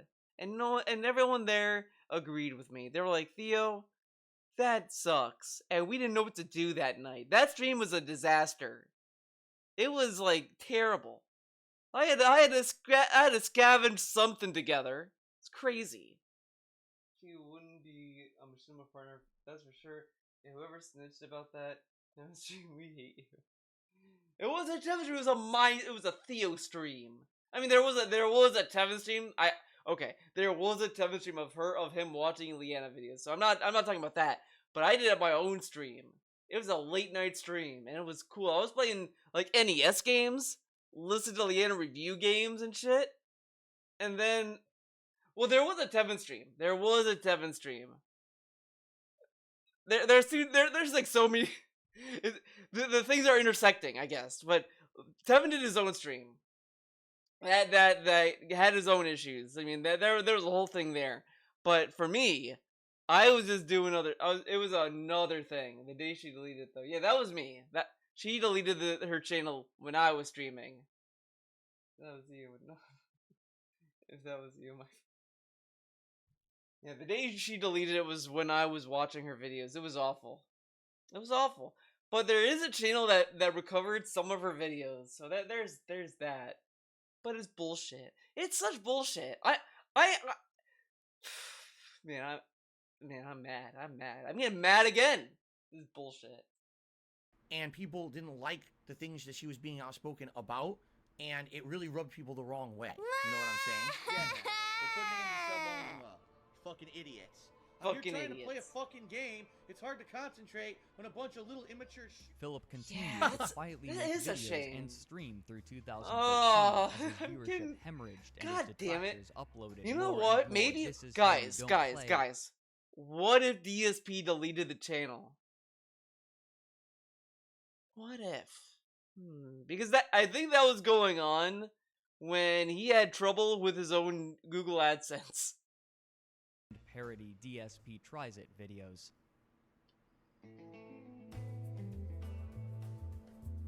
Oh, I missed that Pac-Man shirt. 2014 saw major changes for Philip. Taking What about out the more Bill loans, hat? he purchased a new condominium, this one in Seattle, Washington, bringing Leanna to live with him. He believed that a new location would provide him with the motivation and energy to Yeah, it surge is a back good into theory. popularity, but this living situation It's so proved weird. problematic. Leanna was unemployed and had no you know, higher I kind of education, wish meaning Philip had to provide for maybe both you of know them what? with his drop You in know what? income. His She's on Instagram. I have an Instagram. I should go to her I should go to her Instagram and ask her, "Hey, Leanna, I am a huge fan of your YouTube channel. What happened to it?" Dude, imagine if I asked her that and then she replied, "It wasn't me. It was Philip Burnell. He needed my AdSense, so I gave it to him." Dude, imagine if that happened. Oh, I'm gonna do that, and if that happens, I'll do a video. I am gonna do that, and then if she responds, I'll do a video about it. And it's gonna be a great time, and then hopefully I'll get some traction, and then DSP will have to address it.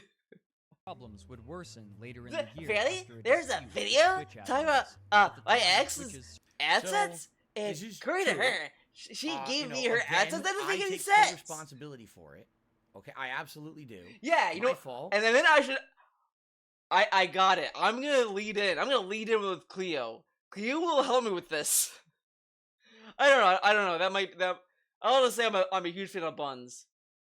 I was the one who financed the whole move. I was the one We got who made a decisions whole basically around it. idea going. Although it was a group thing, I mean, we both agreed to do it. We wanted to move, And together no and one, move across the country. the best outcome of it, right? She decides, Theo, I'll give you my YouTube channel. You can use it or whatever. I'll give you my password. Or she just turns back on again, and then we get we get to watch more Leanna content. That'd be ideal. That'd be like Pogger mode.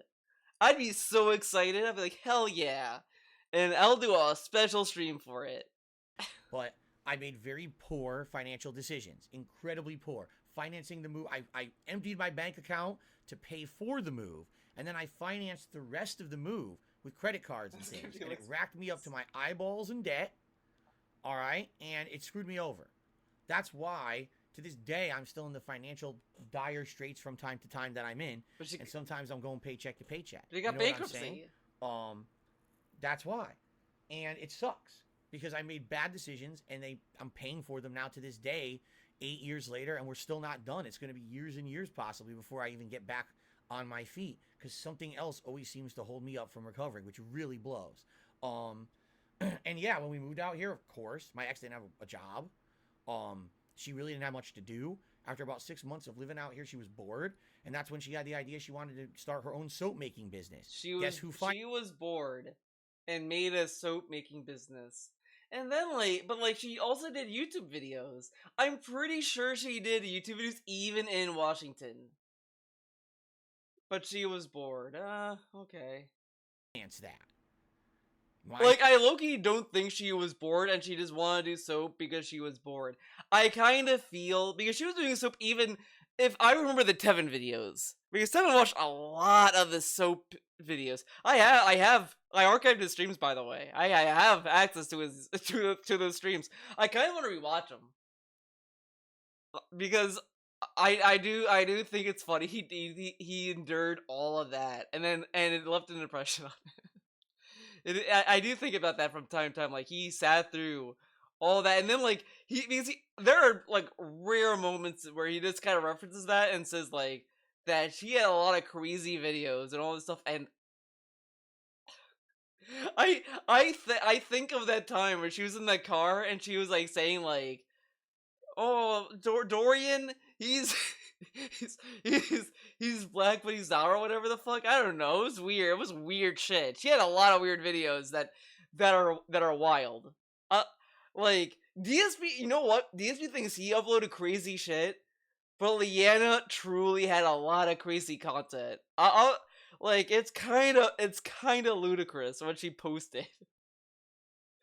Like it's wild. It's wild. But like. She did soap before, and he's like, "Oh, she is bored, and she decided to do soap, so I guess who financed it?" And he adds it like he says that as if it's a bad thing, like it's a bad thing that he was supportive of his ex, like he shouldn't have done it, like that's what he's insinuating. Is that something you really want to say? Like, I guess she's your ex, but it kind of makes it sound as if he wouldn't want that it's a bad idea to support your girlfriend's endeavors, which is pretty bad. And this dude lives by sitcom standards. And if you watch sitcoms, it's always a story that that when the husband doesn't allow the wife to do what she wants to do, she gets angry at him and all this stuff. Like, come on. Remember the hotel vlog where she started rubbing her nipples? Oh my god. But still, this is wild for him to say this. Like, straight up. Well, again, this is all on me. My fault. I I'm the one who decided to paid support for my everything behind the scenes girlfriend to get it started. After it running for a few months, it actually started paying for itself, but it was me who did that initial investment in the hopes that it would turn a profit. Guess what? Guess what it didn't do? Right? It didn't turn a profit. This is really weirdly negative. Honestly, it's just nothing but regret from him. Yeah, he could sit there and be like, yeah, man, I didn't get any profit, but if she did it because she was bored, then she didn't care about it making a profit, and DSP was the only one caring about it making a profit? This is really fucking weird. It kind of makes it sound as if like he wanted her to make soup for him. My vagina was throbbing in anticipation. What? I am scared to ask the context. I am terrified. Do I want to know the context? I hope it was in regards to soap. I mean, that's kind of weird, but I mean, I don't know. Didn't turn a profit. It was a waste of time. As much as I pushed it in my content and tried to, hey, everyone, buy some soap. Wasted time and all this stuff. Like sure, you could say it's him being regretful, but it's in my opinion, it's still kind of weird. Like, you'd think he would use it. Pretty sure it was in regards to Revelation 2 console. Oh, okay. I mean, I kind of get why she would say that, but it is kind of cringe. Yeah. Ugh. But I mean, I get that, like, he could be regretful. I just think he would use this to say, like, see, I'm a supportive guy. I supported her making a little soap business. But instead, he says that it didn't turn a profit and all this stuff. Like, but she probably enjoyed doing it because she kept doing it after. This is just weird. I don't know how I feel about him talking about her soap business because it kind of sounds weird. Like, he wanted to turn a profit, but like it kind of comes off like he wanted her to do some labor. I don't know. Nobody, you know, you're going to sell a few here or there. You're going to get a few repeat customers, but it never got its feet on the ground. It was just a silly hobby that we were trying to make a few bucks on here or there, and the only people who really bought it were my viewers. Honestly, there's maybe a few other people, but it wasn't that many. And that's But she was able to continue making it, though. She eventually got other customers. Because Etsy was a big website. A lot of people used Etsy. And if you look at her now, she's still selling soap. So if it was such a failure, why is she doing it again? I'm the one who financed it. I'm the one who said okay, you know. I just like that he's the, you know, like, it really sounds he was the only one bummed out about it because it wasn't making him money. Which is kind of fucked up. Because it's her business. Yeah, he financed it. But she's your girlfriend. You wouldn't want to, you think that's bad? You supported your girlfriend in her soap making that she wanted to do and probably enjoyed doing for fun? And also, like, he probably didn't have to go all out as he did either. Like, this is all a fucking meme. It's just, this video, now that we're to this part, I have no defense for any of this stuff. I just don't. Like, this is all bad decision after bad decision. After bad decision. Support my girlfriend, bad decision. It's on me. You know what I'm saying? Okay. Holy shit, were unable to handle too much bandwidth, and so when Philip was streaming at a quality that the servers were unable to handle, they oh, this is good. This is good. I literally love he included this though, because DSP has told us for years that he was bullied. Twitch staff came in, like he said that Twitch staff came into his streams and demanded him to lower his bitrate. He bullied him and yelled at him. And scolded him to lower his bitrate. And this is what he said. Please lower your ingested bitrate to no more than 3,500 kilobytes per second, please. Please. He literally said please. And even Timbo Slice said turn your bitrate down. And then Drillbit said Phil Ray Arnold wants to speak to you. And DSP told us that he was bullied by Ray Arnold. Bullied by him. He was bullied to lower his bitrate. He was demanded by him. And Ray Arnold just says, please lower your adjusted bitrate. Of his stream, Philip, annoyed, asked why other streamers could stream at higher bit rates, but the Twitch admin who contacted him remained firm that others did not, and that Philip must abide by the rules as other content creators. This is low-key bullshit, because I'm, okay, see how DSP acts when he was moderated? He was like, well, other people do it. Why are they gonna do it? There's no argument, I'm complying, it's just a question. But if a streamer, let's say that someone bans us, like let's say that DSP says, I'm gonna ban you, Bliplop. And Bliplop's like, why are you banning me? Kevin Bernstein says the same shit and he gets a pass. How come Kevin gets a pass and you're threatening to ban me, DSP? And DSP will say like, oh, well, it's not your business to ask. It's a rule. He got doxxed and tips much less now. Yeah, Timbo Slice is wild. What happened? Like, I do sometimes think about, because what Pizza P said, I kind of think it's interesting that if you look at a lot of the songs of Timbo, you could tell it's Timbo, but I don't know Timbo's mannerisms, so I can't pick up on it, and I don't know if I want to care enough to look that up. But that's interesting. Did. See, and this is my ongoing problem with Twitch. Favoritism, the way that they treat one person is completely different than the way they treat another person. Wait, what? By the rules as other content creators did. See, and this is my ongoing problem with Twitch. Favoritism, the way that they treat one person is completely different than the way they treat another person. Ongoing issues with Twitch. Okay. He said this when he went back to YouTube, but then when he went back to Twitch, this never happened. He never said that, oh yeah, they have favoritism, fuck them, all this stuff when he was on Twitch. When he was on Twitch, when he came back in 2016, 2017, he was like, oh, Twitch is great, man, it's positive, they love me, man. They don't play favorites, they're all cool. And then when people bring it up, it's like, well, that has nothing to do with me, man. But now he's off Twitch? Yeah, man, they play favorites.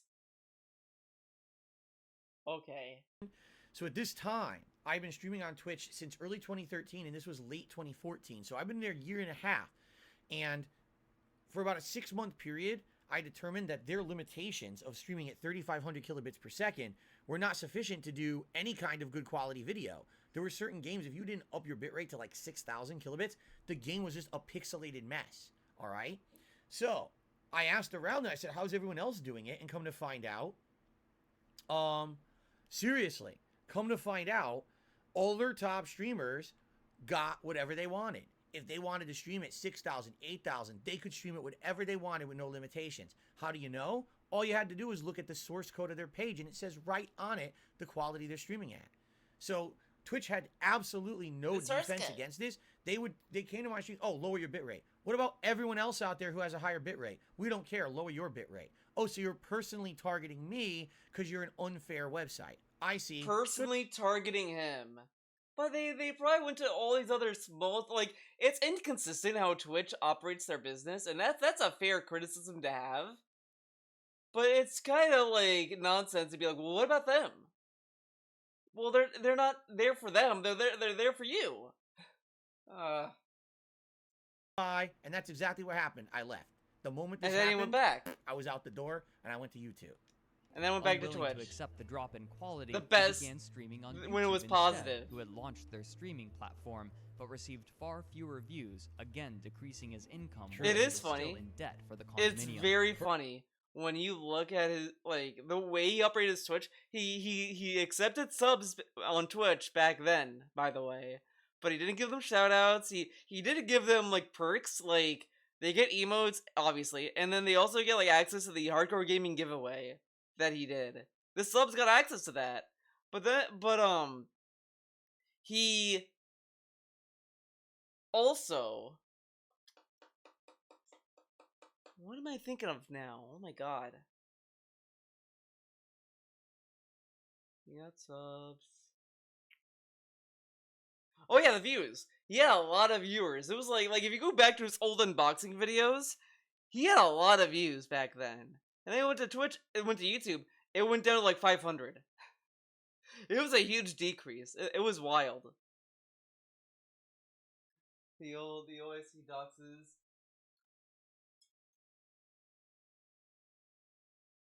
Teaching people unfairly, then OIC doxes somebody and doesn't get banned. Yeah, like, literally, like, he even threatened to dox Kevin Bernstein and said all this weird shit, but doesn't do anything, and blames Kevin. Like, that's what got me about that whole thing.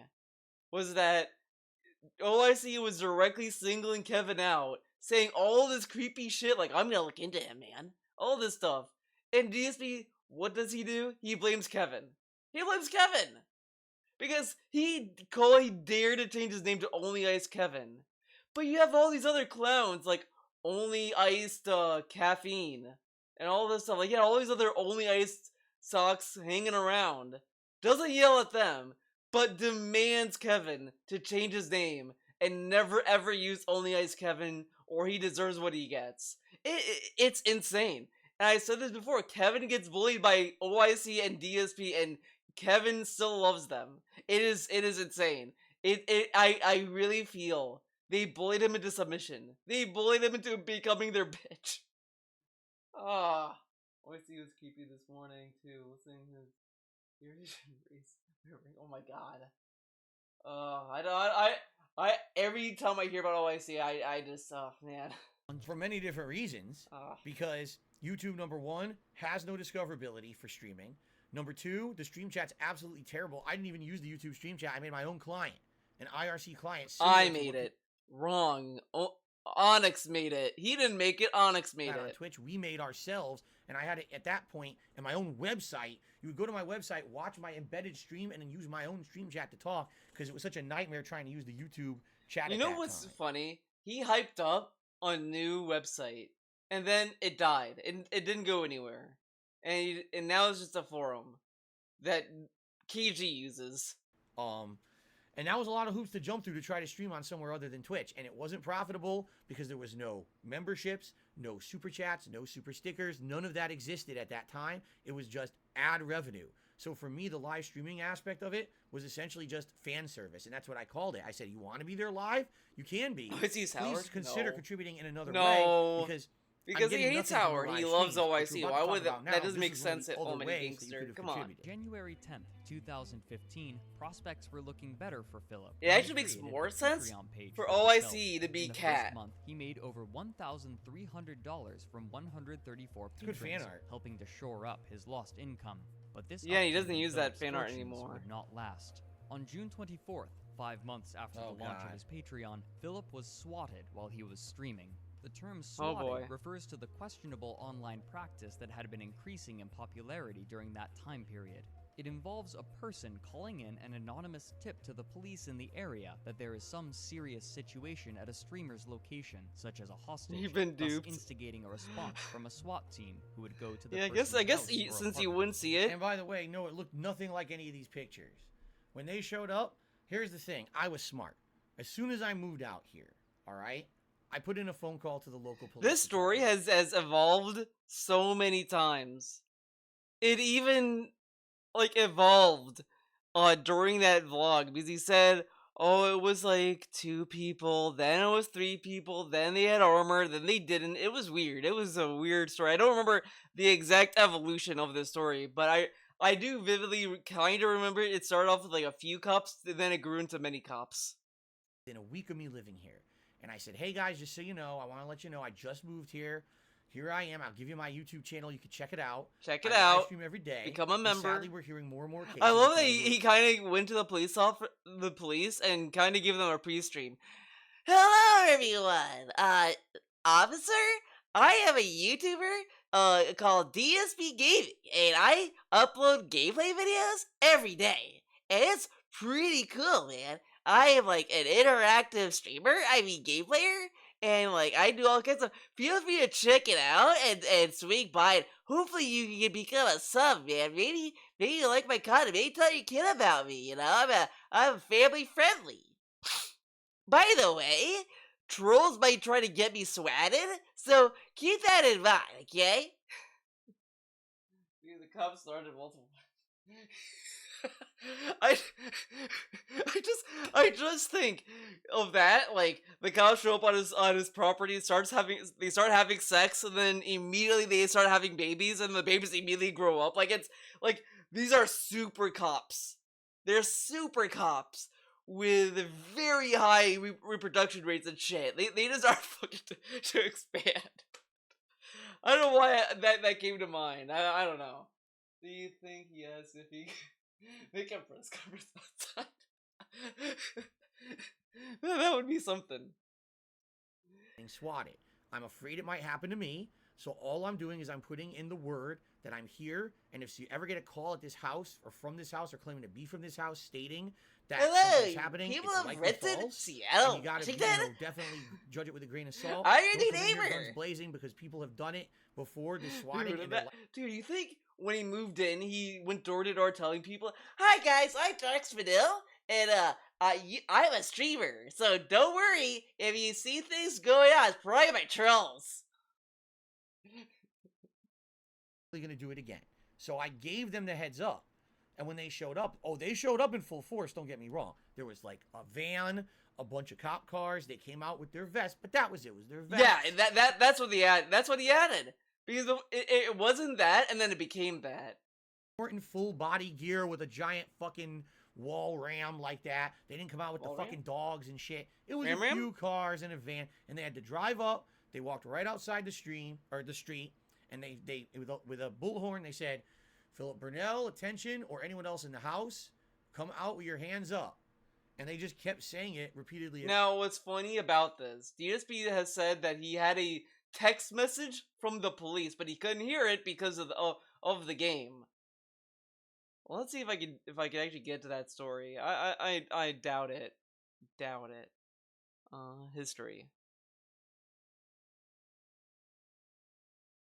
You could get me killed. You. Say, if you don't like me, yes, you have the right to not like me, but you don't games. He swears, he curses out the game developer for a reason. The people will nip kind of humor, they take it to Phil or DSP a year ago. Because, you know, there were some real state of Connecticut to do this money in Connecticut. Can afford to understand. So that's what happened. I'm expensive and I can't afford to have, public. I did when I lived in Connecticut. Yeah, but you know, you have kids who will do We're talking about prank, Connecticut. Pizza orders. This is about swatting, and he's talking about Connecticut. Like that. Really stupid shit, okay? So when I moved, I said, this is the best things my business, but with the positive community, just people who will try to do something, had been arrested, the most needed it, and I'm going to, I thought, I have no clue.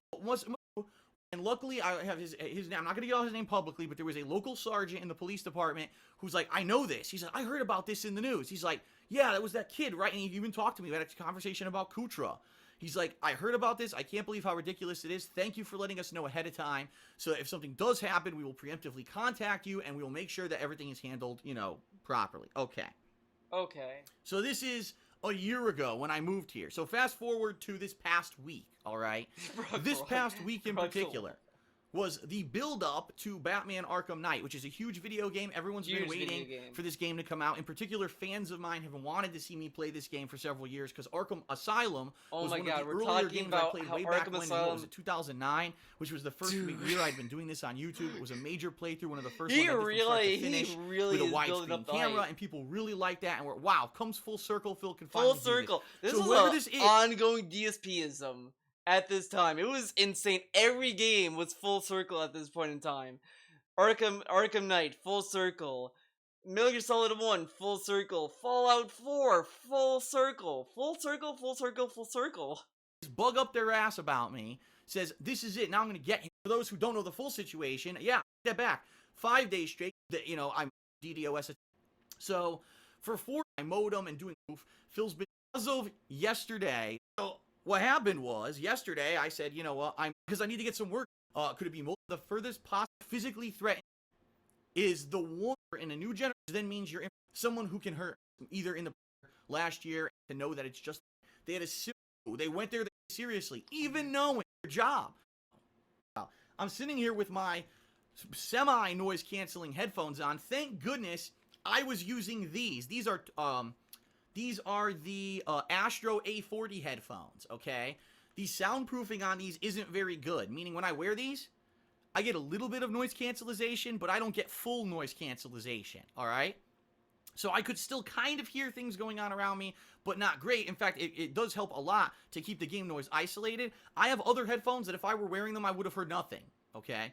So I'm wearing these headphones, and as I'm wearing them, and I'm playing Batman Arkham Knight, the game is constantly playing radio messages over what it sounds like a radio or intercom of criminals throughout the city, and Batman is intercepting their transmissions. So I'm hearing through my headphones, part of Two-Face's gang, and Two-Face is a real, you know, asshole, and then over here, oh, Scarecrow's a criminal, and blah, blah. So I'm hearing all this radio-style chatter. That could be a meme. Already. Okay. Okay. What first happens, the police called my phone. But my phone's on vibrate, because if my phone's on ring, you would hear it when I do my gameplay. And incidentally, I was in a portion of the game where it was a lot of heavy driving of the Batmobile, so I didn't even feel the phone vibrate. This controller vibrates when I play. So how would he feel the vibration if it's, like, away from him, though? Whatever. You hear this vibrating, okay? So they called me twice. All right, twice. So they called me. You forgot this part of the story. Didn't hear the phone. So now they got to do due diligence. They have to try to enter the home. Luckily, they knew what was going on, and at the corner of my facility here, I'm in a private facility. They came out of their cars and they pulled out their loudspeaker and they started saying, "Attention, residents of house, you know, so and so." He almost doxed his house. Come out of your home with your hands up. He almost doxed them. And that was all they said. And that's probably the wisest thing they could say, okay? So, I'm not hearing this because I have the headphones on. I have the headphones on, right? And I'm playing, and I'm at a portion where I just completed this Riddler challenge, where the Riddler had you go through this crazy, long-ass challenge. And I'm thinking to myself, oh, this would be a witty thing to say, is how is it that the supervillains of Batman can always afford to have insane traps for Batman? Where are they getting the money from? So I literally did this. From Patreon. I paused the game. So there's no game noise anymore. And I started talking, and I was like, How is it, this is the big question or the big mystery about Batman. How do these common criminals get all this money? Do they rob every bank in Gotham over and over? And as I'm saying this, I start to hear more radio chatter in my headphone. I'm like, but the game's paused. I was like, wait a minute. What if I he... took my headphones off, I put them down, and I hear outside, attention, residents of go outside right now with your hands up. And I'm like, oh. Yeah, but dude, crime is not that now I know what's going on. Dude. So basically, whoever, the DDoS attacks that have been going on these past few days I low-key think when he told this, I don't think I said this in the video, but I think what happened, he probably had an inkling something was going on, and he paused to say something, and then he heard that. Or, because I've taken precautions against them, so now they've elevated it to the next level. They're going to swat me. Fine. I know exactly what to do. I grabbed Leanna out of her office. We walked outside with our hands up. I like it, like, I know exactly what to do. No shit. The cops show up, and you're innocent. What are you gonna do? Like, it's instinctual that you're gonna make sure that they know you're gonna do nothing so that they can't possibly shoot you or anything. So of course you're gonna do this. Like, it was, I have to say, I have to give a huge shout out to local police. A huge shout out to local police. These guys were prepared, but were ready for bullshit. They're ready for bullshit. Well, you told them in advance. Okay, now let's go back to this. Over and over. I didn't hear it because I had my headphones on, but my ex did. We said, Oh. "Oh shit's happening." We announced to the stream. Back then, I didn't. Oh, Leanna told him. Back then, he heard it. He figured it out. Not Leanna. And that's true. Because if you watch the stream, you could hear DSP tell Leanna the cops are here. And it's kind of funny. Like, swatted audio. Let's see if I can just find it. Oh my gosh, 10 minutes. And he clapped. He clapped at the end. The cop showed up. Uh-oh.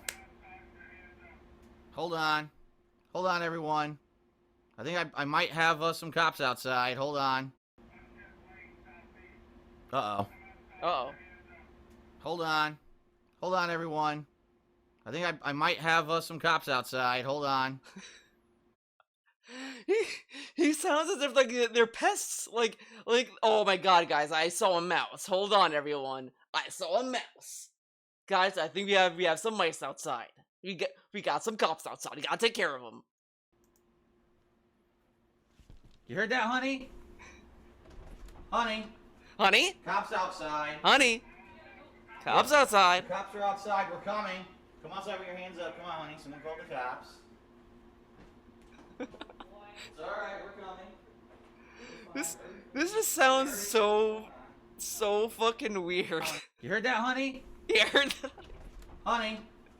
Now it just sounds like those horror movies with like that, like those like you know the type like Resident Evil 7, the Baker family, and then like the cops show up. All right, Bakers, the cops are here. You know what to do, honey. Honey, you hear that? The cops are outside. This is him almost being killed. Yeah, this is him almost being killed. Outside. Cops outside, man. Yep. The cops are outside. We're coming. Come outside with your hands up. Come on, honey. Someone call the cops. No, this was 2015. This is the peak of their friendship, their relationship. This is when they really loved each other.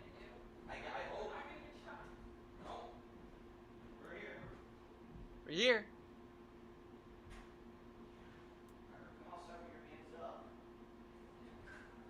Wait, what?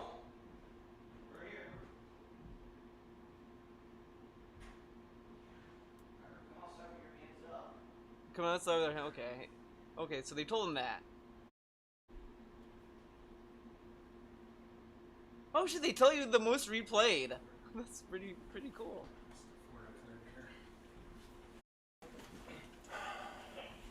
Can I figure in the house where you can attack back? You know what drives me nuts, you guys? When you're trying to drive to the call and get the information, and as things update the call, yeah, and people getting on scene, I didn't hear that. All I heard is, you know what drives me nuts? That's what I heard. A cop said, you know what drives me nuts? Riddler wins again.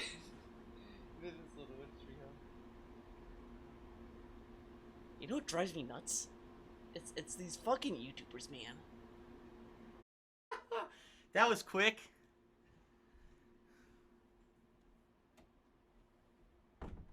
That was quick. All right, ladies and gentlemen, we just had our first swatting, which is fine because the police. Which is fine. Got our first swatting, which is fine. Knew exactly what was going on. They came by, they talked to me for about 5 minutes about what was going on. They said, thank you for calling us and letting us know ahead of time what was happening. Because they fully expected that we were fine. And they had a nice conversation with me for about 5 minutes. Said, have a good day and, you know, continue on. You know, that's really weird. This is gonna be really fucked up. A fucked up theory. Like, I don't know. Because, like, he says that he told them when they first moved in that he gave them a warning. And then here he's like, well, that they thanked him for the heads up. I don't know. That is really weird. So, ladies and gents, guess what? We're continuing on with Batman. The swatters managed to interrupt me for 5 whole minutes. Man, I need Let's applaud everyone.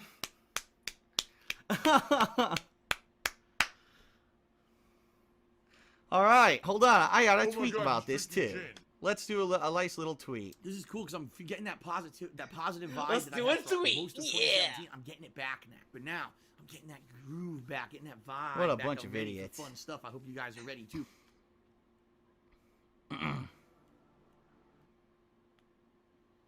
What a bunch of idiots. I agree. Pretty chill for a near-death experience. Yeah, he was happy. He came back laughing, clapping. You got me killed. Oh man, I just don't understand. Like, how early did he give him? Like, Face cam. Whatever. So I just announced to the stream, okay, it's happening, and I put all my shit down, and we went outside with our hands up, and I walked right up to the guy who was the happening. sergeant who I talked to on the phone, and he said, "Are you Mr. Burnell?" I said, "Yes," and you're Sergeant so and so. Oh, now it's on the phone? This is exactly what I was afraid of, and he says, "Thank you so much for calling us and telling us. We do by law have to check your house quickly to make sure there's really no threat in there, and then we'll just be on our way." And that's exactly what happened. They went in, check. He said, okay, so it's a prank. I said, absolutely, it's got to be a prank. My stream is live right now. He said, okay, bye. And that was the end of it. Thank God. Had to be a Because someone prank. could have died. No shit. Someone could have literally fucking died if that hadn't happened that way. You know what I'm saying? How messed up? How messed up that someone would do that to anyone? And it's happened. I mean, we saw it in the Wings of Redemption video. You're trying to kill the person, essentially. It's not funny. It's not a joke. You're trying to murder that person. That's attempted murder, in my opinion. Okay? So anyway. I don't know about that. I mean, I agree it's fucked up. Because obviously you're sending cops to an innocent person's house. Like, it's fucked up on many levels.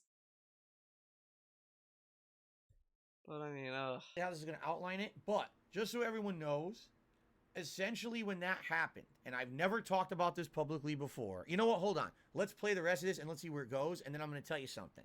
The intention is to force the SWAT team to he knows what's storm the coming, living because I think he shows us a space, Tevin entering video. or arresting the He shouts out screener Tevin, and while it's the going to be a screen great is running. time. This Because particular incident it's ended great. quickly and peacefully, however, with the officers bantering to each other that the incident was, quote, gamer shit. But it was only the beginning. What? And an uptick That's not in what negative happened. behavior. Frederick, you fucking idiot. They said a lot of gamer shit. They didn't say it was gamer shit that was going on. He said they walked into his room and the mic picked up the cop saying, huh, a lot of gamer shit. And I tried to find that part too. I want to see if I can find it. Here it says it's the most replayed. Kevin, go. Clear. Kev. It's a gamer shit.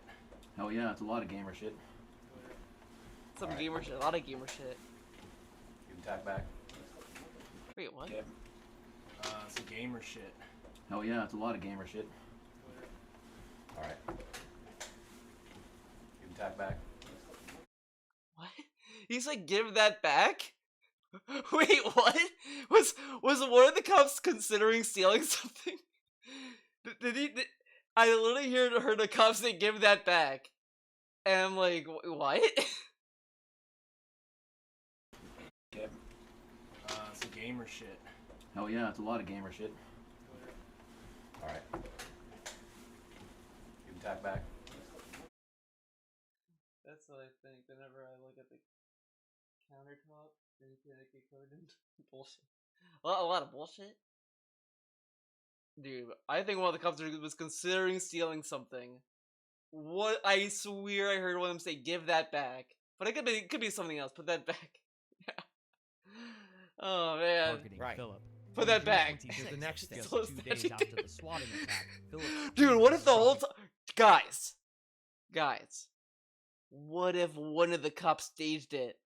One of the cops knew this dude had like a fucking portal gun and he wanted it. And he was like, "Guys, I know what to do." And he did this whole thing. But unlucky for him, he had a goody two shoes on the force and called him out. So excuse me, boys.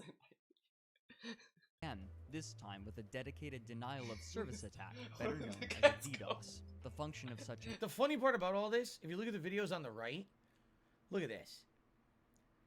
DSP gets DDoSed and swatted, blames the internet for why he could have almost died. Blames the internet. Well, He says goodbye to Leanna and a brief drama line of it. Is that one of my videos? Hold on, I want to see.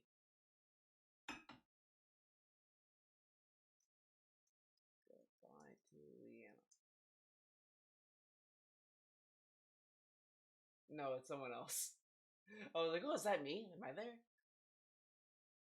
But I love this part. This part's pretty good. who should I blame? He didn't say it's a negative thing. He's stating a fact. DSP gets DDoS and swatted. Blames the internet for why he could have almost died. But you know what? The thing is that he blamed everyone, and not everyone did the swatting. He could have just blamed a troll, but he blames the internet. He blamed everyone. If you watch This Is How You Don't Play, you could have got him killed. Like, he said a lot of nonsense in that video. And he's like, "Who should I play, idiot?" But it's like, come on. Who else called the fucking... Like, what? Of course. Almighty Tevin, you fucking genius moron. Oh, who do you think I would blame? Hey, I you didn't know call what? it on myself. You know what? Tevin was drunk. He drank beer, guys. That was young Tevin. He grew up. He's a different person now. He grew up. Come on. He had a hard time back then. Now he grew up and he matured. And now he does Twitch streams and he's a positive guy.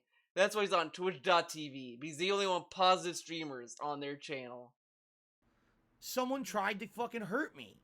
Who else do you fucking blame, right? The troll. And you gotta emphasize, I could have died. This is You terrible. wait, what? Someone tried to fucking hurt me. Who else do you fucking blame, right? And you gotta emphasize, I could have died. This is terrible.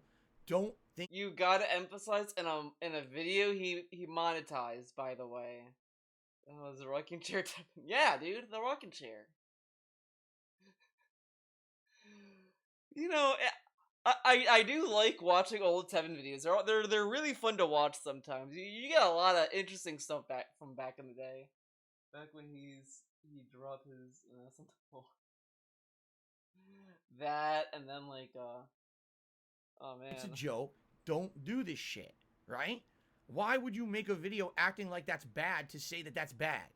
Like, what is wrong with you? You're a fucking idiot clickbait piece of shit. What? Joe, don't do this shit, right? Why would you make a video acting like that's bad to say?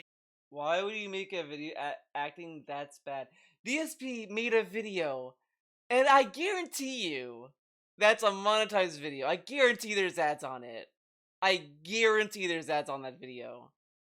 And he's like, these people, he's acting as if it's a bad thing. But he said a lot of dumb shit. He blamed people who just watched This Is How You Don't Play. That they almost got him murdered. And all this stuff. He said a lot of stuff that's ridiculous. Like, okay. That's bad. Like, what is wrong with you? You're a fucking idiot clickbait piece of shit. oh, I gotta fucking make a video about it, make fun of Phil because he got swatted. He said it's the internet's fault. No shit, it's the internet's fault. No shit. Oh He my laughed God, about it he's though. so stupid. An attack is to overwhelm a person's But how come internet modem, how come temporarily DSP could make a shutting off video about it and monetize it, but Tevin can't just make a I don't know, internet whatever. access. But the largest blow by far was against his videos in general. A small number of people. Okay, Loki, that's kind of dumb what Frederick just said. The largest blow. I mean, he could have almost died, dude. How is that not the largest blow to him? Because imagine that went the other way. I don't think what happened after that was such a big deal. Began flagging some of Philip's videos, claiming that the fan art in the videos was utilized without the permission of the artist. If he were to receive a third strike on either account, the respective account would be taken offline temporarily. So, to tell you how elaborately fucked up this situation is, because some of you may not even know about this situation, okay? Within a 3 to 4 month period, I was swatted, I was repeatedly had the denial of service, had to get my whole IP address and modem and all my equipment changed out to fix that issue. It's not a simple fix with my ISP. I know it sounds stupid, but it just is. It was complex. And then, I had a calculated long-term plan attack launched against me and my business. Here's what happened. A group of people, 2 or 3 of them, were giving me fan art under the guise of being fans, okay? And saying, hey, Phil, use this fan art on your streams. I still use fan art on my streams to this day, okay? I did. I used the fan art on my pre-streams. I never really used fan art in any of my gameplay videos or vlogs. It was primarily and almost always exclusively used on my pre-streams, which is a segment of time before I would turn on my gameplay. How you would I would know talk with my audience, that go through some news, or tell them what was going on with I my don't know. schedule. We would shoot the shit. There would be some ads running, and then I Oh, would start DOS, gameplay, not DDoS. Okay? Okay. So I had one of these for every day. I gotcha. Every day I ran a pre-stream that I streamed, and I streamed 6 days a week. So just add that up. Every day, 6 days a week. After a few months, there's dozens, 50, 100 of these videos all accumulated, and this was over a course of about a 6 to 8 month period that these people have been giving me fan art to use on my streams, okay? All of a sudden, after having been swatted, after having had to repeat DDoS attacks, like that's not enough, these people thought, oh, this is funny. They thought it was funny, the things that were happening to me. No. Jackie Chan made it pretty clear. He only flagged his art, his own art that he gave DSP because he didn't do Project 7. Like, he literally said that. Like, it's not a secret. That's why. Like, Be Awesome is a different story, to be honest. But that's completely different. Meanwhile, Jackie Chan has been pretty straightforward saying, I flagged it because of the Project 7 thing. Other streamers don't have this problem because they pay their artists. Yeah, and they keep receipts. Like, yeah. But you also pay them an exposure, dude. You gotta pay them an exposure. The best currency. Artists love it. So they decided, oh god, now what happened? I went to a different video because my controller fell off. Temporarily good. shutting off internet access. But the largest Okay, good. blow by far We went right was back to where we against were. his videos in general. Okay. So, after all that shit happening to me, they decide to do this now when I'm already trying to recover from all these other horrible things. I mean, remember, guys, it's really hard to watch YouTube on the PC. On everyone around it's you, way right? better to watch YouTube on a console. They then decide they're going to get me false copyright strikes for all of the fan art. Do the math there. One pre-stream a day for months on end, it was like 100 or more copyright strikes. Okay? They tried to mass submit them, but YouTube's system, thankfully, is so shitty that when they tried to mass submit them, YouTube rejected a bunch of them and only accepted 2 of them. All right? But it accepted them as group submissions. Like, one of them was like for 12 to 15 videos in one strike, and another one was like another 20 videos in another strike. If the third strike hit my channel would have been shut. I think with Be Awesome one, that one you could probably argue is bullshit because he did it just because he wanted to, pretty much, if I remember correctly. But Jackie Chan, that one was a genuine, like, hey, I don't want you to use my stuff anymore. I think there was one more that was kind of bullshit too, but I'm not sure. Because I know he did like 3 copyright strike videos. Down, and I would have not been able to make any money. That would have been the end of my business for weeks, okay? So at that time, I was working with Machinima. They were my partnered network. And it did teach him a lesson. Now, if you go to his forums and you submit fan art, you're giving him the rights to your art. Which is... I don't know how you could disprove that, but whatever. Had a call with YouTube, all right? And we had a little powwow together, going back and forth about what to do. YouTube instructed Machinima, get this, Phil should delete all of his videos that may have fan art in them. Now, this was 2015. Okay, so I could tell you probably why YouTube said that. Because they probably ask YouTube, what should I do? They're gonna strike everything. They probably told them to delete them. Because it's like, well, if you don't want any strikes at all, then you should delete the videos. Like, that does make sense. It does make sense why they would recommend that. But what he probably should have done is just take the yell. He has Machinima. He had Machinima at this time. And I said even back then. Like, he's not a small channel that doesn't have anyone. Like, if that happened to me, I'd be gone. Like, it'd be harder for me to come back. But for DSP, he would have had an easier time getting his channel back. I mean, now it might be harder for him because he doesn't have a partner company anymore. So there's really no one to, like, vouch for him, pretty much. DSP Gaming had been around for since 2010. They expected me to go back and look at 5 years of videos and delete every fucking video that had a piece of fan art in it. That was the instructions that YouTube gave my partner network. How am I supposed to do that? You tell me. But he now, did it. When I asked my partner network, how would I do why that? YouTube wouldn't do anything. Proceeds to do Their response was pretty funny. Their system is automated and they have no control over it. That basically, if the strikes were already in the pipeline to be reviewed and they were matched and seen as legitimate by the automated system, they had no power whatsoever to stop it. Even knowing that they were false, because I had evidence that they were false. These were people who had given me the fan art. So this is kind of weird that he says this, because if whatever emails and forum posts proving they had given me outright, God, rights to use that fan art. I didn't think it was gonna be this YouTube long. is so I'll be dumb. honest. They had no way to stop the false strikes, and so they said if he wants to stop his channel from getting shut down, he has to delete everything. So I spent an entire day, 24 hours, deleting every pre-stream podcast. Okay, by this makes me nervous to do the Rambo and Howard video. Deleting every video that I believed had fan That's art gonna be like a 50-hour stream. I'll be doing that for a week. As a net loss of like 3 to 4 million views that month, because all those video views that had counted were deleted from the channel. And this had an insanely bad impact on the channel. If he deleted He's it, actually about to go into it. It's because I think he privated them instead, because he privated the 3DS playthroughs that had fan art. Going on.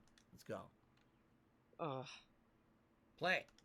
General, a small number of people began flagging some of Philip's videos, claiming that the fan art in the videos was utilized without the permission of the artist. If he were to receive a third strike on either account, the respective account would be taken offline temporarily, cutting him off from one of his few precious sources of revenue.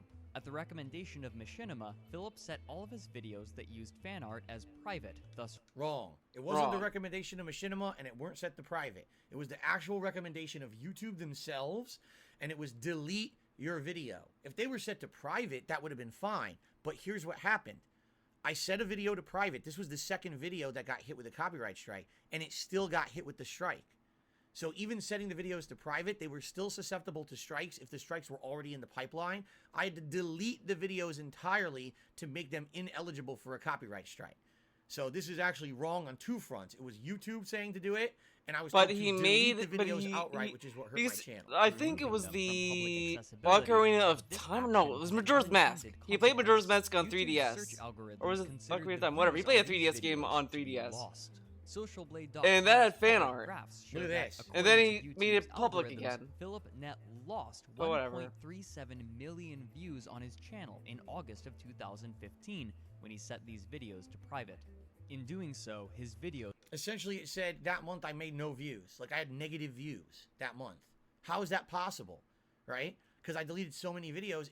Social the Blade's aggregate always views right. had more lost than gained, and it destroyed my channel. I was completely I love removed that from whole YouTube's crying search algorithm. video. After having been in YouTube Like, search you could hear the for tears so many years, known of him as a saying long-time it. content creator, People bring up trusted Social content Blade. creator Social for gaming, Blade's always I couldn't right. get any views because no one would show up. I would not show up in any search or related videos ever Love again. it. Love that clip. prioritized by YouTube's search and recommendation functions, further reducing the visibility of his channel. Between July and September of 2015, Philip lost approximately 500,000 monthly views, A month. which constituted 15% of his remaining viewership. And it a just got sharp worse and worse downtick in every his month. already dwindling revenue. Right. Machinima, facing trouble after a number of publicized scandals and seeing Philip's viewership loss, renegotiated his contract again to pay him even less. To shore up his income, he announced yet another channel, this one called KO Gaming, KO which he Gaming. launched on January Dude, Street Fighter 14th, V. 2016. Vanilla Street Fighter This 5. channel was created to be a repository for edited content, something Philip I had miss KO refrained Gaming. from doing during Well, most of his career on YouTube. bad, man. These videos received mixed viewership. Some performed well, while others failed to break 10,000 views even a year later. See, I don't like how he says this, I'll be honest. He makes it seem like the channel's a big failure. It The is a channel failure. Humongous success. Humongous This success. dude cried I had about a this video channel with over not 1 million taking views. off unless he did Regularly, I negative had videos. there anywhere from 10,000 to 50,000 Like views. literally, he stopped doing hits of the week because it wasn't getting it wasn't getting views. But the channel was a success. Okay. Several videos, hundreds, thousand views or more. The channel was very profitable. I made thousands of dollars on that channel. Absolutely, I did. Okay. But YouTube fucked me, and I don't know if he actually says in this video how they did. Let's see if he does, and if not, I have to tell you what happened because I don't remember if he goes into that. He or not. got so yeah, he blacklisted. really downplays But the success of this channel. It did uploading really well in gameplay the to that scheme of a channel brand anyway. new YouTube channel And with no he frame was of getting reference, just coming paid out of nowhere. during that The fact time I had a million on view KO video in the Gaming. first year is tremendous, actually. But now he's saying, okay, Philip whatever. began showing strange patterns in his Patreon rewards during Oh, okay. He already skipped it. So what ended up happening? Why I don't have KO Gaming anymore? I mean, it exists, but I don't use it.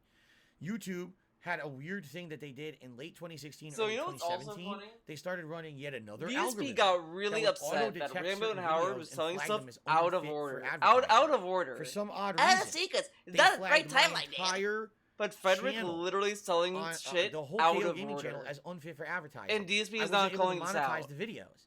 So Because why he am I gonna wasn't on continue to make Twitch.tv edited, when he high did the level, Project 7 tons of work edited goal. content if I can't make any money on it? I'm an idiot, right? Then I should do stuff I can make Like, money you on. know what? KO Game, or This excuse is me, a DSP pretty Gaming was still bad monetized. video. And there's still no Like, explanation to this day. it does a as to decent why job this happened. After a giving while, an it information appears that about KO DSP, Gaming but got it's not whitelisted again, and now I can get wholly ads on it accurate. It's again. kind of like a But it brief just makes no sense rundown. that they did it when they did. I was full-fledged going to Okay, it continue comes to off balance as he my did content. There was very gonna be some minimal edited, some research. live stream, and they completely destroyed my efforts of doing that. A channel that was incredibly successful was murdered overnight by YouTube's new algorithm for demonetization. Pretty fucking messed up, isn't it? And by the way, some people are asking me, what does KO Gaming stand for? Well, King of Gaming, Knockout Gaming, Kit Kat Oreos Gaming. Kit Kat Oreos. I have an answer for you. You ready? I don't know. Wow. I never figured it out. I was eventually doesn't going to know. settle on Shocker. something, but it was always kind of an ongoing air of mystery, kind of a running thread that people wondered, gee, what does KO Gaming stand for? And I never said, oh, why determine that? Why not It keep people does guessing? feel rushed. I And then agree with eventually, that. maybe one day, right? Like a usual I'll actually DSP announce the review. answer if there ever I want to, but I never really had an answer for that at all. Like, it was just kind of, oh, well, it just is KO Gaming, and people liked it. So why was I going to change it or ever change that, right? Okay. All right, let's continue. 2015 as well. There was another Most channel notably, by that he asked name. It for a was kind of significant funny amount of money because it was really like DSP wanted to steal their thunder. Show he Wasn't had significant created with amount of some money. We'll friends talk about about it. 4 years prior, called Project 7. However, after collecting the money, Dude, he stated it's that out he of would order. This was postpone the filming supposed of to the be show before. indefinitely This was to concentrate before on I went to regular Twitch. content. Before Okay. KO Gaming. Not what happened. Okay, here's what happened.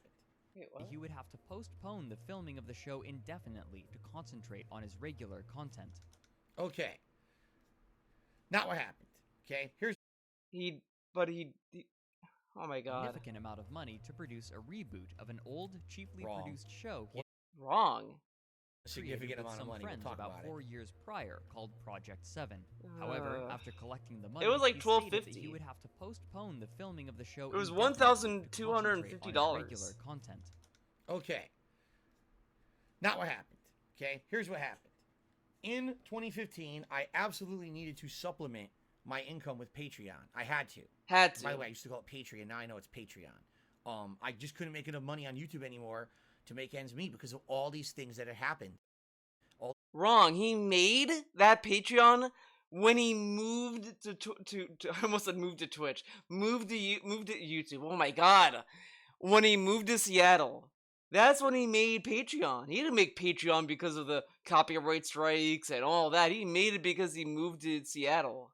Trolling activities, okay? No, it wasn't. They really Wrong. hurt me badly. People just don't understand how badly that That's factually incorrect. Factually incorrect. He opened a Patreon when he moved. Get out of here. And so I struggled because when I started using Patreon, everyone said, "Oh, you can't just use Patreon. You've got to have goals. You got to have this goal and that goal and this goal and that goal." I'm like, "But wait a minute. I stream 6 days a week." He's so dumb. So he originally just wanted. He has a video talking about this. I don't want to look it up, but he pretty much said he wants to use Patreon to give back to his community and all this stuff. The goal, like, you don't realistically need to use goals, I don't think you'd have to. It's there for you to incentivize your viewers if you want them to fund something. Time. In fact, at that point, I even think I was streaming 7 days a week. I think. Okay? What exactly do you expect me to do? Extra on top of that. Well, you right? wanted a Patreon. Like, this dude went for Patreon and wanted to do less and not do anything for it? I'm gonna open a Patreon, but I'm not gonna do any work for it, man. This dude was gonna do the bare minimum. Until people begged him to do stuff for it. That's insane. Because a lot of people, like the height of Patreon, people were trying to use that to fund other things. And I'm sure there were scams on Patreon. I'm sure there were. Whatever. But, like, this dude wanted to go to Patreon and not offer anything. Just wanted people to just dump money in it and do nothing for it. That's insane to me. So that I can have goals on Patreon. Like, the things that were asked of me were so ridiculous. Exactly. He finally got the ideal especially when Patreon. people knew I was hurting financially because of all the trolling shit that had happened against me. So one of the goals, which was a tiered goal, this was not a set goal, it was a tiered goal.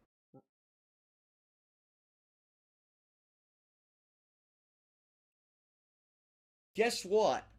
Wrong.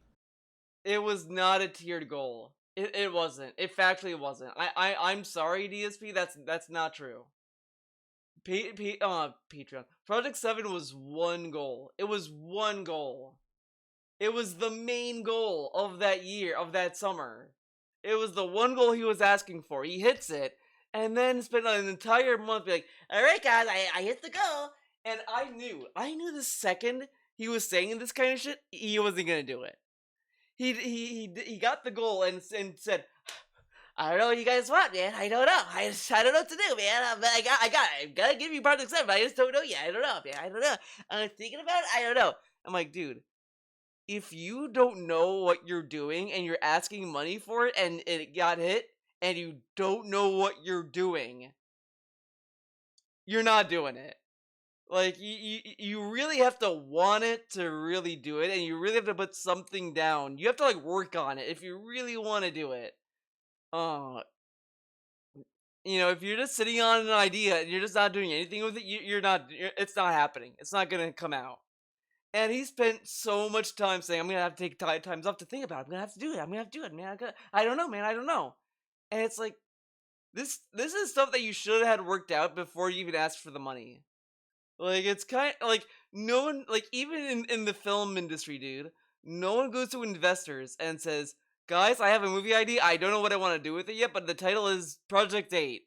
Give me money. You think they're gonna give you money and greenlight the project if you have no idea what you want to do with it? No.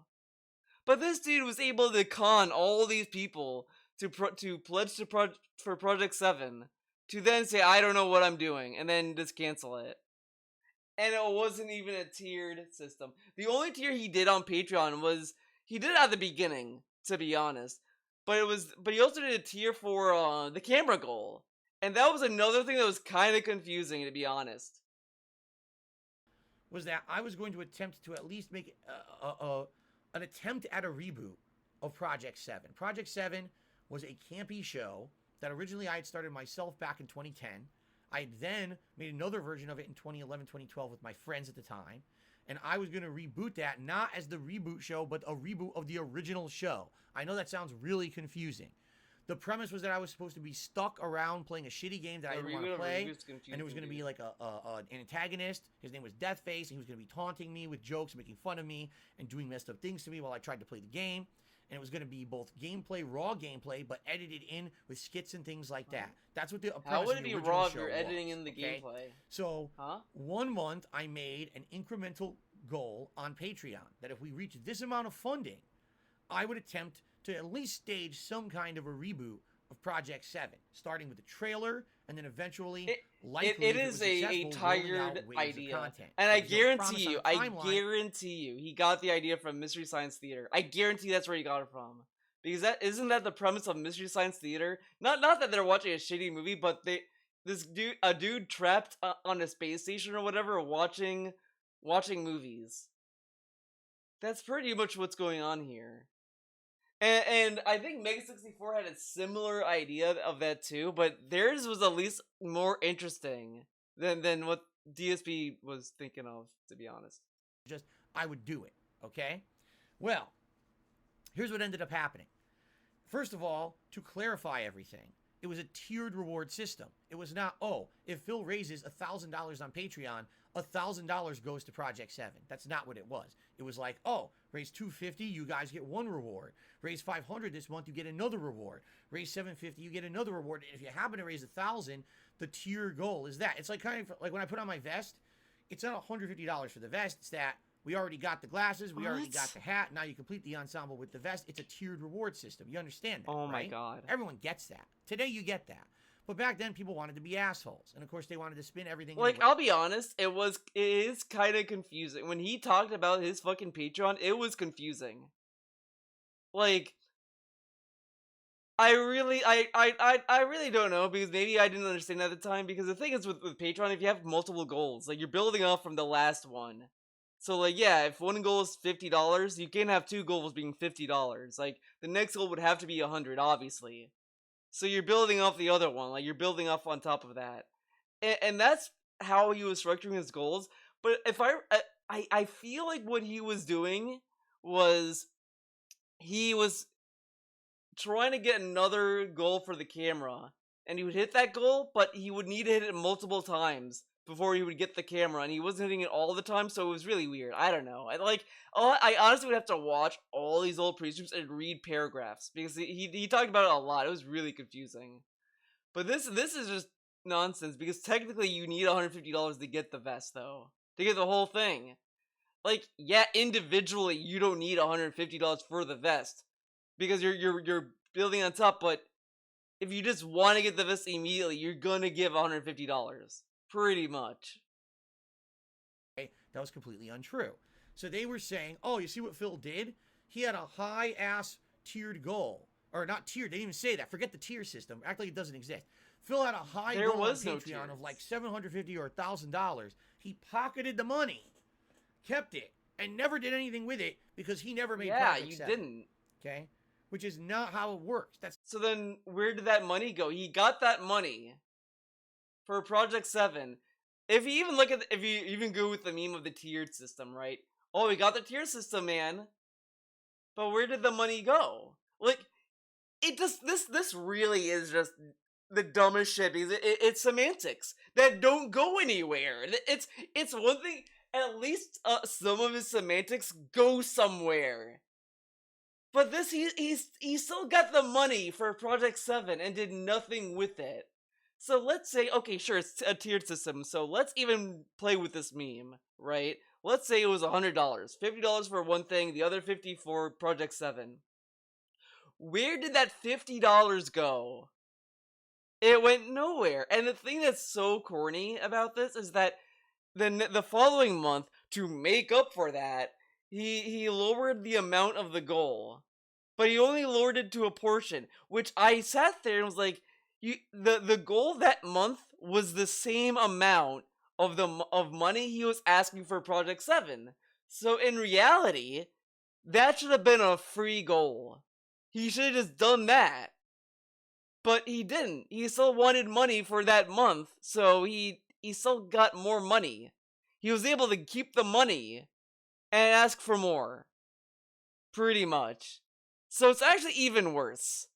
It's even worse than pocketing it. He asked for more money and didn't even try to make up for it. He didn't even bother. Not how tiered rewards work at all, but this is how people wanted to spin it. They wanted to spin it so simplistically to make me look like a villain, alright? So now here's what really happened in this situation. And Maybe don't call some shit for a thief. He at least put out Broken Age 2 or whatever the fuck he did. At this point in my life, I was struggling a lot. I didn't know what was going to happen. I had no idea if I was going to be able to keep doing YouTube for a living because of all the bad things that were happening to me. I mean, the swatting, the DDoS, the false copyright strikes, the loss of revenue, everyone making fun of me on the internet with this is how you don't play. It was like thing after thing after thing after thing. And quite frankly, I was feeling lost. I was feeling like burnout. I was feeling depressed. I didn't know what to do because I didn't know if I was going to be able to keep doing what I loved. And I knew viably I couldn't get another job. If I were to go out there and start in the job market, I hadn't worked for over 5 years. How in the holy hell am I going to get a job out there that pays anything comparatively to what I'm making on YouTube? I'm not. I would end up getting a job that paid so little, I would actually lose money quitting YouTube. You see? But no one said to quit I had YouTube. to stick with it. You would still do YouTube and have a job. So it'd be two incomes me to do going was have on. a Patreon. Everyone's doing it. Everyone has this. You should do it. So I did it, but I was very much struggling to find ways to reward people. Just like today, right now with my members goals, I struggle. What can I realistically do for a members goal for you guys when I'm already here 6 days a week full time and I don't have free time to do other special stuff, right? It's a struggle. I don't know what to do. It's a struggle, man. I don't know. So that being said, see, I was trying to and figure out this is these as I goals said, I don't think this is for him because there's so many ideas he could pull from, but he doesn't want to do it because it requires effort. And it was very hard to figure out what to do every month. And someone had suggested, why not try to reboot Project 7? Not with a high expectation of greatness, not even anything that was going to guarantee a series, but at least just give it a shot. To which I said, all right, you know what? I just need another tiered goal. I'll throw it in there. I did. Throw it in there. I need another goal. Throw it in there. Why not? That's really dumb. To sit there and be like, oh, I need another goal. Well, why not just throw in Project 7? Why not? Mistake. I overpromised and underdelivered. I overcommitted to something that eventually I realized there was no way I could live up to this expectation at all. Okay? So here's what happened. We did hit the goal that month. Whoa. Okay? When it was time for me to start taking time away from my streams, I announced it to everyone. I said, guys, this coming week, I'm going to have to stop streaming. I'm going to have not, at least either night streams or entire streams where I'm not streaming. And this is going to reduce the amount of really gameplay dumb. we do and the amount of fun that we He's have going to together, tell us 'cause that I'm gonna have to work on he Project listened 7. to all these people, but not the people who gave him money I got for at that. time directly from my viewer base was, no, Imagine don't do it. how mad he'd Forget be, it. Forget right? about that thing. We really Like don't want it. You know, This we don't is really understand why stupid. you even put it as a goal. It's not a big deal. We're not really into it. But Now, these are people who admittedly, there didn't give you were money people from who were into Patreon, it, though. who had pledged to my This Patreon. is something you should ask his patrons about, not random people online, because they're not the ones that give you money. Of course, the people who didn't give you money are not gonna care. Like, I didn't give money to DSP for Project 7. Am I gonna care he's not doing it? I think the people who pledged to Patreon should have a bigger say than the people who didn't give him money. For it, right? They weren't the same people who were talking to me on my streams, but I saw those people on my streams as my direct customer base. The people who were giving me support every day, the people who, oh, by the way, Deathface had done a $10 tip and said, did someone call me? I didn't even call it out. I just added it to the total. My bad, Deathface. Thank you, Deathface, for a $10 tip. Okay, anyway. So, yeah, I basically was listening directly to the people who I saw every day and not to the people who were financing my Patreon. Okay? So, Yeah, what they're not happened? important, right? The detractors jumped on it. Wait a minute. Phil's not making Project 7 again? I love this because he makes it sound as if the trolls cared more about him living up to his promises than DSP and his own fans and the people who gave him money. Which is pretty wild. How disingenuous. What a liar. What a scam Which artist. is also funny because DSP, when he did that video, he agreed that it was shitty. He said, you know what? I don't dislike this video too, man. It is fucked up. It's sad that this has to happen, but it is what it is, man. Like, look, pretty bummed that 10k people saw this video and only got 600 dislikes. I want 4,000. But okay. I love that there's a Corey Goodman. Is he a relative to Saul Goodman? The goal was Project 7. The donation goal was met. We don't have Project 7. This is the definition of a con scam, and you should have refunded every person who put money towards it, piece of shit. Now, DSP is gonna call this out and say like, oh, I can't give a refund. You can. What he could have done, he probably was scared to do this because he was afraid that people were gonna ask it. He could have literally just said on his Patreon, hey guys, I'm not gonna do Project 7. If you want a refund, if you pledge just for that, let me know and I'll give you a refund. Couldn't do that. That's apparently impossible to do. He couldn't ask his patrons if they wanted a refund, if they pledged for that reason. Okay. Not kidding you. People started saying things like Phil pocketed $1,000 and didn't make Project 7, despite the fact the first other tiered rewards were given out. In reality, with a tiered reward system, you're only talking the next tier. So even if what they're saying is true, it was $250, not $1,000.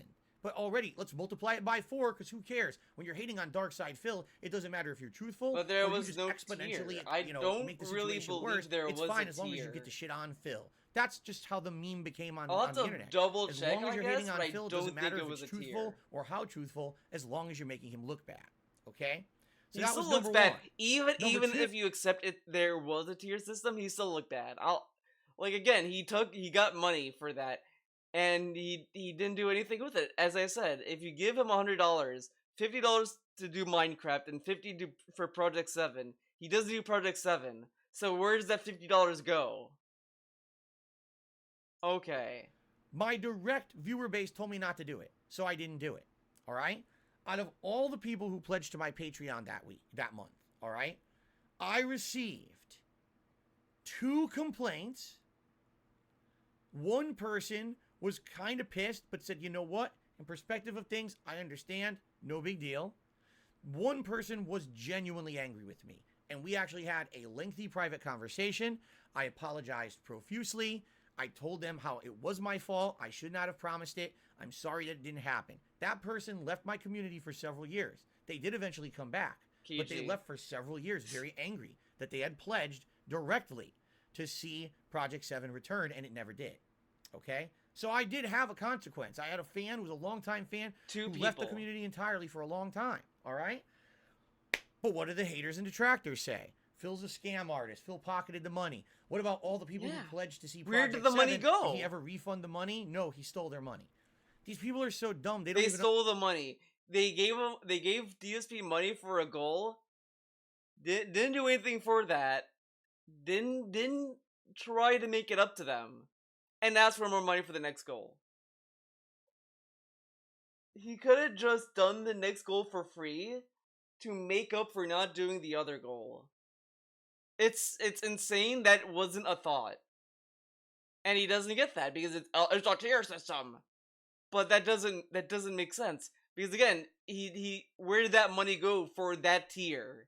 He still got money for it. This is so dumb. You can't refund money like that on Patreon. Yeah, you can. How do you know when someone pledged to my Patreon for that month that they pledged for Project 7? It's not like you can literally make a post and ask your patrons who are your patrons, hey, if you pledge for this and you want a refund, let me know. And then they'll say, hi Phil, I'm the one who I pledged for this, I would like a refund. He can't do that. That is apparently impossible. Even when Patreon started, there was a post mechanic on it. Come on. Click here to pledge directly for Project 7. That doesn't exist. It's just pledge to Patreon. That's it. There's no way for me to know who directly pledged and who didn't. It's impossible. There's no way to refund someone for that. It's illogical. It's stupid to suggest it. But these people were just basically making unrealistic demands because they knew I couldn't fulfill them. To then say, ha, see, Phil didn't do the right thing. He's a scumbag. And that's how they spun this. They essentially said this big thing the following was a goal ginormous that was the explosion same amount of of drama, money. and Phil's a dishonest He scam just artist. When in lowered it. reality, He didn't it do wasn't a that big goal deal at for all. free, which And he should after have that, done. I learned my lesson, and I didn't overpromise and underdeliver This on is my really Patreon goals stupid. anymore. And it was only Basically, one goal, They I just believe. kind of I don't way think more it was realistic and zero. That honestly man's way more bullshit. bland because I knew I couldn't commit. If to anything, doing the a lot only of tier was stuff the that a lot of camera people goal, wanted which to see me was do, 'cause I was more already having expensive worked than so Project much 7. just to make ends meet that I couldn't have extra time to do extra projects and things.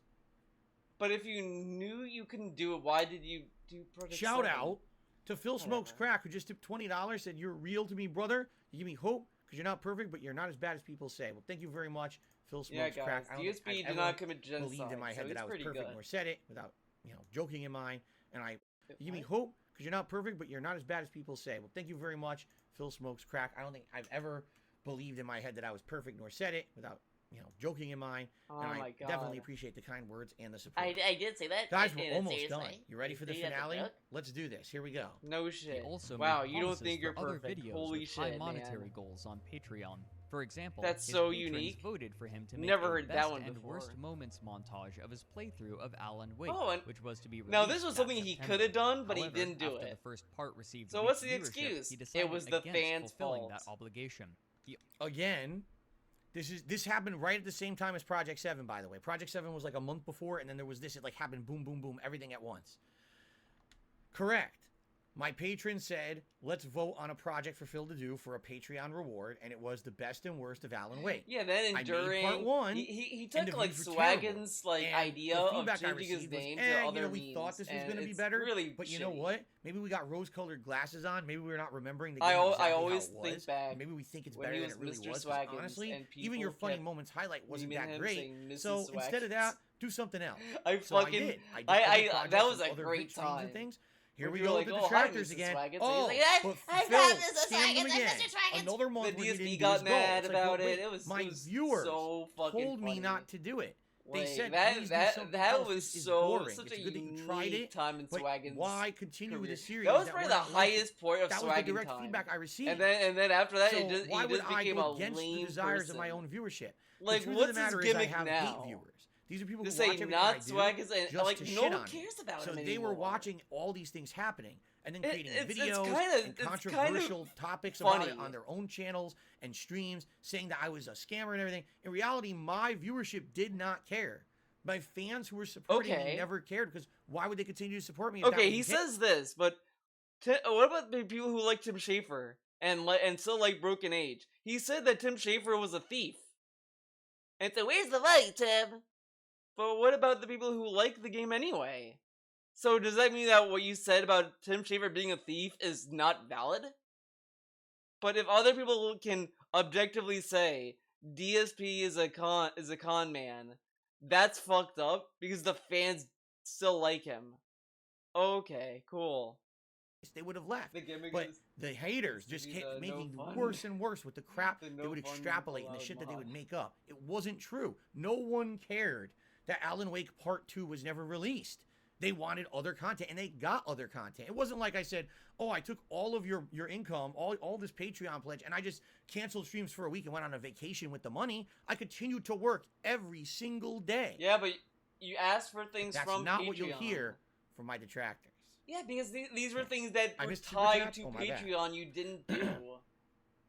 So, 672, the Super Okay. Chat says, I think you mentioned details about the DDoS. I think you forgot to mention after he talked about it. Oh, okay. So basically, I can answer. We will. Dan the Man also re-upped his membership for 4 months. All right. So all along this time period, that 1 year, 2015, where all that shit was going wrong, and now people were constantly attacking me, calling me a scammer, calling me a hypocrite, and all of that. That's where my personal life fell apart. This is what I actually wanted to say, is that this was the moment. Really? Or not the moment, but the series of events that happened, starting with the swatting, Then all because he couldn't go to DDoS attacks, I Disneyland couldn't to constantly propose stream to like I needed Leanna. to. Then the That's copyright literally, strikes you that know, destroyed that's my literally what happened. Because he was saying how, well, hey, you know, you wanted to go to Disneyland, I was gonna propose to her. And it didn't happen. I told her we're gonna have to wait and wait and wait. And I'm just sitting there thinking to myself, that's really fucked up. You supposedly love this girl, and you kept putting it off. It really sounded like he didn't love her enough to want to be married to her. And then he kept hiding behind, I don't want to marry Leanna and have her be stuck with all this debt. What if I die? And I'm just sitting there thinking, he kind of is admitting he's so old, he could drop dead, and Leanna wouldn't be able to pay off his debt, and yet he married Kat. This whole thing is so goofy. It's so goofy. When he tried to retire the term detractor, I vaguely remember that. That was channel now got less views. yeah, less... you know, he wanted to drop that. He wanted to call us other things. He wanted to call Kiwi Farms Kiwi Farts. That didn't go anywhere. It was just another like bluff that he did. Revenue. Trying to do stuff with an edited channel, but people constantly telling me that I'm a scam artist and shit, and just so much negativity about me on the internet. That's when my personal life started to fall apart. I think I don't believe that. Any kind of in my opinion, it's because of him. He didn't. I doubt he wanted to marry her because he was acting pretty weird about everything. He found any excuse he could to not marry Leanna. But with Kat, I had to marry her, man. My parents could die any second. But that wasn't a concern when he was with Leanna. But Kat, 2 years. All right, guys. My parents could die. We have to get married. We have to. He immediately wanted to marry her so fast. And I'm like thinking to myself when that happened, he probably wanted to rush marrying her because he knew Leanna dumped him because he wasn't gonna marry her. Because he kept putting it off. Because he didn't want to marry her. And it really sounded like he didn't really love her either. He woke her up when he was sick to make sure she was cooking for him. Like, it's kind of shitty that I'm kind of being a wheelchair wedding counselor or whatever, but it was just really odd how he was talking about Leanna. Like, he said Leanna was a full-time girlfriend in an adult's house, and these are weird terms because I've never heard anyone say a full-time girlfriend. It's odd. And he never said that about Kat. Kat was not a full-time girlfriend. She was a soulmate immediately out of the bag.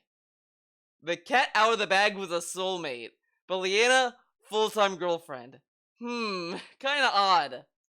Nice family life, a home life. It was just gone.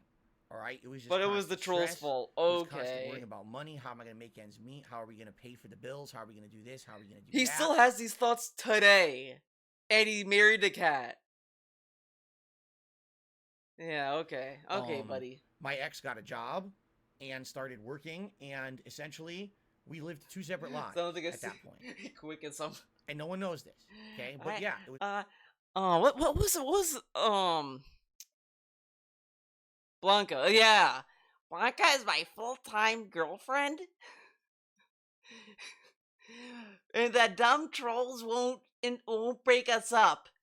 She's my full-time girlfriend. You damn dirty trolls! Basically, yeah, we lived in the same house. The man in the pickle suit won't ruin this relationship. And go grocery shopping and get a meal and come back and nothing. No shared interests. Like nothing. We basically started living 2 separate lives. No shared interests? And it was interests? kind of like a lie. Living together. Are you kidding me? Are you fucking kidding me? These two bonded over streaming, gaming, and all kinds of shit. Clyde Cash. And he's like, we have no shared interests. These two played Resident Evil 5 together. No shared interest. Okay. Like you're a couple involved, and we just weren't. At that point, we were completely disconnected from each other. She went off and had her own life, made her own friends, did her own thing outside of the house, and I basically was here stuck every day on stream. And this was I'm stuck here, guys. Loves it. And it was bad. It was very, very bad. It led to the next topic he's gonna get to. He even took a day off for Leanna. Leanna started the day off, by the way. And this was, at this point, probably the second lowest I've been in my life, because the absolute lowest was earlier before I was a YouTuber, and I actually was to the point where I was so depressed that at one point I was suicidal. And that, thank God, I've never gotten back there in my life, ever. Thank God. Thank Topic God. For another day. But wait, what? A YouTuber, and I actually was to the point where I was so depressed that at one point I was suicidal. And that, thank God, I've never gotten back there in my life, ever. Thank God. He said in the depression stream, Kat saw him crying one time. He said that. And now he's saying, well, that didn't. I never felt depressed. Wait, but then he said the State of Decay 2 tweet was because of his depression. Well, I guess he means suicidal. He wasn't suicidal since then. But what part of YouTube was that though? He was happy. Whatever. For another day. But in this case, this time of my life when all this bad stuff was going on, and essentially my personal life was non-existent anymore, this was the second lowest point of my life, where I was lost.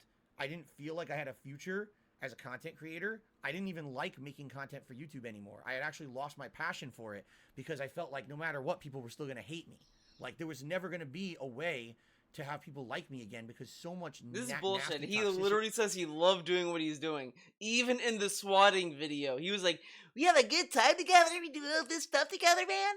And now he's telling us that he didn't feel that way. Allowed to be said about me on YouTube, that I felt like this was the end of everything. And honestly, I was basically living, like they say, living on a prayer or shooting from the hip or whatever. Living on a prayer. Oh my god, I fucking hate Bon Jovi. I hate him. Every day was a new. I'm so glad I don't have to fucking listen to Bon Jovi. I'm sick of it. You know.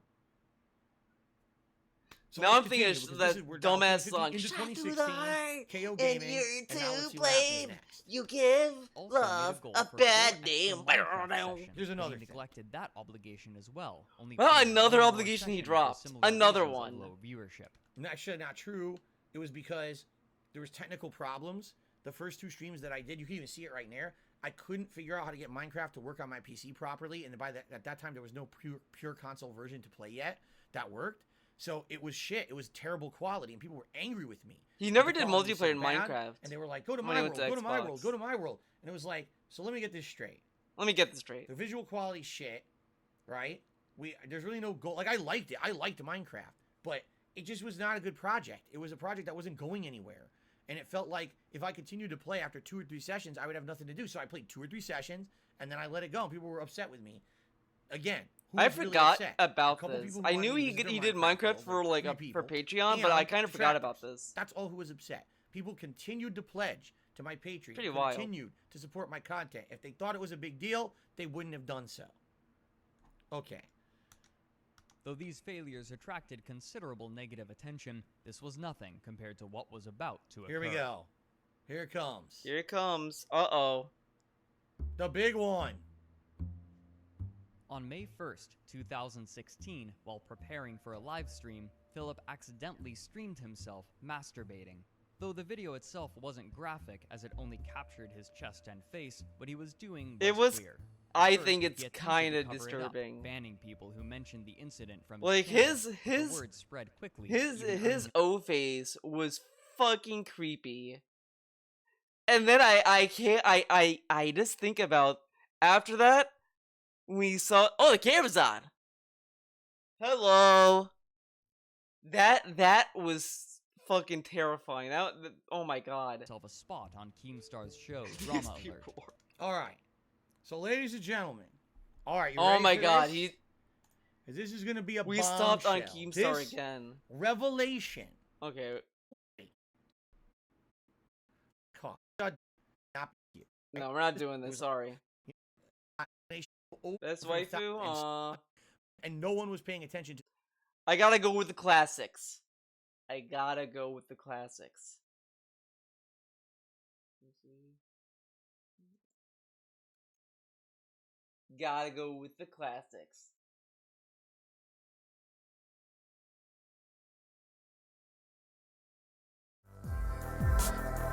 There. What is it? Want to know? It's Yoko, baby. Wow. It was born this morning. Isn't it adorable? Okay. Enough of that. Stream because it was just slides running, and then all of a sudden the camera was still on, And I sit down and everyone's making jokes about, oh, look, Phil's on camera. He doesn't realize it. And then they saw something stupid, right? It was my dumbass O face, which is really dumb because when you think about it, how many people have made that face on camera over the years that's way worse than me? The people... I don't think anyone made this face or whatever the fuck. Like it's way harder to act genuine about it. Pie, an American Pie, you know what I mean? Like, but those are movies. It's ridiculously stupid. Those are movies. That's different. They're hamming it up. That was genuine what you were doing. That's totally different. Big deal. And honestly, it's not a big deal. But initially, of course, I panicked. Duh. How else would I respond? So, of course, at first, it was like, oh, anyone going to talk about that? Ban him from the channel. Ban, ban, ban. And then after about an hour of streaming, I went on break, and I started checking my messages. And actually, this person knows who they are. No one will ever know who this person is. But this person knows who they are. They were a fan of mine. Longtime viewer. And they had actually messaged me, and they said, listen. Now, this is kind of goofy. Because I think I feel this was either was it It might have been Vidar, but I know Rich also talked to him about it because DSP praised Rich for helping him out, and then like I also think Keemstar talked to him too, but whatever. Something really stupid just happened. Okay, we all saw it. Oh, now we're really seeing it because of course people good. ripped your stream and it's being rebroadcast all over the internet as we speak. So here's what you can do. You have two options, right? You can either completely ignore and deny it and act like it never happened, in which case you will never live this down, and for years people will always use it to hound you. Or you can laugh along with it, admit that it was a mistake, and just move on. And the bottom line is you didn't show anything besides. He tried to run the joke into the ground. No, you know what I mean? There was nothing. But it became more pathetic than anything. He memed on it so hard it became pathetic. People should rightly forgive you for that. And like that's the sad part. That person was 100% absolutely positively correct, and to you know who you are out there. Thank you for some of the best advice I've ever received in my life. But you know what's funny about this? He's saying, "Oh, thank you so much, man. You helped me out." But like when anyone talked about it, because so many other people brought it up, and he's like, "That guy, he talked about me jerking off. That's so old and irrelevant." He crept on PewDiePie for bringing it up because it's so outdated. But he was like, yeah, man, it's pretty cool, man, that people are making fun of it, man. Because that was really the best thing to do. I really do feel that if I had not approached it that way, that might have been the end of everything for me. I don't think it would have been the end of everything. This is the stupidest shit to say, that this would have ended everything if he didn't went with it. It literally wouldn't. Because people would just get bored. Regardless. Oh, he's denying it. He's banning people for saying it. Okay, he still bans people for saying it anyway. In certain ways, but whatever. Like, he got mad at someone for wanting to have that be their emote. I remember that one Twitch stream. I don't know if anyone clipped it. I think someone clipped it. But, like, so I think it was... Oh my god. I remember it now. It was Equilibrium shit. This was the weirdest fucking thing that happened to DSP. Equilibrium was the weirdest fan I've ever seen. It was him and Elon Musk, and all these people were just trolling in weird ways that was like kind of annoying and kind of like, okay, I get it, whatever. It was weird. It was a weird time. But he wanted the DSP roar emote to be his, and he did it. And then DSP was like, you need to move it right now, okay? I'm trying to move on positively. You're reminding me of a hurtful time, man. And he got mad at him about it, but he wanted to laugh at it. Stock, and no one would ever. And then he kind of said that he was jealous that he had the emote and he couldn't get it, but whatever. But he'll never make it an emote though. But because I made a joke out of it, I took my avatar on Twitter and made it the meme about Prince Adam from He-Man with his old face. And I did all these jokes constantly about it, and we just made fun of it constantly, and I rolled with it.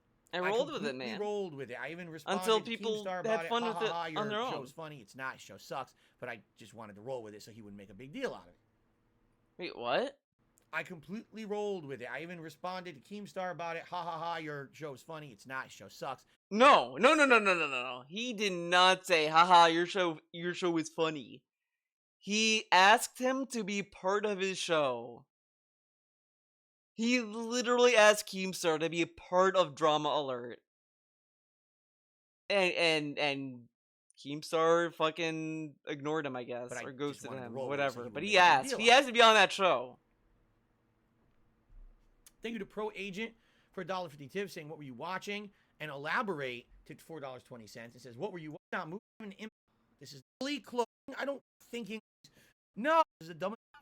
Increased his viewership for It a did. short You're welcome, time, everyone. so he changed You are his welcome. tactic, even retweeting some of the images made to joke about the incident. Right. Machinima still attempted to control the spread of information by copyright claiming any videos with the footage of Philip's mistake. And I will say that. It had nothing to do with me, and Machinima absolutely never asked me to do that. Machinima contacted me the day after and said, are you okay? How's everything going with this? Because we know what happened. And I said, because I tackled it this way, and I made fun of it, just like everyone else, it seems like things are going to be okay. To which they were like, okay, just let us know if you need anything, and that was it. He was a Karen. All of a sudden, he definitely was. People started contacting me saying, "Did you because know like that that's how he lost his down partnership everywhere?" I was with like, them. "No." He kept I'm hounding not them doing it. about And then people were saying, "Yeah, saying not Machinima's getting doing answers, it." then try to go around the system. Machinima again. I could do and an they were like, entire "What the fuck are you video doing?" like this on my experiences with Machinima. Like, dude, you Because gotta that go through company the proper was so channels. They're like, fucked well, up my and gosh, ass was streaming backwards in before. the way Why that didn't they I get handle that? stuff. It's like They were like the ultimate bipolar disorder. One moment they're The helping you ultimate with everything, bipolar another disorder? moment they're your worst enemy. Or sometimes they want everything to do with you. They want to be a part of you and your content. Another time, just don't talk to us ever. It made no sense that they did that. I didn't ask for it. They never asked me for permission. They just did it anyway. It was pretty fucked up. Yeah. Yeah. Lies. To me, I think he also did that when he rage quit Persona 3, which is weird. Well, that is I correct, didn't actually. quite understand why that got As such you a guys reaction. know, I really enjoy those videos. I get off to them all the time. All right, let's keep going because there's a few more things before the video ends, and we only have a couple minutes left. These extra views, however, would soon peter out, and with a stagnant subscriber Your job count, is to the protect gradual your clients decrease in from viewers copyright continued problems, throughout and the rest of DSP the does year. it, makes a To show help for salvage his Luigi income, murders he began streaming Mario on with Twitch a again hammer. on November 29th, 2016. Philip began expressing his concerns for his finances more and more in his blogs. Oh my god, imploring this his was viewers wild. to watch This more of his this videos was and to another subscribe wild to his arc. Patreon page. During all of this, he literally did a video where he said, "This is why I would never leave Machinima. They stick up for me, man. They come to bat. All this stuff, praised them. The following week, they fucking suck. Fuck them. Hell with them. Pieces of shit." But they're the ones that were bipolar, not DSP, who went from they're cool, I love them, they stick up for me, and they're gonna help me out to fuck them, go to hell. On blog, he blamed his lack of viewers on the new game releases and the fact that he claimed he was playing well instead of getting frustrated and angry. Because I was playing Neo, and in Neo, I was doing really well. Unlike Dark Souls, where the controls are... Guess what? Wrong. What he was saying, well, maybe not actually, but there was another instance. I don't know why Frederick didn't include this, but he did call his viewers lazy because he didn't get 400 viewers on a Pokemon stream. But I'm thinking that it is because of Neo. Very delayed. In Neo, the controls were very responsive. And I was actually at one point steamrolling the first Neo game. Like I was beating every boss on the first shot. Remember, like I he was yelled at his chat for dominating being everything lazy. in the game. And so like, that "This is a boring I'm tired of the playthrough," bullshit. and a playthrough I'm everyone thought engaged. was I gonna be love the popular, game. ended up I not love being this popular game. At all. It was weird because again, at this point, I had a lot of hate watchers. The only reason they were around is to see me fail, and if I wasn't failing, they didn't want to be around anymore. In addition, this was the beginning of the end for YouTube. The signs were writing on the wall, as they say, the writing on the wall, that things were starting to fall apart at YouTube, that there was strong rumors that they were doing things badly, and that the ad revenue was going to dry up at some point, although it wasn't clear if it was just a rumor or conspiracy theory, if it was really going to happen. Wait, what? This is new lore. Because DSP during this time literally was acting as if this was happening currently as he was doing this, and now he's saying it was rumors back then? What? Thanks for the follow, Billy. 1287. Gotta go back to Twitch. If you really want to save your business, at this point, you can't have all your eggs in one basket. He went back to Twitch in 2016, by the way, not 2017. So, yeah. Back to Twitch because YouTube's about to fall apart. So, I found out on Twitch you could increase your bitrate now. This was many years later. I left in 2014. This was late 2016. So I also think this is low-key kind of wrong too. But 2 years later, they changed everything and said, oh, you can stream at a higher bitrate now, and all these improvements, like having things like cheering implemented into your stream so people could contribute in various different ways. They invented cheering when he was on YouTube, and he's acting as if it was a new thing in 2017. There's a tweet where DSP said that, well, if you're gonna do cheers, you should go get a hooker or whatever. People said Twitch was the right place to go. So I listened. I listened to the feedback of my viewership, and I moved my business to Twitch and started focusing primarily on Twitch and basically didn't really care about YouTube anymore. My wrist. Let's continue. Now, the flip side of that is I've actually been doing way better at Neo than I do at Dark Souls. So a lot of group of people who like to see me rage and fail haven't been around because they watched a couple streams. They're like, fuck, Phil's doing good. What the fuck is this? Oh, okay, so in that video he did talk about Neo. Okay. In addition, thank you, Ponage101, for a $10 tip.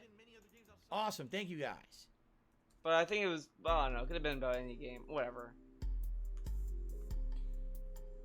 Lies tipped him and he didn't give him a shout out. On March 2nd, by the way. 2017, Machinima removed It was only a Philip 420 from tip, their so managed who partnership cares? program. Since Philip's AdSense account was still banned, he had no way on his own to make money from any of his YouTube channels. And most of that is wrong.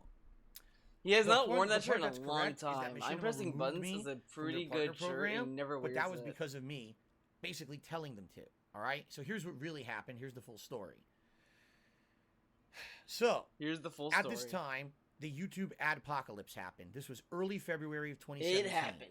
When the writing was on the wall that things were going to go wrong on YouTube, the conspiracy theories were proven true. And in early 2017, that February, half of the advertisers quit the site overnight. They cited many different reasons. For example, they said, oh, we found that our ads were being used on videos.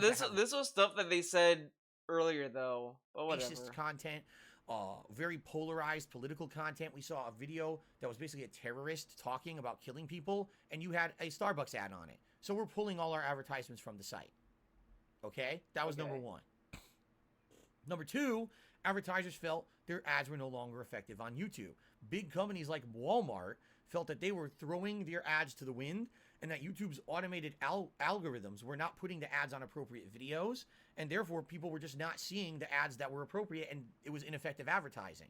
So that first week of Okay, Grandma, let's February get you to bed. 2017, YouTube decided to pull half the ads. There was just no ads anymore. Overnight, someone like me, who my entire livelihood was made on ad revenue, my livelihood went down by 50%. Now, I already had I'm at all a these loss for compounding words problems here. of the years before. The swatting, the DDoS, the false copyright strikes, being knocked out of the algorithm. This is how you don't play. All these things. And then this was the next thing. This was the straw that broke the camel's back for me. Okay? When this happened. Okay. This is I the one you contacted earlier, Machinima, and now I said, listen, you guys are my source of income. Why is it saying I'm making half income right now? Machinima said, we don't know, we'll get back to you. I waited a day.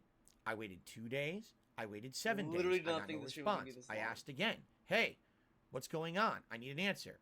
Oh, don't worry, we'll get back to you. I waited another week. So now 2 weeks of decreased revenue. I'm afraid I'm going to lose things. I might lose my house if I can't pay my mortgage, right? What's going on? So, what did I do? God, he I said did that something to them? smart. I went and reached out to a contact of mine that I had at Machinima years prior, someone who previously was the head of the partnership program at Machinima, and I had been directly working with. He was a really nice guy and really helpful at the time. I send him an email, and the email gets bounced back saying, oh, he doesn't work here anymore. Great. They never told me that. But this will Why would they tell you that? The appropriate party. Okay? So... No, he got mad about that. They told him to contact the appropriate party, and he got pissed at that. He was like, oh, I gotta talk to me and say that I should contact the proper party? The next day, I get an email from Machinima stating, how dare you, Phil? All right? I'm not even kidding. How dare you contact someone else at the company? We told you we're working on it.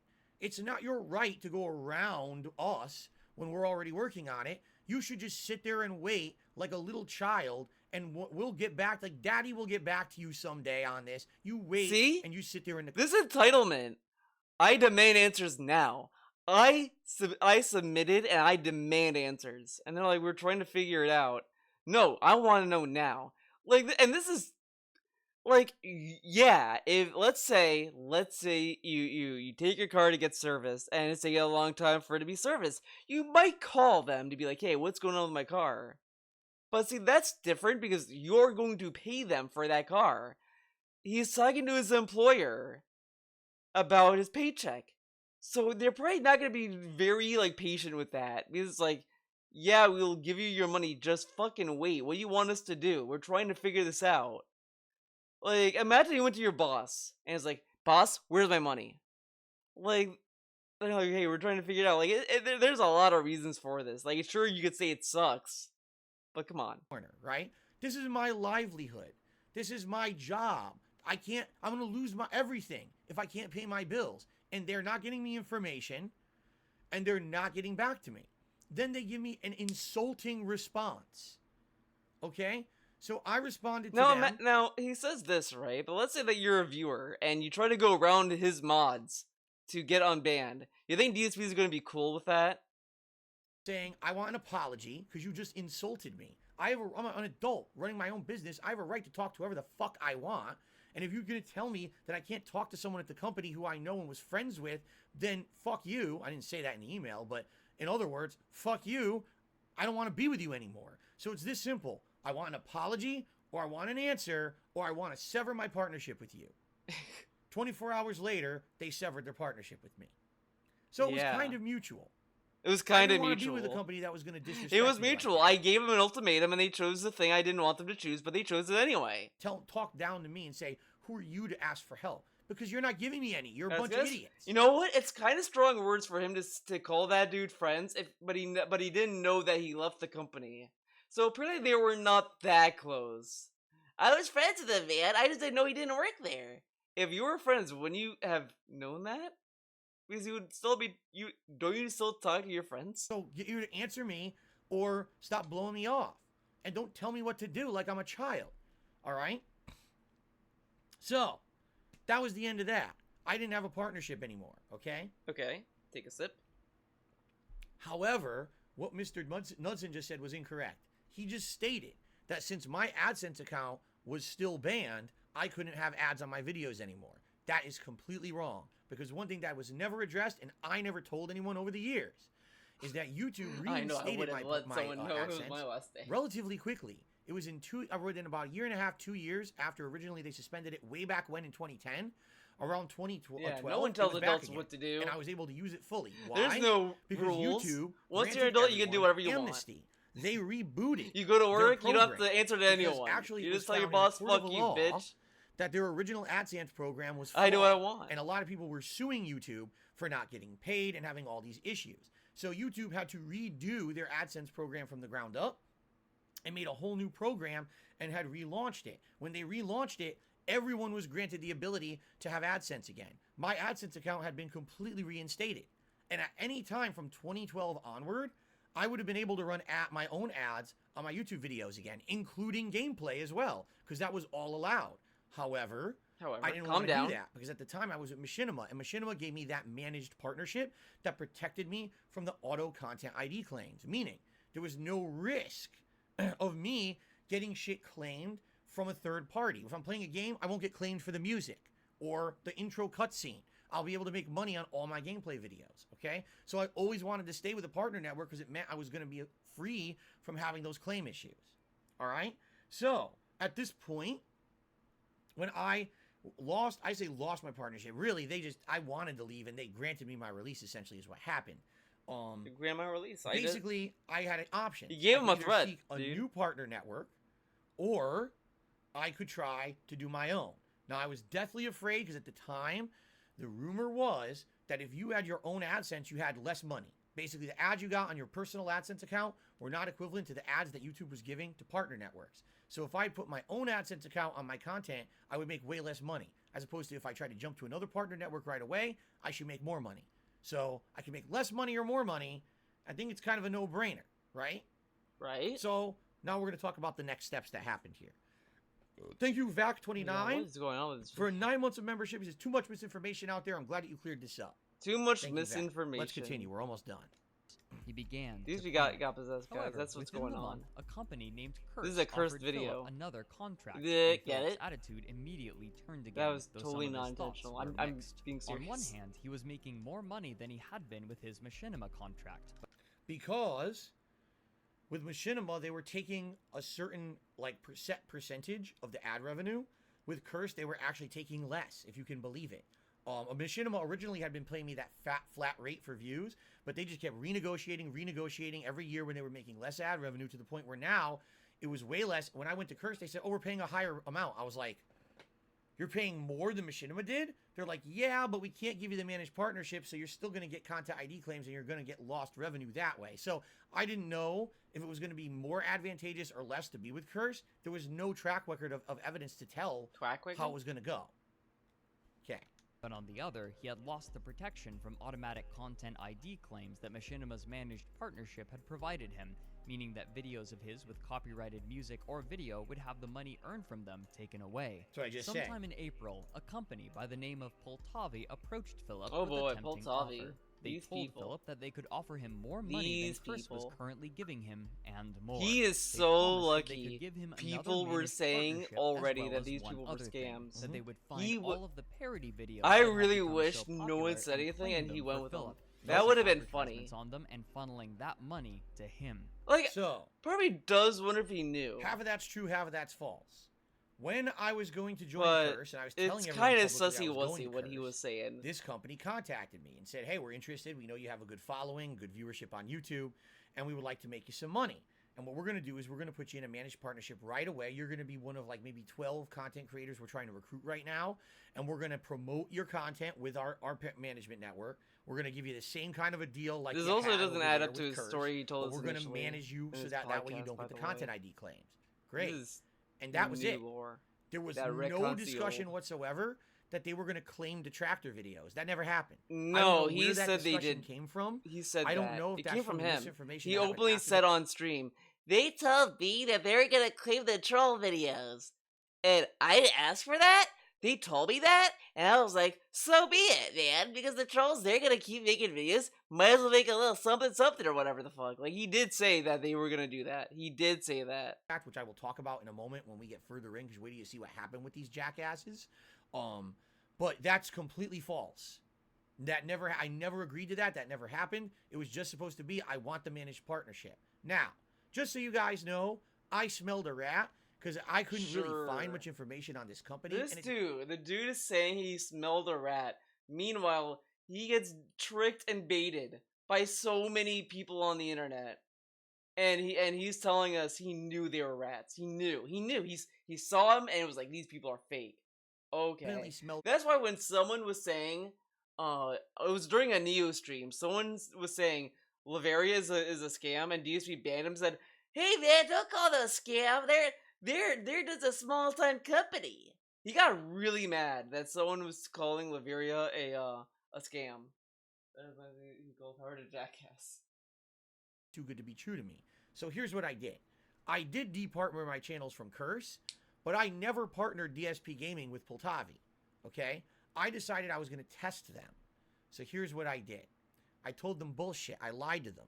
And I said, I can't really get rid of my partnership on DSP Gaming until this set date because I'm already in a contract with Curse. So I can do the vlogging channel first, and KO Gaming we can do. But we got to hold off on the DSP Gaming. Let's do those two first, and then we'll get DSP Gaming as soon as possible. I fooled them. Got him. They agreed to it because they're stupid. So what happened was... They reached out to me to get a channel, and they agreed, and because they're stupid. What are they gonna say? No? No, we want to give you a partnership. Oh, he doesn't want to give us DSP Game. He wants to give us his other channels. Well, we're gonna say no, obviously, because that would totally work out, right? I had two of my channels with Poltavi, and the other I never partnered with anyone. It just kind of sat there, DSP Gaming, with no ad revenue for a couple days. All right? So now let's reveal what really happened, and then I'm going to tell you what happened in the end, okay? Tantalized, Philip removed his partnership with Curse and began struggling This to is enter him a new saving partnership face. He with doesn't want to Tavi, admit despite being he unable was, to he find got any scammed. information on them online. After being He strung coulda just along for admitted some that. time, he realized that he had been duped. The weak. Tavi was a front for another company, Yep. despite being unable to find any information on them online. After being strung along for some time, he realized that he had been duped. The weak. Tavi was a front for another company, Yep. Bavaria Media, who currently didn't have the what- clout I with didn't get what YouTube he to said. offer him a It's only managed said they're partnership weak. or meet any Or- of their other promises. or in a week, I don't know. Flustered, Philip returned to Curse, who agreed to take him back one last time in May. So, here's what the end game of all this was. All right. What's the I end game? fooled them, and I had my vlogging channel and KO Gaming with them, but not DSP Gaming. I refused to give them DSP Gaming, and then I waited. This is factually not what he told us in the past. He said that they gave him a contract and he signed the contract, but he knew the contract was fake, but he signed it anyway. But now he never signed the contract. He gave him 2 channels, but it was all a meme and he got him. Okay. What was going to happen? Guess what?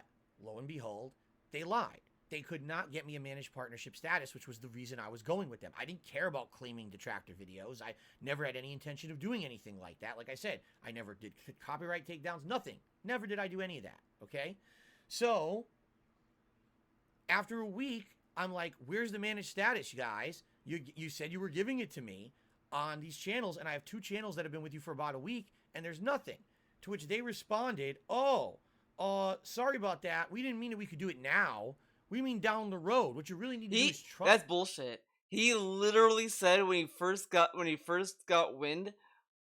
Someday I might find the pre-stream, but I'm pretty sure he openly said day one when he got this deal, whatever. He said, "Well, they said they're gonna give me a managed partnership, but he said not now. They're a small company and they're gonna give me partnership later." That's what he said.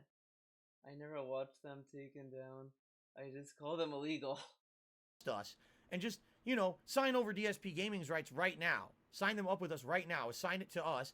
And then once it's with us, then we'll really work hard to get you the managed partnership. And I asked them outright, so you don't have a guaranteed date you can get it? And they said no. And I said, fuck you. And there's a way to disconnect channels from partner networks on YouTube just for this reason, for scammers.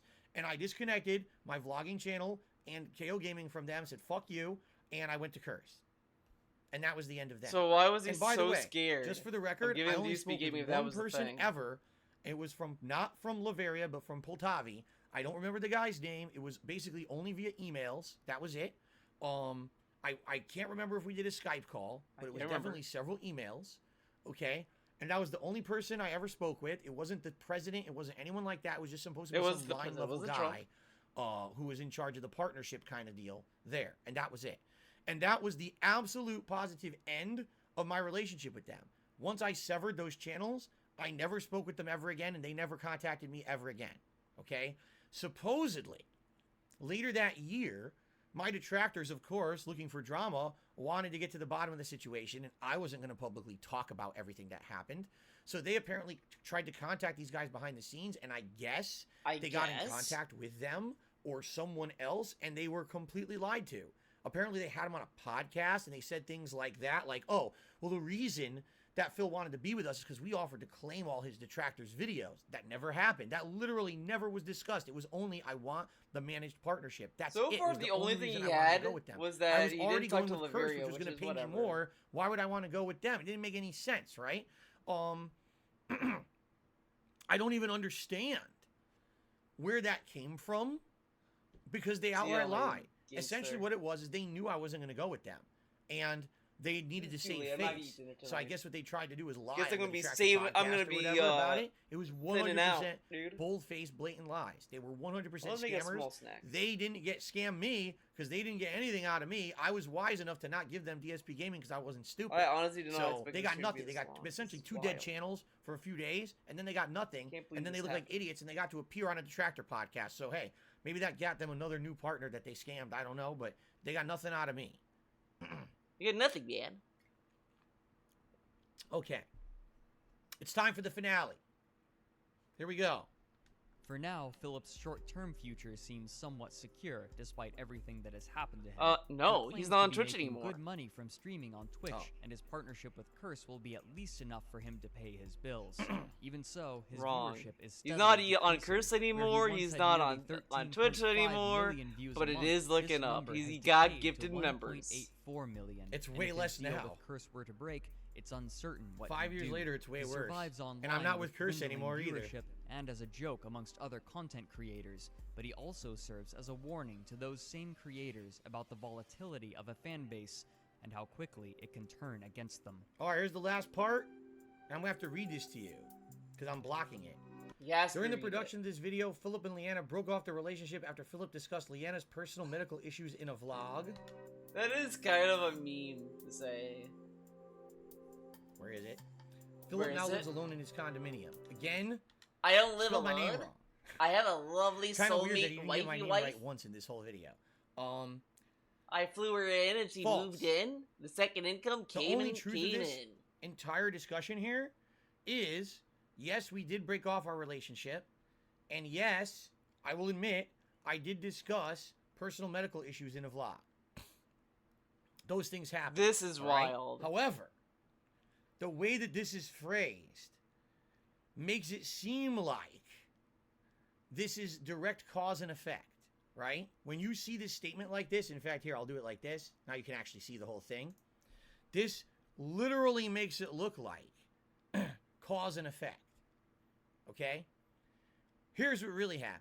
Here's what really We had happened. already not had a relationship for almost 2 years. He all called right? her And his it girlfriend. was really bad. But that was to the him point lying, where guys. He was we had lying to already protect broken up. his. He doesn't want the trolls Exactly to when, know he was I don't single. remember, but it because was that would be definitely drama. before that day when this happened. She was in the actual process of moving out. What she was actually doing was working with her friends to figure out, you know, the timeline or whatever. Shout out to I was trying to be Yanu. as I don't know if you guys know who that is, but this dude has a video where where DSP was like asking Leanna, "Are you gonna be here for dinner?" and all that, and she said yes. Like, okay, and then he went back to playing Injustice 2. As I possibly could be, and give her the time she needed, because I didn't want to kick her out of the house like an You didn't want asshole. to kick her out, Because dude. it was, you know, basically a mutual deal that we were breaking up. I wasn't like you get out or you get out. It was more like okay. It's I not wasn't like working you get anymore. out or you get Let's out. Split. Now, what's and- kind of funny is why does DSP get to keep the house? Why doesn't Leanna? Oh, because she didn't have enough money to afford it, so he had to keep it. At this point, if I remember correctly, she already had some of her stuff out of the house and was in the process of kind of like the second half, okay? But was she still sleeping here? Yes, at that time. And this was a very weird situation. No, like how he's kind of framing this as he was the nice guy. He didn't want to kick her out and all this stuff, which makes sense because think about it. Leanna doesn't know anyone in Washington. She has no family. The only person she has is the friend she made at work and DSP. And here's why. We were no longer involved anymore. It was kind of like, you know, two roommates at this point until she was out. All right? I was trying to do the right thing, not trying to be an asshole and throw her out Not of the be house. an or asshole, whatever. man. And I knew that she was emotionally very upset about what was going on. Okay? But I didn't know what exactly would become of it, honestly. One day she goes to work when I'm streaming. And during the stream, I get an urgent phone call. And I'm like, what? I always think about this. This is a great video. I love this video. This is a fantastic video. Always think about this video. She's so When I cute. bring up nice guy, But do I this- kiss her? this comes- What if she doesn't comes like it to and mind. screams? This is too much pressure. He's so dreamy. But do I make out with him? What if he's disgusted and runs away? I'm so nervous. Do I make my move? Here it goes. What the fuck is that? Oh god.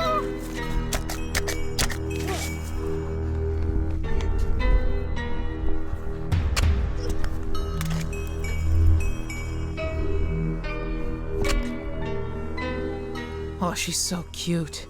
Should I kiss her?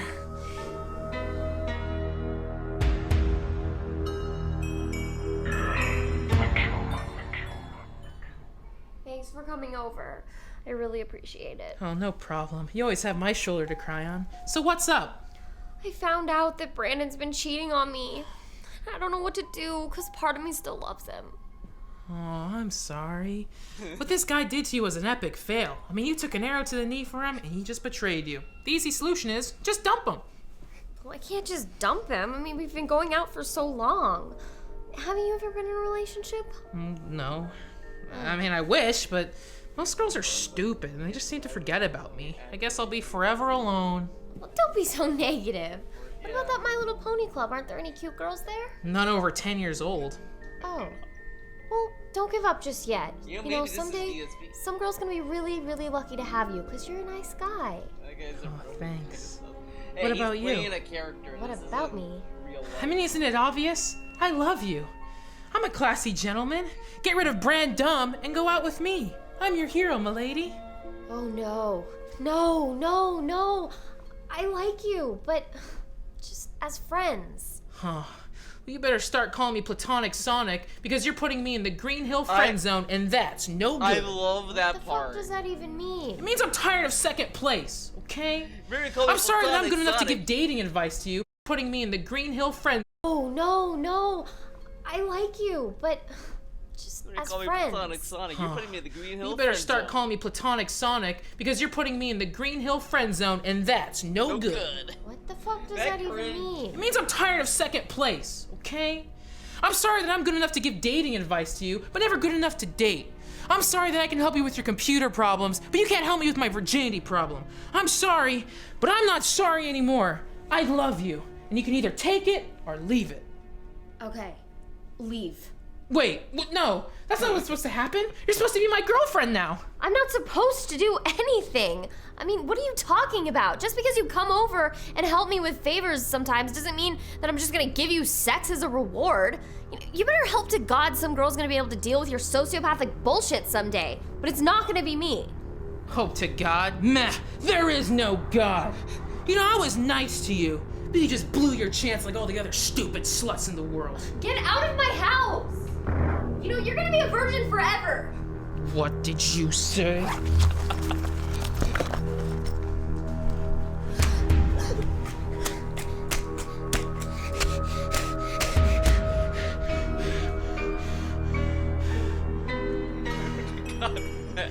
Remember that boy in high school who gave relationship advice to the girls he liked that were taken? Every time he solves an issue, he succeeds, but not with the girl. That boy is me. I am always in the friend zone. Yeah, The I always nice show guy. these videos. There's a chance. There's a chance. You'll either see me watch this or his dubs versus subs video, which is also pretty good. Could this be? Right, I don't know what it is. And I checked the voicemail, and it's her boss at And that's work. kind of how And DSP her sees boss himself. says, Every time he says, I'm the nice guy, Philip, that video this comes to is mind. so-and-so from the job. It's and like we really the need your most help. extreme version Your of girlfriend, DSP. fiance, I forget exactly how she phrased it, but that's how she said it. You know, has had this panic attack at work, and at this point, I've already discussed it publicly 5 years ago. I can publicly say it again. It's already out there, all right? She had this panic attack at work, and she's asking for you. She's calling for you. She says, where is he? Why Where isn't is he he? here? I need his help. And I said, what? What? I said, we broke up. We're done. She's on her way out the door. Why is she screaming for me? Why? DSP, maybe she just trusted you because you were the only family she had there. What's she gonna do? Call her mom? That's in Pennsylvania? Like, she moved across the country. He's like, why is she talking to me, man? We broke up. Yeah, dumb bitch. How dare she try to get to someone that was close? And she also had his car. This is a massive meme, and it's kind of shitty to Leanna for no reason. And he's telling us that he's the nice guy. I'm the nice guy, but she needed my help? We broke up. Why would I help her, dumb bitch? It was shocking to me. I was like, it sounds like bullshit. I'm like, obviously it must have happened. Why would the boss be lying to me? Right? Now, I didn't have I the just car. love that was the first thought. It's bullshit. But then the boss called. Why would she lie? This dude has very unique views on things. She was still using my car to get to and from work. I was allowing her to still use Oh my god, that is a great term. I was allowing her. Dude, literally, if he stopped letting her use his car, she could literally tell him, bitch, I have a job. What do you have? Like, literally, she should keep the car at that point. She has a job. That's kind of shitty for him to say. Like, I'm allowing her to use the car. Well, dude, she has to go to work, and since she was living, like, she had a job. That's kind of shitty for him to say. And it's kind of a low blow, and it's kind of bullshit from him when he doesn't have a job. He doesn't have to go to work. He doesn't have to leave the house. And he's like, I'm allowing her. Bitch, what were you gonna use the car for if you're not gonna allow her to use it? Come the fuck on. Vehicle to get to and from work, despite the fact that we had broken up. Okay, so I had to find a way to get there. I had to get an Uber. I had got an Uber. I got there, and they were all. She was already basically fine by the time I got there, and they had said, "We're gonna take her to the hospital." Wait a second. This completely wrong. It was the opposite of what. It Oh was the my opposite God. way. They had Okay. already taken her to the hospital. He got that cleared up. But the car was still at the job. So I had to take, I'm trying to remember this. I had to take the Uber to the mall to get the car, and then I had to drive the car to the hospital, but I also had to pick up her stuff from the job, so I went inside, and I had a discussion with the manager, and the manager was literally under the impression that, like, she was calling for me, she really needed me, and all this shit. And I was Wait. like, Oh my god, this story is garbage. He says that the boss said that she was calling for him and this and that. He goes there, and the boss then tells him that that's the impression that they got. They probably got that impression because get this, right?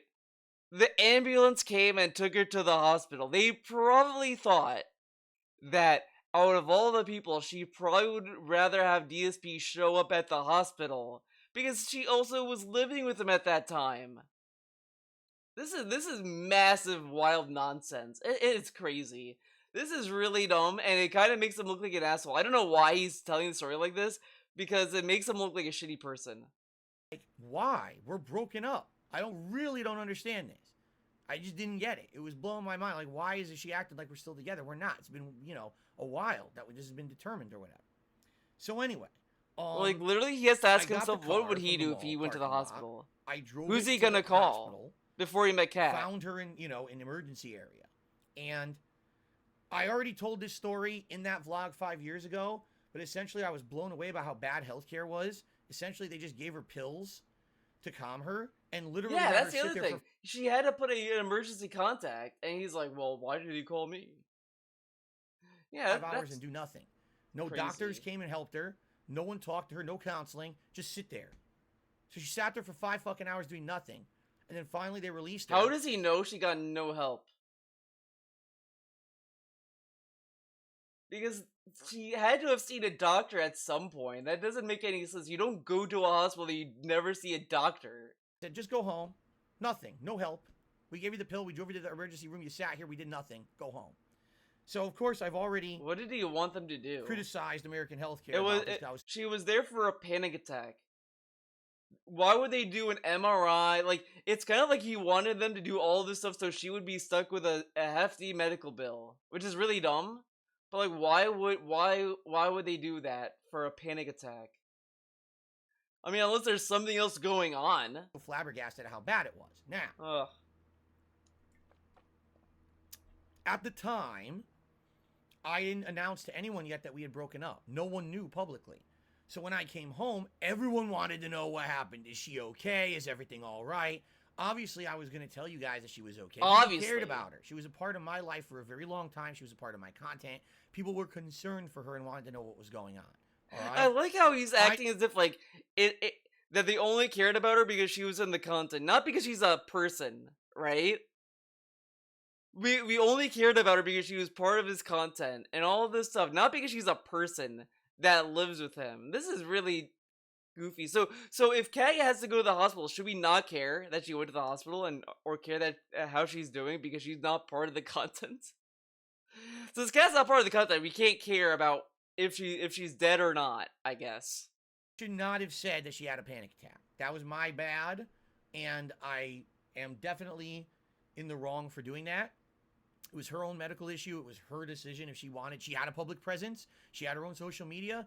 Now, what's kind of silly about this, he's kind of admitting he didn't ask for permission, which goes against literally everything he told us about it. Both in the podcast and in the debunking stream. The debunking stream, he literally said he got permission from her. And now he's saying he didn't get permission. And I am definitely in the wrong for doing that. It was her own medical issue. It was her decision if she wanted. She had a public presence. She had her own social media. It should have been on her. Like, this is a completely different tone, because in the debunking stream, he literally said, well, she posted online, so it must have been okay. Okay? She posted online, it's not like she didn't want anyone to know. Which is really a silly thing to say. That, like, come on. And then here he's pretty much saying he didn't ask for permission, which literally goes against everything he wants us to believe. So why should we believe he's an honest guy if he said all these things that don't stand up? Like, it's like in 5 years' time, he's gonna revisit this and tell us that he accidentally put, like, bleach in her coffee or some shit. Okay, guys, this is pretty funny, right? So, like, Leanna, my ex, she was going to work, right? So it was my turn to make the coffee, and this is by mistake, okay? So, like, for some reason, I had bleach in the kitchen. Now I don't remember if I was like cleaning something, and then like she loves creamer. She loves putting creamer in the coffee. I don't, because creamer's disgusting. I don't like cream. I'm like, ew, cream. Okay, so like I poured the Clorox into the coffee, and then I gave it to her, and then hilariously she drank it and didn't taste anything, and then she went to work. She puts in the coffee. And everyone's gonna probably say the troll. I gotta say that I poisoned her. No, she poisoned the coffee well. She was being really mean to me. Okay, you don't understand. I didn't tell you guys this, but she was getting her belt out every time. I was like, when I was in the gamer room and I was streaming really late, she would get her belt and she would start belting me every time. I was sitting there eating my business. She was like, and I'm like, what the fuck, man? So like, you know, if you think about it, it was self-defense, but it was an accident. God. That sounds like a Fargo episode. That's a story of Fargo right there. Discuss that with the public is my fault. I shouldn't have done it. The truth of the matter is, my mind was so messed up at this time that I didn't know what to think, what the hell was going on. All right, like it was just the whole thing was so confusing to me. All right, and he was in a fucked up position because she asked for help. Wow, dude, that is fucked up. A person asked for help. Wow, what the fuck do you do? I'm sorry, I'm pretty sure unless your ex was abusive or like fucked up or whatever. If you just broke up and it was like whatever terms, I doubt you would just be like, she's asking for help? What the fuck? Like I'm willing to believe if your ex like was going to the hospital and you were like there and you wanted to help, you probably would. I'm assuming. Unless it's like you had a very bad breakup or some shit. Oh, I wanted to get back together with her or anything. That was never on the table. It was just like the And then I just love, he immediately is like, that's not on the table. So if Leanna had anything to do with Phil, it was always like, I don't want to get back to her. She wants to get back to me. Which is a really weird mindset to have. It's like she called out for help when she needed it, but then that's the only reason that she called. You know what I'm saying? Like, she told her boss that we were still together and everything because she really had no one else to help her. And I think that is kind of manipulative. It's manipulative.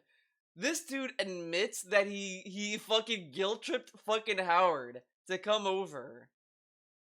but Leanna's the manipulative one. Like, I was thinking about this about how DSP treated Howard, and he was pretty much being abusive to him and being manipulative. Because every time Howard had a grievance, he was telling him that it didn't matter. Why is he upset? We're not friends. We weren't friends. Why is he upset? Which is kind of fucked up to say. Someone has an issue, you tell them, oh, well, we're not friends. Why are you mad? Like, that's really dumb, and that's not really fair to the person. Honest, we had already broken up and everything, and I feel This dude really wants to be, like, the sad guy in a show. They tried to abuse me, man. But she needed help. She went to the fucking hospital. Who's she gonna call? And who's on the emergency contact? Who would she change it to? Like, because the thing is, we don't know how close of a friends that her friends were. Like, we don't know any of that. And he's acting like surprised that she called to him. The person who she lived with for years. That probably knows a little bit more about her well-being than them. And he's like, that's manipulative, man. This is really shitty for him to say, honestly. By that. Like, she was trying to use me for a little bit at the end there to try to get as much help as she possibly could. Maybe that's not to be blamed because I don't know if she had anyone else out here who she could rely on. So maybe I would have done exactly the same thing if I were in that situation too. No shit. Okay, like, but literally, who would he call if he was in the hospital? His parents are in Connecticut. They're not gonna be there in 5 minutes. They're gonna be there in like hours or days. It's just a really messed up situation all around. I was definitely in the wrong for discussing stuff publicly like that, but I absolutely personally feel that she was in the wrong for basically using me at the end there. She was still using the car. She was. This piece of shit, man. Again, he really wanted to come up as a nice guy, but this makes him look like a piece of shit. She was using me. She was using my car to get to work, and she was at the hospital. She called me for help. So how is she gonna get to work if you're not gonna let her use your car? Like, and this implies that they lived in the same house. It wasn't like she drove the car away, lived somewhere else, and kept the car. This is really shitty, and it really makes him look like a piece of shit. I don't know why he thinks this is a good thing to say, and he thought this would make him look good. This makes him look way worse than the debunking stream. It's manipulative for her to use the car to get to work. That's insane. He's not using the car. He's at home all day. And she has to go to work because she has responsibilities. What are you gonna tell her boss? I'm sorry, boss, I can't go to work. My ex is not letting me drive the car. This dude's insane. And I'm so glad Kat's with him now. Because if she divorces him, imagine the nonsense he's gonna do. It's gonna be another thing that's gonna be it might be the troll version of Amber Heard and Depp. It's gonna be like, you have people that will be like, yeah, man, DSP's in the right, and then you have other people saying, well, actually, Kat's in the right, and it's gonna be this big thing, and that's gonna go on for weeks, and it's gonna give everyone headaches, and they're gonna like talk in circles until they want to leave. Still living here for a while, and even after the fact, she wanted to come back and keep getting more stuff, and I'm like, what are you talking about? We're broken up. You're gone. This is insane. I'm so glad I didn't talk over this part. There are videos where he said, Leanna left in a huff, man. She left all her shit here. He complained that she left her shit. But here, he's saying Leanna wanted to come back to pick up the shit she left. And he tells her no. It's kind of fucked up because he complained about the stuff she left behind. And she was like, I want to pick this stuff up. No, you can't, bitch. We're done. That's really shitty. Because she left soap stuff behind, according to him. And she probably wanted that to make more soap and to sell it. And he throws it out. He tells her, no, we're done, and he throws it out. What a nice guy. DSP the nice guy. She manipulates Phil into using his car to go to work so she could get paid and all this stuff and live up to her responsibilities in the real world. Calls out for help because she's in the hospital for a panic attack. And she wants to pick up her stuff. Wow, what a bitch, man. DSP is right. She was a bitch. She was sitting there like, Phil, I want to get my stuff. And he said no. Wow. Insane. I'm moving on with my life. I can't have this going on, an endless cycle of it has to end. End and begin again. Not end and Then oh, why you're did you coming back complain and about her there's more leaving involvement? stuff? No, You didn't let her that's not get how her it fucking stuff works, then. you know? He literally complained that she left her stuff behind and left in a huff. But now he's telling us she was gonna come back and get it, and he said no, we're done, and threw it all out. Oh, So anyway, alright. Then why did he yeah, complain? I'm absolutely positively 100% in the wrong that I did this. Okay? I should not have talked about her private medical stuff publicly. In reality, it didn't even occur to me in my mind at the time that it was wrong to do. I should have, but it didn't. I was so mind-fucked at the time that everything was He going on. was mind-fucked, guys. Okay? Shortly Leanna after this, she mind-fucked did him. fully move out. It was probably another week and a half, and she was gone. She gradually got her stuff out of here, and that was the end of that. Philip now lives alone in the condominium. Of course I did. I mean, I didn't immediately get another roommate or whatever. But luckily for me, later that year. Later that year? That's Kat. wrong. We started off. That's wrong. He met her within a month. Because he told us that the days he was taking off, like it was like 4 days he had off, that was him dating Kat pretty much. And now he's telling us that it was later that year he met her. Sure. You're just hanging mind fucker. Relationship, you know, within a year, we got engaged. Within another year, we were married, and I've been happily married ever since. And I'm in the best time of my life right now. This is done with. Okay? I moved out of that. Now, the only thing I can say as a final thought about this whole thing. Okay? I mean, I think I was just really dumb, and I didn't realize that a relationship like that was not going to work. Okay? She was too young for me. I love that We were we're two ending on different Leanna. people Like who this wanted is different the things from final life, but never thoughts really is sat Leanna. down The to guy discuss gets that. mind-fucked by There were daylight times savings that were time. really good What an together, meaning, excuse. oh, when you're going on a vacation or you're going on a trip or you're able to go out and get a nice meal or shopping, because I had money back then, everything was great. But as soon as we moved here and all the hardships started, oh, I don't have a lot of money anymore. I got to work way more to make ends meet. Uh-oh, we're getting swatted. We're getting DDoS attacked. We're getting this. We're getting that. We're getting every negative thing possible thrown at us. That's when the relationship essentially got tested. And when it got tested, we realized that's because we weren't supposed to be together. You know what I mean? You know what I mean? It didn't work. We weren't going to be able to survive together with all that other shit going on. It was just way too much. And it got to the point where, like I said, it just didn't even make sense. We didn't want to air that stuff publicly with you guys, because if we did, we felt it was just going to be even worse. It was already the public parts of our relationship that had led to people hating on us and saying the content was worse and all kinds of shit already. Why were we going to tell you everything else going on behind the scenes? It wouldn't have made any sense to do that, right? So, you know, it is what it is. At this point now, it's history. But I absolutely, you know, I regret a lot of the decisions that I made in that time frame. And yes, I do think that a lot of it was due to the fact that I was just being dumb and protective or stupid and making dumb decision after dumb decision, getting myself into massive debt, not thinking ahead, doing every possible bad choice, essentially, that I could for a long string of time.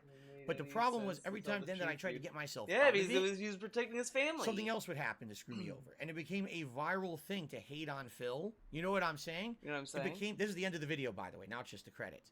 It became a viral thing to hate on Darkside Phil, to make Darkside Phil's life I miserable. love that we have to have the ruin down the every rabbit possible hole piece of logo on the positivity screen. that Darkside Phil could ever have. Like, and any do you chance really that I ever need had this? to try to repair or come back from it, it would just blow up in my face again. And at that point, it became such a meme to hate on Phil, to hate DSP, that there was like no coming back. Now, admittedly, 2017 was a low for me in my life, but thank God that year was also the turnaround of my life, because that's when I met Kat. That's when I started full-time streaming, and I changed the format of the content that I was putting out. Because if I kept doing what I was doing in this video, I never would have survived or succeeded. I would have continued to be immature, stupid, make the same mistakes, How do you not know listen that, to though? feedback, not improve, not get better, just be an obstinate, stubborn asshole. And that would have failed. I would have blown up in my face, and to this day, I would not be a content creator anymore. Likely, I'd be homeless. If I didn't change for the better. Yeah, he's gonna be homeless. Sure you would. Because DSP is so dumb he wouldn't last minute try to get a job. To make at least some money. This is massively dumb. I'm here to tell you that I am proud of the changes that I have made to myself and to my content. I'm happy that I learned. And not to say that I'm perfect, I'm certainly not, and I certainly make tons of mistakes to this Like day. he could I'm say not he gonna would completely struggle more if he kept doing what he was doing, but to say he's homeless is quite a stretch, especially when he had other like he did save the house streams. And he's like, I would have been homeless if I did change, man. And I'm still trying to learn every single day. I am. But I'm so happy that not only did I Like, find a way you know to what? This kind of makes that whole thing a lie. Because he did the Save the House streams in 2017. Literally December of 2017, he did streams that were designed to save the house because he had to pay the taxes. In January, he was still trying to save the house. And then guess what? Cat moved in. And that went away. He didn't have to save the house anymore. Cat moved in. Really funny how that happened. The timing of that is so convenient. December, he did this big marathon. Save the house, man. January, okay, man. No, save the house, man. February, Cat moves in. All right, guys. We're good. Crazy. stop doing those terrible fucking things that I was doing, but also to stop making the terrible decisions. And also, I basically proved myself to my audience that I was going to improve as much as I could, and people bought in. It wasn't like, People oh, bought Phil's in, changing, man. now we're abandoning it. It was, oh, Phil's changing for the better, and we're actively But seeing this. you People can literally started go through his videos and you'll see people leave. Like Howl in the Dark doesn't show up anymore. Vidar, I think is very spotty. He sometimes comes by. The only consistent whale he has is OIC, but even that OIC is OIC. This is how you don't play. Came and checked out my streams. My streams were way different than my on-demand bought videos it. used to be.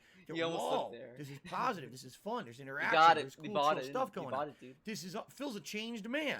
It's almost like since Phil got into that relationship with that other woman, Kat, that like he's completely different attitude on the streams now. God. You're right.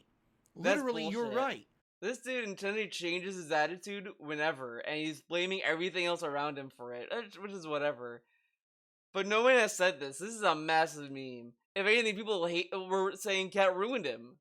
I don't think it was necessarily Cat particularly. I don't think Cat told him, Phil, stop doing this. I think he did it because he didn't want to piss off Cat, because he was doing a lot of sexual humor with Leanna, and Leanna kind of shat on him for doing it. So I think it's deep. I think it's on DSP, in my opinion. I think he's the one that neutered himself.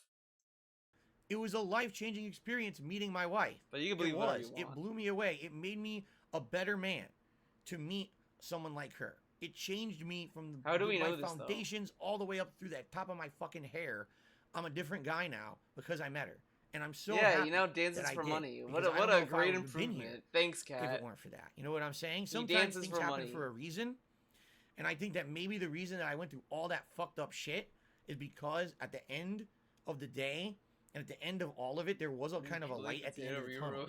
You know what I'm saying? And I think that right now where we are is kind of Dude, that what if light. actually, Not to say that in reality, Kat's a scientist? Like, she knows shit. She's like, she has a secret lab or whatever. That's why you don't see the house anymore. She turned Leanna's office into a lab. She's been slowly slipping in her drugs into his food. That's why it looks so weird with her cooking. things are perfect. Things absolutely. Maybe I that's hope why they her get food better. looked I hope disgusting. that I can It grow was her DSP gaming her now drugs, that I'm here man. full time and I'm not streaming on Twitch anymore. She I hope was that this can doing become umbrella successful stuff. again.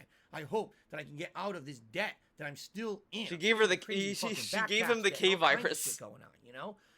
I hope that one day I don't have to live week to week, paycheck to paycheck, and I can take my wife on a honeymoon. That would be fucking outstanding. If No, I could do love it. that. That's the outstanding part. Taking out to a honeymoon. Fuck you, Connecticut. You don't count. He wants to go on a honeymoon. He wants to do the meme. And we're supposed to care about that. We're supposed to care that he goes on a honeymoon. But you know what? You take it all one day at a time, right? You don't get too ahead of yourself. I've learned this, and you're happy and grateful for the little things that happen every day.